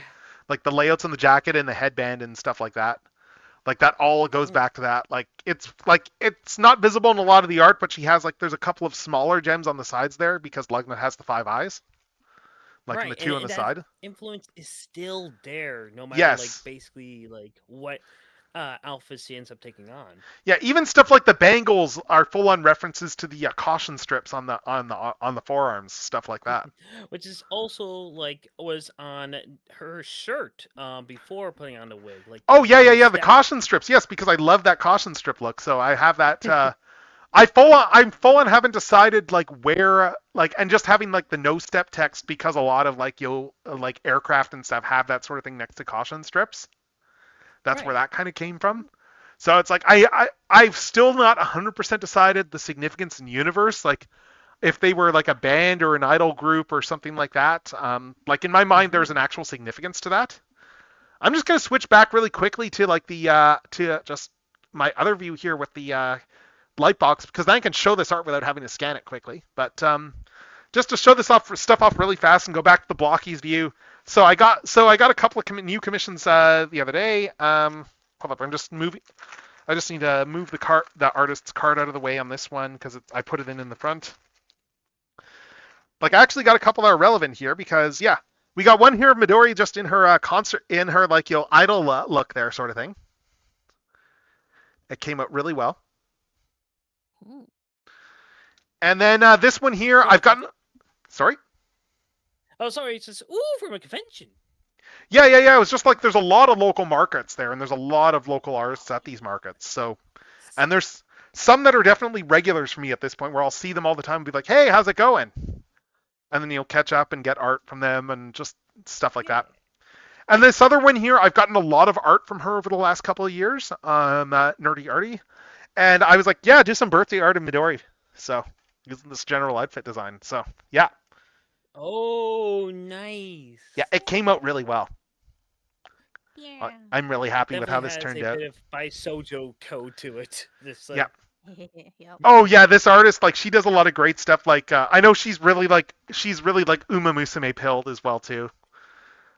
She's been doing a lot of sticker sheets and stuff for that, at her tables and stuff. But yeah, let's see. So back to this here. Right. Next up, we're going on to some other stuff here, and this is a fun one here. Marcy. who is just one of my mousy minion characters there. Ooh. And when I say she's based off of OC fan art, I didn't put the actual image in here. Let me dig this up. But this entire the entire concept of my character having like little like mousy minions, that is a concept that goes entirely back to fan art. And that's the case of, there was a running thing, like the Transformers character designer, like who worked on animated, Derek Wyatt. He interacted a lot with the fan base. He was fantastic. He passed way too soon. Like, it was yeah, it was 2020, I think he passed. Yeah, or is it 2021? It was during the pandemic. So, but like, it was way too that was a rough day. Like when the news started filtering out in the fandom there. So. Yeah. Yeah, like one day, like he'd make the joke for my character there. Like I got to meet him a few times, great guy. He made the joke a few times with my character looking like a mouse in a paper hat. And the way I drew Mew's ears at the time and stuff, yeah, like because I had the ears out to the side as opposed to on top at the time. So yeah, it's a very easy connection to make of just having that connection there. I'm just scrolling through this folder, seeing if I can find this artwork. It's all chronological, but a few things got copy pasted in here at different times, so not everything has like the most contiguous. I assume I have it in this folder. Take your time. Yeah, I'm just trying to see if I can find the original art. But anyway, like one day he just like links me, just posts on Twitter there, like just a doodle of like a mouse in a paper hat that's based off of Mew's design. Like just as like, and it was like a oh my god moment. I was like, I need to do something with this design. Thank you so much, sort of thing there. This is mine now. So that was the entire origin of the design, and then Marcy came about as a character because, as I brought up earlier, like today, I love that archetype of like the competent female like second in command who's maybe a little bit too loyal, who's fairly loyal, like the Harley Quinn sort of type. But also, the Plumeria type and stuff like that. Like just that token main female villain sort of thing, because it's fun to draw girl characters and stuff. So I just fun to draw the girl characters. And it was just straight up a case of she ended up being like just de facto trans rep purely because I was like, well, all my mousy minions are all clones, and it's all the same like stock, so obviously she'd have to be trans. Like it was just like well clearly that's the case. Clearly. It was just a very obvious, like, the initial comic I did actually honestly handle that very poorly, and if I bring that up again, I will probably even just, like, cringily acknowledge that, so. Like, as is in universe, like, I like, my own character in universe, all he really knows is, oh, yeah, this one's the girl one, because he doesn't remember any of their names. And that's just entirely just that obliviousness that deliberately played up obliviousness on disposable minions. But yeah, so she's like the initial art I had, it was like a Harley Quinn dressed mouse there, and then I redesigned her a bit later on. And then I when I started drawing comics again, like I think 2021 was when I got back into doing it. I did a redesign on her based off of all the stuff that had happened in canon in between when I stopped drawing comics and started drawing them again. And that was when I started drawing her with an eye patch. And I also changed up her hair and stuff. Her hair is actually fully inspired by someone I know who has had hair like that before. So my notes are just Transformers scene stuff there. I was like, this is just a really cool hairdo. I'm just giving this to her. But when I redesign her, but yeah, like I have a lot of fun writing her now because she is very much. Like, she is still like has the blind loyalty, but tempered with the experience of knowing that her boss is an idiot and that you got to steer the boss sometimes, that he doesn't do anything too stupid, but also the element of, yeah, your boss can eat you at any time, so make sure not to deliver the bad news yourself. So essentially, if her boss was Skeletor, she would basically have to just calmly kind of just like maneuver around this. That's when you send in the red shirts to deliver the bad news. And like I did a comic where it's like it was like she'd literally given one cue cards.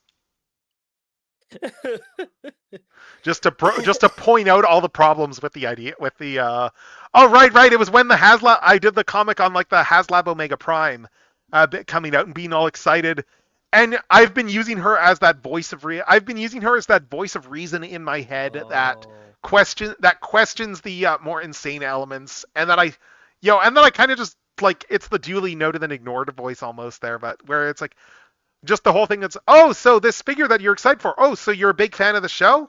It's like, well, not really. I've only seen one episode. Oh, and then it's like, oh, so you don't have this character? Well, I've got the toy, but it's in storage. And just like and just the whole questioning of the, that whole back of the head voice that tries to like cold water responsibly. Yeah. She kind of represents that at this time, point. We can definitely go on to just rant about Hasbro at this point, but not today. Oh, I could, I could go, like, I could do rants, but, and then actually I have this one included here. Like, I drew this for when I had Sunny on for the Devastator stuff, because that's her, like, because she's the leader, like the de facto leader. Obviously, she's got to be in Scrapper's position, so that's her as the leg. Like, you can tell it's her because of the eye patch. and also like just the like the eyelashes too. So, and I guess she's got a skirt on there too, like that. Yeah. Oh, hold up. I lost. There we go. Let's click here through. All right. Next up, we're getting to some of my stuff, my fantasy stuff there for Asha, for instance. And she is a character that I've been doodling her since high school. And yeah, like she is a fun character. Like the design in the top right is actually like probably the most consistent with like how I drew her like very early on in terms of like just for like her armor and stuff like that. Like I gave her very bat-coated, like skimpy bat-coated armor when I was first drawing her. And then also in a lot of story, there was a narrative element there where she died and got brought back by some Dark Lord character as a bit of a chimera. So she's got like, as a result, she's got like more animalistic things there, like like the bat ears and like the. I think I was taking inspiration from manticores. Well, no, actually no, it was a sphinx I was taking inspiration from at the time, because we were doing Oedipus Rex in school, and then that's kind of what put that in my brain. Because the whole thing with the riddle of the Sphinx, and I was doodling like art of that and stuff just based off of like stuff in school, but yeah, so she is her character is fun. I actually did the most development with her, funnily enough, with the AU version of her that's in the bottom center there. Because I was with my BT Toon stuff, I was like, let's bring in other OCs and reinterpret them in this world. And so I did a version of her that was like 10 years old and just as sociopathic. And still has a similar background in that her backstory is always she is spoiled rich girl from a fairly wealthy human family there, like not the first like kind of like like minor nobility type sort of thing there. It's like not the first daughter. Like I think she was like probably like the third daughter or something like that. So there wasn't really much in terms of expectations for her other than like get married off or like just status, that sort of thing there. And she decided one day she wasn't having any of that life, so she just full on just ditched and ran off to a whole other realm, like beyond like the forest, beyond the forests that like kind of bordered theirs, and just reinvent herself. And she proved fairly good at being like and fell into like assassin stuff. Ended up being fairly good at it.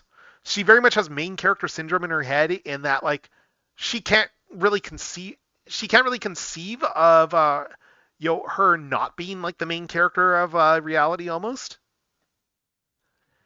And when I say there that zero empathy, I mean as in like it's not that she just doesn't bother to think about others. It's that just genuinely does not occur to her.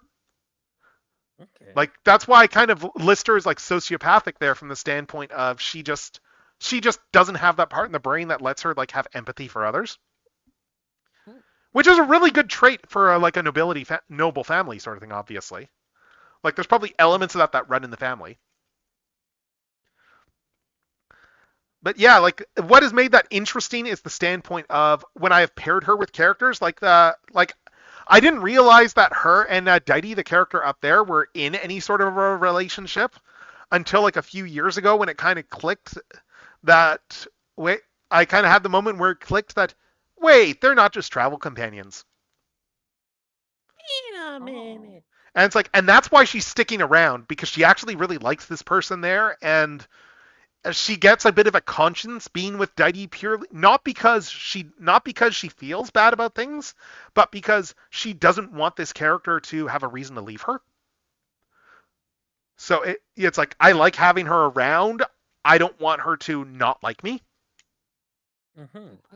So it's a twisted empathy in the sense that it's not really it's a selfish empathy. That is, so she's not really regarding others, but she's just selfishly trying to keep her, like, toys around sort of thing. Which is an interesting lens to look through. Like, for a character. But yeah, I've done a lot of AU versions of her. I've used her in tabletop campaigns before. She's a fun character to play. Fun character to write. Let's see. And this one from the same story. Oh, she is a very prominent one, and she full on came about. She dates back very far to when I was playing with Beast Wars Transformers figures when I was a kid. And the Transmetal Air figure, which you can, if you know anything about what that figure looks like, you can tell when I say that it's based off of that. Like, the armor is just straight up based off that design. And it's just based off of, like, when I was a kid, I had, like, I was like, oh, I'm going to make her, like, one of the bad guys and just on the Predacon side and stuff like that. And that, oh, yeah, like, she just switched sides. A life of her own. And I full on had, like, like a little cape and a mask that I, like, slammed on the figure as well, too, just to give her, like, the whole, like, villain vibes even more. And then in high school, when I was doing all my fantasy stuff, I decided to repurpose that design as a character. And then she ended up being like a major antagonist in that storyline, but also like an antagonist, but also a bit of I guess, I don't know if it would be an anti-hero or anti-villain, because once I started delving into the politics of human elf stuff, I am very much of the mind that she's done some horrible things, but she is also like, I have a hard time like not finding her justified in her actions. Oh, okay. Because of just the classism inherent in like their society and stuff, and she full on just like slaughtered the royal family and took over a kingdom and made it like a human stronghold in a world where like humans are second class citizens. And like elves in that world are very much modeled after like European nobility. And then so she ended up, and then her armor in story is like some powered armor from like that she ended up finding at one point when she was just off on her own on just after having been cast out from stuff where she was at, and like in a period of life where she was deciding on her next direction. She stumbled on powered armor, and that galvanized her into leading the whole revolution now that she had the power to actually physically be able to do it. Though she's also like, and then the other armor design is like from after she lost that powered armor, and she still had like a whole armor design that had like a lot of shredder coating in the design. I was watching TMNT 2003 at the time, incidentally. So that informs that a lot. But yeah, like she is a fun character. Like I like writing her.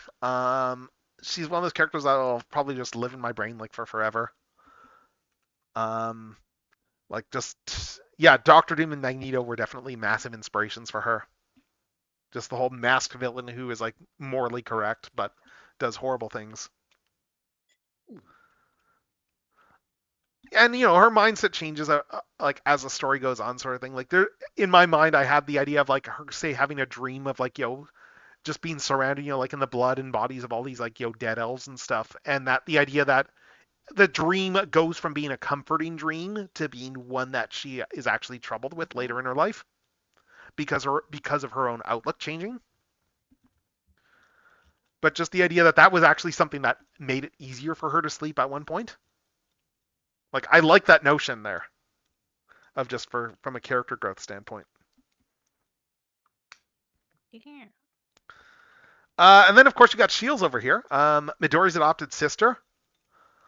Like she began straight up again from all the Lugnut designs there, and I started using her in comics there just as working in a bar, and that kind of calcified a lot of stuff for her. That kind of just has still stuck around. And those two versions have kind of become a little bit separate as well too, because the Meaty Project version of her kind of got her backstory kind of got like worse and worse in terms of like things happening to her. So she has had to work, that version has had to work through a lot more stuff.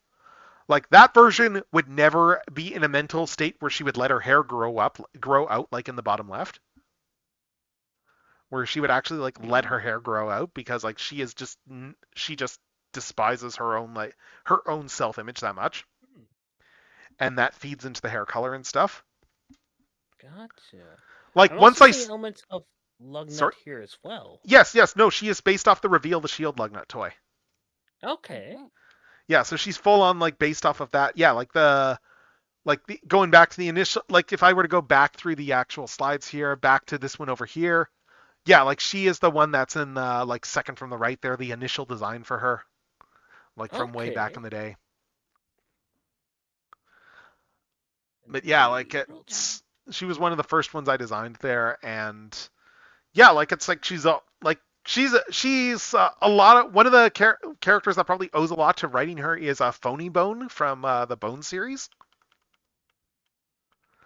And I think that is like just the element of having this character who does have this element of greed to them in terms of seeking wealth and stuff like that, but also there is a layer underneath that they they are very protective of people they care about.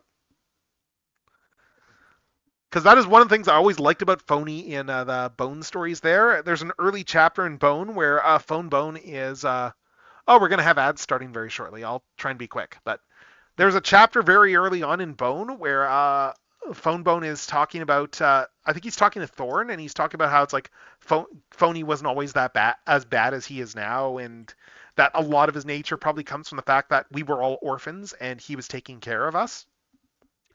And that probably is why he is the way he is, because we didn't have a lot. And that kind of stuck with me as a character detail there. So, and that kind of like went into like inspirations for writing her. Where while I was writing her, I had the realization of like the other big inspiration for her writing wise has been a scene from The Wedding Singer of all things. If anyone knows that movie. Like near the end where he's talking to his friend about how it's like, oh, you've got it all figured out, being like this single guy going around bar hopping and just being with all these different women there. And then you get the whole I'm not happy conversation. And that kind of like was a big shift on writing her, because I went, wait, how much of her is a facade that I have not seen past as her own writer? And that kind of dramatically shifted my approach to the character, which is really interesting. And yeah, and we have ads coming up very shortly. So we will be back in 3 minutes once the ads are done. And then I've got one more character in this to finish up, and then we can talk about adopts if people want to still talk about stuff. Ooh, okay. Yeah, because that'll be fun. I don't know nearly as much about how adopts work and everything like that, because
All right, and we are back with more OCR chair time stuff with Hiken Centaur. Like this has been a fun few hours there, just like gushing about our own OCs and sharing some of the ones that are in the thread. I'm actually gonna I'm just gonna go take a quick look and see if there's anything else that's been added. Definitely need to just do more, just like overshare of OCs. I miss doing this. Oh yeah. I mean, if you're like me, it's like you've got so many you're not even talking about. And the issue is, I was on the roll, then I had a corpo job, then it drained the life out of me, and now I'm trying to regain that life. Oh no. Well, hopefully you're able to regain that life soon, because it is always fun to have. Funnily, I've used some mine tend to be like outlets for that sort of thing too. So. Really, I will say this: one of the things I did create over the years, and even did a version 2 of recently, is character cards. Just easy way of kind of just sharing those, and you can definitely see snippets of those in the OC ballot I'm currently running. Nice. And actually, that's a question I will just to do generic stuff, just to chat about. Because I assume you're both like me, and that you both love getting commissions of your characters and stuff. So, what do you do for your artists for like references and such? Like. Over time for me, I have learned to basically try to get as much as possible inside of a Trello card. And when it's all ready, I have the idea, I have the general outline kind of thing, and I send all the Trello card over to the artist. And I do occasionally just fill it in with other references that I do find from time to time, or any kind of things we do end up talking about. It's a very cohesive way of just having everything together, I felt like, especially over the years before VGen was even a thing. Right. Mm-hmm. Oh, and then for me, well, I'm glad VGen has that like character profile thing, so that's what I send in when I like get art of my VTuber. And that works well. I have my like 3D model turnaround sheet in there, and then also it has like a section for color palettes, so that's available too, and yada yada. Yeah, I was referencing like that. I was referencing your card page pretty heavily, like when I was drawing up that art there. So yeah, it's useful. Like the palette stuff's definitely very useful. I need to. I have my own palettes that I use for my own characters, just in CSP. I probably need to. Like sometimes I do remember to like screenshot those like in docs there and stuff, but the main thing I do for like a lot of my commissions, because a lot of the stuff I get tends to be like going to like local conventions or markets and stuff like that, and if people are doing commissions. So what I started doing, this was back in 2019, I think I got the idea of just making a QR code for my Google Docs and then putting the QR code on my phone. Oh. Yeah. So then I just like hold up my phone. It's like the only thing the problem with that is I really need to revise some of my Google Docs because of how long some of them have gotten. In terms of just refs, like I need a pair. I get that. There's a lot of stuff that I started putting in there back when I had a lot less reference for characters and like vaguer ideas. So like I have a lot of like design history stuff in these documents there, and it's stuff I could stand to pare down and tear out and just like focus a little bit more. But yeah, it's definitely a useful way to just quickly get references to people. And then the problem is, of course, at this point, I've got like so many different looks for some of my characters that I then have to go. Like the hardest thing when I'm at a convention is it's like, oh, I want to get artists from this person. Okay, crap, which character do I want art of? And then I'll just be standing there for a couple of minutes, just looking at my phone as I'm mulling over which OC to get art of. So to get back to some of that stuff there, so I was just talking about Shields there.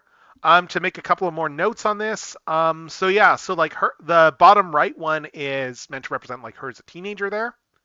I didn't go much in her backstory, but she is Midori's adopted sister. That's always been the case in lore, but the nature kind of changed in that it's a case of she was on vacation. She was like around 10 years old or so. It was a family vacation to Japan. And she was a little bit brattier when she was that young. She also was kind of feeling sick from the trip, like getting off the plane and stuff like that, and was up in the hotel room, like just lying down. she didn't really. She was a bit snippy with. She was being a bit snippy with her parents, and they decided, you know what, we're gonna go for a quick walk. We'll be right back. Nothing's gonna. She should be fine for probably like if we go out for like half an hour or something. It's not gonna be a big deal. So they never came back. Oh. And she never got any sort of closure on that.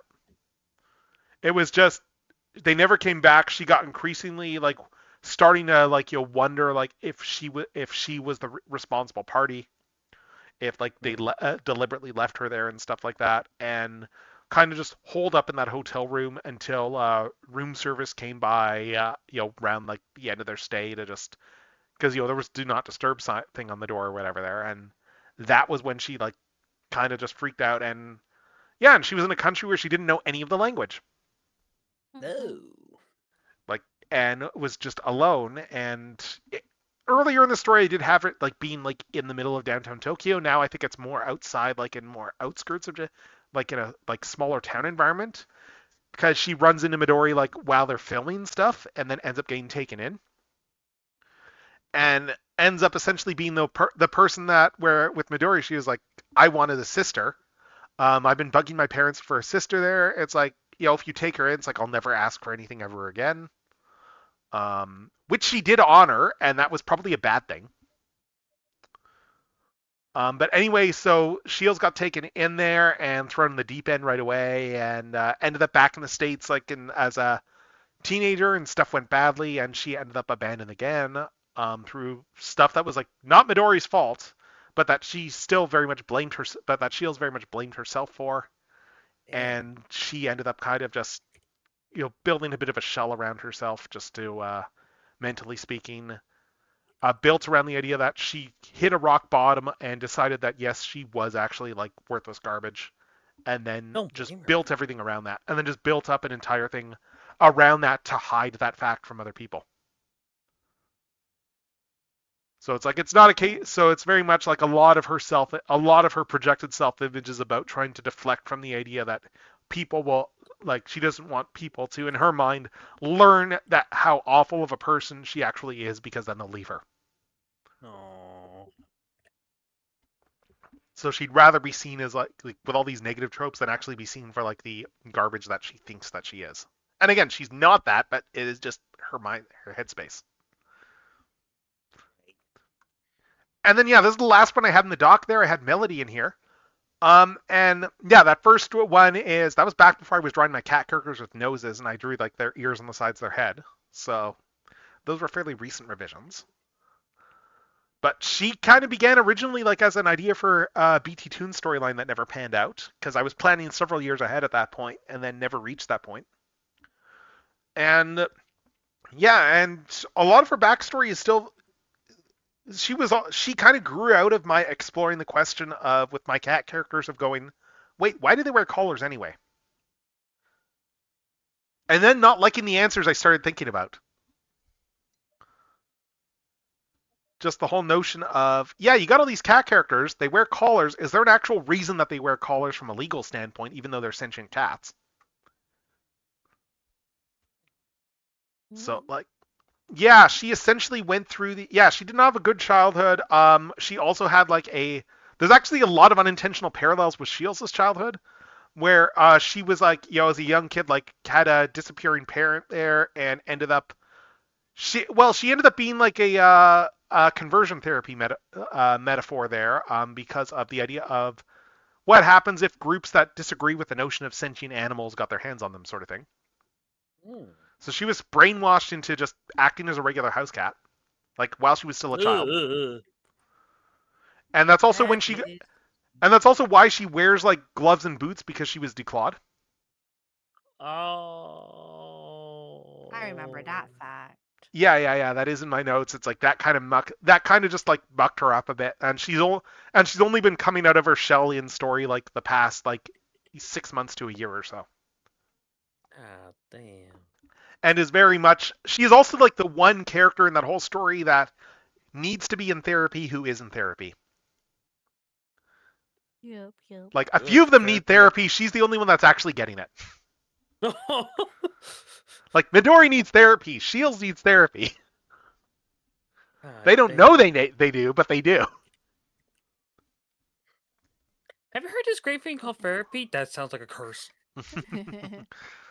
But yeah, like I think the thing that made it extra horrific, like the decline thing, especially once I started getting the idea of doing that, once I started looking up, well, what's involved? I knew decline was bad for was something you shouldn't be doing with cats. It's a negative thing.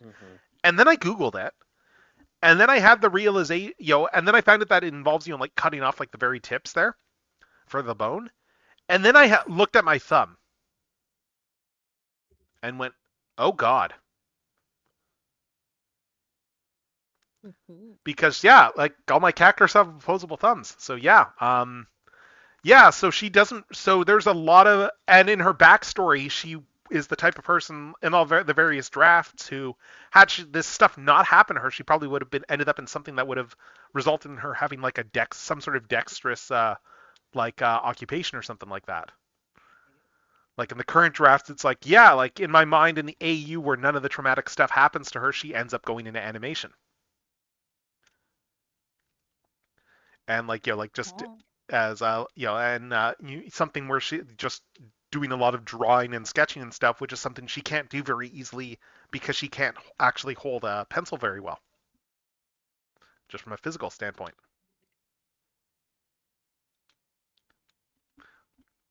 Yeah, I think she is still in the current drafts. I think she's like semi-literate too, just on account of all that stuff. But yeah, as I put the note there, it's like I have the note there. It's like my childhood was good, I swear, because it's like, yeah, no, none of my characters are reflecting.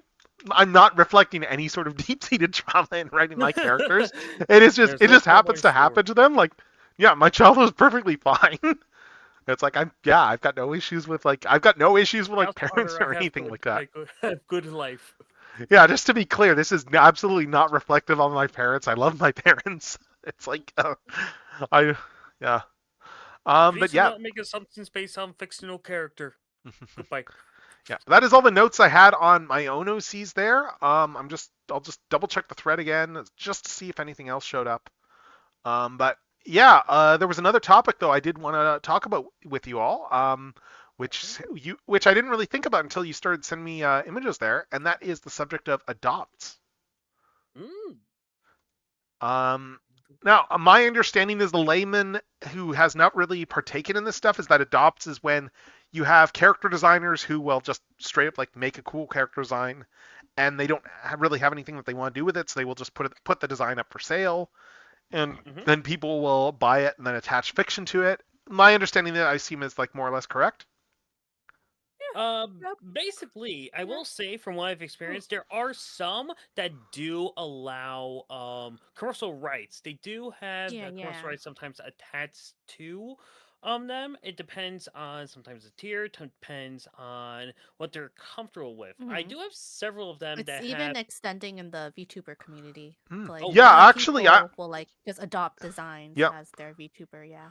Oh yeah, that's actually something I'm very curious on, like for the commercial aspect of that stuff with adopts there. Like, how frequent is that sort of thing? That like when you're buying the adopt, like what are you buying generally? Like with that, are you getting commercial rights in a lot of those cases, or is that like just from the character ownership standpoint, or it is like From what I've seen, most people they have like their whole TOS of like what you can and cannot do, and then if there's anything else you want to do, you like have to ask them directly. Right. Exactly. It's something that I do look for as I've gotten older and as I use my characters more and more, because I do want to make merch of some of my characters. I do want to showcase them and hopefully financially benefit from them as well. But of course. Essentially, I would say in the beginning I didn't really pay attention to it much, but again, getting older, you do pay attention to that a lot more. I even have in one of my Trellos kind of just like, okay, which one do I have access to? Yes, no, unsure kind of thing. Oh, interesting. Interesting. I think that I think that's one thing I found fascinating especially over the last like decade or so. There's like just that much more awareness in the online community over the notion of how rights work with regards to characters. Like it feels like the artist community has been fairly progressive in terms of like for people learning about like like everyone's got TOS these days, as they should, with regards to when they're doing commissions and what you're getting with those commissions and commercial rights and the like. And that's why I was curious about Adopt, because at that point you're kind of creating the character. You're doing a lot of the creation work yourself as the person who like you're not you. I think it's all more built on trust. Yeah. Yeah, a lot of it's built on trust. I'd say. Yeah, I would say that one of the reasons why you do see more of TOS, more of this character of commercial rights is due to a combination of YouTube and PayPal. YouTube, due to the fact that of copyright takedown strikes and whatnot, have made people much more aware of the copyright landscape of sorts, because not only are you using it to promote yourself, but you're also using it as a way of just watching some things. Right. Like, for example, back in the day, it was much more easier to watch these 10 episode snippets of Naruto, of older anime at a time. Now these days, that is a copyright minefield that could get your entire Google account nuked. Not just YouTube, your entire Google. And some people have a lot of worth cemented into that. Good that Lord. is a very risky business. And then you have PayPal, who has repeatedly have altered their terms of service to basically end up harming things. We have also kind of seen evidence of that with MasterCard and Visa. Oh with God, the that stuff minefield. happening with itch.io Oh my and Lord, Steam. that. Yeah. Like that. Oh, like just. I will give, while it sucks the Steam stuff, I will give credit to Valve for straight up coming out and saying why they did it. Here's the thing. It made it even more powerful because they often don't. But yeah, that's what I mean. They're very opaque as a company overall. Yeah, they don't get involved unless they absolutely have to, and in this case, it was they were like, we have to get involved, which was absolutely enjoyable. Again, like, if you make a good product, people will come. If you solve kind of like a crisis, people will come, and that's what Valve has learned over the years. It's what all artists have basically learned over the years. If we tie back into that, is one of the reasons why a lot of them do, or at least some of them do, adopt. Some people just really enjoy the art of creating characters, and I'm kind of mulling from it. The artwork or the adopts I did post, I ended up noticing that all of them came from the same artist, New Persona World, essentially, who has done absolutely amazing artwork of characters in the past. You will say at least 2 of the 5 designs are commissioned. However, like, their worker character design is incredibly impressive, and it's just like my hat is always off to them. So when you say commission, do you mean as in like they were designs that you didn't have until you got someone to draw them for you, or? Exactly. Because is that the same thing as an adopt there in that sense? Because at that point that feels like kind of you're hiring a character designer. Exactly, it is. They call them custom adopts just because, you're technically doing the same thing, only with the change of you're having them do the design from scratch rather than they doing the design and then selling it. A good example of this is actually the Centaurus Paladin or Knight, Hannah Falkenreif, who was designed. Let me bring her up then. Let me bring her up. Speaking of then. Yeah. She was a few things. One, she was basically a character I wanted to use for Dungeons and Dragons and has become sort of favorite in that group. It's elements of stuff from anime characters that I really love. That I kind of just molded into her, especially the hairstyle. Like, you might recognize her from a few. Yeah. Oh yeah. But the issue was trying to put it all together, and I'm just going with New Persona World in order to basically do it. You're getting huge Shining Force energy from this. I've heard of that. Is that the Sega RPG? I feel like that is because... Oh, yeah, it is, because this is the one that got, I think, a lot of DMCA issues, like, almost a decade ago, back Oh. when Total Biscuit was still alive, rest in peace. But I can definitely see what you mean. It has that sort of like classical RPG style to it. Yeah, I love it. It's a great character design. I remember when I first saw like this design of yours, it's like, yeah, it's a really good design. And New Persona World has been still knocking it out of the park. If you don't mind, may I give you a link to their DeviantArt? Oh, absolutely. In fact, if you want to like share it in here, like in chat, just go right ahead. Oh, okay. Links do work well. Yeah, I in don't there? think I have them turned. If it doesn't work, I'll post it myself. But I think that Good. it should Then work. let me do this. Oh, okay. I guess Thank it you, doesn't. nice Sorry. bot, you bastard. Sorry about that. Okay, yeah, just send me the link directly and I'll post it then.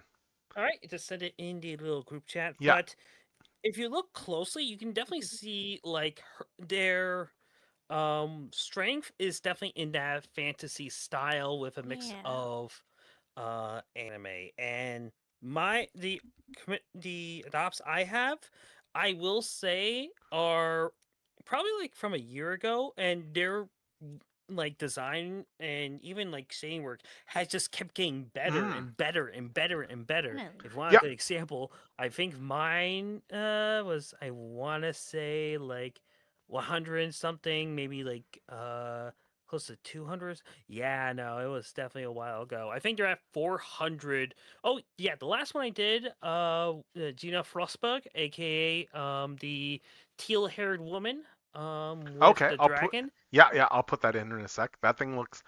Yeah, let's look at this full thing here. Yeah. Oh my lord, this is amazing. Oh yeah, that is 238 out of their designs, and they are currently That is at amazing. 453 adopts they have created. Wow. Dang. Yeah, that is a Yeah. fantastic design. You're reminding me. I think I saw some of these when we did the like the art commission roundup, like at the beginning of the year there. When I think that's when I first saw the Centaur one there. It's like it's just amazing artists there, and it's reminding me again that like there's artist people that you've commissioned that I need to reach out to one of these days to get to draw stuff. It's like, oh, definitely. I know too many artists at this point, and there's like I keep in the back of my head going, I want to get more art from this person, but what do I want to get? Yeah, I will say, I think you're thinking of the one that I got from Breadstick, who I gave her a choice of a few, and C gravitated to Gina, who this is the one without the spell book. But basically, C is from the Order, aka like kind of like the more western side of the world, Okay. who basically kind of grew a bit detached and literally went to Japan or like the East and basically uses a spell book as well as a katana, almost using like the katana like a wand. Oh, interesting. Oh, that's an interesting concept. The more I think about the idea of a sword as a wand instead of as a sword, you never see that. See, he does use it as a sword. It's just he also uses it as a conduit for magic, and the inspiration definitely came from the dragon of sorts. Yeah, no, that's an interesting concept, honestly. So it's like, yeah. So with these adopts, when you're getting them, so like, how much of the lore is already pre-written, and how much of it is you being inspired by the art? It's actually a toss-up between the two. I know that one of them, it's the red one, that was sort of a combination of both man on the spot and of basically an idea that was fresh in my mind. Hannah was definitely one of those that I this one here? remember, but yeah, the red-haired one. Again, amazing design. I'm just looking more closely at this, and there is so much to love about this design. Yeah, and the one on the right side, that is the one I had them commission because Kenneth Flamber is a ambassador to Nova Faros. Okay. But trained basically as a princess, though unwillingly. She eventually got agreed that if she does well with like her studies well, she can also train as well to be a knight, and is now respected, a respected ambassador for her kingdom, which has similar her kingdom. Long story short, similar thing to Wakanda, basically hidden within in the world. All right. So the one on the left was the adopt that you bought initially there? Yep. And the only edit was the tiara. Okay, and how much of the I'm just looking at this. So how much of the backstory was you versus the artist on this one? I would say that first, I would say maybe like 30 of it was the artist. The rest was bits and pieces of my lore kind of merging together. Like, Okay. Nova Faros was already kind of created before this, and just having an idea of I'm a sucker for princesses, Yeah. and that. And one of the big reasons why I wanted a design of the dress because one of the things that I had for years at this point was someone having a hidden armory within the skirt of the Yeah. dress. I love the way that's drawn there. Like seriously, it's a fantastic Yeah. concept. Like Yeah. once I didn't notice it until I opened the big version of this, and that was the first thing that caught my attention. Yeah, because like you do, it's like I can easily see using it for infiltration or something like that. Or if something goes wrong, then it's like okay, put the like mount the skirt down, unravel it. Okay, here's the swords and seals. Let's get to Yeah. fighting. Yeah, and it looks like it's all like leather straps or whatever there too. So there's some level of flexibility to it as well. And that's something that they ended up coming up with. Again, this is like I had the idea, and just like with Sierra's weapon, which was also a commission or custom adopt in this case, basically the artist can turn it into something absolutely amazing. And yeah, that's definitely what happened here. I mean, I've done that. I haven't done that with pure OCs, but I have definitely done that with character designs where I've given like a rough concept to the artist, and then I get something back that ends up just being so. I end up just loving it so much that I just go, okay, yeah, you know what? This is something that's getting incorporated into the regular sort of stuff that they would wear. Yeah, it just knocks it out of the park. Yes, yes. I'm just flipping through my art commission folio to see if there's anything that comes to mind there. Like I mean for Midori, for instance, like just a bunch of design. I've added a bunch of flexibility to her jacket design just because of like different takes people have done on on it in different commissions there, and that just inspiring me. And then even like with the idol outfit, I will straight up be like, okay, here's some roughs that I've done for my own sketches. Here's the basic concept for like color palette inspiration, and then just roll with this. And then it's always cool to see what you get back for some of those types of art. Yeah, incredibly so. Like it's just it's I'm wondering too, like just looking at the details here to zoom in, so is that like a magic circle or is that a brand of some sort like on her chest? So that is another long story. That is a part of the Creed of Prometheus. Basically, a group of people that tried to allow the knowledge of magic to be well known. That crest is basically placed on the heart of all people that are a part of the Creed. Okay. And eventually is known as the symbol for Nova Faros. All right, cool. Interesting. You've got another one that you've got in the adopt list here. I'll just bring this one up as well too, that you shared. And then I'll get into Hika's afterwards. But yeah. Oh, please do. Yeah, this one's. And Bethany, basically, big muscle woman who basically has become a traveling guard of the Mercenary Guild, who basically helps other mercenaries go from one guild house to another for safety, and as well as acting as strong arm or just like extra security in service for room and board. I'm intrigued here by like just the pose even because it looks like she's kind of like shrugging her shoulders there. It has she has such confidence to her, and that's one of the things that definitely grabbed me to her. The not just the sword but just the armor, and the pants feels modern yet almost tomboyish. Yeah, definitely feel that. So it's like, it's again like just really cool designs. And as someone who's not really gotten into the adopt game all that like much of anything, like as I was saying, like on the commercial break, the closest I've really come is there's a handful of like characters that my brother came up with when we were kids, and we were just doing like general like just ideas from just playing around together and stuff like that.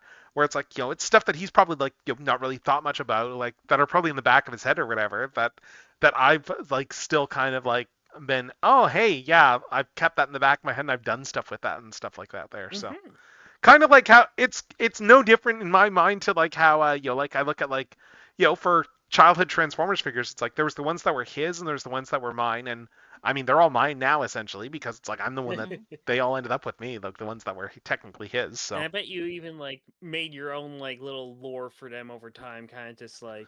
Oh, I mean, like as I was mentioning, like one of the main antagonists in my story here, like was originally just born of like just the standard like childhood one-upmanship of him being the first one to say it's like, oh, and my guy is like the most powerful and the leader and stuff there, and then me going, okay, you know what, I'll just be like this, I'll be the second one then. So and then we moved past that, and then I just decided to informally, as I was building out Technoraptor stuff, just informally keep to that rule of so his character is always going to be more powerful than mine, and I'm just going to keep to that rule.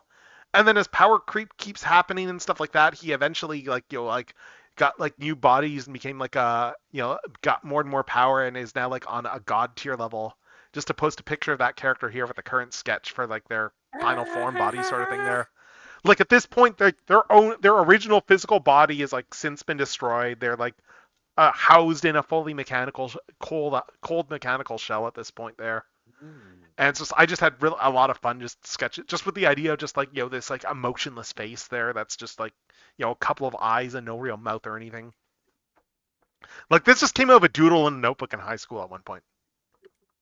And now look at it.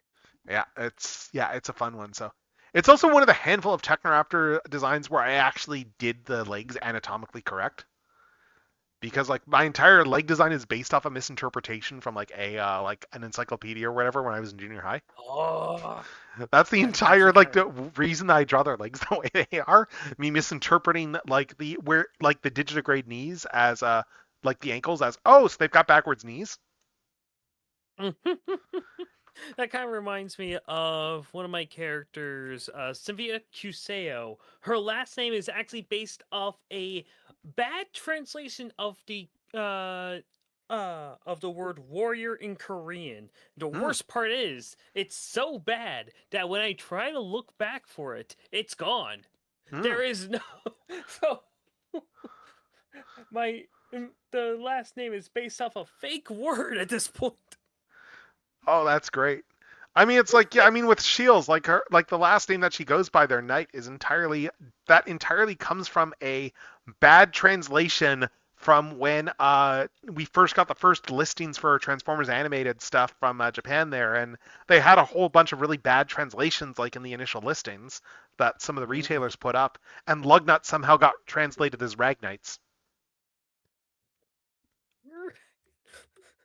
Probably just like phonetic stuff there, and then I just stuck with that. And yeah, I'm just looking. Should do the research, name the character, move on. I'll rename. Yeah, I mean, or you can like lean into the bad names there, especially if it doesn't have a real life analog. Oh yeah, I ended up kind of just leaning into it just because Cynthia used to be my favorite character for a long time, and I didn't really care, and eventually ended up having like her mother and father kind of like created with it, and now just like very intricate into lore, so it's like I can't take this back at this point. Yep. I'm too far gone.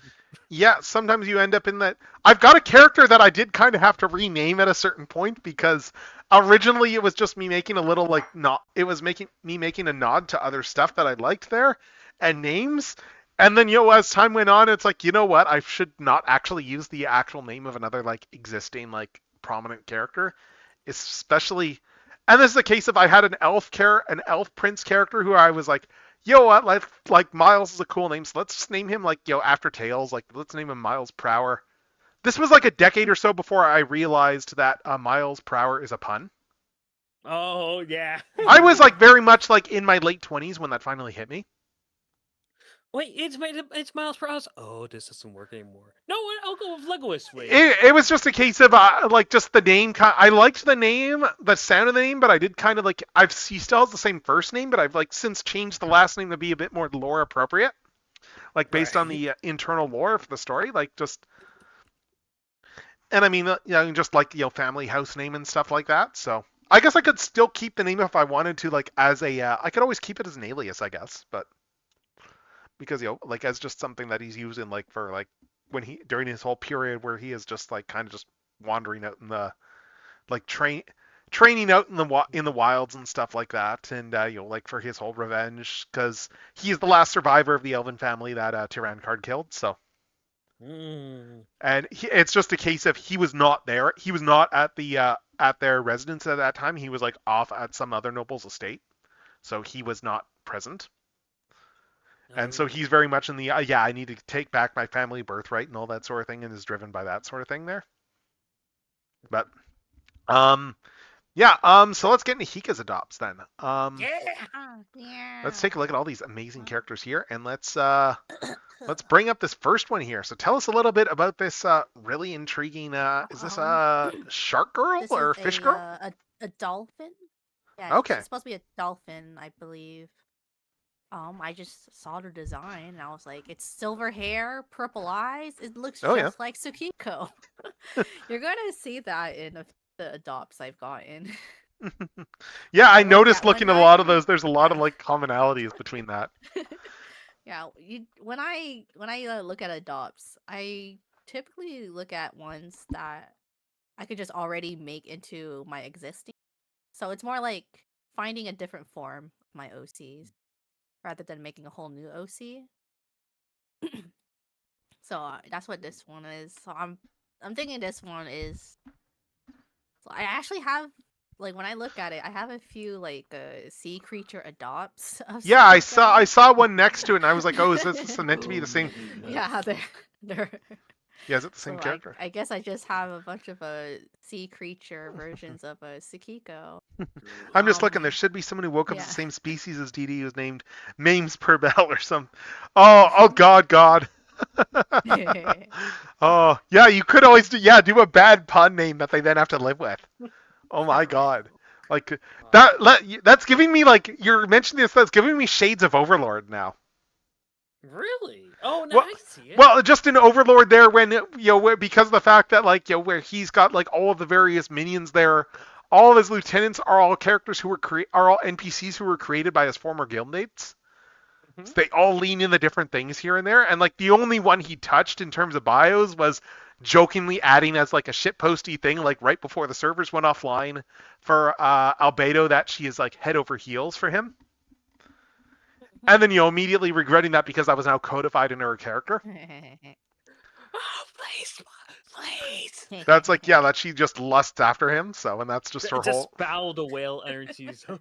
But like, but it's like just that whole thing of like just how there's the elements of where he's like, yeah. So this character is like absolutely coded to this one person that I knew there and stuff like that, in terms of like their name and personality and stuff. Yeah, like punny names. Yep. Oh, with Overlord. I don't. If you're not familiar with Overlord, the central premise that sets off Overlord is at the beginning of the story is the main character. He is like MMO player who's like high level MMO player who's part of a guild that was all like people who roleplayed villains on the server. And they eventually all just banded together and formed their own guild and got like very powerful, like their own fortress and a bunch of NPCs and stuff. And by the end of the game's lifetime, he was like the only one who was still consistently playing. Like all the others moved on for one reason or another. And so he decided, okay, server's shutting down. I'm gonna spend the last night on here just hanging out, see it all out. Except what happened was, so server and time ends, or does it? Because time is still going now. The entire fortress now exists in a pre-existing like fantasy world. It's all kind of just been teleported in there, and all the lieutenants, all the NPCs are now actual people that are all based off of like the bios that were written by their creators. And he is also like, his lich self and stuff like that too. And he is very much in there's the element to it of, I need to keep all of these monsters in check because like if they were out loose in the world, like any of one of them, like there's a number where it's like, there's several lieutenants where that one character specifically would probably be able to like raise like most of the entire world on their own. And he's more powerful than them, but like there's some scarily powerful like floor guardians among the group. Oh yeah, there is some pretty graphic. It gets pretty graphic at points for Overlord. Yes, yes, I won't deny that. There's some pretty twisted stuff that happens at points in the story because he's very much like slow burn taking over, and some of his lieutenants are pretty horrific. But I yeah, like the idea of like making your own OCs into the game, and they're all your NPCs now. I like that. yeah. It's like because you never know where that stuff will end up to in terms of characters. And then it like that kind of thing makes me like I wish that like they could touch up more on like him and his friends. Like these are some creative people making all these NPCs. Yeah. Yeah, I mean it's like they all like kind of had their own. Oh, his is the worst one though. Yeah. Like the one NPC, I love how the worst NPC is the one that he made, and he cringes at it because of how edgelordy it is. Because he straight up did like a Nazi coded one. Oh. Yeah. And he is like, oh god, and he is just cringing at this thing now. What have like, I done? Why did I make? Yeah, because he has to live with his own choices, and it had like like all of his compatriots all had these elaborate backstories and personalities that they came up with, and him is just like the most simple like thing. That is also like the most cringy thing. Yeah. Like at the same time, like, oh, I totally get that. Mm-hmm. It's like it doesn't even have a face. It's got like I think it's just got like 3 holes for eyes and a mouth for its face. Yeah. So it's just like not much creativity in there at all. And then like he also like made his character like had a certain way of talking. Oh yes, that's right. And then he was just like, oh god, this is so stupid. Yes, I have to actually live with this. Please talk normally. Yes. So let's keep going through Eurodops here. There's this other one here. Again, you can see what Hika was talking about with regards to how there's a lot of similar elements. Yeah, Ishikiko. Yeah, I think this one, like, actually legit, I've never gotten into adopts. I think it's the 4th adopt I have uploaded. That's the very first adopt I ever gotten. And then I'll bring that up one up is the next. second one. Mm. This is actually the second adopt I've gotten. It was from like one of these adopt auctions. Okay. So like you can either bid on the adopt or you can select like a gotcha option, which is basically whatever you get. Just get whatever adopt is available. Yeah. And then I saw this one and I was like, it looks exactly like Tsukiko. I have to get it. Yeah. I have to get it. I get that. So I put in a Apple Buy offer for it. Nice. And then I actually ended up meeting the artist again in a role. Oh, that's cool. Yeah, it's fun with some of this stuff there with regards to like with I know with characters, like I have increasingly gotten when I've like been designing characters for just like playing in a tabletop game or something, just increasingly leaning into my own like design idiosyncrasy that I love on characters and just going, well, I'm just gonna go hard on this. Yep.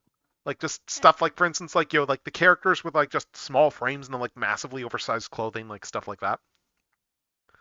Yeah. It's just I've just always kind of loved that aesthetic there. It's like that one character in in Persona 5 there, which I've never played, but it's like that one character design there is just stuck with me. And then like Iono in Pokemon Scarlet Violet there. Yeah. Oh, and also this Tsukiko is a blue whale. Though I keep drawing her tail wrong. I keep forgetting like that's not a whale-shaped tail. But yeah, this is that first one that you mentioned over there. This is the first adopt I ever gotten. I technically got it for free because one of my friends made it, and so she made it and then she put it up on listing, and I was like, oh, this one's so cute, and then she's like, oh, you think it's cute? Well, it's yours now. Like, oh, okay. This one I was actually thinking of using it in one of my comic ideas. So this one is fudge. I already forgot what I named him, but in the story it's like about this nightclub that like that secretly like helps people around Okay. like their corrupted city. Yeah. And this guy, he's from a rich family, but he secretly sneaks out and just works with a information broker, Okay. a snake guy. Cool. Yeah. That's neat Yeah. stuff there. All right, let's bring up one of the other ones there, because there's a lot of cool designs you got here for like adopts. Like this one here's neat. Yeah, this one, I believe it's a koi fish. Okay. I saw it and I was just like, oh, it's really pretty. I might make it like a form of Dinah, cause Dinah's appearance is typically black hair. Then her Right. eye color changes just at any time, cause Dinah in general she changes her appearance a lot throughout Right. her history and stuff. So I was thinking like, oh, maybe like this is what she looks like going when she like was temporarily in Korea. Okay. Interesting. This is a Korean outfit design. Aww. Yeah. So yeah, I saw this and because it's from an artist who like I follow and they do a lot of adopt. So I was like, you know what? I always wanted something from them, so I picked this one up. Cool. Yeah. Oh, that's pretty cool. Let's see, and then there's this one over here.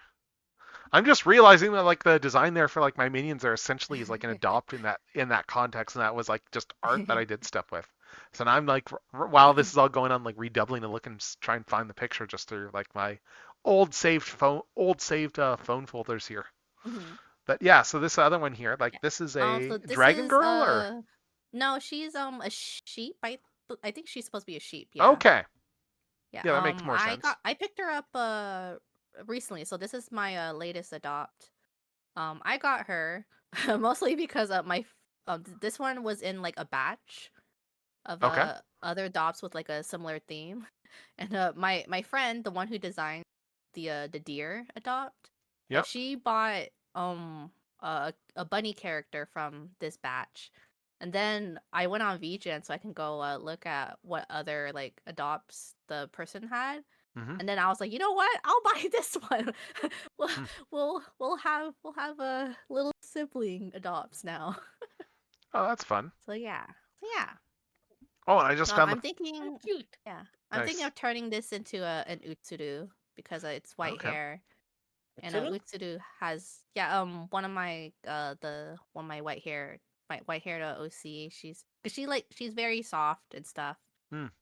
And I feel like and this actually also used to be kind of like what Utsuru's design was originally. Like Okay, cool. Big fluffy white hair is what she used to look like. Oh, cool. Until I decided a normal like brown hair. Yep. Sometimes design that now. happens, yeah. Like you just Yeah. completely I mean, yeah, I found the one I was looking for here. Like this is the original design here for the let's just put this in here. Yeah, this is the original sketch that I see one day like just, shared with me on social media.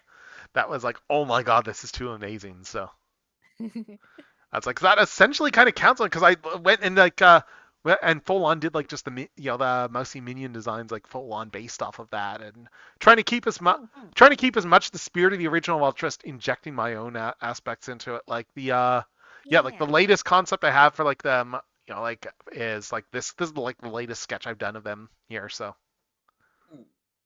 yeah. So it's like, yeah, it's fun. I've like, funnily enough, like what actually inspired me doing like for the colors for like the gloves there and the hat is full on like the modern Looney Tunes cartoons. Funnily, with how they have like the off yellow like the off white gloves and stuff, like just in a yellow tone. For like the newer Bugs Bunny design and stuff that they've used in the like the animated shorts that they did for HBO Max. Yeah. It's like it's just a fun little way of differentiating and just making it clear. It's like, oh hey, yeah, these are actually like gloves and stuff like that. So yeah, it's let's see. Let's take a look at some of the other. You've got a few others here, so let's bring some of those up. Yeah. There's this one over here. Interesting design though too. Yeah. Yeah. I'm curious on the story with this one. This one I just saw it in like the VGen server. They have like a channel for people selling adopts. Oh, So I cool. saw it there, and then I messaged the artist like, "Hey, is this still available?" But they never got back to me, so I was just like, "Oh, well, okay." But then like a few months later, they were like, "Oh my gosh, I'm so sorry. I didn't see your message until Oh. now." And then they were like, "Oh, so do you still want it?" And you know what? Yeah, it's a cute design. I'll take it. It's a good design. Yeah, I really like the palette Yeah. here. Yeah. I thought it was really cute because it also like looked similar to an idea I had, like because like I had an idea of making like a separate sort of like persona or mascot for like my graphic design Okay. like side. So like yeah, so I thought like, you know what, I'll this can be it then. Yeah. Yeah, I mean, this like, is what your this is. art stuff is pretty terrific. So it's like, yeah, like it's Yeah. actually, with that said, I may as well let's bring that up again because I guess it's technically an outfit adopt that I got from you. So Yeah. that is just like I've gotten so much mileage out of that like outfit adopt. Like I can like yeah, like there was the one like and it's straight up like because yeah, one of the things that Hika will do there for stuff is she'll do like sheets just like for lady sketch sheets stuff there. And yeah, and then and one of the add-ons was like a lingerie design there as part of the thing. So that was this here. And it's like I've gotten so much mileage out of this outfit design. It's just so good. Because I've been getting artists to draw it, and they have been doing so much with it. Yeah. I've been liking it. Yeah, I have been like making sure I message you with all it because it's like, look at this cool thing that you did here. Like Yeah, I mean, I think it started with when I got like this holiday one over here there from this like local artist that like Jublier that did this one here, where it's like I've gotten a lot of her art. Like she does terrific work. It's nice too, like because this is one that I scanned in. Like the nice part about it too is that like when she does all her line work, like she uses like red pencils before she goes in final, so I can get rid of all that stuff like in the scan.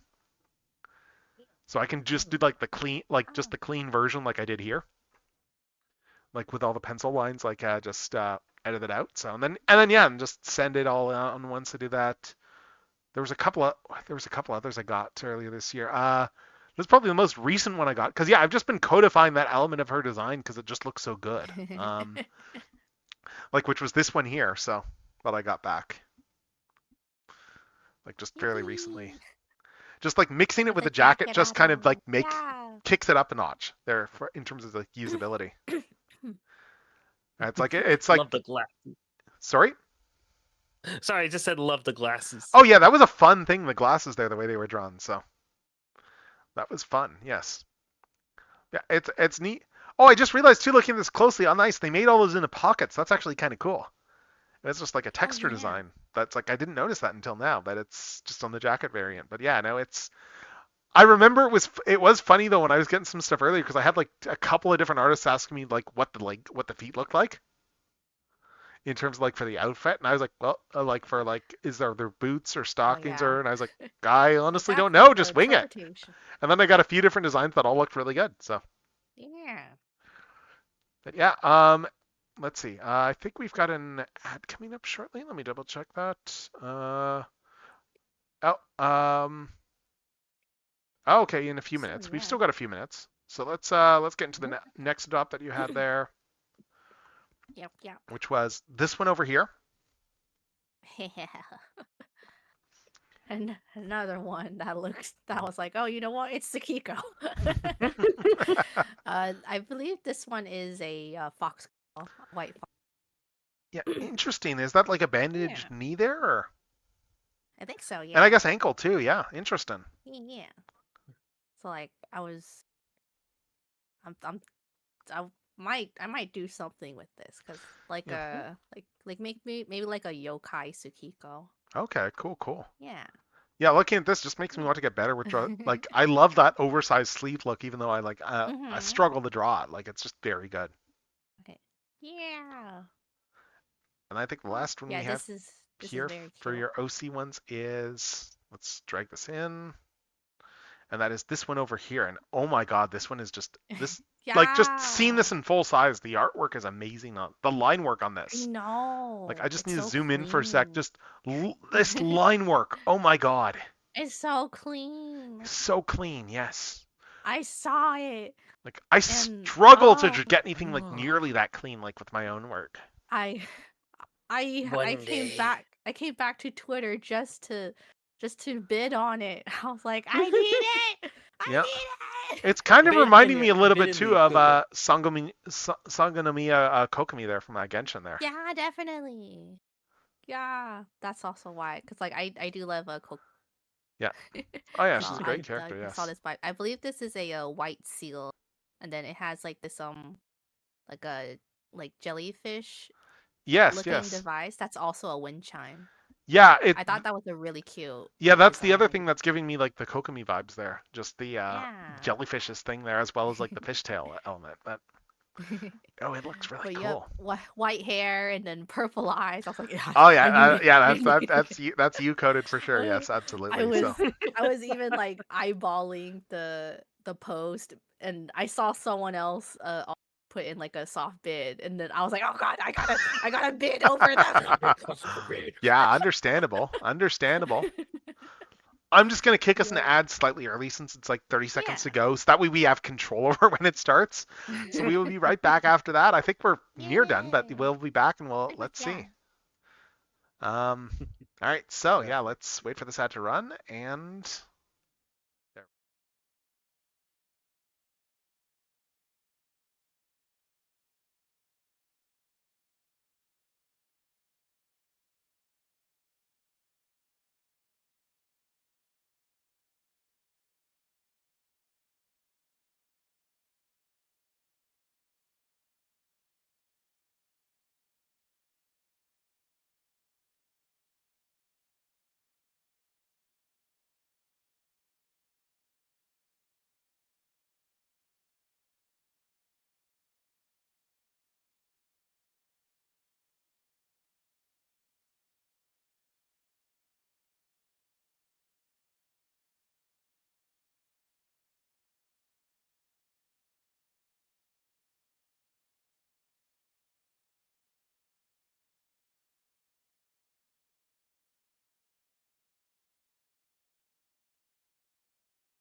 Can play it easily. So Okay, cool. Yeah, that sounds like a lot of fun. And we are back. We are back here, and we are back talking with Centaur and Hika, and we have just been talking season stuff. So I'm just trying to think if there's anything else we could do. Like, should I find some sort of an OC survey, or do you guys want to like start? Yeah, like as in one of those OC Q&A things, or do we want to start winding down, or like Really up to I'm you. feeling Up to the you two. fairly You're in spring different time too. zones than I, so. Yeah, it's about midnight over here. So It's Yeah. midnight for me, yeah. Yeah. Oh. God, that's So just I that's was just making me respect all the more how late your like Friday stream went for like House of Fata Morgana, because oh my God, like just because I Yeah. was up for watching that whole thing there and knowing that I was gonna be getting up the next morning to go buy Halloween candy, so earlier than usual, so Yeah. I was like, oh my God. Ah. And then I bought so much Halloween candy. I just rolled out of bed and went over to the grocery store because I was like, I'm getting first on this half off candy.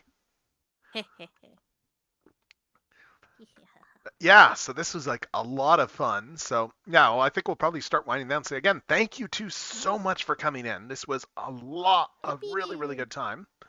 Oh, no Just problem. Thank you again for the invite. I always want to just talk more OC stuff. Yeah. Just gotta find the time. Yeah, and if there's excuses that either of you want, like just to do this sort of stuff even on your own channels or something like that, like I am absolutely game for that sort of thing too. If you Oh, decide hell to do yeah. I anything might like end that. up doing something similar to this coming up, actually. Yeah. I'm just looking here. So, yeah, so I guess we'll probably start winding down. So I'm just going to bring up the day 2 schedule here for birthday stuff because, yeah, like I guess it is already in your time zones, but like in my time zone, it's like, less than 2 hours is like my actual birthday. So, same birthday as Godzilla. So, yeah, so we are, so we're going to be doing some other stuff tomorrow, and it is going to be like largely, it is going to be very focused on toy unboxing stuff there.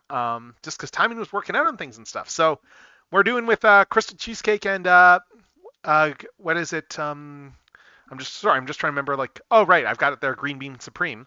Like I'm going to be opening a whole bunch of like primes, like largely stuff from like the Age of the Primes toy line there.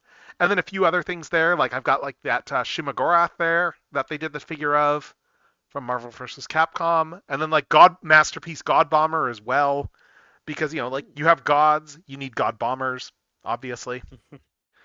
And then we're gonna do it for the game show, like while I'm swapping out between guests there, because both parties were interested in this.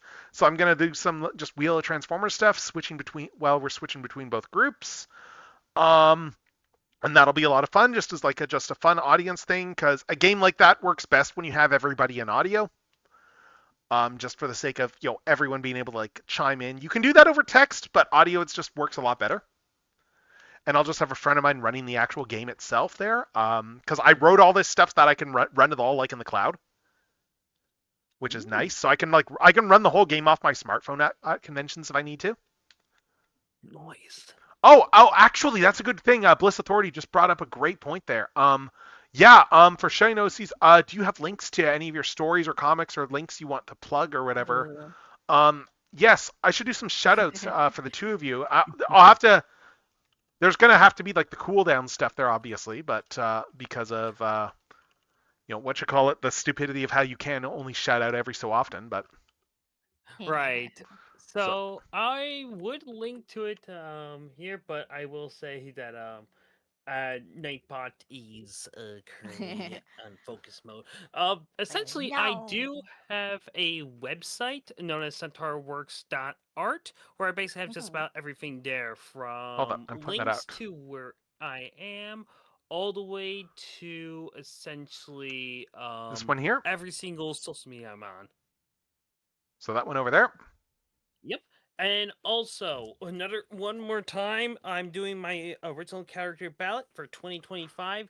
This is a major help for basically shaping 2026. So any votes that go in are going to be a major, major help. I actually ended up getting one thanks to this stream, actually. So if we can get some more, that'll be even more phenomenal. Do you want to talk any more about the ballot at all? Like, since we got like moments, just to like promote your own ballot stuff. DLC ballot is essentially just a collection of multiple choice as well as just characters of mine that people gravitate to a lot. It's basically a voting thing, and I do have and again, it's one of the biggest things that I do every single year for about 13 years at this point. Wow. To basically see which character to utilize the most, and how to get better, not just as art, but also creating characters as well. Yeah, I'm just posting some of this stuff out here. All right, yeah, like that's cool stuff there. So yeah, Hika, if there's any links or whatever that you want me to promote or to, I mean, there'll be the actual, there'll be the actual Twitch channel, but all my data, OC data is in my head. yeah, I know You that have to feeling. plug me into the internet. All right, it's time to Oh, plug you into okay, the need to wait 3 Matrix. seconds. Hold up. Like Mega Man style. Oh. Yeah, a lot of like, I Yeah, mean, like dude. for my own lore, yeah, like a lot of mine is all like in that sort of situation too. I've only started like calcifying a lot of that into slightly more publicly available stuff myself. Like I owe a lot actually to the OC community on Blue Sky for that because of how many amazing OC artists there are that I now know. Oh yes, definitely. Hika and Kiki are definitely ones that instantly come to mind when it Oh comes yes, to the yes, OC Kiki's stuff. characters are amazing. Like the yes, designs. the good old fluff buff cult. Yeah, yeah, yeah. I don't know if that would have come across like on your feed there, Hika there, like that, like Kiki's character, like Aram there, who is not the main character in her story, but Blue Sky has decided that he is the main character, The people have decided the fluff buff is the main character. even though it's not actually the written main character. Yeah, so that's what happens when the artist loves drawing the character so much. And I know there's another one that also goes by Hika. Here we go. Hika Tamika. Yeah, Hika Tamika, yes. Yes, I follow them as well. And then there's other people there. Like Moby's stuff is really cool there with just all the Project Fight stuff. Where he's just been slowly building out like his own OC roster, but just as a game design sort of thing there for like fighting game. I need to do that sometime. Yes, Lone Wolf Fluff Buff. That is what I often call her character. Yeah. But yeah, so we're doing that stuff, and then yeah, it's hidden by YouTube a little bit, but then there's going to be more unboxing. I've still got to open like Studio Series 86 Megatron. I've got Missing Link RC. I've got a whole bunch of GI Joe stuff, including that crazy like new Snake armor that they made in the classified scale, where they took like the OG Snake armor and full on made it into a full on like 6-inch scale mecha. So it's like that thing's gonna be like a foot tall and like you'll fit a figure, but yeah, But yeah, I mean, for my own stuff there, hold up. What's the, I think this is the trigger for this. I don't update my comic nearly often enough these days, but yeah, I mean, like, there's the plug for that there. Yeah, most recent update I think I did was last month. I've had another idea on the drawing board I need to draw. Last update I did was fully prompted by all of the Blue Sky, like, community update stuff there. And just me wanting to vent about that. With I think the best part of it being like with the whole thing with like fictional characters consenting, having the moment of yeah, so I've got characters that would probably not even consent to being depicted whatsoever in any way, shape, or form, and who would be horrified to learn that someone's been drawing a comic about them. And that kind of prompted the entire train of thought. But yeah, let's see what else is here. Yeah, so with that said, I've shut both of you out. Let's find someone to share the love to. Let's find someone to raid. Let's see who's live right now. If either of you have any suggestions for anyone too. For anybody that's live. I'm just looking through my own list right now because a lot of people are still live. It's let's check the good old following. I know I have a person that's on a break, but let's. Oh, I could do that. I could give them a raid actually. No, they as in like they are not streaming for a while because of okay. stuff. Oh, okay. I've got someone I could do a raid for.